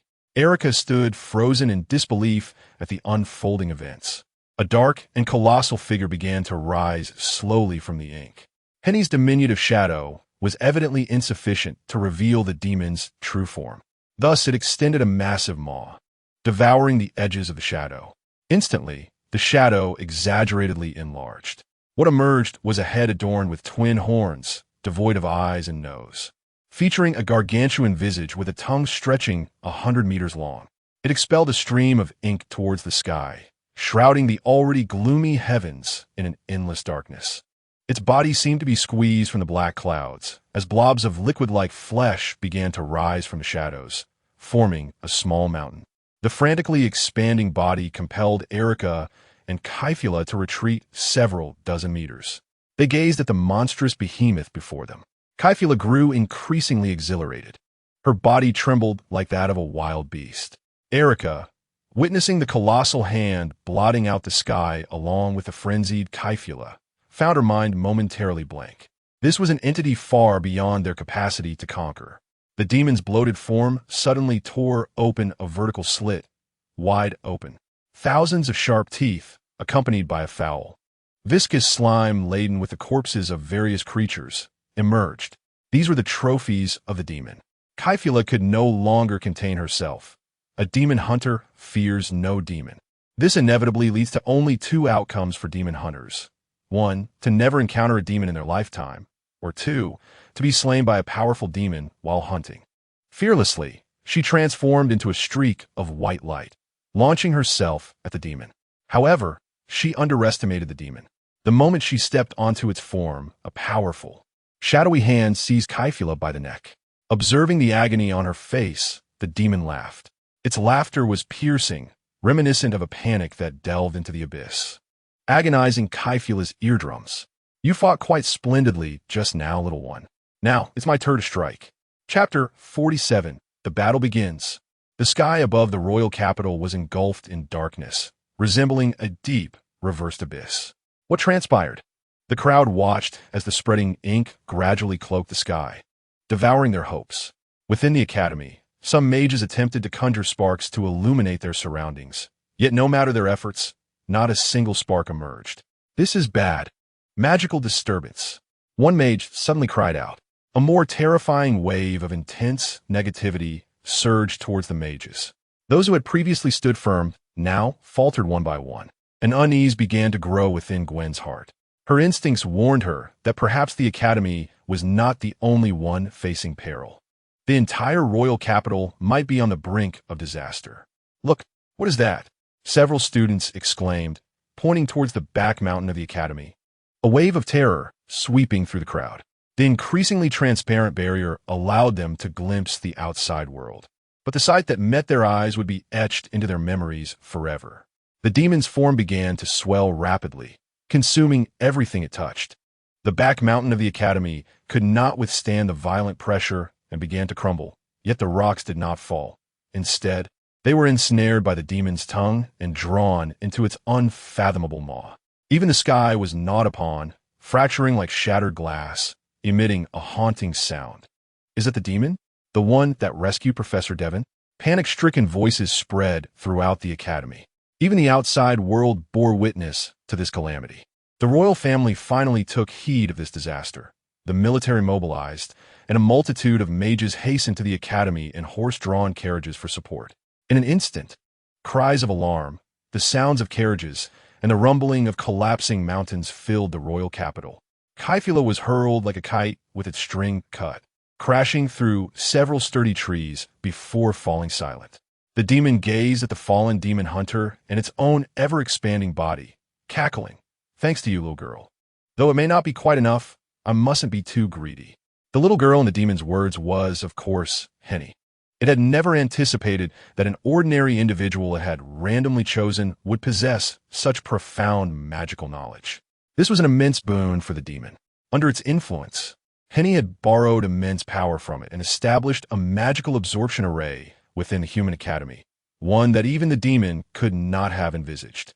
This complex array, composed of countless different formations, would require a significant amount of time for even the Western-tier mages to decipher. Henny utilized this array to absorb sufficient magical energy to fulfill her desire for vengeance. However, all of this ultimately benefited the demon, as long as the array remained intact. Those mages could serve as its source of magical energy, allowing it to continuously grow stronger. At that moment, the demon no longer wished to devour Henny. The knowledge within Henny's mind ignited an unprecedented greed for knowledge within the demon. Demons typically do not easily slay their traitors, especially not exceptional traitors like Henny. At this moment, it occasionally emitted a faint glow, a result of the countless mages from the academy continuously supplying it with magical energy, replenishing its own reserves. The magical energy within it swelled, far exceeding what it had bestowed upon Henny. In a sense, Henny had already repaid all debts. It no longer needed to taste her. Suddenly, a brilliant white light flashed, and Kyphula emerged unscathed, dual silver blades in hand, charging towards the demon. When confronting a demon, demon hunters receive enhancements, albeit at the cost of some rationality. However, Battling the demon purely on instinct proved more advantageous. The demon's colossal maw was instantly torn asunder, and countless black tendrils erupted from the gaps between its sharp teeth. Impatient, it swatted at Kaifula, sending her flying hundreds of meters away. Yet she remained steadfast, repeatedly launching herself at it, each strike inflicting a measure of harm with her specially forged weapons. Though the damage was minimal, it was deeply insulting. The demon began to grow increasingly agitated. Despite the opponent's apparent frailty, she persisted like a fly buzzing incessantly before it, refusing to be swatted away. At that moment, a faint magical glimmer suddenly illuminated the scene. The purple formation gradually materialized between AI Lika's hands, with every line and rune meticulously inscribed. She clasped her hands together, and the very fabric of space around the demon was instantaneously rent asunder, as if clouds of stars were conjured from thin air, unleashing dozens of violet chains that pierced into the demon's flesh. Second-tier magic, Nebula Lock. It was a success. AI Lika was both astonished and elated. Fortunately, she had previously learned this spell from Wei Kutuo, and it was astonishing that her first application would be against such a formidable foe. The demon immediately sensed its magical energy being obstructed and redirected its attention toward the chains, severing its magical conduits. Ugh, bothersome mage. It thrashed violently, causing the surrounding mountains to tremble, dislodging massive boulders. In no time, the chains shattered into fragments. During this brief interval, AI Lika inscribed several smaller magical formations, each designed to bestow magical enhancements upon Kai Fu La's speed, attack, resistance, and resilience. She aimed to amplify them all. AI Lika swiftly crafted the formations and chanted continuously. She had meticulously studied these spells, and Wei Kutuo had provided her with numerous suggestions for improvements. The application of these minor enhancements came effortlessly to her. With sufficient augmentations, Kai Fu La's movements became even more rapid. Seizing the moment when the demon broke free from the chains, a flash of white light darted forth, slicing through countless tentacles and sharp fangs, delivering a fierce blow to the demon's neck. The demon recoiled in agony, its unique silver blade inflicting extraordinary wounds. As it felt its magical energy seeping away, it struggled frantically, and numerous tentacles began to drop from its form. Professor Dewan, who lay on the ground, raised his head to behold the horrifying scene, trembling in fear, writhing his body in a desperate attempt to roll away, narrowly avoiding the falling tentacles. Only a massive head with a gaping maw began to devour its own gigantic body, blood and putrid ichor gushing forth. The foul stench corroded much of the surrounding forest, and AI Lika felt a piercing pain in her skin. Hastily, she collapsed to the ground, evading the malevolent essence wafting through the air. The more it consumed, the more exaggerated the demon's head swelled. As it wholly ingested its own body, the head, slick with mucus and blood, appeared on the verge of bursting. Ultimately, it was left with only a wildly swaying head, spewing an inky deluge. Drops of darkness fell to the ground, rising countless tentacles, towering like colossal pillars. With a single strike, the tidal wave of ink, towering 100 meters high, engulfed everything. AI Lika was swept away by the inky torrent, crashing heavily against the jagged rocks, a shard piercing her arm, pain radiating throughout her body. Kai Fu La was submerged beneath the ink, struggling yet continually sinking. The demon opened its monstrous maw, its tentacles ensnaring Kai Fu La, preparing to devour her. Suddenly, Kai Fu La erupted into a peculiar laughter. With a flick of her finger, silvery blades emerged from beneath the ink, shooting skyward and striking the demon's massive head. The demon howled in pain. Seizing the opportunity, Kai Fu La freed herself from its grasp, flipping over as several silver daggers embedded themselves into the demon's head. The demon writhed in agony, and Kai Fu La capitalized on the moment to escape its clutches. Demon. The daggers embedded in the demon's crown ignited with scorching white light, a chorus of metallic humming resonating through the skies. The daggers detonated one by one upon the demon's body, sending visible ripples outward. The demon shrieked in torment as its head exploded, transforming into an intensely concentrated cloud of black mist. The overwhelming force obliterated the surrounding trees, reducing them to mere powder. shrouding the area in a dense haze. "We have one." Suddenly, a voice as chilling as that from the abyss echoed from the heavens, causing Kai Fu La to shudder. "Are you done making a ruckus?" She lifted her gaze, witnessing the endless black mist coalesce into a grotesque, repulsive head. It opened one eye, resembling a bulb, fixated on her, brimming with greed and madness. Kai Fu La stared in disbelief at the unfolding scene. A tongue, 100 meters long, shot forth from the demon's head, sweeping across the ground, flinging her and AI Lika over 100 meters away. This terrifying blow rendered their bodies loose and engulfed in excruciating pain. The demon's tongue slowly advanced toward them. Yet, abruptly, a ghastly weakness surged through its body, causing the demon to freeze. Its magical energy was draining away. The demon concentrated, attempting to siphon the Academy's magic. Yet, no matter how it tried, not a single ounce of magic flowed into its being. Instead, it felt only an incessant loss of power. Unbeknownst to it, the black barrier above the Academy began to dissipate, becoming transparent. Someone had unraveled the formation, but this was not supposed to happen. Even if the formation were broken, such a level of magical backlash should not occur. The demon's feeble mind could not support further contemplation, and it lowered its gaze, its eyes darting between AI Lika and Kai Fu La. It no longer had the time to savor these two humans. In its fury, it unleashed all its wrath upon them, hurling its tongue with tremendous force, catapulting both far into the air, leaving them completely out of sight. The troublesome pests were swiftly dealt with, and it dragged its body, slowly making its way toward the Academy. It intended to use the entire Academy as a stronghold, summoning a demonic gate to allow its progeny to seize this place entirely. It would transform this land into its own empire. Suddenly, it lowered its head, sensing a life force emanating from below. It was Professor to one, and it instinctively curled its body, trembling in fear. Thus, the demon opened its maw and erupted into maniacal laughter. "Ha ha ha! So you're still alive, foolish creature. Are you the enemy of that little girl?" The demon had no inkling of what he and I had in mind, but decided to spare this wretched soul for her to handle. Consider it a token of gratitude for the endless knowledge he and I had provided. Consequently, its tongue coiled around the trembling one, propelling him toward the Academy like a missile. Meanwhile, the mages within the barrier exhibited expressions of relief. Yes, right there. Under Wei Jia's guidance, Wei Kutua inscribed the final magical rune. Soon, the formation began to dissolve. Wei Kutua felt a sense of nostalgia. He and I, truly gentle. Upon unraveling the formation, he noticed a reversal formation left behind by he and I. It appeared she had anticipated that the demon would exploit her knowledge to gain greater power. Thus, she had preemptively left a flaw in the formation. If the demon indeed became uncontrollable, breaking the formation would become the mage's sole chance to turn the tide. This was Ini's final chess piece, a desperate gambit from one who possessed knowledge but lacked magical talent.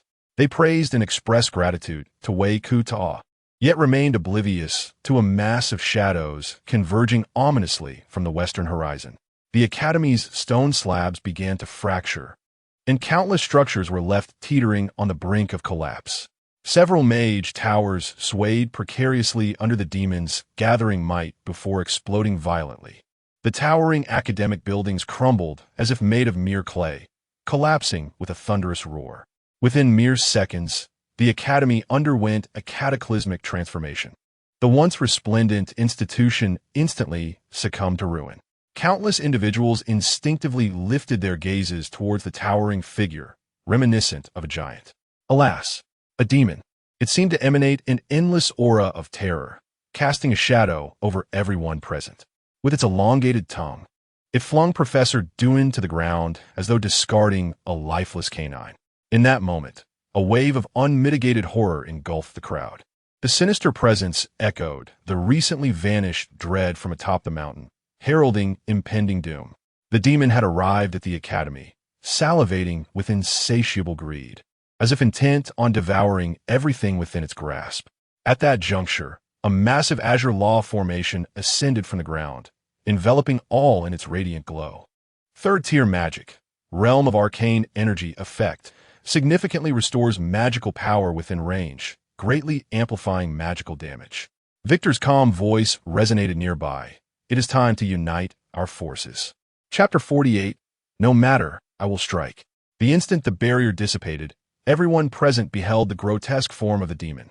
Panic shrieks, anguish cries, and wails of despair surged forth, sweeping through the academy like a tempest of negativity.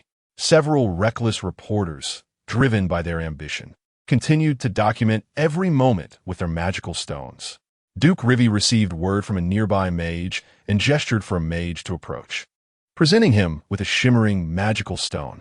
The transparent stone flickered, barely containing the energy of the vivid images within, seemingly on the brink of explosion.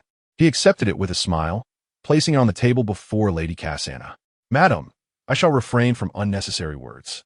Please, observe for yourself." As he spoke, the magical stone emitted a soft glow, projecting an image that captured the attention of all. The most striking feature was the colossal demon obscuring the sky, beneath which lay the imprisoned Professor Duin. Surviving in such proximity to the demon raised suspicions of collusion between them.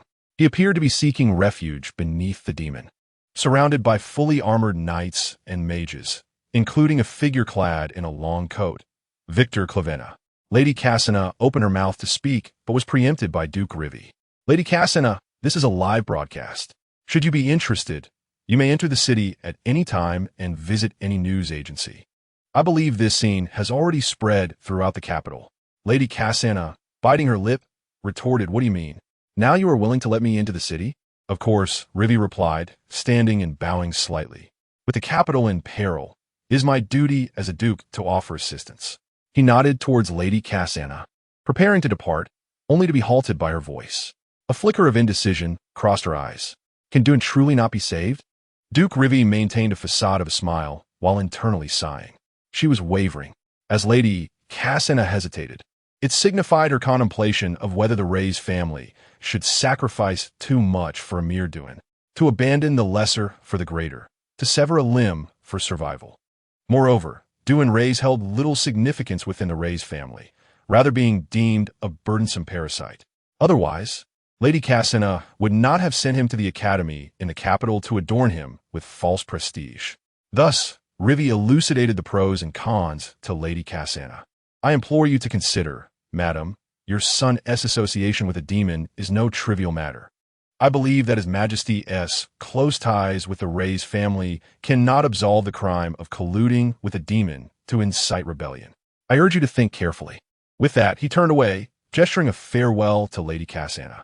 The mage beside him waved a magical orb, conjuring a cascade of stars in the sky, gradually enveloping the mage brigade and Duke Rivi, who vanished without a trace in the blink of an eye. The knights sheathed their weapons, donned their helmets, and rode away amidst the clamor of hooves. Lady Cassandra slumped onto the sofa, cradling her forehead, tears streaming down her face as she seemed to grapple with a critical decision. The demon gradually opened one eye, situated on its forehead, the sole means by which it perceived its surroundings. The massive azure law formation began to rise beneath it, the odious scent causing it great discomfort. Suddenly, a bolt of yellow lightning shot forth, striking the demon with a resounding impact, yet the effect was negligible. A mage's attempt had failed, inciting the wrath of the demon. It roared in fury, extending its tongue to swallow the mage whole. The cacophony of crunching and the shattering of bones resonated for an extended duration, culminating in a sickening gulp as the demon swallowed its prey.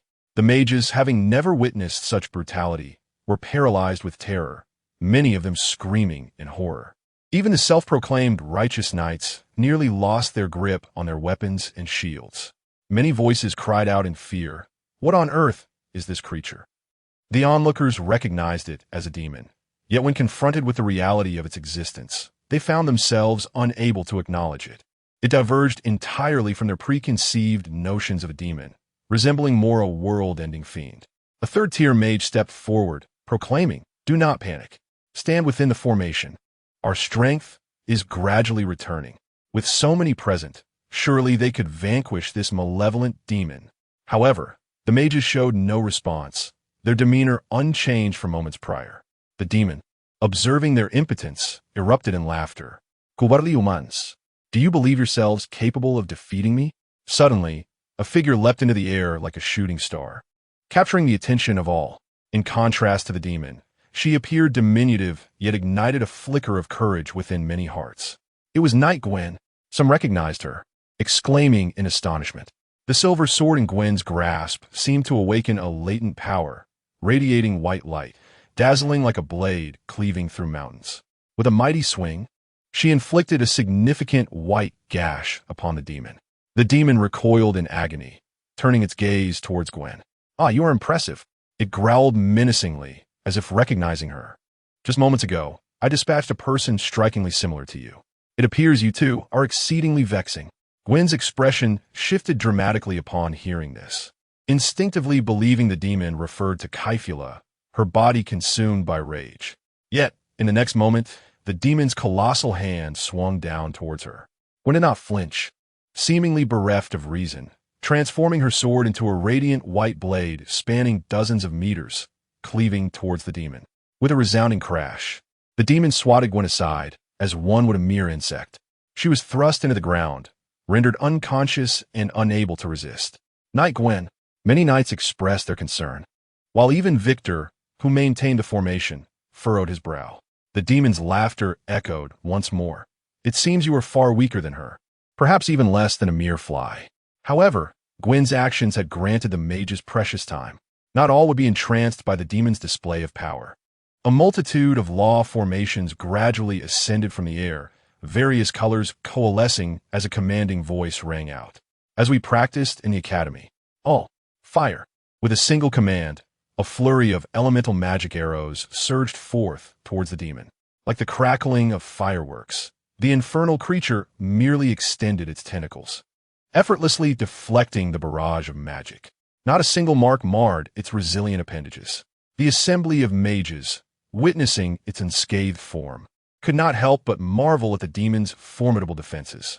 The initial volley of spells yielded no effect, leaving many mages disheartened. However, in the next moment, a distinctly authoritative voice resounded from above. "All units. First round of fire." The crowd turned to see Duke Li Wei, accompanied by his legion of magicians, arriving as reinforcements. The magicians fanned out in the western quadrant, encircling the demon completely, their crystal orbs radiating an astonishing aura of magical energy. Boom, boom, boom. More powerful spells erupted from the crystals like elemental projectiles, clearly overwhelming the demon this time. Swiftly reorganizing, the second round of fire commenced. Without pause, the next group of magicians replaced their predecessors, unleashing a barrage of pre-prepared spells, denying the demon any opportunity to retaliate. "Is Duke Li Wei? Duke Li Wei has come with his legion," a voice exclaimed amidst the crowd. Instantly, the morale of the assembled mages surged. Soon, more and more mages arrived from various corners of the royal capital. Countless formations were continuously constructed in the air, growing in number and potency. The relentless magical onslaught left the demon with no chance to escape, and for a fleeting moment, victory seemed within reach. However, such an assault merely served to exhaust the demon's patience. It began to grow impatient. Thump, thump. A powerful heartbeat reverberated, akin to a colossal drum resounding through the heavens. The demon opened its gaping maw as though intending to swallow everyone present whole. A tempestuous force drew nearby knights and mages into its ravenous depths. Their terrified screams echoed, yet they were utterly powerless to resist, unable even to flee. The demon's enormous mouth resembled a meat grinder, mercilessly devouring chunks of flesh, leaving behind a gruesome spectacle like a gluttonous specter squandering its meal. Fear once more enveloped all. It was over. Our attacks have borne no fruit. How terrifying. Is this truly the nature of demons? Help! Where's the principal? Who can save us now? Many mages and students gradually succumbed to despair, some even curling on the ground in tears. Suddenly, several third-tier mages exchanged glances of confusion and began to shout, "Where is Victor? Where has Professor Victor gone?" They knew all too well the significance of Victor's presence on the battlefield. His involvement could potentially alter the tide of battle. But Victor appeared to have vanished without a trace, plunging many into utter hopelessness. Yet at that moment, what was that? Was that Professor Victor? As several students pointed skyward in astonishment, all eyes turned to the heavens. Unbeknownst to them, Victor had already ascended into the sky, His cloak billowed dramatically, shimmering with an astonishing crimson light. Flames ignited, engulfing half the sky. The foul ink of the heavens was incinerated, and rays of dawn burst forth, as if Victor himself had ignited the firmament. The temperature within the city began to rise dramatically, becoming unbearably hot. The onlookers, initially stunned, suddenly gasped in awe, exclaiming, "What is that?" All at once, they beheld a colossal, crimson meteor plummeting from the sky, aimed directly at the demon's gaping maw. Chapter 49, Cataclysm. The rapidly descending meteor incinerated the air around it, even the towering academy spire reduced to sand by the overwhelming heatwave. The fierce friction ignited flames that enveloped the massive rock, resembling a fiery sun hurtling downward. Western tier magic. Falling sun. The sky was seared open, light spilling through the aperture. Victor floated above, gazing down upon the demon like a deity. The magical prowess of the Western tier mages reached cataclysmic levels, a fitting origin for the title of Holy Mage. In truth, this was another moniker for the Western tier mages, denoting their profound and formidable mastery of magic. Cataclysmic Mage. Duke Liwei, grounded, lifted his gaze. The falling sun reflected in his eyes as he murmured. His expression transformed from shock to steely determination. Everyone, establish defensive formations. At his command, the legion of magicians and knights swiftly formed a cohesive barrier. The magicians chanted incantations, and a golden wall gradually emerged, enveloping the students and mages within its protective embrace. The knights crossed their swords and shields, a radiant white light beginning to shimmer upon their blades. In an instant, multiple white magical shields sprang into existence, shielding the knights from the impending doom. The meteor's descent was cataclysmic, and in an instant, flames erupted from the debris around them, obliterating everything in their path. The combined barrier created by the magicians and knights quaked, as everyone present felt the searing heat radiating from beneath their feet to their very minds. The light of day was blotted out, leaving an oppressive silence.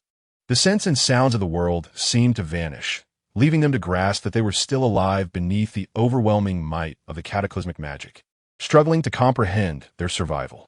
The meteor crashed violently into the demon, shattering its hide, the sounds of its flesh tearing apart akin to being immersed in molten lava. Such formidable magic spared none. Buildings in proximity to the academy were consumed by the intense heat wave, reduced to nothing in the blink of an eye. Damn it! The Western tier magic is terrifying. Victor, you're the true demon, aren't you? The collective thoughts of all present echoed in silence, yet none dared voice their fears. To utter a word would invite the scorching winds into their mouths, leaving them to feel as though they were being consumed by flames. As the blinding light receded, the barriers before them began to falter and dissipate. In an instant, dust and smoke billowed forth. Was the demon vanquished? Such a powerful spell surely made survival unlikely for the demon. Had they won? Joy slowly crept onto their faces, a sense of elation flooding through them as they felt they had survived calamity. Yet as the layers of smoke cleared, a colossal black figure emerged before them. You. Truly a bunch of worms. Worms. What is that? Upon hearing the demon's voice, the crowd stood frozen in disbelief, unable to fathom how such a being could endure the scale of magic unleashed against it. How could such a terrifying creature still be alive? Once more, the people plummeted from euphoria to despair, tears streaming down their faces. The feeling of hopelessness spread naturally among them, having witnessed demons before in various incidents of harm. Yet most demons were mere tricksters, siphoning the strength of humanity, grotesque parasites in their eyes. But this horrific demon before them, could anyone truly defeat it? Duke Liwei's expression hardened. Perhaps the sole hope of conquering this demon lay in the preparation of war magic. Although Victor's Western tier magic was formidable as a cataclysm, it paled in comparison to the sheer terror of war magic. Moreover, the power of this demon is gradually dissipating. No one knows when it will be weakened to the point of being defeated by itself, but the outcome is still favorable. If we can hold off this demon for a long time and prepare the magical array while it is still weak, then at that moment, as Duke Liwei is still contemplating, a figure suddenly enters his sight. It is Victor. He stands alone amidst the ruins, facing the astonishing demon. His deep black cloak sways in the wind, occasionally flickering with red patterns. What does he intend to do? Indeed, he has not perished. A dangerous glint flashed in Victor's eyes. In his gaze, a distinctive red health bar floats above the filthy demon's head. To the right of the health bar, its level displays 45. Though its level is not particularly high as a unit, it remains immensely powerful. The demon's health has already fallen below half and continues to decrease, albeit marginally. This indicates that the demon before him is not as invulnerable as others might believe. Its current endurance relies entirely on the magical energy it previously absorbed from countless mages at the academy. However, this is still far from its peak. Demons vary in strength. Those devoid of intellect and emotion are the lowest tier. Yet, Yem possesses a resounding name, Primal Demon. It stands as one of the most formidable entities among demons. Known for its greed, its strength far surpasses that of players at the time. Hence, when players team up to vanquish Yem, numerous allies appear to assist them, such as Gwen, who emerges a year and a half later. Victor glances back, noting that the injured and unconscious Gwen has already been safeguarded by his magic. A year and a half later, Gwen first appears in battle alongside the players, defeating Yem with astonishing strength. This knight harbors an intense hatred for demons, wishing to eradicate all of them. The reason is simple. The elder sister of Gwen, Kephiladalin, whom players have never encountered, perished at the hands of the greedy demon. If all goes as expected, the demon Kephiladalin seeks in the royal capital is indeed Yem. The final outcome, of course, is self-evident. The demon spews ink once more, gradually enveloping the entire academy. In an instant, tentacles begin to emerge from the ink, thrashing wildly. This time, unlike before, the tentacles manifest indistinguishable organs, emitting a sound that ignites the inner greed of those who hear it. Numerous mages, witnessing the demon unleash its formidable power again, tremble and collapse to the ground, begging for mercy. Victor is drawn to the demon's commotion. He faces Yem, unmoving amid the storm. As the demonic sounds invade his ears, Victor's heart remains as tranquil as a lake. He softly utters, Vigia, understanding his intent. Vigia is filled with excitement, as if ready to spring into action, her feathers bristling, her eyes glowing with blue light. A torrent of magical energy surges into Victor's body, making him feel immensely powerful. Furthermore, compared to the last time, it is even more frenzied. Is this due to Vigia regaining some of her strength? Victor quickly recognizes the source and thinks no more of it. Countless shards of radiant red crystals fly from his form. These are the drops Gwen had previously collected from the beasts. Now, they prove their worth. Each crystal embeds into the ground, forming an exquisitely intricate red array in the sky. The red crystals begin to shatter, floating in the air, reflecting intense crimson light. Red chains erupt from the corners of the crystals, intertwining to gradually envelop the demon. These magical items enhance Victor's spellcasting power, not merely increasing the potency of his magic, but also imbuing it with various attribute effects. Soon, Victor's hands become enveloped in runes, and the magical energy flows from these runes, transferring to the crystal chains. All demons are exhausted. The eternal prison drives the mad to insanity. As Victor chants, the chains emit a blood-red glow, and countless souls burst forth, swirling in the sky. The emotions of despair, resentment, and rage manifest in an instant from the array. Beneath the sky, blood flashes. With each incantation, Victor's magical reserves plummet sharply. What does Victor intend to do? The mages present gaze at the swirling blood-red souls in the sky, filled with dread. They suddenly realize that the greed within their bodies has nearly vanished. A red thread connects their bodies to the chains. At this moment, all the mages harbor an ominous premonition. He intends to make us all part of the array. Damn it, Victor! Such are the thoughts of the mages. The demon, too, descends into madness. Its gaping maw even consumes its own head, erupting into a rain of black droplets that corrode everything in sight. Rubble dissipates, and the air turns acrid. The darkened sky is eroded, half of it transformed into a strange mixture of clarity and shadow. Victor clenches his fingers, murmuring incantations. The binding array promote the layers. The demon's magical sound gradually diminishes. Completely sealed within the chains, powerful magical energy surging forth. The white magical energy instantly engulfs all surrounding matter, enveloping the sky, akin to a nuclear explosion that completely shrouds the academy. The demon, caught in the white light, stares in disbelief, exclaiming, "You cannot kill me, Victor. I will remember you." Because the demon exists within a vessel, even when it reveals its true form, the lethal damage will only transfer to the vessel. Suddenly, beneath the vast whiteness, it appears as though a bridge connects Victor with the demon. In this peculiar space, both parties can only see each other. The demon cannot comprehend why, at this moment. The outside world seems frozen in time. Victor connects to the demon's mental realm, standing before it, his voice as calm as water, resonating softly. "Do you know, Yim? I have a knack for dealing with demons." The demon is momentarily stunned, as if countless shackles bind its spirit. When someone speaks the true name of a demon, the balance of power within the transaction shifts from the demon to the one who utters its true name. Thus, you must acquiesce to Victor's terms. Then, you should have had your fill of chaos. As soon as the words leave his lips, Yim feels its inner power rapidly draining away. It begins to panic, shouting, "No, please, little girl, don't leave me. I can help you seek revenge. I can grant you more power. I can do more. Please." Its pleas fall on deaf ears, as its massive form sheds layer upon layer of flesh, revealing the essence of Henny within.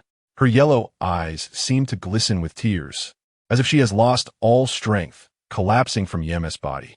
It is as if she is falling from a great height. Yet in the next moment, she lands in a sturdy embrace.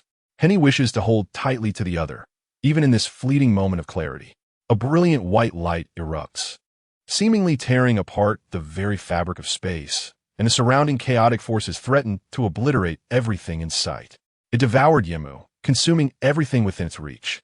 The surrounding sounds seem to have completely faded away, leaving only a singular voice, resoundingly clear in Victor's ears. "Professor, I miss you." Chapter 50. A blinding light surged skyward, magnificent in its grandeur, resembling ripples that illuminated the heavens. Beneath this tempestuous force, the academy was utterly annihilated, even the last quartz slab reduced to mere dust. The inhabitants of the royal capital felt a tremor in their hearts, instinctively gazing toward the distant academy. The astonishing beam of light pierced the clouds like divine radiance. This nuclear-like shock left the assembled mages in utter astonishment. Despite Victor's prior efforts to seal the academy with crystal stones, the energy that leaked out instantaneously obliterated the entire institution. Fortunately, the impact had been somewhat mitigated. Otherwise, the people within the academy would have surely perished. Had the barrier been breached, the devastation would have likely claimed a significant portion of the city itself. However, a few individuals found themselves too close to the magic, sustaining considerable injuries amidst the chaos. As the light dissipated, a terrifying chasm emerged on the ground, plunging dozens of meters deep and astonishingly wide. The surrounding architecture was unrecognizable. As the academy vanished in an instant from the royal capital, the demon also disappeared without a trace. Numerous mages, their weakened bodies trembling, beheld the scene before them in disbelief. Where is the school? It has been obliterated? They were in shock. Yet the overwhelming fatigue in their bodies served as a stark reminder that this was indeed a reality. In the end, Victor siphoned the magical energy from all surrounding mages, unleashing a formidable spell that threatened the very existence of the royal capital. In their hearts, the mages regarded Victor with an additional title. Victor stood within the chasm, cradling the unconscious Henny in his arms. Henny, shrouded in a hood, remained obscured from view. Many gazed upon Victor in the chasm, their expressions bewildered. "Victor, why is there yet another woman in your arms?" All attention was focused on Victor, with none noticing the grotesque toad leaping within the pit. It, cloaked in ink, struggled to crawl upon a charred figure below. This was Duin Leeser. Against the backdrop of the terrifying magic, Duin Leeser had somehow survived. In its final moments, Yemu had engulfed Duin within its maw, absorbing all the damage inflicted upon it. For Yemu understood that if it wished to persist, Duin could not perish. The toad clambered onto Duin, transforming into a dark, inky substance that enveloped him. Duin Leeser rose from the ground like a reanimated corpse, his bones creaking as they restored to their former state. With eyes ablaze, he fixated on the students before him, a foul stench oozing from his lips. Acting as if bereft of sanity, He emitted guttural threats, tilting his head like a wild beast. Is that not Professor Dewin? He is alive. Indeed, it is Professor Dewin. But wait, he looks so strange. One onlooker noted Dewin's vacant expression, voicing their confusion. Soon, those around began to discern something amiss with Dewin. Dewin Leeser is indeed altered. He is possessed by the demon. The truth of the conspiracy seemed to surface. Dewin Leeser had become that filthy demon. The mages slowly raised their arms, preparing to unleash the remainder of their magic upon Dewin Leeser.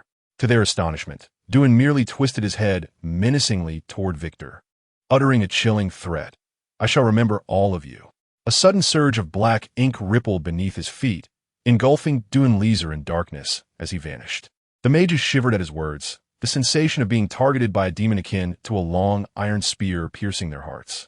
All gazes turned toward Victor, for it was he who had vanquished the demon. If the roots of this problem were to be severed, it seemed only Victor could accomplish it. Yet in that moment, none dared to command him. Duke Rivy leapt over the rubble to stand before Victor, casting a glance at Henny in his arms. This is my assistant. Dewin Leeser stole her knowledge to create the previous barrier formation. The Duke's expression bore a hint of surprise. Although he was not present within the formation, he had heard whispers. A significant portion of the royal capital's third-tier mages had come to assist, yet none could comprehend the intricacies of the formation, let alone dismantle it. It was Victor and a few mages who had deciphered it from within.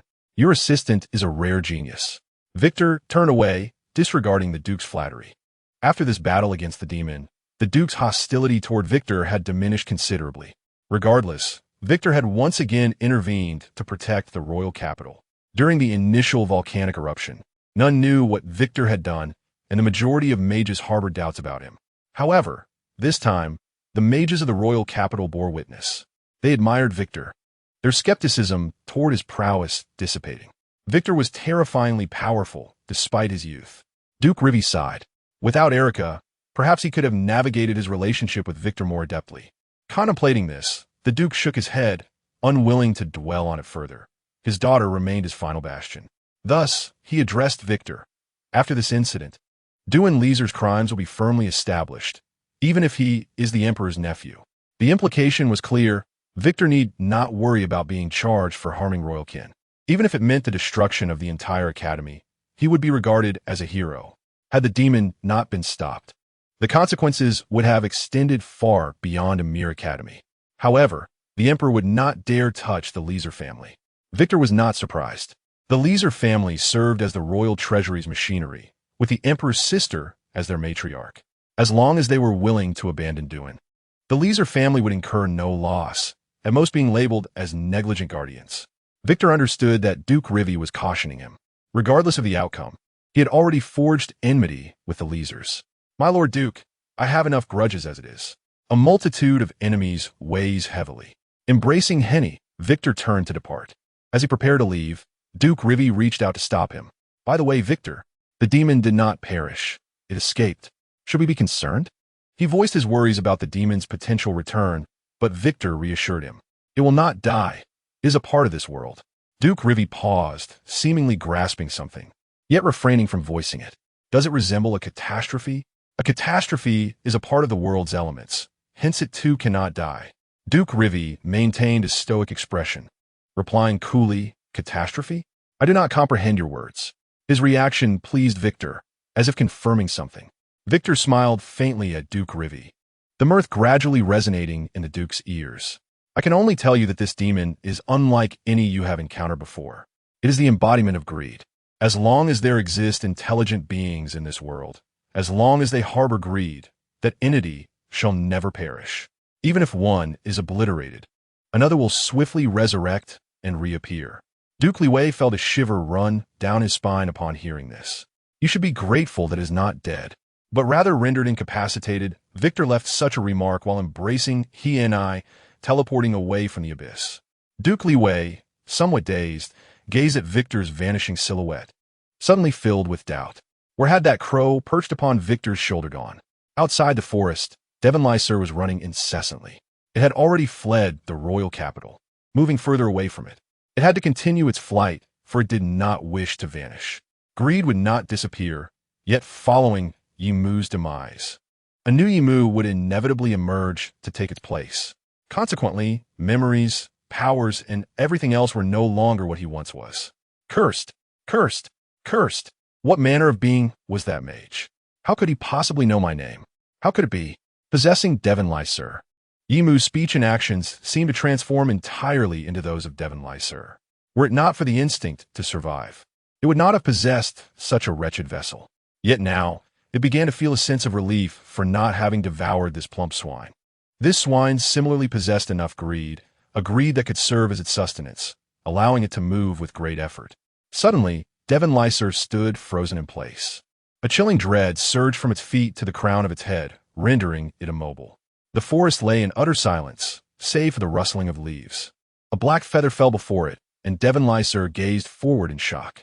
A small, black crow appeared before its eyes. It had but a single eye, situated upon its forehead. Devon Lyser was taken aback, inexplicably beginning to tremble with fear. It was the true demon. It was the very source of terror. So why should it fear a crow, a mere little crow? Greetings, where do you wish to go? The crow's voice resonated in its ears, causing Devon Lyser's body to quiver violently. What are you? I? Suddenly, the crow laughed wickedly. Its sharp cawing echoed throughout the dense forest, as if darkness sought to completely engulf Devon. Devon Lyser blinked. Almost within the blink of an eye, the crow's talons grew immense and razor-sharp, its feathers becoming glossier and harder. Black tendrils of smoke gradually emitted from its body. In the demon's eyes, it appeared as a colossal shadow, obscuring the heavens, gazing down upon Devon with disdain. Its voice was no longer shrill, but deep and rhythmic. An echoing resonance, akin to an abyss, reverberated, shaking the trees to shed their leaves, scattering the birds. Only its arrogant voice traversed the forest. Chapter 51. There is a traitor. Transaction halted. Devon was whimsically manipulated by Vega in midair, resembling the most pitiful jester in a circus. It could hardly endure Vega's humiliation, perpetually contemplating an escape. A massive black eagle circled the sky, as if fatigued from play, perched upon a tree, a single eye shimmering with a blue glow, fixated on Devon as if it were prey. At last, the demon could no longer withstand this humiliation, and through Devon's body, it knelt heavily before Vega, pleading desperately. "O Lord of the Divine, please release me. Keeping me here for amusement serves no purpose and even wastes your precious time." Vega chirped with laughter, its tone shifting from sharp to heavy. "Why should I release you? What value do you hold that merits my letting you go? No, you possess no such value. Thus your sole worth lies in entertaining me." As it spoke, Vega seized one of Devon's feet and tossed it into the air, allowing it to plummet freely. Just as it was about to crash heavily to the ground, Vega swooped down, catching it and tossing it back into the air, akin to an amusement without safety measures. When Vega finally grew bored, it gently set Devon down, stretched its neck, and softly murmured, "Boring, you may leave." Really? The demon could scarcely believe it. Its spirit was tormented to the point of excruciation. Upon hearing Vega's intention to release it, it did not hesitate to flee. But how could Vega so easily allow its freedom? It let Devon run 100 meters before. With a powerful flap of its wings, it soared behind Devon, using its two sharp, massive talons to viciously tear at Devon's rear. "Run faster! Run faster!"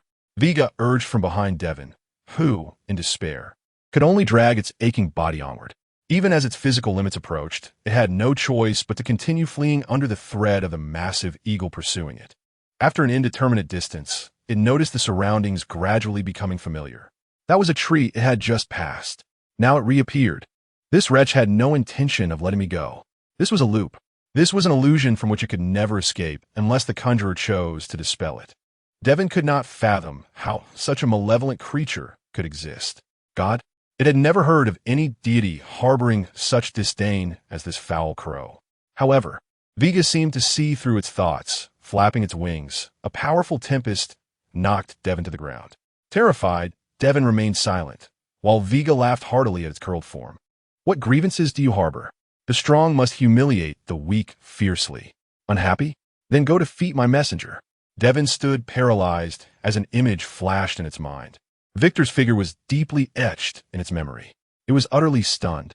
That human mage was, in fact, the divine messenger incarnate. It fell to its knees as if enlightenment had struck, begging loudly, O Lord of the Divine, I fully comprehend my transgressions. I beseech you to spare me. I shall never again appear before you.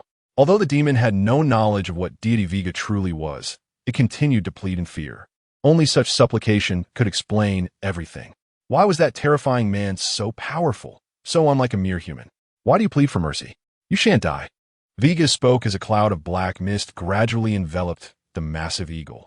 Soon, the black mist dissipated, transforming the once mighty eagle into a small, cunning crow. Flapping its wings, it stood before the prostrate demon, its words laced with temptation.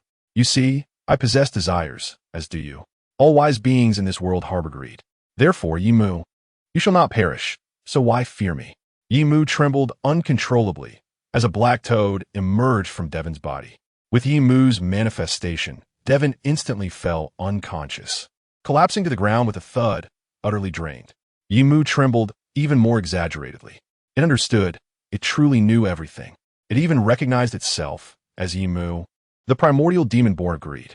Lift your head and gaze upon me. Yi Moo shakily raised its head, and suddenly, Vega's eyes illuminated with a bluish glow. A piercing pain stabbed through its mind, and Yi Moo felt its soul being ensnared. Trembling and panicked, it cautiously inquired of Vega, "What have you done?" Vega opened its beak, gently patting it with its small wings, soothingly saying, "Do not be agitated. I merely placed a lock upon you using your demonic transaction mechanism. From this moment forth, your consciousness shall remain eternal. Even in death, your memories and powers shall not fade." Yem was bewildered, lifting its head to gaze incredulously at Weijia. Why? Why do you help me?" Correspondingly, Yem sank deeper into a state of dread. The ease with which the other could perform such actions signified that they possessed the power to take everything from him at any moment. Moreover, making a pact with a demon necessitated sacrifices from both sides. Thus, from this moment onward, until your life is utterly extinguished and your memories completely dissipated, your soul will be at my command. Although, as a raven, it could not display expressions of laughter, to Yem, it appeared as if the being was laughing maniacally, in a manner both eerie and malevolent. Yem yearned to struggle, to break free from the madness before it. Yet, with each attempt, it felt chains binding its body, akin to steel thorns piercing its heart with anguish. Observing its restless form, Weijia spoke. Yem delved into Devon's 7 orifices with ink, regaining control over Devon's body. It involuntarily stood, dragging its soulless carcass step by step towards the rear until its silhouette vanished from sight. Weijia pecked at its feathers. A teleportation array materialized in front of Weijia, and it flapped its wings, soaring back onto the shoulder of the newcomer. Can you truly retain the memories of the demon after its demise? Victor did not turn to look at it, merely asking indifferently, while observing the dark trail left behind by Devon's departure. With a casual wave, the dark trace gradually faded, and the surrounding weeds stood upright, obscuring the path. Weijia glanced at him in astonishment, shaking its feathers. "I once thought you to be quite astute, yet you turn out to be as easily deceived as a demon." Victor received the answer and ceased to speak further. Weijia elaborated, "To achieve such a level, allow me to recover at least 30% of my strength." After all, that was an original demon. Countless substitutes awaited its dispersal to ascend. Victor gazed at the jagged clouds in the sky and continued his inquiry. "How much have you regained now?" "Less than 1%. Weijia boasted, puffing out its chest as if to flaunt its former grandeur. Victor, disinterested, turned towards the dense forest in the opposite direction. "Tell me the whereabouts of Erica." "Oh, I thought the indifferent Lord Victor wouldn't care about my poor little follower. She is, after all, my student." "Wrong. Her magic was all taught by me." "Suit yourself." The trees could no longer withstand the caress of the spring breeze, a gentle chill stirring the man's coat. The raven perched on his shoulder, proudly raising its head, proclaiming its hard-won victory. Several knights clad in shimmering armor appeared to be searching for something outside the city gates. Soon, a figurehead caught their attention. The unconscious Devon Leeser was slowly approaching the city gate. "It's Devon Leeser. Quickly, inform His Highness the Second Prince." "No need. I've already arrived." The second prince stepped slowly out of the city gate, smiling as he spoke beside him. He regarded Devon Leeser, signaling to the knights nearby with his eyes. A knight drew his long sword, aiming it at Devon Leeser. In an instant, a bolt of lightning entwined around the sword, bursting forth violently, striking Devon Leeser's body. Devon Leeser jolted, his consciousness abruptly restored. Awakened with a start, he gazed at the encircling knights, momentarily at a loss. The second prince stepped forth from among the knights, and upon seeing the newcomer, Devon Leeser felt a surge of reassurance and exclaimed, "Your Highness, second prince, where am I?" The second prince looked at the corpulent figure before him, sighing inwardly. This person was astonishingly his cousin. How filthy!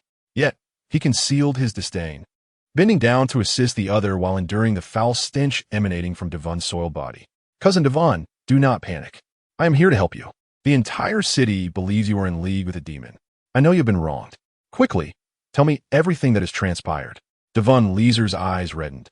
As if finding an outlet for his grievances, he recounted everything to the second prince, even revealing the incident involving Victor's assistant, Henny, who had been possessed by a demon. After listening to Devon's account, the second prince narrowed his eyes and smiled. "By the way, that demon is still within you. You know?" Devon Leeser was startled, hurriedly checking his body for any abnormalities, but finding none. Upon awakening after fainting, he had seen the second prince, and prior events were a blur.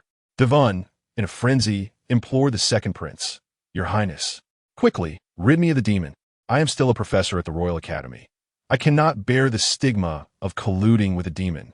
The second prince nodded, assuring him, "All right, cousin, I will expel the demon from you. It may hurt a little, bear with it." Devon Leeser nodded vigorously, declaring, "I have endured enough torment these past few days. I fear no pain. Hurry." The next moment his voice faltered. He stared wide-eyed, unable to believe what lay before him, blood trickling from the corner of his mouth. He lowered his gaze to his chest. A long sword pierced through his heart. Why had he survived in the hands of Victor, and even in Henny's grasp? Even the demon had not slain him. Devon Leeser never anticipated that he would ultimately perish at the hands of a blood relative. His pupils began to cloud with a gray hue, losing their luster.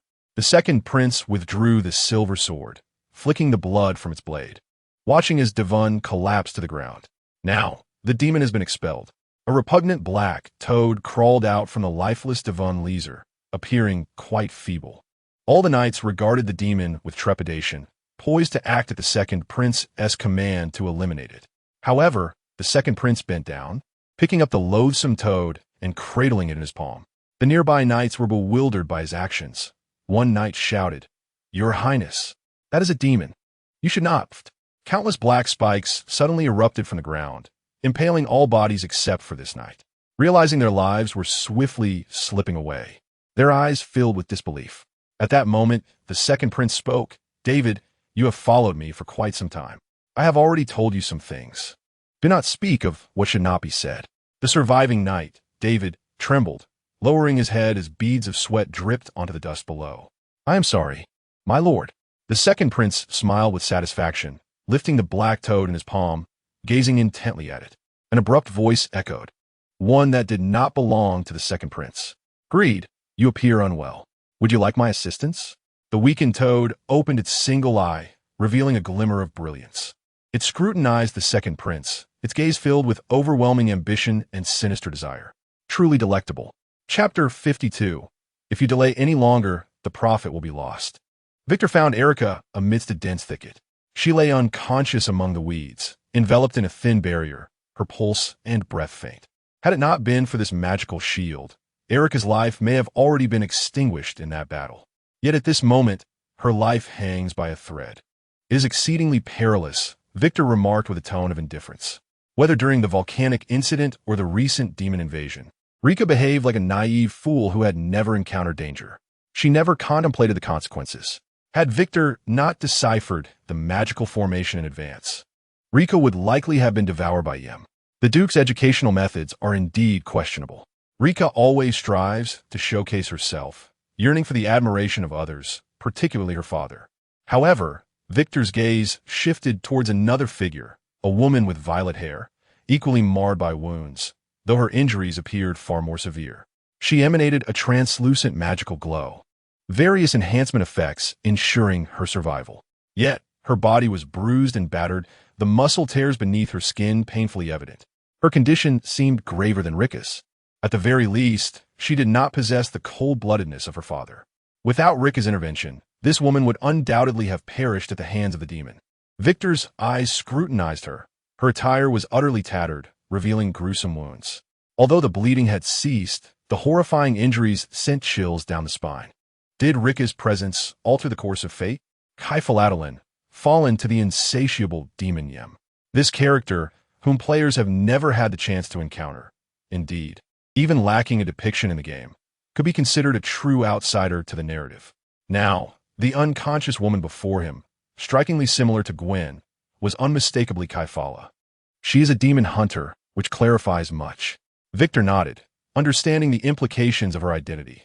In the game, demon hunters are a unique profession. Players may become demon hunters by conversing with those of pure bloodlines and completing a specific quest. In his previous life, Victor had assisted numerous players in completing their class transition tasks. Thus, he was well acquainted with this profession. Demon hunters harbor an intense obsession with demons, relentlessly pursuing them to the ends of the earth, either to slay them or be slain in the attempt. If this fervent obsession were translated into game mechanics, demon hunters would inflict an additional 50 damage to demon entities.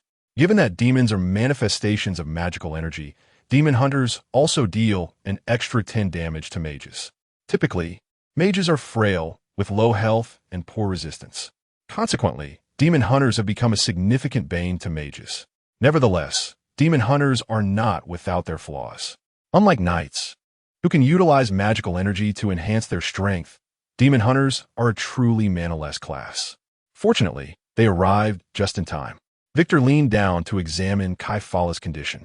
Vega, in agreement, nodded. Indeed, had they arrived any later, her injuries would have been nearing recovery. Victor, however, remained unfazed, flipping his palm to reveal a vial of crimson potion. You excel at making others indebted to you, Vega remarked mockingly, watching as Victor administered the potion to Kaifala, who swallowed it effortlessly. He then produced another vial, feeding it to the unconscious Rika. Once this was accomplished, Victor clapped his hands and stated, I am, after all, not a conventional cleric and cannot restore them completely. This statement rendered Vega speechless. Victor resumed his act, prompting an inquiry. I find it difficult to comprehend how you accomplished this. The evident state of the two individuals, liberated from the clutches of death, attested to the potion's miraculous effects. Had Vega possessed Victor's vision, he would have seen the health bars of those who consumed the potion instantaneously increase significantly. For players, as long as there remains a single drop of health, they cannot be deemed in a dying state. Moreover, Victor could utilize player items, a feat beyond the capabilities of other players. Now, let us wait quietly for a moment. Victor reclined, a chair materializing beneath him for support. He casually grasped a spellbook from his palm, immersing himself in the knowledge he needed to acquire. Approximately 10 minutes later, Kaifala was the first to awaken. An overwhelming sense of weakness engulfed her, rendering her immobile, her injuries starkly revealing her precarious state. The moment the feeling of defeat washed over her, Kaifala was overtaken by an urge for self-destruction. She had not anticipated surviving after her battle with the demon. You must thank Duke Rivi, for he has raised a commendable daughter. The rustle of pages ceased as Victor closed the book, his deep black eyes fixed on Kaifala. Hearing the sound, she froze, struggling to prop herself up.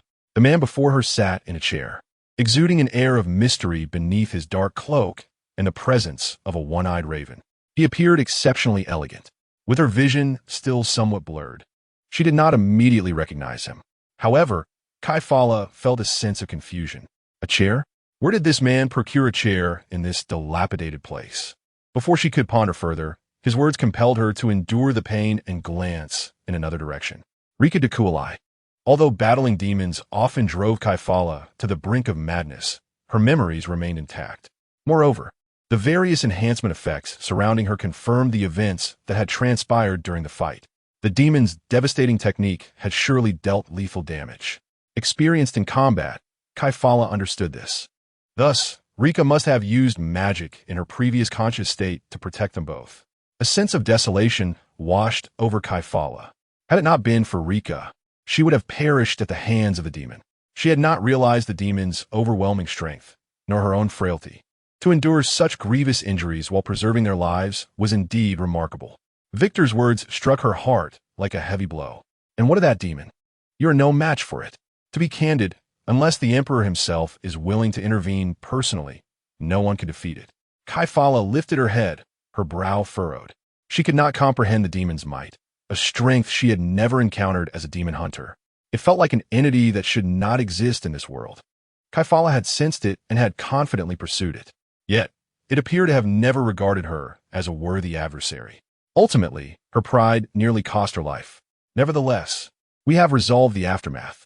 Victor rose, the chair beneath him dissipating into thin air. He approached Kaifala, his cloak billowing as 2 vials of crimson potion fell at her feet. Remember to consider more carefully before acting recklessly.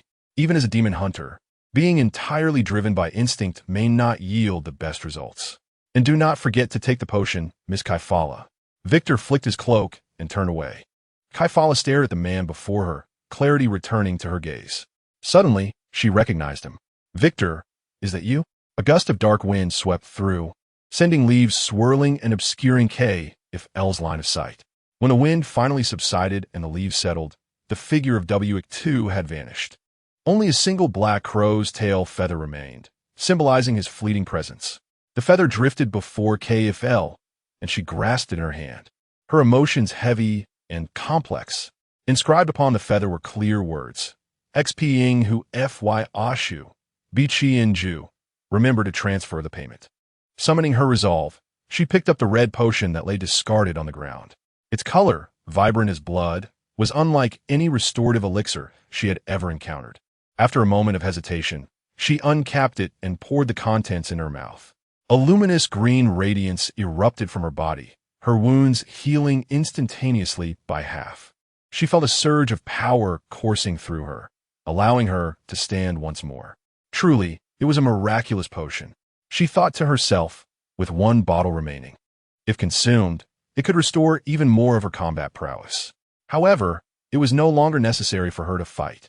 She reserved the potion for ILK, cradling the latter in her arms, opening the vial, and administering it to ILK. Bang, bang, bang. The door of the DK Liu Y family was rapped upon, prompting Duke LW-I to hasten outside. He stood at the threshold, observing as ILK and KFL supported each other toward the entrance. ILK, her face smudged with dirt, looked up at her father and broke into a joyful smile. Father, KFL and I held off the demon for quite a long time.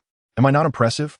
Though her body was frail, the mention of this event ignited a spark of anticipation in her eyes. I am no longer a burden. Duke LW-I remained silent, his expression unreadable, and the atmosphere thickened with tension. ILK shrank back, lowering her head, a hint of trepidation in her demeanor. Yet the next moment, a sturdy embrace enveloped her, reminiscent of the warmth she had felt in childhood. Her father's trembling voice echoed in her ears. ILK, you will always be Daddy's pride. Chapter 53, The Emergence of the Demon, brought devastating losses to the royal capital. Yet, ultimately, it was humanity that emerged victorious. The repercussions of this event were profound, spreading far and wide without the embellishments of any media, as the tale was recounted from mouth to mouth throughout the kingdom. After all, many had witnessed the demon's visage with their own eyes.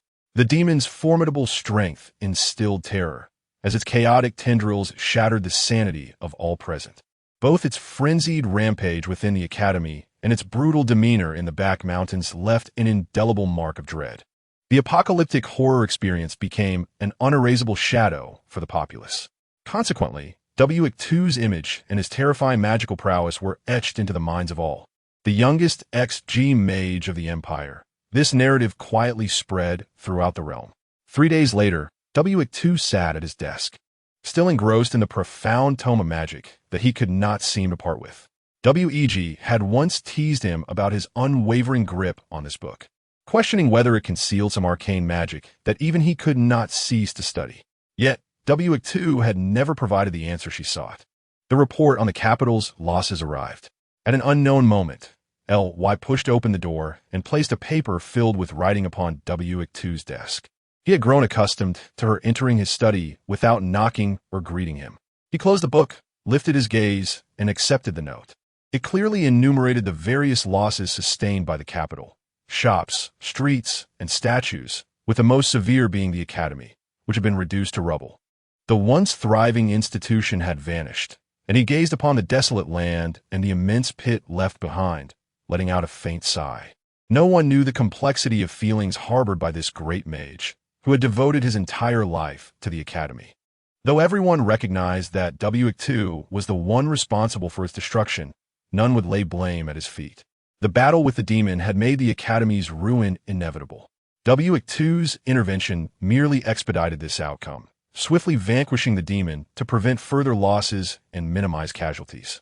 Consequently, the culpability of DWNL was firmly established. His corpse, along with that of several deceased knights, was discovered outside the city gates. It appeared that these knights had pursued DWNL as he attempted to flee, but he still had the strength to resist. In the ensuing conflict, he had inflicted considerable harm before meeting his end alongside the knights. LY waved a report in her hand. That was the gist of it. W2 felt little stirrings of emotion regarding this news. To him, DWNL's life or death was inconsequential, as he was already half dead. He calmly inquired, "And what of the punishment for the L's family?" "There is indeed a punishment." LY methodically reported everything to W2. The L's family has voluntarily agreed to bear the full brunt of the capital's losses, and His Majesty has imposed additional penalties. They are to compensate all mages and knights involved in this conflict. Of course, you are counted among the mages, so you will receive your share of the compensation. However, I believe you may not require it, so I have allocated your portion to HN, LY stated, taking it upon herself, a decision that W2 found unsurprising. LY was a woman of sound judgment. Though her career in commerce had necessitated a certain ruthlessness and callousness, no matter her hidden identity or the depths of her cold-heartedness. These were merely facades she donned for the sake of her family. In truth, she was quite sentimental. After the battle, he had left early to place the unconscious HN safely at home. He had explained everything to LY, including HN's plight. LY had listened with great sorrow, promising W2 that she would take good care of the unfortunate child. At this moment, LY squinted her eyes, as if alluding to something. TSK, but the L's family is indeed wealthy. How many participated in the battle that day? There were over 1,000 mages just from the academy alone. Based on headcount compensation, that is quite a fortune. W2 picked up the book once more, seemingly unwilling to waste a moment of reading time. To avert disaster, you are correct, but what shall we use to avert our own calamity? W2 pondered in silence for a moment. A financial crisis? Did you hear that, WEG? From now on, you shall feast on grains instead of meat. The crow on the desk lifted its head, casting a disapproving glance at W2, expressing its dissatisfaction. Just a jest. I was merely speaking whimsically. Seeing W2's reaction, LY felt quite pleased. Recently, W2 had been rather arrogant, and she had longed to temper his exuberance. The shop had reopened, and following the battle with the demon, its reputation had grown. Each day, their stock was ravaged by those mages. Some even inquired if they could purchase more in a single day. Reflecting on this, LY couldn't help but laugh. Nearly costless potions could fetch a price of 1,000 Jew. With daily earnings of 50,000 Jew, that amounts to 150,000 Jew a month. The most prosperous half-year for KLIWNN barely reached 5 million or so. Indeed, those mage lords are quite affluent. I find myself wanting to express my gratitude to that demon. Oh dear, I must apologize for such thoughts. LY excitedly waved her hand, her eyes shimmering with the allure of wealth. Leah remained unfazed by Victor's puppet-like demeanor, having grown accustomed to it. She continued, moreover, let us not forget that I contributed significantly to this matter. It would be unjust if you did not reward me in some way. With a cheerful tone, she asserted her importance in the conviction of doing lies. The reporters, eagerly awaiting news near the academy, were her doing. She had wielded public opinion as a weapon, compelling the Lies family to confess, even if the Lies family had disposed of doing beforehand. The overwhelming pressure from public sentiment necessitated that the royal family impose serious consequences upon them. In summary, it was a win-win situation, except for the Lies family. Victor still did not lift his gaze, calmly nodding before responding. So what do you desire? 50%, Leah exclaimed, spreading her palm to illustrate the number 5. You must allocate at least half of the monthly profits from the shop to me. Victor closed his book with a slight headache and stared at her. 80%. He countered. Leah paused, bewildered. What do you mean? I can grant you 80% of the profits. I require some funds. Otherwise, all the income from a shop could rightfully belong to you, as it is indeed our family's enterprise. Leah was momentarily taken aback, standing still as she gazed at the indifferent Victor, her mouth opening but failing to form words. Are you serious? Victor nodded. He was not lying. He genuinely needed a portion of the funds for further studies in advanced Western magic. However, there was no necessity to explain this to Leah. Besides, he would eventually pass on the position of the head of the Clavina family to her. But what if he found himself short on money in the future? He could always ask Leah. After all, it was merely their family's funds. Do not look at me with those naive eyes. After all, you are the one managing the Clavina territory. Leah did not perceive the underlying implications in Victor's words. She slightly lowered her head, her expression becoming somewhat bashful. I've been meaning to ask, but never mind. Taking a deep breath, she seemed to strive for emotional composure. Soon, she regained her imposing demeanor and fixed her gaze on Victor. 80% is what you proposed. Do not go back on your word. With that, she tossed a pouch of coins toward him, which Victor caught effortlessly. Weighing in his hands, he noticed it was still warm. The sound of clinking coins issuing from within. What is this money for?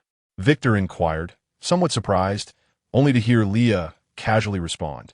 Kefra must have been in a generous mood. She gave one a hefty sum to pass on to you. Such a large amount. Did you extort Kefra? Victor felt a mix of disbelief and resignation toward Leah's assumptions, yet he accepted the money. He then turned to Viga, saying, no worries, you have funds for your meat. Leah did not receive a satisfactory answer from Victor and grumbled, if it weren't for your promise of 80% of the profits. I would have kept this money for myself. But now, I no longer need these small coins. With that, she elegantly turned and walked toward the door. As she left, she casually remarked, by the way, that poor girl is not yet awakened. I am a bit concerned. If you have time, do not forget to check on her.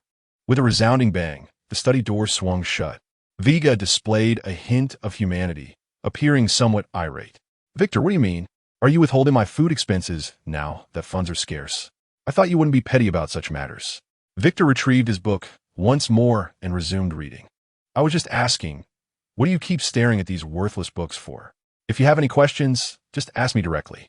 Viga, puzzled, sensed that Victor was seemingly pursuing some agenda, unwilling to relax for even a moment. I'm already a Western mage, Victor stated cryptically, leaving Viga bewildered. As a player, Victor could indeed invest coins to learn magic. Despite achieving the status of a Western mage, he possessed no spells other than those instinctively grasped through the fire source. The cost of Western magic was exorbitant, so the voice resounded in his mind. Read for 100 hours, gain the skill heart of the sage. Victor closed his book and said nonchalantly, all right, no need to continue reading. Viga queried, what? Victor glanced at his skill bar, which now displayed an additional passive skill. Heart of the Sage 1. Reduces material and coin expenditure by 50 when learning skills. Indeed, Victor was grinding for skills. Otherwise, he would not have been so diligently poring over books. Let us go check on Henny, Victor declared, rising to his feet as a crow swiftly perched upon his shoulder. With a hint of regret, he mused, it is quite peculiar to possess knowledge yet be unable to learn magic. Upon hearing this, Viga cast a bewildered glance at Victor. Honestly, I thought you had known about this for ages. Now, it was Victor's turn to be surprised. He turned to Viga with an unusual expression of confusion. Then, Viga's voice broke the silence. Henny is a succubus. What? Chapter 54. May I hug you? Victor was taken aback by this revelation, his body tensing slightly. It seemed as if shock flickered across his face for the first time, and Viga too was taken aback. So, you did not know Henny is a succubus? How would I know? Victor was indeed aware of the existence of succubi. They are solely female beings, drawing energy from men through certain indescribable means to enhance their magical prowess. The more experienced a succubus, the more powerful her magic becomes. Thus, with Henny exhibiting no trace of magical energy, Victor suddenly recalled the term, the shame of succubi. I believe she is likely unaware of this fact herself. I only recently discovered it. Viga pecked at its feathers and continued slowly. After the demon possessing Henny departed, her inherent succubus aura began to emerge. After all, In certain aspects, succubi are a branch of demons. However, Victor's failure to recognize this left Viga somewhat astonished. It had assumed Victor was already cognizant of such trivial matters. Yet, Henny appeared entirely human. When have you seen a normal person with yellow, glowing eyes? Honestly, when she opens her eyes at night, they shine brighter than light bulbs. Viga remarked dryly. Yet, Henny had not displayed any characteristics of succubus, prompting Viga to elaborate. Henny is likely a half-breed succubus. I am uncertain of the species that mated with a succubus, but she must be human. Succubi can reproduce asexually, as they are exclusively female and cannot bear children through intimate relations with one another. However, succubi can mate with other species. While they can adapt their appearance to please any species, once a succubus breeds with another species, the offspring will firmly belong to that race. Indeed, even if a succubus were to mate with a gorilla, the offspring would simply be a female gorilla succubus. Victor pondered for a long while. If that were the case, Henny's origins would align perfectly. Leah had investigated Henny's background. She had grown up in an orphanage, having been without parents since childhood. The enchantress is not a creature endowed with maternal love. After indulging in pleasure, they casually abandon their offspring, continuing their pursuit of hedonism. Whether the child survives is of no concern to them. As for the father, he has likely been drained dry by the enchantress. Victor fell silent for a moment.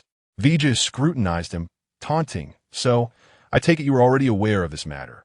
After all, our esteemed Lord Victor possesses quite ample magical power. Victor quickly accepted this reality and regained his composure. He replied coolly, "This is of no assistance to me." Being a pragmatic player, Victor had no interest in matters that held no utility. Efficiency, rather than experience, was paramount for a professional player like him. Thus, he naturally did not concern himself with whether Henny was an enchantress. That was merely her race and had little bearing on her individual character. Lacking magical talent, her knowledge was still invaluable. Hearing this, Vija smiled slyly, concealing whatever thoughts danced in his mind. Henny lay on the bed, gradually opening her eyes. Her body felt feeble, as though burdened by a heavy stone, and her mind was clouded with discomfort, a throbbing ache in her head. This was to be expected, as she felt a gnawing hunger. How long had she been unconscious? She could not tell. All she sensed was the softness of a large bed beneath her, an incredible comfort. The spacious room was beyond her wildest dreams. Yet, why did this place seem so familiar? A faint fragrance wafted into her nostrils. Suddenly, Henny's eyes widened in realization. Wasn't this the guest room of Professor Victor's home? How did she know? Because she had once slept here. It had been the second day after she met the professor. Although it was merely a morning, it had become an invaluable memory for Henny. That encounter had led her to perceive Victor as a remarkably gentle professor. In her heart, he shone like a radiant star. Indeed, Henny idolized him. Victor fulfilled all her fantasies about a mage. Powerful, composed, mysterious, and kind. The professor saved me for someone like me. In that moment, Henny felt her face flush with embarrassment, biting her lip and burying her head into the soft quilt, as if lost in a reverie, her fingers tightly clutching the fabric. Suddenly, footsteps echoed from outside the door. Henny instantly awoke, hastily lying back down, pulling up the quilt, and closing her eyes tightly, feigning unconsciousness.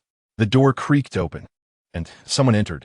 Although she could not see, Henny's instincts told her that the visitor was assessing her. The footsteps approached slowly and halted beside the bed. Henny longed to open her eyes and discover who had come, but her earlier state of anxiety held her back. After a prolonged silence, the person remained still. Just as Henny felt she could not hold on any longer, the quilt was suddenly yanked away, sending a chill through her body. She opened her eyes wide, gripping a corner of the quilt tightly. As she lifted her gaze, she found herself confronted by a stoic face, devoid of any expression, as if merely performing a mundane task. PP Professor. Henny's face turned beet red as she snatched the quilt and hurriedly shielded her body. Victor, emotionless, showed no sign of change as he sat on the chair beside the bed. When did you wake up? Henny, half covering her face with the quilt, blushed like a steaming locomotive, daring only to reveal her eyes to furtively observe Victor. Just now, Victor nodded. Then change your clothes and tidy up. Henny felt even more embarrassed, fearing that Victor had sensed her previous thoughts. However, she only heard him calmly state, I had the servant prepare some porridge for you. You can eat some light food now. Don't forget to nourish yourself. Victor meticulously outlined various arrangements for Henny, his tone leaving no room for refusal. Too swift for her to react. Henny lowered her grip on the quilt, revealing her face. Due to malnutrition from her days of unconsciousness, her complexion appeared somewhat pale, yet it only heightened her appeal. Even her blush failed to add any color to her cheeks. She was momentarily dazed, uncertain of what emotion should fill her heart. She longed to reach out and embrace him, even though she knew the vast chasm that separated them. Professor. Victor's gaze remained steady upon her, unwavering, summoning her courage. She lowered her head and voiced a long-cherished but audacious request. May I embrace you? Yet, upon uttering those words, she recoiled like a startled fawn, not daring to meet Victor's eyes, hastily adding, I am sorry. Professor, my request is utterly unreasonable. Please disregard it. The next moment, Henny's eyes widened in astonishment. Before she could finish, a broad, warm embrace enveloped her, and when she looked up, all she could see was the black lining of Victor's coat. The scent emanating from his chest enveloped her senses, drawing her into a blissful state as she yearned to linger in that moment. She reached out, attempting to wrap her arms around him, striving to hold on, desperate to freeze time in that instant. However, the embrace lasted only a fleeting moment before Victor withdrew, leaving her with no chance to reciprocate. He was like a graceful gentleman, never refusing a woman's reasonable requests, yet never crossing the line to engage in any inappropriate behavior. Henny gazed at Victor, but his figure gradually blurred.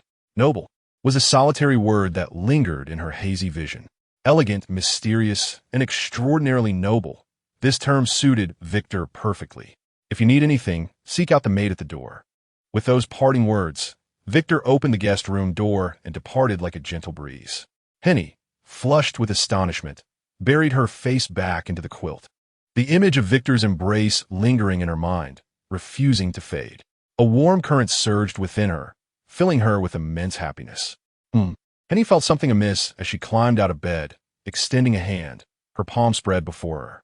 She instinctively began to conjure a magic array from her hand. Logically, such an attempt would lead to failure for one devoid of magical power. Yet this time, emerald green patterns began to form in the air, gradually coalescing into a complete array. A faint, miniature whirlwind began to swirl from her palm. A refreshing breeze caressed Henny's hair, carrying a hint of coolness. Am I a mage now? Henny felt her cheeks moisten with tears. Unbeknownst to her, 2 streams of clear tears traced down her face. Chapter 55. Remember to close the door. When changing clothes in the early morning, Victor strolled through the estate.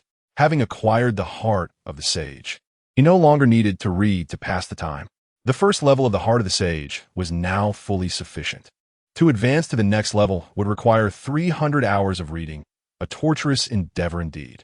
Likewise, with the school in ruins, he no longer had to attend classes, which left him feeling somewhat bored. Though he often slacked off while at school, he now walked through his garden with Vija, treading along a path strewn with pink petals. Venturing deeper into the garden, as they passed through, a familiar, petite figure caught his eye. It was Henny. Almost engulfed by flowers, she buried herself among various blossoms, occasionally peeking out like a lively and beautiful flower sprite. She, in her concentrated state, evidently did not notice W2. Vaike2 did not take the initiative to greet her. He merely glanced at her as he passed by, preparing to leave. However, Igia called out to W2. Hey, don't go just yet, take a look at her. Heeding the suggestion of the crow, W2 turned his head, his gaze scrutinizing HN closely. What he saw was quite astonishing. In the palm of HN's hand, a small blue magical array was taking shape. Water flowed gently, as tiny streams materialized from HN's palm, and she was using her magic to tend to the flowers. W2 was taken aback, while Igia blinked in confusion and blurted out a nonsensical question. Do you have a male servant at home? This was certainly not the case. W2 preferred tranquility and had only brought a few maids from his territory. The manor in the royal capital didn't even have a butler. W2 understood Igia's implication. A succubus could not cultivate magical power on her own. Yet, How could HN have possibly found a partner in just one day? Moreover, and most importantly, she was not the type to be frivolous. With confusion lingering in his mind, W2 stepped closer. HN was still experimenting with her magic, constructing one small magical array after another in her hand, like a child joyfully playing with new toys. Upon hearing the inquiry from behind her, HN was startled, causing the magical array to fade uncontrollably. Veiktu, standing just behind her, witnessed this scene. He could tell that HN's magical reserves were woefully scant, akin to a mere thin film of water in a barrel. After her initial shock, HN turned to see W2 and was filled with delight. Eager to share her moment of joy, she exclaimed, "Professor, I have magical power now. I can use magic." It was evident that she was thrilled and wished for W2's praise. However, this only deepened W2's perplexity. Yet HN continued to speak. "I don't know what happened, but after you left yesterday, I felt a surge of magical power within me." W2 fell into a strange state of contemplation. He had never encountered such a situation before. HN was not a character that appeared even in games, and he could not explain this anomaly. Could it be that your judgment is flawed? "I absolutely cannot be mistaken," the stubborn W-Igia insisted, "for the divine is always right." W2 ceased to dwell on the matter. He looked down at HN, nodded, and complimented her. "Very good." Instinctively, he reached out to pat her shoulder, but upon seeing her expectant gaze, he hesitated and instead ruffled her hair. A profound sense of happiness surged within HN, and she felt a warm current flowing through her once more. However, at that moment, W-Igia was fixated on HN, sensing a notable enhancement in her magical power. What was happening? Could W2's mere touch increase her magical prowess? If that were the case, why hadn't W-Igia felt any change when W2 had stroked its head? W-Igia was keen to investigate this matter, yet W2 had already taken it away. Before departing, HN cheerfully waved goodbye to W2. Once they had distanced themselves, W-Igia bent down and said to W2, "She is not quite right." "What do you mean?" W2 retorted in disbelief. From the player's perspective, when a player made contact or entered a combat state, they could see the level of the other. Due to her lack of magical power, HN's level had always remained at 0. Yet today, at the very moment W2 touched HN, he saw her level rise to 1. However, once his hand left her head, it plummeted, as if she had leveled up. W2 recalled that he had also hugged HN before leaving yesterday, which could be considered physical contact. Could HN's level increase be related to his touch? W-Igia suggested, "Perhaps it's a coincidence, but I still recommend you try it again next time." Try it again? The thought of HN possibly seeking him out daily for hugs and head pats, coupled with her being a succubus, left him feeling somewhat uneasy. A pure-hearted succubus? W2 murmured to himself, opting to ponder no further as he exited the garden. Upon returning to the manor, W2 passed by Ly's room. The door was slightly ajar, and, out of curiosity, he peered inside, catching sight of Ly holding a gown up against herself. Suddenly, a voice rang out from the doorway. "Next time you change clothes, remember to close the door." Ly retorted, "You come here to disturb me when you're not working? Are you ill, W2? The sound of her ire filled the room as she tossed the gown onto the bed and stormed to the door. "I'm just choosing a dress." "A dress? I'm not ready to change yet. And why are you still wearing that old black coat? Don't you know what today is for?" W2 was well aware. To celebrate the victory in the Demon War, Emperor Obi I had arranged this banquet for today. Naturally, all nobles with titles were expected to attend. W2 was not particularly inclined to go, as he had little interest in banquets. Moreover, the thought of the banquet reminded him of the day before his arrival here. He still pondered why he had confessed to ILK. Was it a mere coincidence or a deliberate act? It remained an unsolved mystery. Of course, there was a possibility that the original W2 had been somewhat lecherous. Thus, he replied, "Why can't you go by yourself?" "Absolutely not. W2, let me remind you that you represent the KLIWNN family," Ly warned, jabbing her finger into W2's chest. "Moreover, today's banquet centers around you.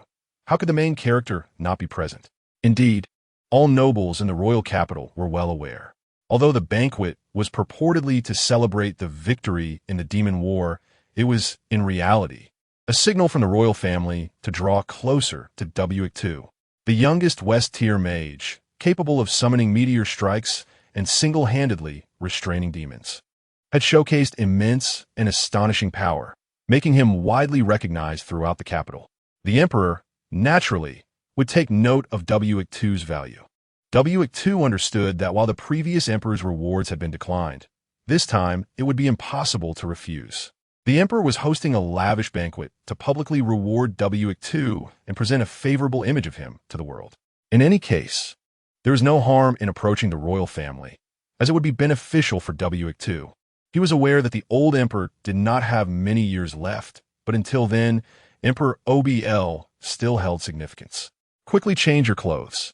The banquet is at the palace, and we must leave by afternoon, Ly urged, her impatience evident on her face. Why go so early? The banquet doesn't start until evening. Observing W2's nonchalant demeanor, Ly felt exasperated. I still need to choose a dress and do my makeup. As your family member, I must meet the emperor beforehand, and I still have this month's financial report from the territory to handle. All these matters awaited Ly's attention, while W2 had nothing to worry about, living freely day by day. In contrast, Ly felt a sense of despair, and seeing W2 standing still only fueled her frustration. Go change already.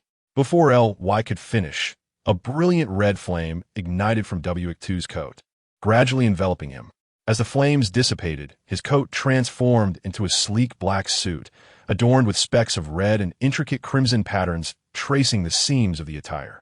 Upon her right shoulder, a delicate chain adorned with a few clusters of crimson crystals seemed to gently float amidst flickering sparks of flame. Leo was momentarily taken aback as she beheld Victor, impeccably dressed in formal attire, captivated by his striking appearance. So handsome, she murmured. It is often said that one's attire can elevate one's stature, and Victor, already a feast for the eyes, exuded an even greater sense of noble elegance in his formal garb. Thank you for the praise, he replied. Leah, her cheeks tinged with a blush, rolled her eyes and retorted, I meant your magic.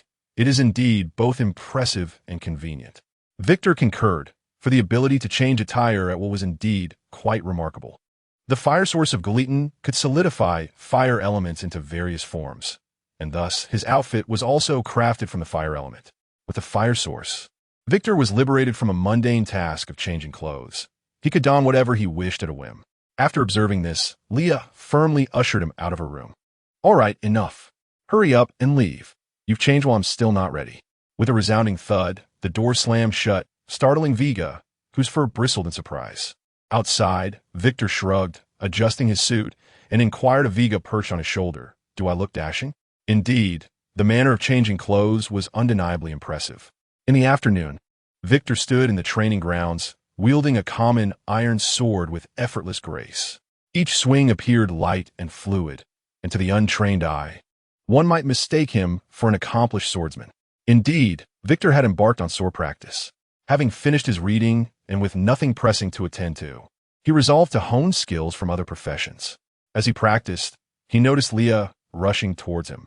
Finally found you, she exclaimed, relief washing over her, only to be followed by a look of confusion. What are you doing with that sword? Aren't you a mage? What's the matter? Leah's expression soured slightly, as she quickly added, You can only attend the banquet on your own. What has transpired? Victor asked, curiosity piqued. Leah had been eagerly anticipating the soiree. If it were merely trivial matters, she would not have expressed such urgency. Biting her lip, she expressed her displeasure. There are issues with the business on the other side of the territory. You can see for yourself. As she spoke, she produced this month's financial report for the territory and handed it to Victor. He accepted the document and listened as Leah continued. I initially intended to find you in your study to sign it, but you were nowhere to be found. Upon inquiry, I learned you were here practicing swordplay. Although Leah managed the territory's affairs, Victor, as the head of the household, was still required to provide his signature. The revenue figures were dishearteningly low, almost brazenly hinting at embezzlement. He noted the name Chioer on the right side of the report. Leah's expression showed no signs of relief. Victor pondered the name, asking, Who is this individual? The name does not seem to belong to a native of the empire. There had been no issues in the preceding months. Yet this month had brought forth complications.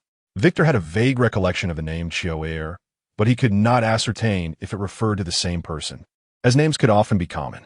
While the game did not feature duplicate names, one could not view the current situation through the lens of the game. After all, he and I had not appeared in the main storyline. He could not guarantee that this Chioer was the same as the one from the game. In his memory, Chioer was a soldier affiliated with the mercenary group of the Kant Kingdom, a warrior of minor lord status.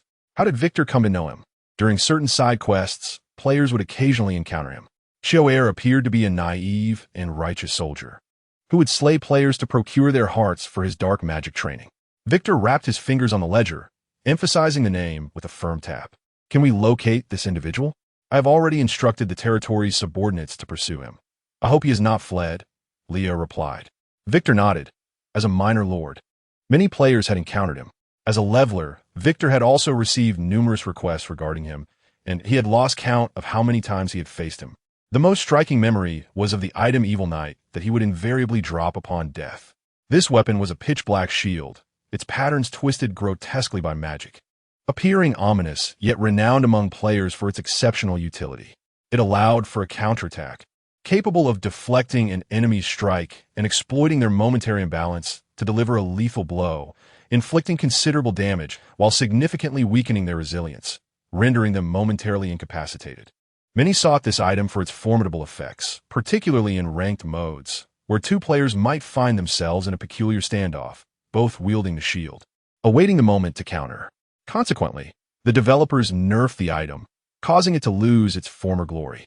Yet, if this was indeed the same individual, why had he come to the Empire at this juncture, masquerading as a grain merchant in their territory? Moreover, he brazenly registered significant embezzlement on the ledger, almost as if inviting others to apprehend him, a clear indication of intent. Victor shook his head, unable to fathom Chioer's motives. However, since clarity eluded him, it would suffice to capture him and interrogate him thoroughly. Intrigued by the equipment he possessed, Victor signed the document, returning the ledger to Leah, and casually remarked, "The formal attire is ready, and the carriage has long been prepared. Let us proceed to the palace." Leah accepted the ledger, but Victor's words left her puzzled. Victor patted her shoulder, saying, "Leah." Huh? Watching Victor stride away, she muttered to herself, "What is he up to now?" She did not perceive Victor as overly concerned for her safety. Leah felt no imminent danger. She was no fool. She could discern what Victor had observed. Someone was targeting the Kellyvina family. Leah shrugged, recalling the incident at the item shop where it had been vandalized. Yet, it was imperative to inform Leon of the change in plans. Soon, Leah donned her formal attire, and together with Victor, they entered the carriage bound for the palace. As Victor and Leah were to meet the Emperor in advance, arrangements had already been made at the palace gates. An envoy guided the pair to a secluded chamber within the palace, where they encountered Emperor Aubrey. The elderly man appeared to have been waiting for Victor for an extended period, even appearing somewhat dozy. Victor noticed a girl beside the Emperor, seemingly younger than Erica, perhaps only 15 or 16 years of age. "Your Majesty, the Victor siblings have arrived." Aubrey opened his eyes, and upon seeing Victor, his murky gaze cleared significantly. He gestured for Victor and Leah to approach. "Your Majesty," Victor and Leah bowed, a necessary courtesy before the Emperor. The elderly monarch waved his hand dismissively. Having lived long enough, he no longer concerned himself with such formalities. He drew forth the girl behind him, who was exceptionally beautiful, her youthful visage radiating charm. "This is my youngest daughter, Aurelian, sir." The Emperor's progeny were few, comprising only 3 children, 2 princes and the youngest, Aurelian, sir, present before them, and placed one hand on their chests and bowed, "Greeting, we have met the princess." The princess, appearing timid, shyly hid behind her father. The Emperor smiled at her, remarking that she had lived in the palace since childhood and had seldom seen others. Despite her remarkable talents, her shyness had prevented her from attending school. Previous attempts to hire mages to instruct her in magic had yielded poor results. After only a few days, the instructors declared they had nothing more to teach. Glanced at the young princess, pondering whether her talent was indeed exceptional or whether the instructors had simply failed to engage her. The Emperor's children naturally possessed high potential, and even if little was learned, would attribute the shortcomings to the teachers. I had asked to serve as the tutor for, but insisted he was not suited for teaching. declining the offer. Upon hearing this, chuckled heartily, not believing his excuses, yet discerned the underlying message in the emperor's words. Even was surprised, looking up at, realizing the emperor was making a considerable effort to win him over. The pretense of being unable to find a teacher was merely flattery. The astute quickly grasped the emperor's intent. Indeed, the emperor's next words were, "May I invite you to be the personal tutor for this child?" Upon hearing this, eagerly made gestures to, wishing she could hastily extract a promise from him. Although she was unsure of the emperor's interest in, associating with the royal family would undoubtedly elevate the status of the family. Who cared if other nobles held disdain? They could harbor their contempt. However, S' response was startling and vexed. "Your Majesty, forgive my boldness, but I require some time to consider." The emperor fell silent, uncertain of the reasons behind hesitation. It was an opportunity beyond the imagination of ordinary folk for the royal family to extend a hand to the nobility, even if it was merely a West-tier mage. Had never perceived it this way. If anyone believed that achieving the West-tier would grant him the power to look down upon the empire, they were gravely mistaken. While there were innumerable benefits to aligning with the empire, even for, the crux of the matter lay in his gaze sweeping over the young princess. No, she should be referred to as the Eternal Sorceress. That would be her title in the future. If being a West-tier mage could earn one the title of Disaster Mage, then her power would undoubtedly surpass any calamity. No one knew the source of her immense strength. Yet 2 years later, upon the emperor's demise, the 17-year-old would clear all obstacles, ascending as the new emperor of the empire. She would be the first empress of the empire, possessing foreign blood. S' mother was the daughter of a duke from the kingdom, a product of a political marriage. Yet, at present, preferred not to delve into such political matters. The 15-year-old appeared as an innocuous little girl. She seemed somewhat saddened by his refusal, with glistening tears welling in her eyes. However, who could discern that this was merely her facade? The deeper engaged with the unfolding narrative, the more apprehensive he became regarding this future empress. Her possessiveness was formidable. Once she claimed something as her own, she would not relinquish it, even if destruction ensued. Thus, he harbored immense admiration for the future. Who would manage to counterbalance such a formidable entity, nearly toppling the empire's regime? However, it was uncharacteristic for to remain uncommitted. His pride as a seasoned player, coupled with his profound understanding of the game, compelled him never to cower before anyone in this realm. Furthermore, he had 2 years at his disposal. Therefore, he addressed the emperor, 2.5 years. Raised an eyebrow, perplexed. "I will serve as the personal magic instructor for the princess, but only for 2.5 years. After that, I shall voluntarily resign from this position." Chapter 57. The empire's most powerful connection, upon uttering the time frame of 2.5 years, was momentarily taken aback. Similarly, confusion arose within her. Why agree on a time limit? She yearned to inquire about his intentions and whether he could not be more rational. Yet, upon hearing his declaration, chuckled, a smile illuminating his face as he regarded. Indeed, 2.5 years? Offered a slight bow to the emperor, sincerely explaining, 2.5 years will suffice for the princess to absorb all my knowledge. Beyond that, it would be impolite to remain. Upon hearing his clarification, erupted into laughter, so exuberant that he coughed, prompting nearby servants to rush to pat his back. He waved them away, signaling them to retreat. "The more I observe you, the more I admire you. How can you be so astute?" As the mightiest man in the empire, was acutely aware of his health. In reality, within 2 years, he would succumb to insufficient vitality. His shortened lifespan was a consequence of ailments from his youth, an insurmountable hurdle for every formidable warrior. Unlike mages, warriors could not wield magical power. They relied on their robust vitality to enhance their physical strength. Although sustenance and ample rest could replenish vitality, the consumption was immense. Burning vitality granted warriors extraordinary power, even enabling them to challenge opponents of higher tiers, but at the cost of their lives. As the emperor, S' exploits had already been unearthed by players. At the age of 17, he had become a valiant general of the empire, single-handedly slaying a dragon that had caused calamity. He skinned the beast to fashion armor, a reward for his triumph. In his prime, was even more formidable, having survived a direct confrontation against a malevolent West-tier mage whose devastating magic ravaged the land. Though his skin was torn and ligaments ruptured, His remarkable healing abilities allowed him to recover fully in just a few days. The current state of was a result of excessive consumption of vitality in his youth without timely recuperation, perhaps due to his overly combative nature. The warrior class was generally short-lived. Even an emperor was not exempt. This explained why, of the same age, appeared so youthful, while the old emperor resembled a flickering candle in the wind. Yet, he had never harbored regrets. He smiled recounting, "Your father was once my most exceptional subordinate in his youth. Upon my ascension, I rewarded all my loyal subjects. However, when it came to him, he requested merely a piece of land. I asked him, 'What of the title? Do you not desire a higher status?' He shook his head, replying that being a noble was sufficient for him. After that, he departed the capital, laying down his armor, and we never crossed paths again." This revelation, unbeknownst even to, astonished her, as she had never realized her father possessed such a past. Remained expressionless, listening to the old emperor recount bygone tales. 20 years passed before I received news of his passing. You were his child, and in the end, he bequeathed that territory to you. Aobali sighed, seemingly exerting himself too much, followed by a fit of coughing. You surpass him, displaying an extraordinary intellect, yet knowing when to advance and retreat may not always be virtuous. At times, seeking favor with the powerful is not inherently a misstep.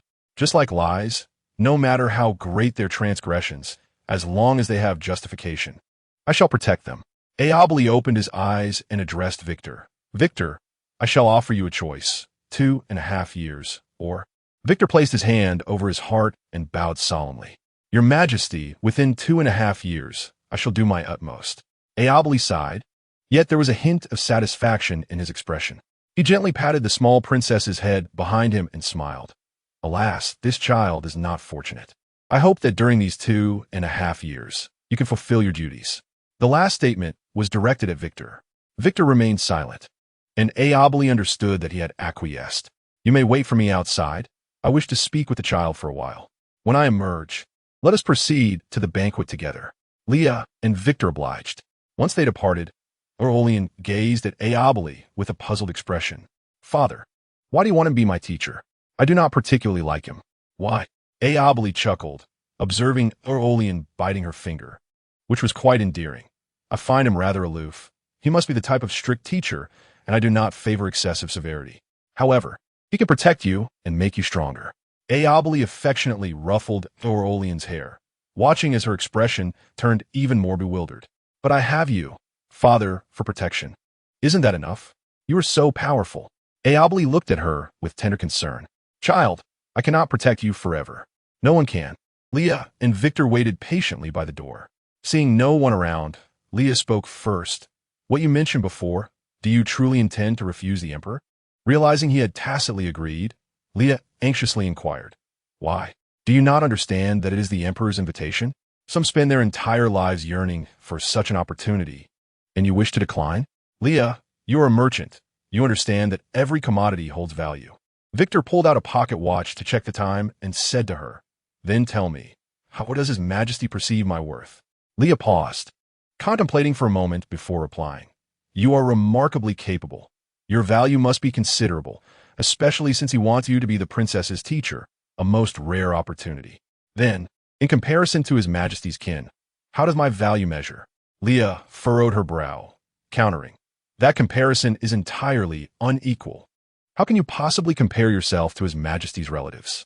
Victor adjusted the hands of the watch, and Leah noticed a line of tiny script inside, which gradually magnified in her vision, crafted from magical writing. His Majesty has only 2 years remaining. Leah's eyes widened in shock, and she stifled a gasp. This was the royal palace. Even in solitude, they could not casually discuss the emperor's mortality. Thus, during these 2.5 years, I will still be the princess's teacher. The moment Victor finished speaking, Leah immediately comprehended. She was a merchant, but as the acting lord of her family. She was also a shrewd politician. How high was Victor's value? Astoundingly high. He had exhibited his prowess, and with the emperor's commendation, Victor's reputation had reached remarkable heights. Even those who disdained him would be eager to curry favor. What would the contenders for power think before the emperor's demise? Whoever could gain Clywena's support would possess a significant advantage. The emperor wished to prevent such a scenario, Thus he sacrificed his youngest daughter, Aurelian, binding Victor to her in a teacher-student relationship through her status as a princess. Consequently, neither the first nor second prince could contend for Victor. This arrangement was decreed by Emperor Aeobali, and no one could defy him, unless the emperor were to die. However, once his majesty passed, the newly ascended emperor would no longer require Victor. Victor was destined to face reckoning. Those in power would not show leniency for their siblings. Aurelian might ultimately be married off, much like Lady Cassandra, Emperor Aeobali's sister, becoming a pawn in a political alliance. If Victor wished to evade reckoning, he must prevent this outcome. Thus, Victor had to oppose Aurelian being merely a princess to safeguard the Clywena family. Hence, Victor designated 2.5 years as the time frame. The new emperor would need to stabilize his power. Victor would not be immediately subjected to reckoning, allowing him to continue protecting Aurelian for another 6 months. After 6 months, Victor would depart the palace, ensuring his family's safety. The new emperor would naturally not perceive Victor as a threat. Leah was lost in thought, realizing why the emperor had spoken those words to Victor. Leah murmured, "How sinister." She had initially believed that the intrigues among the nobility were already treacherous enough, only to discover that the royal family's hearts were equally dark. "Do you not fear that His Majesty will blame you for the 2.5 years?" Leah wished to ask, but refrained. She knew Victor understood her meaning. Victor cast a glance at Leah and shook his head. "No, I will not." "How are you so confident?" Leah was somewhat speechless, having thought that aligning with the royal family would be advantageous, only to realize that it was a double-edged sword. She felt a twinge of concern. Being the princess's teacher was a perilous position. If wielded correctly, the Clywena family could ascend. If mishandled, they would face reckoning upon the emperor's abdication. "The 2.5 years is my assurance to His Majesty." Victor's calm voice resonated in Leah's ears, yet exuded unwavering confidence. Leah was momentarily stunned. It turned out that he had already struck a deal with the emperor during their brief exchange. Within these 2.5 years, regardless of how your progeny may stir, no one shall dare lay a hand on Aurelian. A similar arrangement.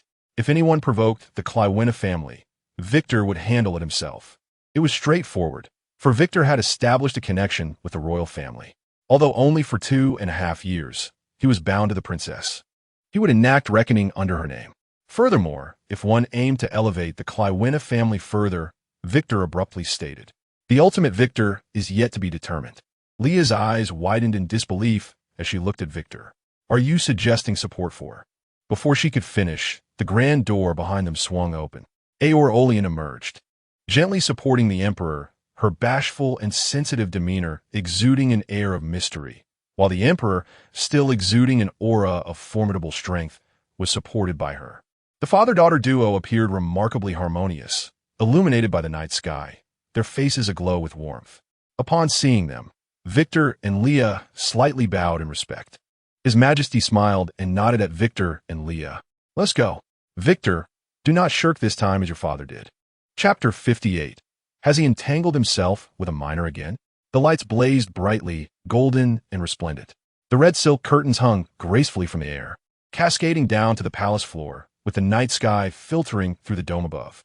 The melodious sound of instruments filled the palace, reaching every guest present. The banquet was laden with exquisite delicacies, awaiting the guests to take their seats. The nobles exchanged compliments and greetings, elevating their goblets filled with fragrant beer as they awaited the arrival of the evening's distinguished guest.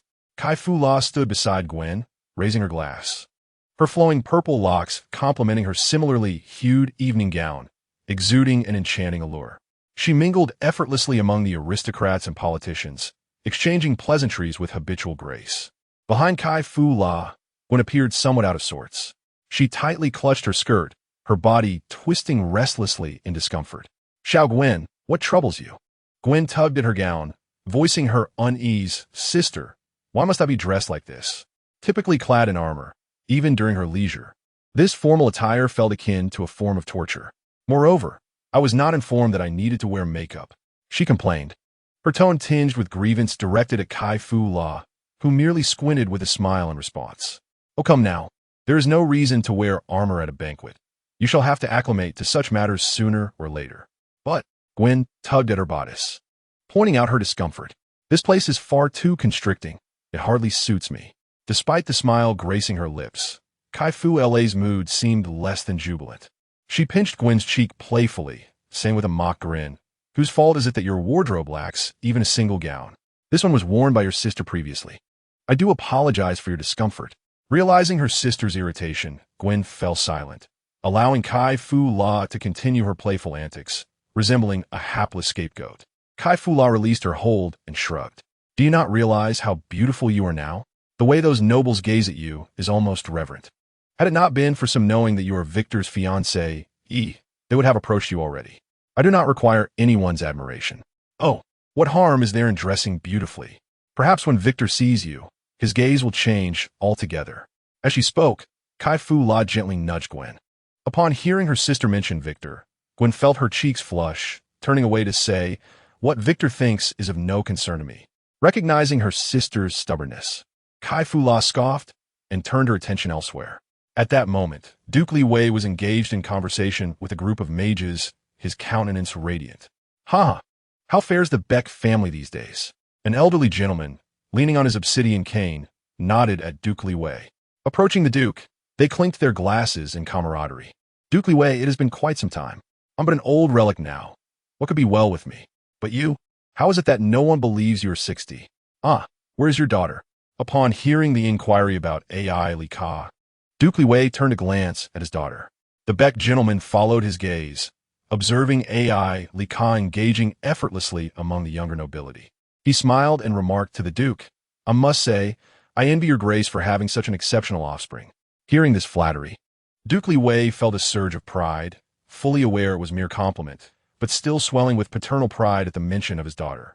AI Li Ka appeared at ease in the noble circle, her golden hair cascading over a silver gown, resembling a swan adorned with a golden crown, poised and graceful. A handsome young noble, also golden-haired and dressed in splendid attire, was drawn to AI Li Ka. "Miss AI Li Ka, I'm the firstborn of the Tia family. Be Gortia. May I invite you to dance? I regret to inform you, young Master Peibo, I'm already engaged," AI Li Ka replied politely, nodding, before stepping away under his disappointed gaze. Suddenly, the chatter among the guests ceased, collectively drawn to the sound of a door opening. The music abruptly halted. They lifted their heads toward the second floor of the palace. The golden door slowly swung open, revealing Emperor Ao Bo Li, accompanied by the elegantly dressed Ao Rue Lian. Following them was the head of the Clavenna family, Victor Clavenna, trailed by his sister, Leah Clavenna. Although Leah had attended numerous banquets, none had instilled such a sense of pride as this moment, being in the emperor's presence with the gazes of thousands upon her. Merely contemplating it made her legs feel rigid, struggling to maintain her composure. After all, a misstep here would lead to embarrassment before the gathered crowd, a fate she wished to avoid. She understood that this honor stemmed from Victor, and she was determined not to tarnish his reputation. The emperor gracefully approached the forefront of the balcony, and many recognized Victor's familiar visage. "Is that Victor? What? Victor stands behind the emperor?" The guests, taken aback, exchanged incredulous glances. Gwen and Kai Fu La, upon spotting Victor, found their mouths agape. "Sister, is that really Victor?" Gwen's hand trembled, causing her goblet to shake as she spoke. "It must be. To stand beside the emperor, Victor is truly esteemed." While some admired him, others cast envious and hostile glances in his direction. Yet they dared not act, gripping their cups tightly, thoughts swirling. AI Li Ka also caught sight of Victor, her gaze fixed in astonishment as she turned to her father, Duke Li Wei, only to find his expression devoid of surprise, as if it were a matter of course. Clearly, her father had been privy to this all along. The emperor's public commendation of Victor was one thing, but accompanying the emperor was another matter entirely. Commendation stemmed from Victor's contributions, a well-deserved recognition. However, the implications of accompanying the emperor were manifold. Regardless, it signaled to all nobles a significant message. The Clavenna family enjoyed favor with the royal family. At that moment, AI Li Ka's eyes were drawn to Leah standing behind Victor, and she felt a spark of recognition. The beautiful proprietor she had encountered at the prop shop was indeed Victor's relative. Only kin of Victor would be granted the privilege of accompanying the emperor. All present set down their goblets, bowing in reverence to the emperor. The emperor waved his hand, cleared his throat, and commenced his formal address. "I trust you are all aware of the recent imperial war. While the ultimate victory belongs to us, the Empire has suffered grievous losses. As the leader of the Empire, I am deeply pained. Henceforth, the Demon War shall be recorded in our history, and that day shall be commemorated as a national day of remembrance for this painful lesson. Victor Clavena's contributions are known throughout the capital. He vanquished the demons, preventing further tragedy. Victor placed his hand over his heart, bowing slightly in respect. Witnessing this, the guests erupted into applause, celebrating Victor's achievements. The ministers gradually withdrew, and the emperor continued. At the same time, Victor Clavena is hereby elevated to the rank of earl. Upon hearing the emperor's proclamation, Leah felt momentarily dazed. So, this was the matter of undeniable significance that His Majesty had referred to regarding Victor. If we were to heed the words spoken to the emperor, the Clavena family should have long been elevated in rank, yet their ascension to the title of count was delayed solely due to the reluctance of her deceased father. However, at this moment, Victor found himself devoid of any grounds for further hesitation. On the other side, a minister presented Victor with the certificate of nobility, which he accepted before bowing in loyalty to the emperor. "Thank you, Your Majesty." In an instant, the audience erupted into a more fervent applause. A smile graced the face of Ilika as she gazed at Victor with admiration, her eyes sparkling like stars. Gwen and Kaifila could not contain their laughter either, joining in the applause to congratulate Victor. With the conferral of honors concluded, the banquet commenced. At this juncture, the emperor prepared to take his leave. Before departing, he took a moment to impart a few words to Victor. "Do enjoy yourself, Victor. Such occasions are not suited for an aging emperor like myself." He brought Orlean to Victor's side, signaling that Victor should accompany her. "From now on, you shall be Orlean's teacher." "I shall do my utmost," Victor replied with a smile, and with the assistance of his attendants, the emperor slowly departed. Orlean followed closely behind Victor, timid and hesitant, scarcely daring to step forward. She had heard tales of Victor's exploits, and many ministers often whispered within the palace that Victor had a penchant for the underage. Observing Orlean's timid demeanor, Victor guided her to a quieter spot to sit down. In such a setting, he too felt somewhat out of place. The customary chatter that usually filled the air was notably absent. He found himself missing Wagia. Crows, symbols of ill omen, were naturally unwelcome at such celebrations. Thus they remained outside the palace, perched upon the railing. Princess Orlean, perceiving Victor's apparent boredom, mustered her courage to greet him. "Mr. Victor, why you hello?" Victor turned to face the princess, taking a moment to appraise her. The current Orlean was somewhat beyond his imagination. Aside from a hint of resemblance in her face, her character and physique bore little comparison to that of the future eternal sorceress. Yet, Victor lingered on her timid expression, pondering what could be concealed beneath her seemingly harmless visage. "Your Highness, there is no need for such formality. This is a banquet, and your father is not present. It is just the two of us. Although I am your teacher, I can also be your friend in private." Victor believed his words would suffice to placate the young girl. Gradually, Orlean began to engage in conversation with him, her anxiety subsiding, and her words flowing more freely. "My father says you are very powerful, and I can learn much from you. As long as you apply yourself diligently, you will surpass me," he reassured her, while contemplating the opportune moment to exit. Meanwhile, Ilika was searching for Victor amidst the banquet, puzzled by his absence. How could someone of his stature simply vanish? However, when she turned, she spotted Victor conversing with a young girl who appeared to be of similar age, but noticeably younger. A sense of caution arose within Ilika. Who was that girl?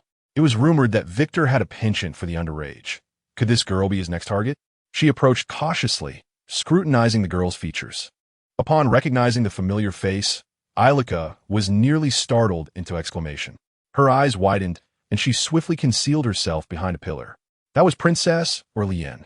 How could Victor be associated with her? In that moment, Ilika hesitated, feeling conflicted about whether to greet Victor. It had been nearly 2 weeks since she last saw him. As she pondered, an unexpected softness pressed against her back, causing her to jump. An arm had already begun to caress her neck. "Kaifila, Ilika, my dear, what are you doing here?" Kaifila embraced Ilika, wearing a beaming smile. "Nothing much." The intimate contact left Ilika feeling somewhat uneasy. As she twisted her body, Kaifila followed her gaze. Upon seeing the familiar figure in the corner, Kaifila paused momentarily. "Oh, what is Victor doing here?" Isn't that my unscrupulous brother-in-law, Victor? I still remember clearly the incident where he sold her the potion for 8,000 geo. The girl beside him was the princess? The princess seldom appeared in public, and few had seen her face, even someone as socially adept as Kaifula. However, she had certainly noted the princess when she accompanied the emperor. Connecting Ilika's concealed observation with the princess, Kaifula bore a knowing expression. She looked down at Ilika, smiling as she said, "Victor is your professor, isn't he? Aren't you going to greet him?" Yet Ilika seemed to have spotted someone else, her demeanor shifting as she replied coolly, "A greeting is indeed in order. But it can wait. Someone has approached him first." Kaifula responded with a curious, "Oh," and turned her attention to Victor. A silver-haired man approached, wine glass in hand. Kaifula's expression brightened with delight. "Oh, I thought it was someone else. Isn't it the eldest son of the Reiser family?" Jess Reiser approached Orlean with a feigned smile, addressing her Princess Orlean. Upon seeing him, the princess appeared frightened, instinctively retreating behind Victor. Victor remained unfazed, glancing back at the princess before calmly inquiring, "Who is he?" "Jess Reiser. He is the brother of Derwin." Nowadays, everyone knew of Derwin's dealings with demons, and as Victor had vanquished the demons, the intentions of this man before him were rather apparent. Victor did not rise, but instead turned to the princess, asking, "Do you dislike him?" "Even though he is my cousin," the young princess replied, shrinking further away, clearly wishing to avoid him. "I see," Victor acknowledged, maintaining a stoic expression as he stood up. His not particularly broad frame now stood protectively in front of Jess Reiser. "What do you wish to convey?" Jess Reiser regarded Orlean, and despite her evident fear, he continued to smile. "I saw the princess sitting with you and felt concerned, so I thought I would check in.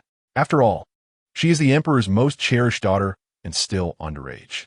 Victor's expression remained unchanged as he coolly replied, "If you have come merely to stir trouble, then I have no interest in continuing this conversation." Victor's words were devoid of any mercy, clearly implying dismissal. However, Jess Reiser did not retreat. Rather, he narrowed his eyes, danger glinting within. "Then, Lord Victor, might you explain to me why the princess is seated with you?" Victor sighed heavily, turning to Orlean behind him. "Let me give you your first lesson. If you encounter someone you find disagreeable, previously, you may have felt obliged to be courteous due to their status. But now, when you possess sufficient strength and a formidable backing, you are entitled to treat them as you see fit." Aurelian gazed at Victor with a sense of bewilderment as he suddenly turned to smile at Gislies. Flames erupted fiercely behind Victor, curling around Aurelian like a formidable serpent of fire, coming to a halt before Gislies. Chapter 59. I wish to be your disciple. In an instant, the atmosphere around them dropped to a freezing point, thick with tension. Many guests witnessed the standoff between Victor and Gislies, with Victor even resorting to magic to issue a warning. Gislies' face darkened, feeling the humiliation of being publicly confronted. Yet, his primary concern was to discern the nature of the relationship between Victor and the princess, and why His Majesty seemed so unfazed by their association. Gwen also caught sight of the unfolding drama, and lifted her skirt to approach, only to be hastily restrained by Kaifula. "Hey Gwen, what are you doing? Don't go over there and cause trouble." Gwen was well aware of the young master from the Giez family, having witnessed him confront Victor and create such a scene. Her discontent grew. Why should he provoke Victor when the Giez family had committed such a grave error? What was even more outrageous was how the surrounding onlookers merely stood by, watching. Gwen, feeling indignant, turned away in frustration and stormed off to find solace in drink. Meanwhile, Erica cast a few curious glances at Gwen, intrigued by her anger. She tugged at Kaifala's sleeve and whispered, "Sister Kaifala, what is wrong with Miss Gwen?" After their encounter with the demon, Kaifala and Erica's bond had deepened despite their age difference. They had become close friends. "She seems a bit upset." "Naturally," Kaifala replied with a playful grin, seeing her fiancé intentionally provoked. How could she not be angry? Erica's realization dawned, and she sighed in relief. "So that's it. Thank goodness they aren't just lovers." "Huh?" Erica blinked in surprise. "Fiancé?" "Yes, fiancé," Kaifala affirmed with a cheerful nod. Upon hearing Kaifala's certainty, Erica placed her hands on her head in disbelief. "Not many are aware of this, given how discreet they are, but your father's generation is mostly informed. What is the matter? You seem a bit down," Kai Fala inquired with concern, gently stroking Erica's head. "It's nothing," Erica replied, her spirits dampening slightly, unable to articulate why. She felt an inexplicable sense of agitation. Kai Fala smiled at her, inwardly sighing. Although Erica had faced life-and-death situations, she was still, in essence, a child. Kai Fala could easily discern Erica's admiration for Victor, which perhaps intertwined with other feelings. Thus, it seemed prudent to sever Erica's budding emotions before they could develop further, especially since she genuinely believed in her sister's potential. While Victor's character left much to be desired, his strength and capability were undeniable. The thought of having spent 8,000 geo for his rescue left her feeling inexplicably irked. This man was undeniably a commercial genius. Kai Fala began to understand why Victor was so widely resented. Despite her musings, she merely jested internally. With such a formidable brother-in-law, I cannot simply relinquish him. As Kai Fala conversed with Erica, Victor's situation grew increasingly tumultuous. Jez was now visibly frustrated, his face flushed with agitation. He began to challenge Victor, demanding, "You want me to leave? What gives you the right?" Indeed, he had grounds for his indignation. A voice emerged from the crowd, and the second prince stepped forward with a smile. Upon his arrival, whispers rippled through the guests, speculating the prince's intentions. What brings his highness here? Surely, he isn't here to support Victor? The second prince remained composed as he observed his sister hiding behind Victor, frowning slightly before sighing and addressing Jaislais. "Cousin Jiez, I understand your feelings, but that does not justify your provocation. Your demeanor has frightened my sister." Jaislais glanced at the princess, noticing Aurelie shrinking away, and his agitation began to dissipate as clarity returned. However, he still voiced his discontent. "If her highness wishes for me to leave, I can certainly do so. But what authority does Victor have to demand I go?" The Jez family had made significant contributions to the royal family, and they were not to be underestimated, especially by the likes of the Clavina family, who had merely benefited from a single battle with a demon. Just then, the second prince narrowed his eyes, his tone becoming somewhat stern. "Jiez." The second prince's use of the first name instead of cousin carried a hint of displeasure. "Mr. Victor is the magic instructor personally appointed by our father for my sister." A hush fell over the crowd, followed by a wave of astonishment. Victor had become the princess's private tutor. No wonder he accompanied His Majesty. This was indeed a solid connection to the royal family. Gwen, who had been drinking nearby, sputtered her drink in shock. "What? Victor is the princess's private tutor?" Kai Fala was equally taken aback, her smile fading. This was no ordinary situation. A teacher's position could vary in prestige, but Victor had been directly chosen by the emperor for the princess. This relationship held significant weight, as Victor could potentially influence the princess's future. Consequently, questions arose among the attendees regarding the suitability of such an important role entrusted to Victor. Is he truly suitable? Undoubtedly, he was. Setting aside Victor's status as a senior professor at the Royal Magic Academy, he was the youngest Saint Magus of the West, a testament to his genius. Before Victor, no one had anticipated that a mage could achieve such a rank before the age of 30. His reputation as a prodigy had consistently shattered imperial records. If he were deemed unsuitable, then no one could be. Initially, this announcement was to be made by the emperor the following day. But the second prince's early revelation served to prepare everyone mentally. Thus, Mr. Victor's standing aligns with my sister's wishes. Jiez, do you understand? The second prince explained with a light-hearted tone. Upon hearing this, Jaislai's expression darkened. He clenched his jaw in disbelief, glared at Victor, and stormed off in anger. As he left, the atmosphere shifted dramatically. Nobles began to murmur amongst themselves, and the entire banquet was transformed.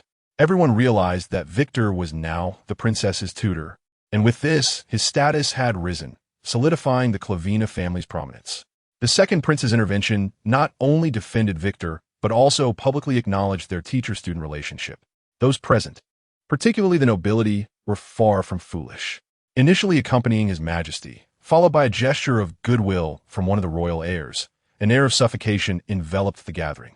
L.Y. had just emerged from the restroom, adjusting her gown, when she sensed an unusual atmosphere in the banquet hall, leaving her momentarily bewildered. What was happening?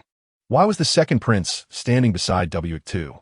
She had not witnessed the earlier interactions and felt a pang of confusion. Was the second prince attempting to win over W2? The second prince offered a polite smile towards W2. I apologize for this situation, he said. Lord W2, I believe you should now be addressed as Count. I must express my regrets for cousin GS's reckless behavior. It was as if he had come solely to defend W2, to bolster his reputation in front of the guests, without lingering to exchange further words. As the second prince departed, the guests gradually dispersed, returning to their own pursuits. Many young nobles cast peculiar glances at W2, eager to greet him, yet deterred by his previous demeanor towards GS. Conversely, LY found herself the center of attention, approached by several nobles. Miss LY, came a voice, prompting her to turn and see a few nobles approaching. She instinctively donned a polite smile. I'm H&S, and these two are Mr. TK and Lady NN. LY adeptly navigated the conversation, albeit with a lingering annoyance directed towards W2, who sat expressionless in a corner, seemingly untouched by the crowd's interest. How enviable it was to maintain a poker face, ensuring solitude amidst the festivities. With a heavy sigh, LY quickly composed herself, forcing a smile as she resumed chatting with the nobles. KFL leaned against her K, expressing astonishment. Who would have thought that W2 was entangled with the royal family? The princess's tutor. I hear her talent is remarkable. I wonder if it's true. As she spoke, KFL noticed GW across the room, her cheeks flushed, clearly having indulged too much. With a sigh, she approached and seized the cup from GWN's hand. All right, little GWN, no more drinking. If you get too intoxicated, no one will look after you. RK remained rooted in place, gazing at W2 in the corner. The princess, beside her, appeared to harbor no ill will towards W2, even smiling during their conversation. Yet W2 maintained his impassive demeanor, unchanged. The Duke, observing RK's actions, sighed and shook his head, turning back to converse with nearby nobles. Mr. W2, I am profoundly grateful for your guidance, the princess expressed, as an untimely voice intruded upon their dialogue. Both the princess and W2 turned to the source of the interruption. RK clenched her fists against her chest, her complexion slightly flushed, seemingly resolved. She lowered her head and boldly declared, I too wish to grow stronger. I desire to be your student. Chapter 60.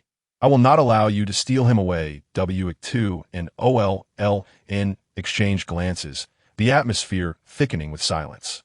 Under the scrutiny of both, RK felt a tinge of shyness, yet her gaze remained resolute. After a moment of contemplation, W2 replied, RK, you are already my student. That is not what I mean. Eric responded anxiously. The knowledge imparted at the academy is something I will soon master. This is not mere boasting. Within the Royal Academy, even students of higher years are predominantly first-order mages, with few attaining second order. Having been enrolled for merely a year, I have already reached the second order. The academy has little left to teach me, or I would not seek your tutoring after classes each evening. Her talent was undeniable. Yet, despite her prodigious abilities, recent life-and-death experiences had imparted a crucial lesson. No amount of simulation training or theoretical knowledge could rival the prowess of seasoned mages. The recollection of narrowly escaping peril filled her with trepidation. She was still too weak. W2 rose, his gaze fixed upon her. Perhaps taken aback by his aloof demeanor, RK instinctively took a half-step back, yet she met his gaze with unwavering courage. She longed to become stronger. However, he firmly stated, I will not accept you as a pupil. His swift rejection left RK momentarily stunned, a chill creeping into her heart. A sense of grievance swelled within her, but she concealed her emotions, stubbornly lifting her chin to meet his gaze. Why? Even in rejection, RK sought an explanation. She needed to understand her shortcomings. W2 replied coolly, always remember, you're the sole heir of the Duke. Then I shall persuade him. RK asserted with unwavering confidence. I am certain I can convince my father, I promise. W2 narrowed his eyes, a light chuckle escaping his lips. Is that so? Very well, let us discuss it further another time. Suddenly, flames ignited around him, illuminating half the night sky. He turned towards the somewhat dazed princess, offering a slight bow. I have matters to attend to, so I shall take my leave. Enjoy the festivities, Your Highness. As he spoke, his form gradually solidified into a statue of ash, powerful winds stripping away his essence piece by piece until he vanished carried off by the breeze. Arcay stood momentarily frozen in place. Had W2 agreed? Uncertain, she nonetheless found herself with a newfound ambition to convince her father. At that moment, the delicate voice of the princess broke the silence. I know you. You are Arcay DK Lu Y, in the realm of noble etiquette. This was undeniably audacious. Just as she prepared to bow, she felt the princess's piercing gaze upon her, which seemed far from friendly. Outside, they say you're the youngest genius of the capital. Indeed, at 17, achieving second-order mage status was rare. Arcay's brilliance was indeed exceptional. Your Highness. Arcay began to offer a compliment to appease the unfamiliar princess, but was abruptly interrupted. Do you intend to take my teacher from me? Arcay was taken aback, but then heard OLLN's voice, laced with hostility. I will not allow you to succeed. You cannot steal him away. Under his tutelage, I shall surpass you and prove who his most exceptional student truly is. With that, OLLN stood tall and departed, granting Arcay no opportunity to respond. Arcay watched her retreat, rendered speechless. Outside the palace, sparks ignited in the air. With a crackle, flames erupted into a conflagration, intertwining to reveal W2's form once more. With a gesture, the flames coalesced into a black cloak, draping over his shoulders. Perched upon the pole, flapping its wings as it ascended to Victor's shoulder. You are rather slow. Has something intriguing occurred at the palace? Victor informed. The Emperor has appointed me as the princess's tutor, and I have consented. A curious expression flickered across Vija's face as it raised an eyebrow. Have you become a favored one? Victor chose to ignore it, while the crow interjected, in the end, you will still rely on me. I believe your academy ought to bestow upon me a title. Let us call me the Great Professor Vija. The azure teleportation array illuminated beneath Victor's feet, and both he and the crow vanished into the night. Engaging with the throng of nobles proved to be quite taxing. It was merely a series of pleasantries, an endeavor to establish connections with the Clivena family. Dealing with these matters had left her both physically and mentally drained. After changing her attire at home, she hurried to the training grounds, where she finally located Victor. He was diligently practicing with a sword, each movement evoking a sense of genuine prowess in Lia. Is our esteemed mage preparing for career shift?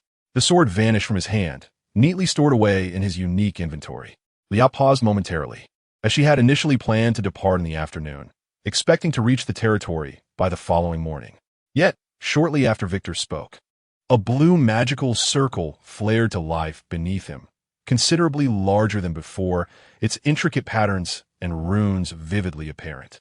A formidable magical aura erupted from the ground, and the astonishing teleportation array surged upward toward the sky. The fierce winds whipped Victor's cloak violently, and Lia's long hair was lifted by the gusts. Soon, the winds began to subside, and as specks of blue starlight enveloped both of them, a blue teleportation array gradually formed above their heads. Lia stood in bewilderment and inquired, "What is this?" Victor, without glancing her way, calmly elucidated, "I have spent 2 hours here constructing a bidirectional teleportation array with Blaiston. Blaiston is a city under the Clivena domain, the second most prosperous city after the royal capital. It is Victor's hometown." Lia was momentarily taken aback. Victor's silence suggested his tacit acceptance. She fell into contemplation as she stepped into the array, feeling the overwhelming surge of magical energy wash over her. The sheer magnitude of this power made it evident, even to Lia, who was not a mage, just how formidable Victor truly was. The teleportation array would remain active for an entire day. Nodding in acknowledgement, Lia watched as the two arrays gradually merged, and they, along with the array, vanished in a cascade of starlit fragments, transforming into a beam of blue light that soared into the distance. In a dimly lit room, a group of hooded figures clad in beige cloaks burst in, their bodies obscured except for their uniquely varied pupils. The room was barren, stripped of any valuables, leaving only the western wall intact, as if it had been meticulously prepared beforehand. Liang surveyed the scene as he entered, nodding at a subordinate's report. What are the clues? Do we know his whereabouts? He may have already left the city, but considering the time, he should not have ventured far beyond the territory. Liang exhaled in relief, stating, "Fortunately, the lady was well prepared." From his waist, he retrieved an ancient bronze disc, devoid of directional markings, with a half-pointer indicating a certain direction. The subordinate, Recognizing the artifact in Liang's hand, immediately understood its significance, a rune tracker. Liang began to explain. Miss Lia has ensured that every merchant collaborating with the territory has signed a magical contract. As long as they remain within the territory's confines, this device can track them. The group immediately grasped the situation, their eyes sparkling with admiration.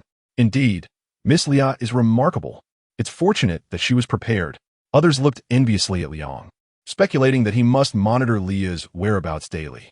Liang waved dismissively at the last speaker, but suddenly, a light appeared at the edge of the rune tracker.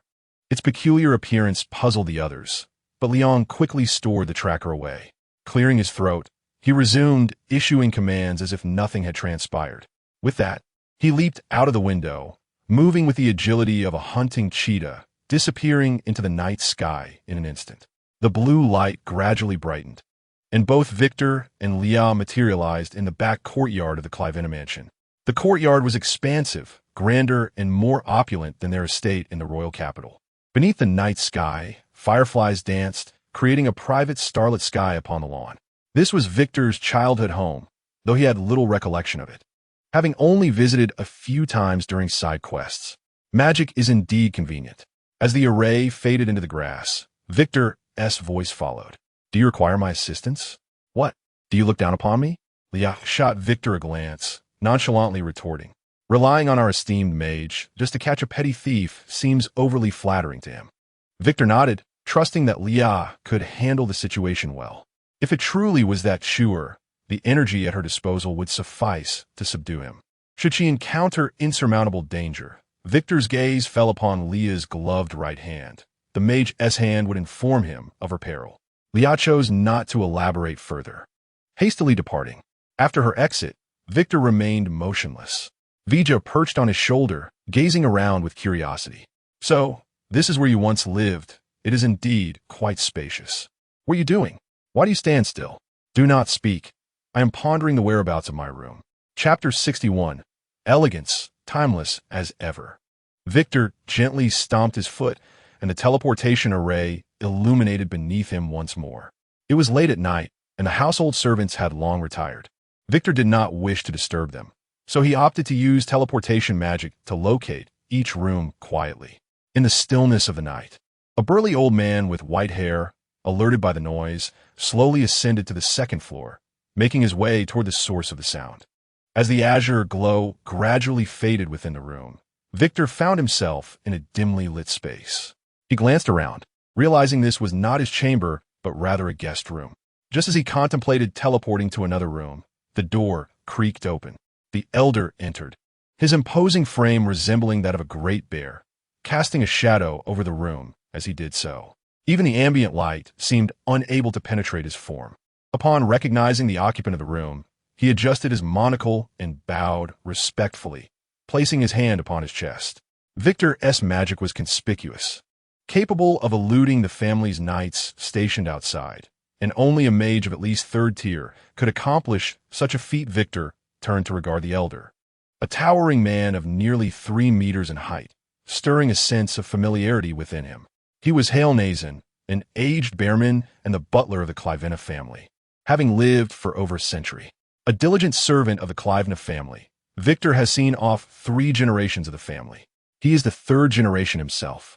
As the guardian of the Clivena lineage, he is capable of standing his ground even against the West Stair Mage. "Unexpectedly, I have disturbed you. Heiress, my sincerest apologies." The butler listened attentively to Victor's words, nodding in acknowledgement and bowing slightly. "Master, should you require anything, do not hesitate to call upon me." With that, the imposing elder turned and departed, his footsteps silent. Once he had left, Victor resumed his teleportation spell. When he opened his eyes again, he found himself in a different room. The spacious chamber was infused with a subtle floral fragrance, and the opulent decorations attested to the extraordinary status of its owner. It appeared to be a woman's room.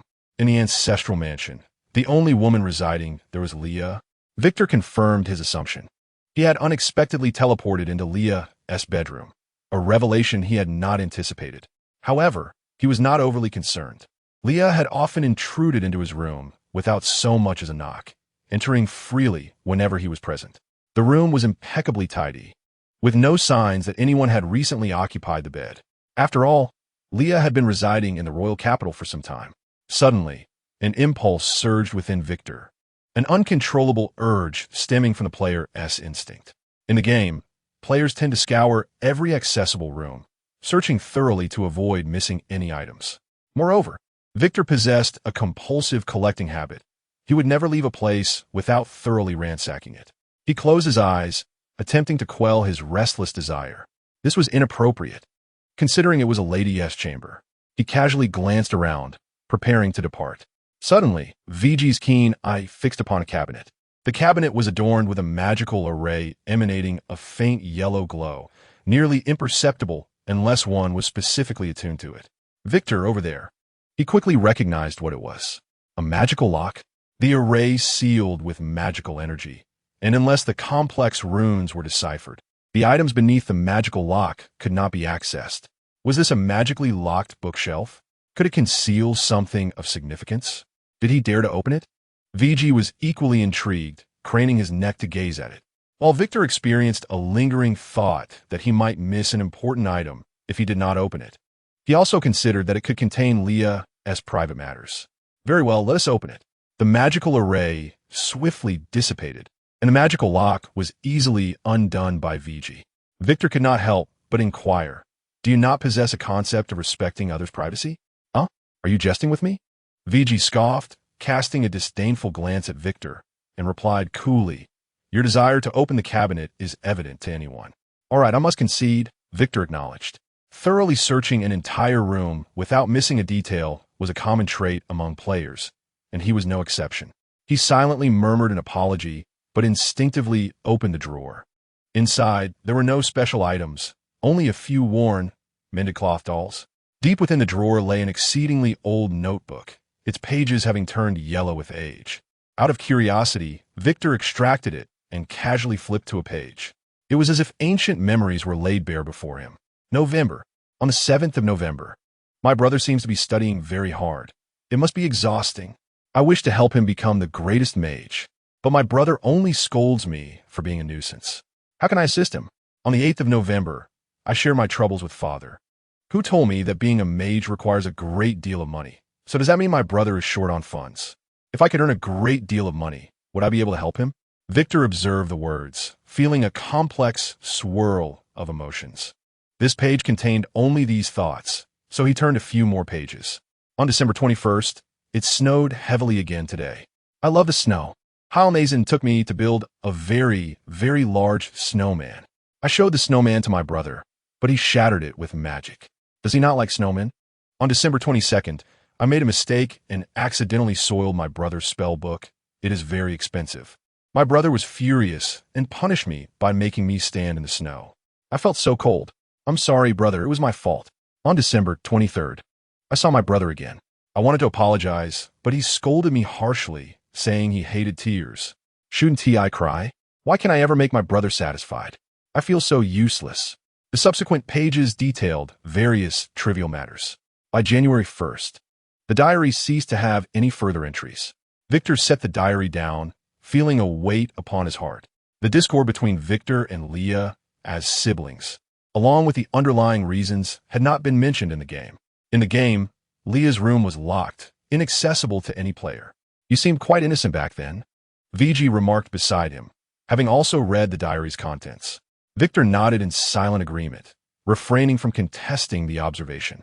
He did not close the notebook. Instead, a light glimmered in his palm as a black pen materialized. He drew a simple smiley face on a blank page of the diary. VG quietly watched as Victor completed this act before hearing him say, "Please lock the cabinet again, VG." VG complied, reapplying the magical lock to the cabinet, leaving no trace of its prior opening. Victor turned and walked toward the door, with VG flapping his wings to follow suit. "Where do you intend to go?" "As I mentioned earlier, I have a keen interest in that gray merchant," Victor simply stated as a teleportation array began to materialize beneath his feet, radiating a soft glow. VG quickly flew up to his shoulder. At the moment their bodies touched, the pair vanished without a trace. "At last, we have you." A group of hooded figures ambushed Chioer in the wilderness. Chioer, A burly figure whose mere presence would cause passers-by to avoid him, found himself surrounded. Desperation glistened on his forehead as he shouted, "Where is Miss Leah? I demand to see Miss Leah. Why are you detaining me?" The hooded figures sensed something amiss. Why was Shower shouting so loudly? Yet, no one pondered the matter further, as a sharp female voice rang out menacingly. Shower, still defiant, declared, "I must see Miss Leah. I have things to explain." "Oh, what is it that you wish to explain?" Leah's icy voice unexpectedly interjected, revealing her presence alongside the emerald-eyed Leon. Leah, arms crossed, coldly regarded Shower. As Shower looked at Leah and opened his mouth to speak, she gestured, summoning countless hooded figures armed with bows, poised to unleash a volley of arrows upon him. "I advise you not to move. Otherwise, I cannot guarantee that your breakfast tomorrow will not include an arrow." Shower's expression darkened, as if he had fallen into despair. Yet suddenly, the corners of his mouth curled into a smirk, a sign of a scheme unfolding. Leon, standing nearby, quickly noticed his change in demeanor and shouted, "Loose the arrows." Instantly, a barrage of arrows soared towards Shower.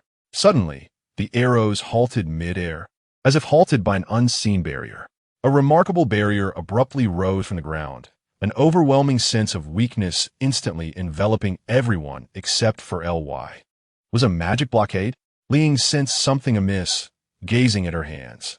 Within the confines of this barrier, she found herself utterly unable to wield even a hint of magic. Suddenly, Chiar spoke up, inquiring mockingly about the taste of the magic suppression stone. Originally intended for W2, its effects on his sister were quite intriguing. Ly, however, remained unfazed, her composure unshaken despite the seemingly disadvantageous situation. "So what? I'm not a mage." Chiar, hearing this, became agitated, exclaiming with expletives, "Are you kidding me? Do you really think I don't know you are second-tier mage?" Upon hearing this, Ly narrowed her eyes. She subtly attempted to activate her mage's hand, but to no avail. "Nevertheless, you must remain here today." As she spoke, the barrier shimmered with ripples, and several armed warriors materialized from thin air. Within a barrier that obstructed magic, warriors relying on physical prowess would undoubtedly be the most formidable adversaries. Chiar laughed maniacally, drawing his weapon, intent on slaughtering everyone within the barrier. Ly yawned, her interest waning. "Is this all?" With knights lurking nearby, numbering in the hundreds if not thousands, all she needed was to send a signal. The cavalry would promptly obliterate the warriors before her. Yet, aside from her, no one else was privy to this fact. Liang, appearing somewhat anxious, whispered to Ly, "Miss Ly, please prepare to flee. We shall risk our lives to carve a path for your escape." With that, she drew 2 daggers from her waist, readying herself for combat. Ly frowned slightly, about to speak, when her mage's hand emitted a faint warmth. Once the mage's hand neared its magical source, it would react. Thus, Eling, do not move. Elle revilda confidencement. In the incredulous gazes of those around her, she calmly declared, "Someone is here to rescue us." A hum resonated as a cerulean magic circle suddenly illuminated outside the barrier, enveloping the entire area with its vast reach. An astonishing magical aura erupted, and in an instant, the magic circle disregarded the suppression of the magic stones, teleporting everyone within the barrier, save for Chiar and his subordinates. As the white light faded, when Ly opened her eyes once more, they found themselves on a hillside outside the barrier. Everyone, except her, gazed westward, momentarily stunned, seemingly unable to comprehend what had transpired. Ly took a few steps forward, lowering her gaze towards the barrier. Inside, a familiar figure had appeared. Clad in a black trench coat, he stood with his back turned, the glow in his hand dissipating, indicating he had just cast a teleportation spell. W2's voice resonated from within the barrier. "The kingdom's specialty, the magic suppression stone, is quite effective against mages, but it has a notable flaw.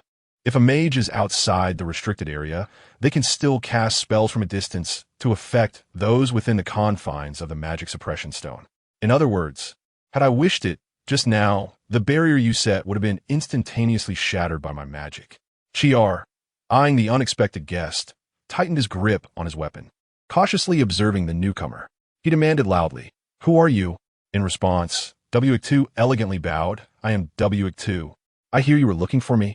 Chapter 62. I am an artist skilled with a sword. I have not misled you, have I? After W2 revealed his identity, Chiar fixated on him intently. Due to the darkness earlier and W2's black attire, Chiar had not immediately recognized his features. However, upon closer inspection, the man's appearance closely resembled that of the figure depicted on the magic stone. W2KLIWNN, the Empire's most prodigious Western mage. An instinctive sense of impending danger emanated from this man. Yet, Chiar was unperturbed. After all, they were within the confines of the magic suppression stone. No matter how powerful W2 was, he was still merely a mage. A mage who could not cast magic was akin to a fish on a chopping board, vulnerable to slaughter. I must concede, you possess considerable knowledge of the magic suppression stone, Chiar remarked. The magic suppression stone was a recently discovered mineral of the kingdom. Quite unique, akin to the Empire's magic stones. However, he had not anticipated that this man would possess even greater knowledge of it. Yet, ultimately, you shall pay the price for your arrogance, W2. Chiar erupted into manic laughter, his demeanor frenzied. To slay the Empire's most esteemed genius mage, W2, despite knowing the effects of the magic suppression stone, was he truly so brazen?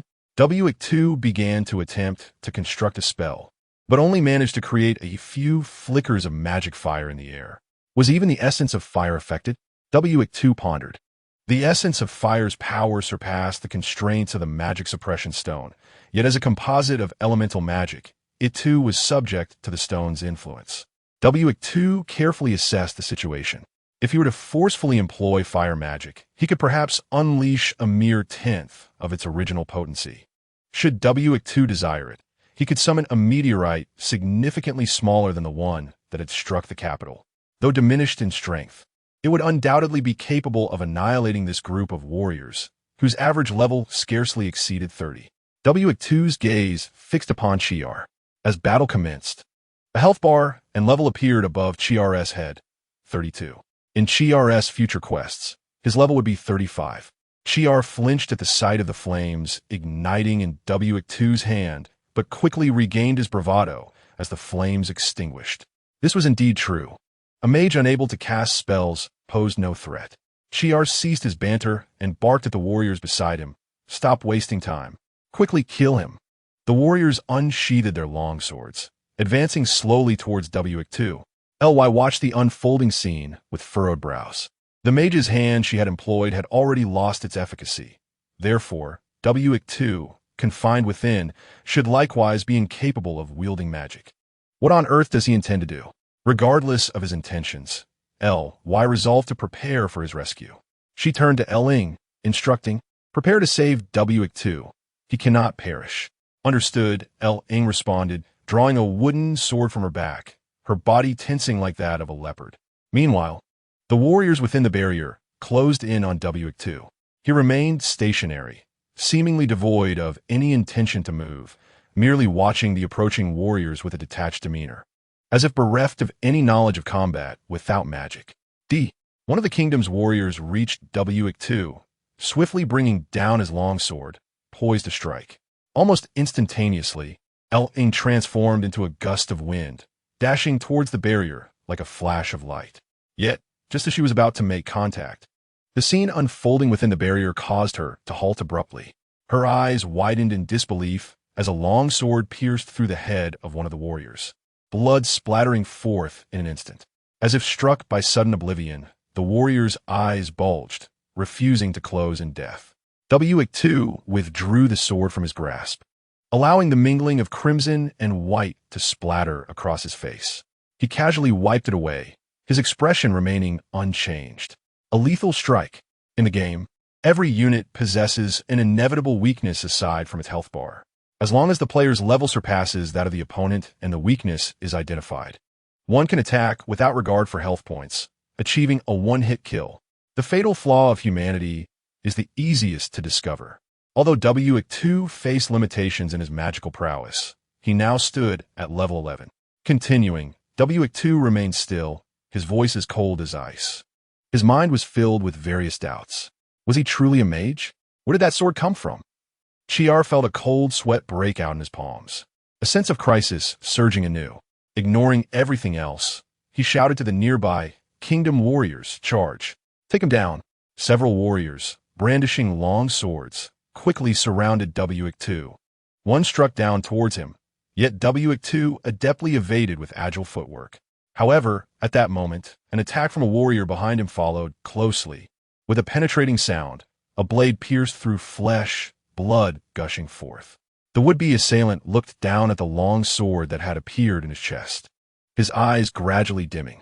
Second, W-2's counting seemed to toll the death knell for all present. Perhaps out of fear or deluded confidence, the warriors finally went mad. Bloodlust enveloped them as they charged towards W-2 like frenzied beasts.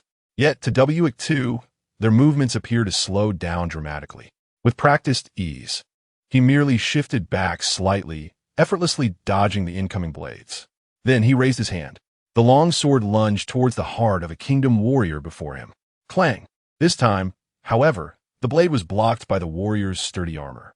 The warrior sighed in relief, quickly raising his sword to attack again. But suddenly he froze in place. Feeling the swift passage of life, his eyes widened. A warm gush of blood erupted from his chest, the sword clattering to the ground. "Alas, I made a slight miscalculation. But you failed to seize the opportunity of my blunder." W-2's chilling voice echoed as he withdrew his sword, allowing the fallen warrior to crash to the ground. Chiar's eyes widened in disbelief. This time, he saw it clearly. At the moment the warrior raised his sword, W-2's silver blade had slipped through the crevice of the armor, its slight curve piercing the heart of the warrior. Every strike was fatal. The remaining few began to feel fear. Their frantic swings directed at W-2 still appeared agonizingly slow to him. Seemingly finding his rhythm, his movements became fluid, ducking under several slashes, then sidestepping another. In the intervals of their attacks, his sword found the weak points of those warriors with unwavering accuracy. The blood-stained W-2's silver blade completely red. The last warrior, gripping his sword tightly, inhaled deeply and lunged at W-2. W-2 deftly sidestepped the long sword, his own blade thrusting forward. One strike and it was done, precise and elegant. LNG stood outside the barrier, watching W-2's entire performance in a daze. His swordsmanship, compared to seasoned swordsmen, could hardly be deemed exquisite. Yet, after witnessing this one-sided massacre, LNG could only offer one assessment of W-2: clean and sharp. Only this evaluation was worthy of the current W-2. He resembled a battle-hardened warrior, as if he could evade attacks with his eyes closed, precisely identifying his enemy's vulnerabilities amidst their assaults. A single strike would end it all. Clad in a black trench coat, wielding a blood-stained long sword, he stood amidst the corpses, blood pooling beneath him. Under the moonlight, he moved with an elegance reminiscent of a dancer in a requiem. "How is this possible?" LNG murmured, involuntarily shuddering. He was merely a mage, yet excelled in close combat as well. A genius? No, he was a monster. Monster. You are not a mage. You are not W-2. You are absolutely not W-2. Chiar watched in shock as blood pooled at his feet, his subordinates falling like wheat before a scythe. His mind short-circuited, leaving only one thought. The individual before him was a monster. W-2 flicked the blood from his blade, its brilliance gleaming under the moonlight. Aside from the initial splatter of blood upon his face, the remaining foes were not even worthy of staining him. "I appreciate your traditional approach," W-2 suddenly remarked, his tone laced with indifferent mockery. "First, you let your subordinates die, and then you leap in for the final showdown. Klitsch, but I enjoy it." W-2 snapped his fingers, and endless flames spread forth, incinerating all the fallen into ash, gently carried away by a breeze. Chiar finally panicked. W-2 could wield magic. He could indeed use magic. What the hell? Why? Throughout it all, the advantage you thought you had was merely an illusion I crafted for you.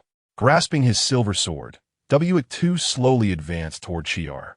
As the monster approached, sweat beaded on Chiar's forehead, his legs buckling as he collapsed to the ground. The long sword in his hand fell heavily into the dirt. He lacked the strength to retrieve it. Your arrogance and hubris have led you step by step into the abyss of despair. But rest assured, I shall not allow you to perish until I extract useful information from you. W-2 raised his sword, its tip directed at Chiar, nodding slightly to indicate. Pick up your weapon. Let us continue. Chapter 63. God, who retracted a message. Cornered, Chiar was consumed by rage, a surge of blood rushing to his head. He abruptly stood, reclaiming the long sword beside him. Substantial energy enveloped him, a layer of white patterns shimmering upon the blade. A warrior's skill. Unlike magic, this was a technique accessible solely to warriors. Like a tempest, Chiar charged swiftly toward W-2. Instinctively, W-2 raised his silver sword to shield himself, absorbing Chiar's powerful blow. In an instant, the ground behind him erupted, a fierce gust of air tearing through trees dozens of meters away. W-2's hands tingled as he staggered back a few steps. Indeed, the strength of traditional warriors surpassed his own. W-2 muttered to himself. Lowering his head slightly, Chiar swung his long sword over W-2's head. Timing it perfectly, W-2 retaliated, striking Chiar's waist with the hilt of his sword. However, it had little effect. The robust Char merely staggered back a few steps. Chiar slammed his intricately patterned sword into the ground, sending a powerful shockwave rippling through the earth. W-2 seized the moment, jumping back to easily evade the tremors. Yet, Chiar refused to concede. Raising his sword from the ground toward the sky, a gust of sword wind erupted, charging toward W-2. Once, twice, thrice, Chiar relentlessly unleashed sword winds. But W-2 nimbly evaded each attack with his agile form. In frustration, he thrust his sword into the ground beneath him. W-2's gaze remained calm as he targeted the gap in the barrier, plunging his sword into it. The astonishing hurricane barrier was effortlessly breached in an instant. In Chiar's eyes, every action held the potential for unraveling. He stepped forward, seizing the moment of Chiar's skill recoil, lunging towards his form. Yet in a swift motion, Chiar produced a round shield from his waist, positioning it resolutely before Victor. His expression morphed into one of sheer cruelty. If he could merely reflect Victor's attack, just once, the incapacitated Victor would be instantly reduced to fragments. However, before he could succeed, a smile unexpectedly graced Victor's face. Such naivety. Boom! His body suddenly transformed into a swirl of flames, circumventing the shield and engulfing Chiar completely. The inferno seemed intent on consuming Chiar entirely, and within that barrier, his agonizing cries echoed. The blaze erupted, illuminating the sky as if it were day. When the flames subsided, Victor's silhouette reemerged at the original spot, elegantly flicking his longsword. In stark contrast, Chiar bore the marks of burns, gasping for breath, propping his weapon against the ground to maintain his stance. Why? Chiar's eyes widened in disbelief. At that moment, he could not accept it. In his domain of close combat, he was outmatched by a mere mage. Moreover, this mage was capable of casting spells within the confines of the anti-magic stone. This was unjust. He was unwilling to accept it, utterly unwilling. Why was every movement of his completely discerned by his opponent? Even the secret weapon he had meticulously prepared seemed trivial in Victor's eyes. In that instant, Chiar was consumed by fury. A dense crimson aura coiled around him, resembling a terrifying bloodlight. In his rage, Chiar lost all reason, shedding his armor and violently pressing the long sword against his own blood. The blood, as if guided, began to ascend the blade. This beastly frenzy sent shivers down countless spines. Even Victor appeared momentarily stunned, rooted in place. Chiar lifted the crimson colossal blade and leapt towards Victor, delivering a fierce strike. The potent sword energy forming an immediate radius of blood. Victor found himself ensnared within it. Witnessing Chiar's madness, a subordinate beside Leah anxiously exclaimed, "Miss Leah, should we not provide support?" "No need." Leah observed the ongoing battle with an air of unperturbed confidence. The moment she witnessed Victor wielding magic, she comprehended that this battle was one Chiar could never win. If he wished to play, let him play. Once the battle concluded, the aftermath would be ours to manage. Leah spoke calmly, yet her words brimmed with unwavering faith in Victor. After all, he was the youngest genius of the imperial capital. How could he possibly be defeated by a mere kingdom warrior? The powerful flow of blood energy erupted outward, accompanied by a restless wind. The air currents sliced like blades, darting towards Victor. Yet Victor remained unhurried, gliding leisurely between the gaps of the air blades. The blades merely severed the surrounding trees, which fell with a cacophony of splintering wood. Chior's eyes were bloodshot, fixated on Victor's movements amidst the barrier of wind. Just once, if he could land a single blow. But you must be done with your antics. A voice, as calm as still water, drifted into his ears. When Chior turned to face Victor again, flames ignited fiercely in his hands. I suggest you not forget one crucial fact. Victor stood at the edge of the blood array, positioning his silver sword within it. He pronounced the final sentence of judgment. I am a mage. Suddenly, flames clung to the blade. A gust struck the edge of the silver sword. Victor twisted, ensnaring the entire air current with a flaming longsword. The very attack that belonged to Chior transformed into a fiery prison for him. The temperature soared drastically, threatening to ignite the entire wasteland. As if unable to bear the intensity, the entire atmosphere collapsed with a resounding crash. Boom! An explosion, as fierce as a raging fire, engulfed the wilderness. Others could only witness a dark figure hurl from the explosion, crashing violently to the ground. It was Chior. In his final moments, he burned his own vitality, unleashing his ultimate technique. Yet it was all in vain. His skills were once again effortlessly undone by Victor, even turned against him as a final assault. The backlash from the sword energy pierced Chior's left arm, sending him sprawling on the ground, on the brink of death. The barrier he had created shattered with his fall, revealing a deep, dark stone that rolled to Victor's feet. Victor approached him, looking down with a calm demeanor. In the instant the barrier dissipated, Victor felt his magical energy rejuvenate. Chior raised his head to gaze at Victor, yearning to see some semblance of injury upon him. Yet, apart from a few tattered rips in his clothing, there was not a single drop of blood on Victor. With another flicker of flame, even the damage to his attire restored itself completely. Chior succumbed to despair, his eyes dimming with hopelessness. Witnessing this scene, even his last flicker of hope was utterly shattered. He looked to the sky and suddenly, in stark contrast to his earlier demeanor, erupted into laughter. Long live the kingdom. Upon hearing this, Leon's expression shifted, urgently shouting, he intends to poison himself. Chior crushed his own molar, the poison acting instantaneously. In that moment, he felt his life swiftly ebbing away. However, Victor was quick on the draw. With a flick of his cloak, he forced several vials of crimson elixir into Chior's mouth. Chior's eyes widened at that moment. He abruptly sensed his life beginning to restore.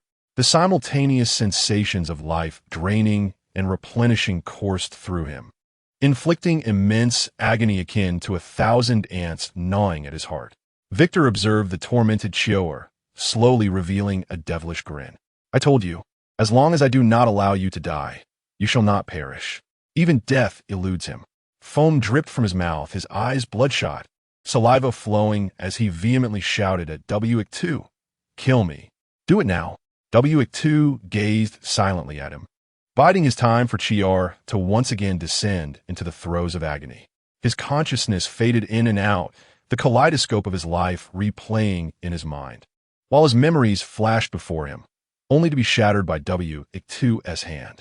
Chior understood that death was not in his immediate future.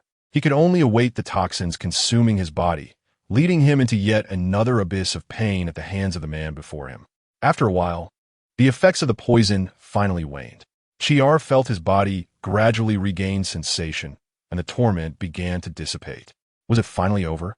In an instant, before he could catch his breath, he felt the blade pierce through his left arm, delivering an excruciating pain once more. His recently restored limb was rendered useless again, causing Chior's mental state to shatter. Demon, you wretched demon. With a swift thrust, W2 drove the sword through Chior's palm, embedding it into the earth. Crimson blood mingled with the soil. He no longer regarded the howling Chior, merely bending down to retrieve the magic restraining stone and the round shield from the ground. In that fleeting moment of picking up the two items, W2's gaze discerned their attributes. Item name, Evil Knight. Effect, 100 health points, 30 physical defense. Skill, Counter. Deflects an enemy's attack in an instant. Successfully countering will cause up to 1 second of stun time. Item name, magic restraining stone. Description, can interrupt the flow of magic within a certain range. The Evil Knight was Chiar's final conspiracy prepared for him. Should anyone be ignorant of the counterskill's effect and recklessly attack this shield, they would be stunned for a second. For Chiar, that single second of incapacitation could undoubtedly cost a player half their life. This was also the reason many players struggled to defeat Chiar upon their first encounter. Even later, without the advantages of level and equipment, Chiar's independent shield was sufficient to leave many players defenseless. Being countered and then stabbed in the kidney was no trivial matter. Fortunately, Chiar's every movement was as transparent to W2 as glass. Moreover, he was not as formidable as the future Chiar. Even if W2 were given a level 10 warrior account, his exceptional skills would enable him to defeat Chiar without sustaining damage, albeit taking a little longer. W2 stowed the shield and turned his attention to the magic restraining stone. Its function was as straightforward as its name suggested. Even in the kingdom, such items were exceedingly rare. How did W2 know of this item? Naturally, it was because he had previously used a magic restraining stone. As an item, it was essentially a tool designed to ensnare mages. Imagine a scenario where some mage players, upon discovering a wild beast in the wilderness and preparing to divide the spoils, are interrupted by a passerby player who casually tosses a magic restraining stone on the ground, seizing the loot and fleeing. Recalling this, W2 couldn't help but smile faintly. Indeed, that passerby player was him. Upon seeing W2 leave Chiar's side, Ly revealed a subtle smile, as if she firmly believed that W2 could not possibly lose. Let us proceed. It is time for us to clean up. Ly's subordinates quickly reacted, moving to restrain Chiar. As he passed by LNG, he intentionally glanced at her. Although W2 was within a protective barrier, he had noticed her when she attempted to rescue him. Her agile movements left a deep impression on him, and now, seeing her familiar attire and green eyes, evoked a sense of nostalgia. He recalled that among Ly's subordinates, there was a remarkably swift elvenade. Her speed was akin to lightning, infiltrating enemy camps as if they were unguarded. She had once single-handedly slain 17 noblemen of the Empire in a single night, earning the title of the Empire's most elite and enigmatic assassin. Thus, he softly inquired, as if testing the waters, LNG? Upon hearing her name, LNG's body stiffened momentarily, and she took a few steps back. How could W2 possibly know her name? It was impossible. Miss Ly would never have divulged it. Yet, witnessing his fleeting reaction only confirmed her suspicions. A chill ran down her spine. W2's gaze seemed to penetrate her very being. He passed by her without a moment's pause. You arrived not a moment too soon. Even without you, I could handle it. Ly turned her head, shrugging. She would not be easily subdued by a mere magic restraining stone. However, W2's timely arrival did warm her heart. She stole a glance at him. Indeed, at some point, W2 had begun to change. Unbeknownst to her, a raven descended from the sky and perched upon W2's shoulder. Upon seeing the raven, Eddie felt perplexed. Why hadn't she noticed it earlier? Because I never engage in battles unprepared. Ly scratched her head, feeling inexplicably confused. What did that have to do with her question? She had no inkling. If W2 had truly not engaged Chiar within a magic restraining stone's range, then W outside would swiftly dismantle the barrier. Although the odds of W2 defeating Chiar were a mere 1%, even that slim chance must be entirely eradicated. He aspired for a complete victory, to become an unassailable champion. Naturally, I will root out the traitor within his family. And he spoke coldly. A stranger from another kingdom infiltrating their family's territory had long been anticipated. In truth, Chiar had initially hidden his identity, fabricating a persona within the Empire. I was already aware of these machinations. After all, the individual responsible for creating Chiar's false identity was one of their own. From the KLIWNN family, Chiar's seemingly flawless disguise had been meticulously observed by Ly. Suddenly, she turned to W2 and said, I need a few vials of that potion. W2 regarded Ly, sensing the cruel thoughts hidden behind her outward smile. Though she appeared to be smiling, her voice emerged cold and chilling. W2 produced 5 vials of potion from his coat. 10,000 geo. Do not forget to make the payment. Ly shot W2 a fierce glare, seizing the 5 vials and departing. Once she had left, Igia turned to W2. How can you charge your own sister? It's your snack money. Well done. You should charge a bit more. A teleportation array formed beneath W2, and he vanished in an instant. He had little interest in the interrogation. It was not his forte. It was better left to a professional like Ly. The knights were already prepared.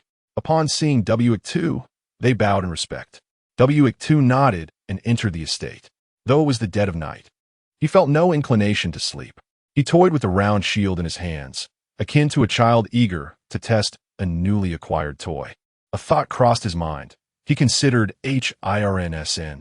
This powerful Bearman warrior would serve as an ample sparring partner for W2, more than capable of delivering a fatal blow. Contemplating this, W2 resolutely abandoned the idea of seeking HIRN as a training partner. Indeed, when numerical strength is insufficient, one may compensate through skillful maneuvers. However, such strategies are not infallible. When statistics soar to a level where even defense cannot be breached, all efforts become futile. Heiress is not a suitable sparring partner. So, who else could accompany him in honing his close combat skills? Suddenly, a silvery figure flickered in his mind. He parted his lips and murmured her name, Gwendolyn. Chapter 65. Victor, you truly were born the sky lightened with the first blush of dawn, the sun rising as per its routine. After a night spent grappling with various matters, she felt a wave of fatigue wash over her, yet slumber eluded her. Exhausted, she approached Victor's chamber and unhesitatingly pushed the door open. Victor, I have something to discuss with you. However, the room lay empty, devoid of even Victor's shadow. A wave of confusion washed over Leah. What on earth is happening? As she closed the door behind her, a thought struck her. She hurriedly made her way to the training grounds, where she beheld Victor tirelessly practicing a single swordplay movement. When exactly did you begin swordsmanship? Who have you been training with? Leah cast a dubious glance at Victor, her disbelief prompting her to add, it can't possibly be Gwendolyn. Can it? At that moment, VG perched itself on his shoulder. Leah, misinterpreting the situation, found herself baffled. When did these two become close enough to train together? Moreover, wasn't Victor a mage? Did he truly intend to change his profession? What is the matter? Victor's voice broke through her thoughts, prompting Leah to recollect her purpose. She spread her hands in resignation and shook her head. He confessed everything. How shall I put it? It's a tad dull. Chioer merely glanced at the red potion meant for recovery before divulging all he knew. In essence, it was the kingdom that had grown fearful. Leah began recounting Chioer's testimony. In truth, the kingdom had been wary of Victor for quite some time. When Victor became a third-tier mage at the tender age of 20, the kingdom pondered whether to discreetly eliminate a potential future threat. Yet, Victor was an oddity. He never engaged with any nobles, consistently choosing to disregard them equally. This led to a woeful reputation, reaching a point where he was universally detested. Consequently, the kingdom concluded that Victor posed no threat and, if necessary, might even be swayed to their side. Earlier this year, the kingdom seized an opportunity, sending Chioer to infiltrate the Clavenna household under the guise of a grain merchant. The hope was to create a rift between Victor and the higher echelons of the empire. The result was Victor's inexplicable outburst at a duke's daughter's banquet. At this, Leah cast Victor a disdainful glance, mocking him for being oblivious to his own engagement. Soon, Leah continued, this incident revealed an opportunity to the kingdom. They endeavored to instigate hostility between the duke and Victor, compelling the Clavenna family to sever ties with the empire. Unfortunately, the kingdom underestimated the duke, who was utterly devoted to his daughter. Despite his intentions, he found himself unable to antagonize Victor.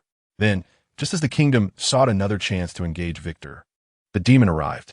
Victor showcased his formidable prowess, vanquishing the demon. This event reached the ears of the royal family, and Victor garnered their interest. The youngest third-tier mage ultimately became an adversary of the kingdom. The kingdom had not anticipated that after 9 years of concealing his talents, Victor would suddenly emerge as a third-tier mage, leading their strategies astray. Leah shook her head, exhaling a sigh. She too had not foreseen Victor's concealment. The radicals within the kingdom deemed his existence a threat. He was too young, and if not swiftly neutralized, he could one day become the ultimate peril to the kingdom's survival. Thus, they provided Chiao with a magic suppression stone and left a loophole in our territory's finances, intending to lure you and me into a trap. Even if the mission failed, Chiao could simply take poison, allowing the kingdom to extricate itself easily. At this, Lia scoffed. Who could have imagined that Victor would possess such a miraculous vial? I suspect Chiao believed the situation was secure. But who could have foreseen this? Lia glanced at Victor, stifling a laugh. You are indeed a mage capable of close combat. Even the most adept magi, who train both their bodies and magical artifacts, would shy away from engaging a warrior in close quarters. Yet Victor, a traditional mage, not only dared to do so, but triumphed. It was utterly surreal. After her laughter subsided, she raised her alluring gaze to Victor. In truth, Chiao's infiltration was also connected to you. Victor furrowed his brow, puzzled. Connected to me? Do you recall the grain merchant from before? His name was Parson. Lia observed Victor's expression, which remained as indifferent as she had anticipated. It was as if he bore no recollection. I knew it. Our esteemed mage would hardly remember such a minor character. Lia clicked her tongue and raised her hands in exasperation. Parson had a wife, and they resided in Lamadou, yet he spent nearly half the year away from home. Lamadou is a village under the Clavena domain. At some point, our esteemed mage decided to take a stroll through the territory, only to be inadvertently offended by Parson's wife when he dismounted his carriage. Lia's tone grew dispassionate.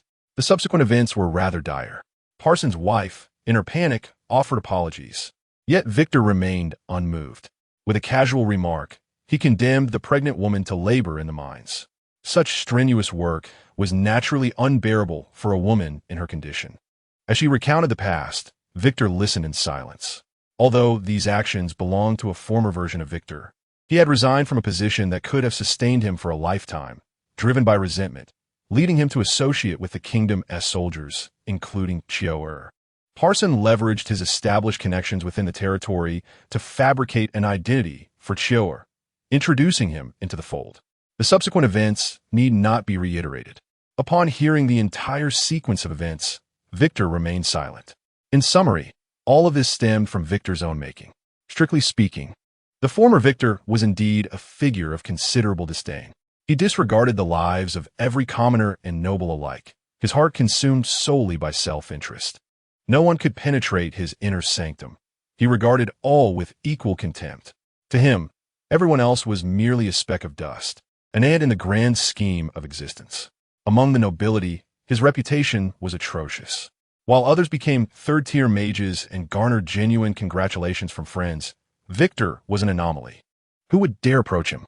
Merely avoiding a spitting incident would be a feat even among players. Victor's reputation, aside from his looks and strength, was virtually non-existent. Thus, he had no friends, and even his sole family member ultimately became his adversary. A fallen noble, abandoned by all, wandered the streets. Victor encountered him and offered, "If you exchange your most treasured possession with me, I shall restore all that you once possessed." The noble, upon hearing Victor's words, relinquished his most precious heirloom. Yet Victor accepted the heirloom only to tell him, "You have breached the agreement between us. The most precious possessions are never those that lie beyond oneself." He forcibly brought the wife and children of his counterpart into the estate, compelling the fallen noble's family to labor on the land, informing them that their kin had sold them off, abandoning the empire for a life of opulence in foreign lands. This unfortunate noble ultimately faced exile at the hands of W.II, and henceforth, the players never laid eyes upon him again. To this day, he still recalls W.II's poignant words, "Why are your most cherished belongings not your family?" Many players sought to unearth the deeper meaning behind W.II's statement. Yet the insipid planners have never chronicled the past within the game. Nevertheless, W.II's heinous actions are indelibly etched in memory. Why continue to speak? There is something I had not mentioned before. Our item shop was attacked on the day of its opening. Ly raised her hand, the crystalline gems adorning her gloves shimmering brilliantly in the sunlight. W.II listened quietly as Ly recounted. It seems that the grain merchant was already prepared. Her tone was somewhat detached. After W2 bestowed upon her the mage's hand, she had only utilized it once during the ambush on the caravan, at which point only the caravan members witnessed her wielding magic. However, today, when attempting to apprehend Shiar, he had employed a mana-suppressing stone against her. He even presumed himself to be a second-tier mage. From the onset of the caravan's attack, the kingdom had targeted W2 through PSN. Everything connected seamlessly. She was acutely aware of her brother's poor reputation, yet did not anticipate the kingdom's scrutiny upon him. His talent had evoked a sense of crisis in the neighboring realm. At that moment, W2 suddenly declared, "Send some consolation money to that grain merchant's wife." LY was taken aback, lifting her gaze to W2, struggling to comprehend his meaning. Consolation money bore two connotations, one for disability compensation, the other. Then, find that grain merchant and bury him.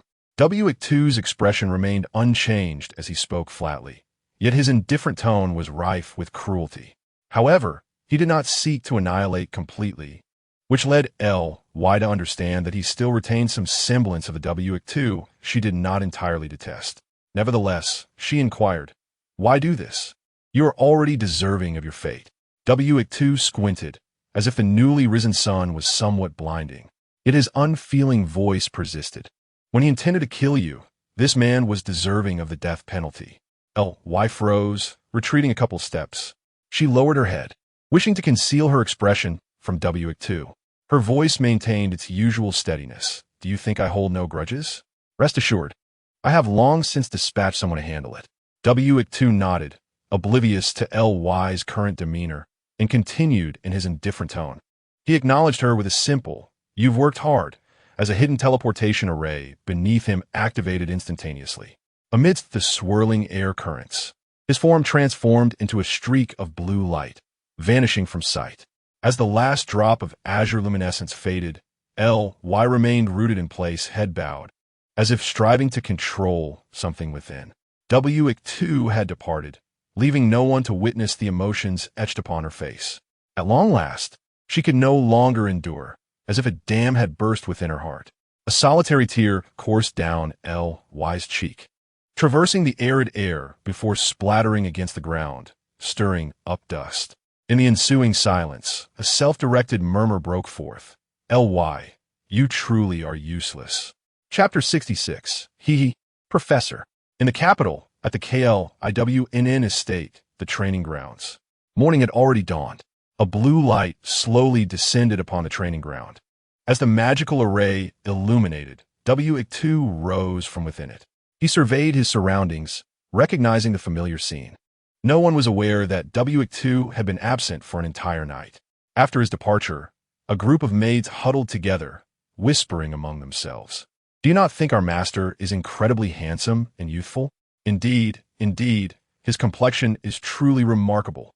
Their chatter was accompanied by a bloom of rosy hues upon their cheeks. Moreover, Mr. W2 is now a count. It seems that was yesterday's news. I just heard about it. Everyone was quite preoccupied with W2's elevation to nobility, and the maids felt a surge of pride in serving within a count's household.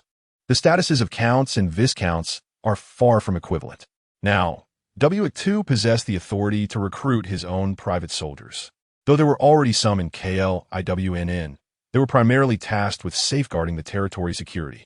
W2 had the right to enlist a cadre of family knights at his residence in the capital. Were it not for concerns regarding the impact on HIRNSN's duties, he would have sought to bring HIRNSN to the capital. Such a formidable subordinate would entice envy from all.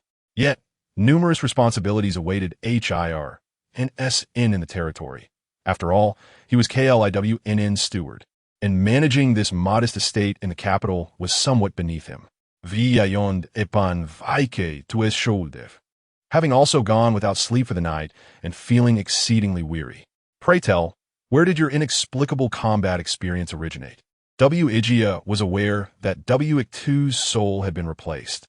Yet the proficiency with which he wielded magic led him to conclude that W2 must have been an astounding mage in his previous life.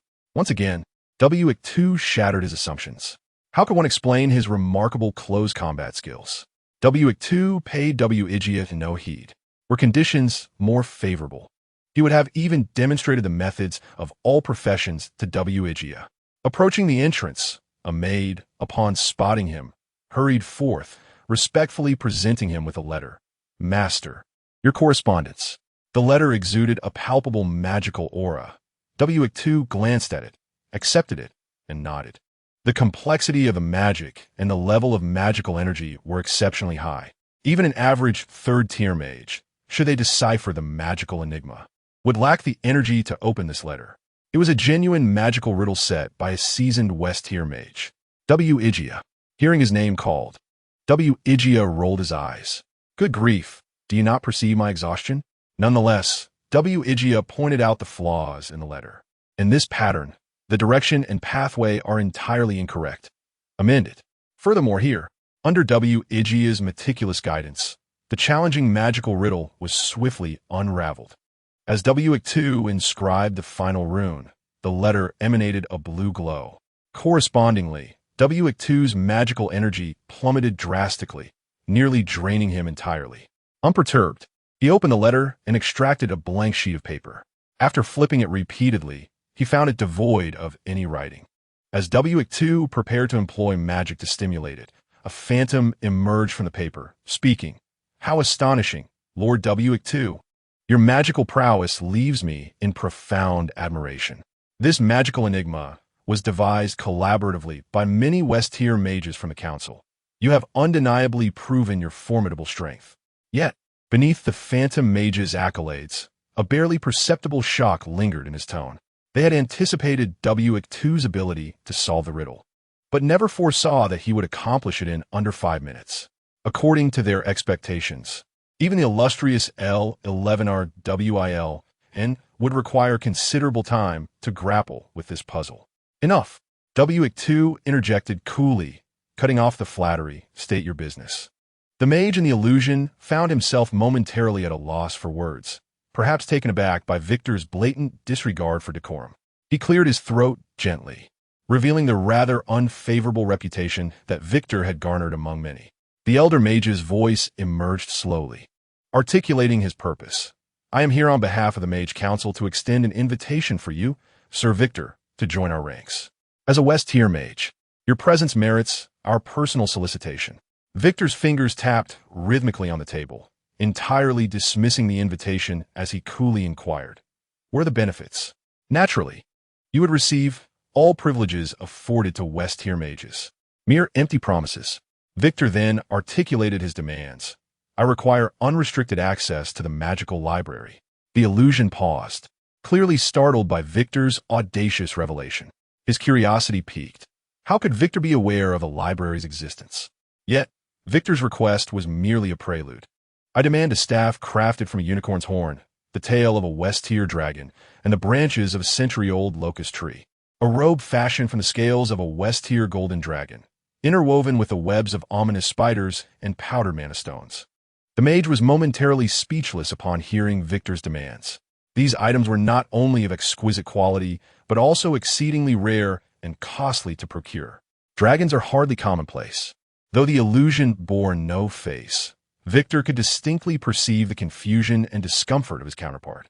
Sir Victor, I must confess, should these requests remain unmet, I see no necessity for your membership in the Mage Council. Upon uttering these words, flames ignited in Victor's hand. The illusion mage was taken aback, his gaze fixated on the flames as he continued. This letter has been treated with special materials. Ordinary flames cannot consume it. Yet, Victor soon demonstrated what true surprise entailed. One side of the letter suddenly ignited, the flames climbing upward. Witnessing the letter engulfed in a fierce blaze, the illusion mage stood in stunned silence. He could only listen, dazed as Victor's voice resonated once more. Remember, my demands remain unchanged. The letter was swiftly reduced to ashes, and the voice of the illusion ceased abruptly. With the irritating sound now vanished, Victor sat calmly in his chair. Vega, observing his leisurely demeanor, voiced her curiosity. What is the Mage Capital? This name had first reached her ears in the vast sea of knowledge at La Sierre. She had intended to inquire further, sensing it to be a place of intrigue. The Mage Capital, also known as the Sky City of Endymion, is a paradise long sought after by all mage players. It boasts an immense magical library, its exact area unknown, yet resembling a labyrinth filled with an array of spells. Only those mage players with sufficient contribution points are allowed to study formidable spells unattainable to ordinary mages. In fact, opportunities to learn 5th-tier magic also abound. Endymion is not bound to any nation. It exists as an independent realm for mages above all countries. Here, one can encounter powerful mages from diverse regions, races, and ages. Any mage permitted into the mage capital may well be of considerable renown in their respective locales. Of course, while there is no national oversight, Endymion is governed by stringent laws. Adhering solely to the law while disregarding morality may also yield a prosperous existence in Endymion. However, once one departs from its confines, the consequences may differ. Such loathsome individuals, collectively obliterated by mages, are not uncommon. Thus, Endymion is also referred to as the final bastion of morality. It is worth noting that only mages of tier 3 and above may enter, and they must be recognized by the Mage Council. Though Victor once possessed adequate strength, his poor reputation barred his entry. Now, however, his public triumph over demons was sufficient to compel the Mage Council to overlook his moral standing and extend an invitation. As for whether his demands would be met, it was certain they would. These elder mages would not overlook the potential of a young and powerful newcomer. As memories faded, Victor succinctly explained to Vega, "It is a city that floats in the sky." Vega's eyes sparkled at the thought, finding it immensely fascinating. Yet, fatigue soon overcame her. She yawned, yearning for slumber. Sensing her eyelids growing heavy, she wearily remarked to Victor, I genuinely mean it. Do you not realize how crucial sleep is for a raven?" Victor regarded Vega with a sidelong glance, offering a subtle mockery. Has the Lord of the Abyss finally acknowledged her species as a raven? Observing this, Victor slowly rose, retrieving his pocket watch. It was still early, indeed a suitable time for a brief rest. He strolled towards his chamber, casting a glance at Henny's room as he passed. His eyes brushed over the warm yellow light, but he sensed no life within Henny's quarters. Has she awoken?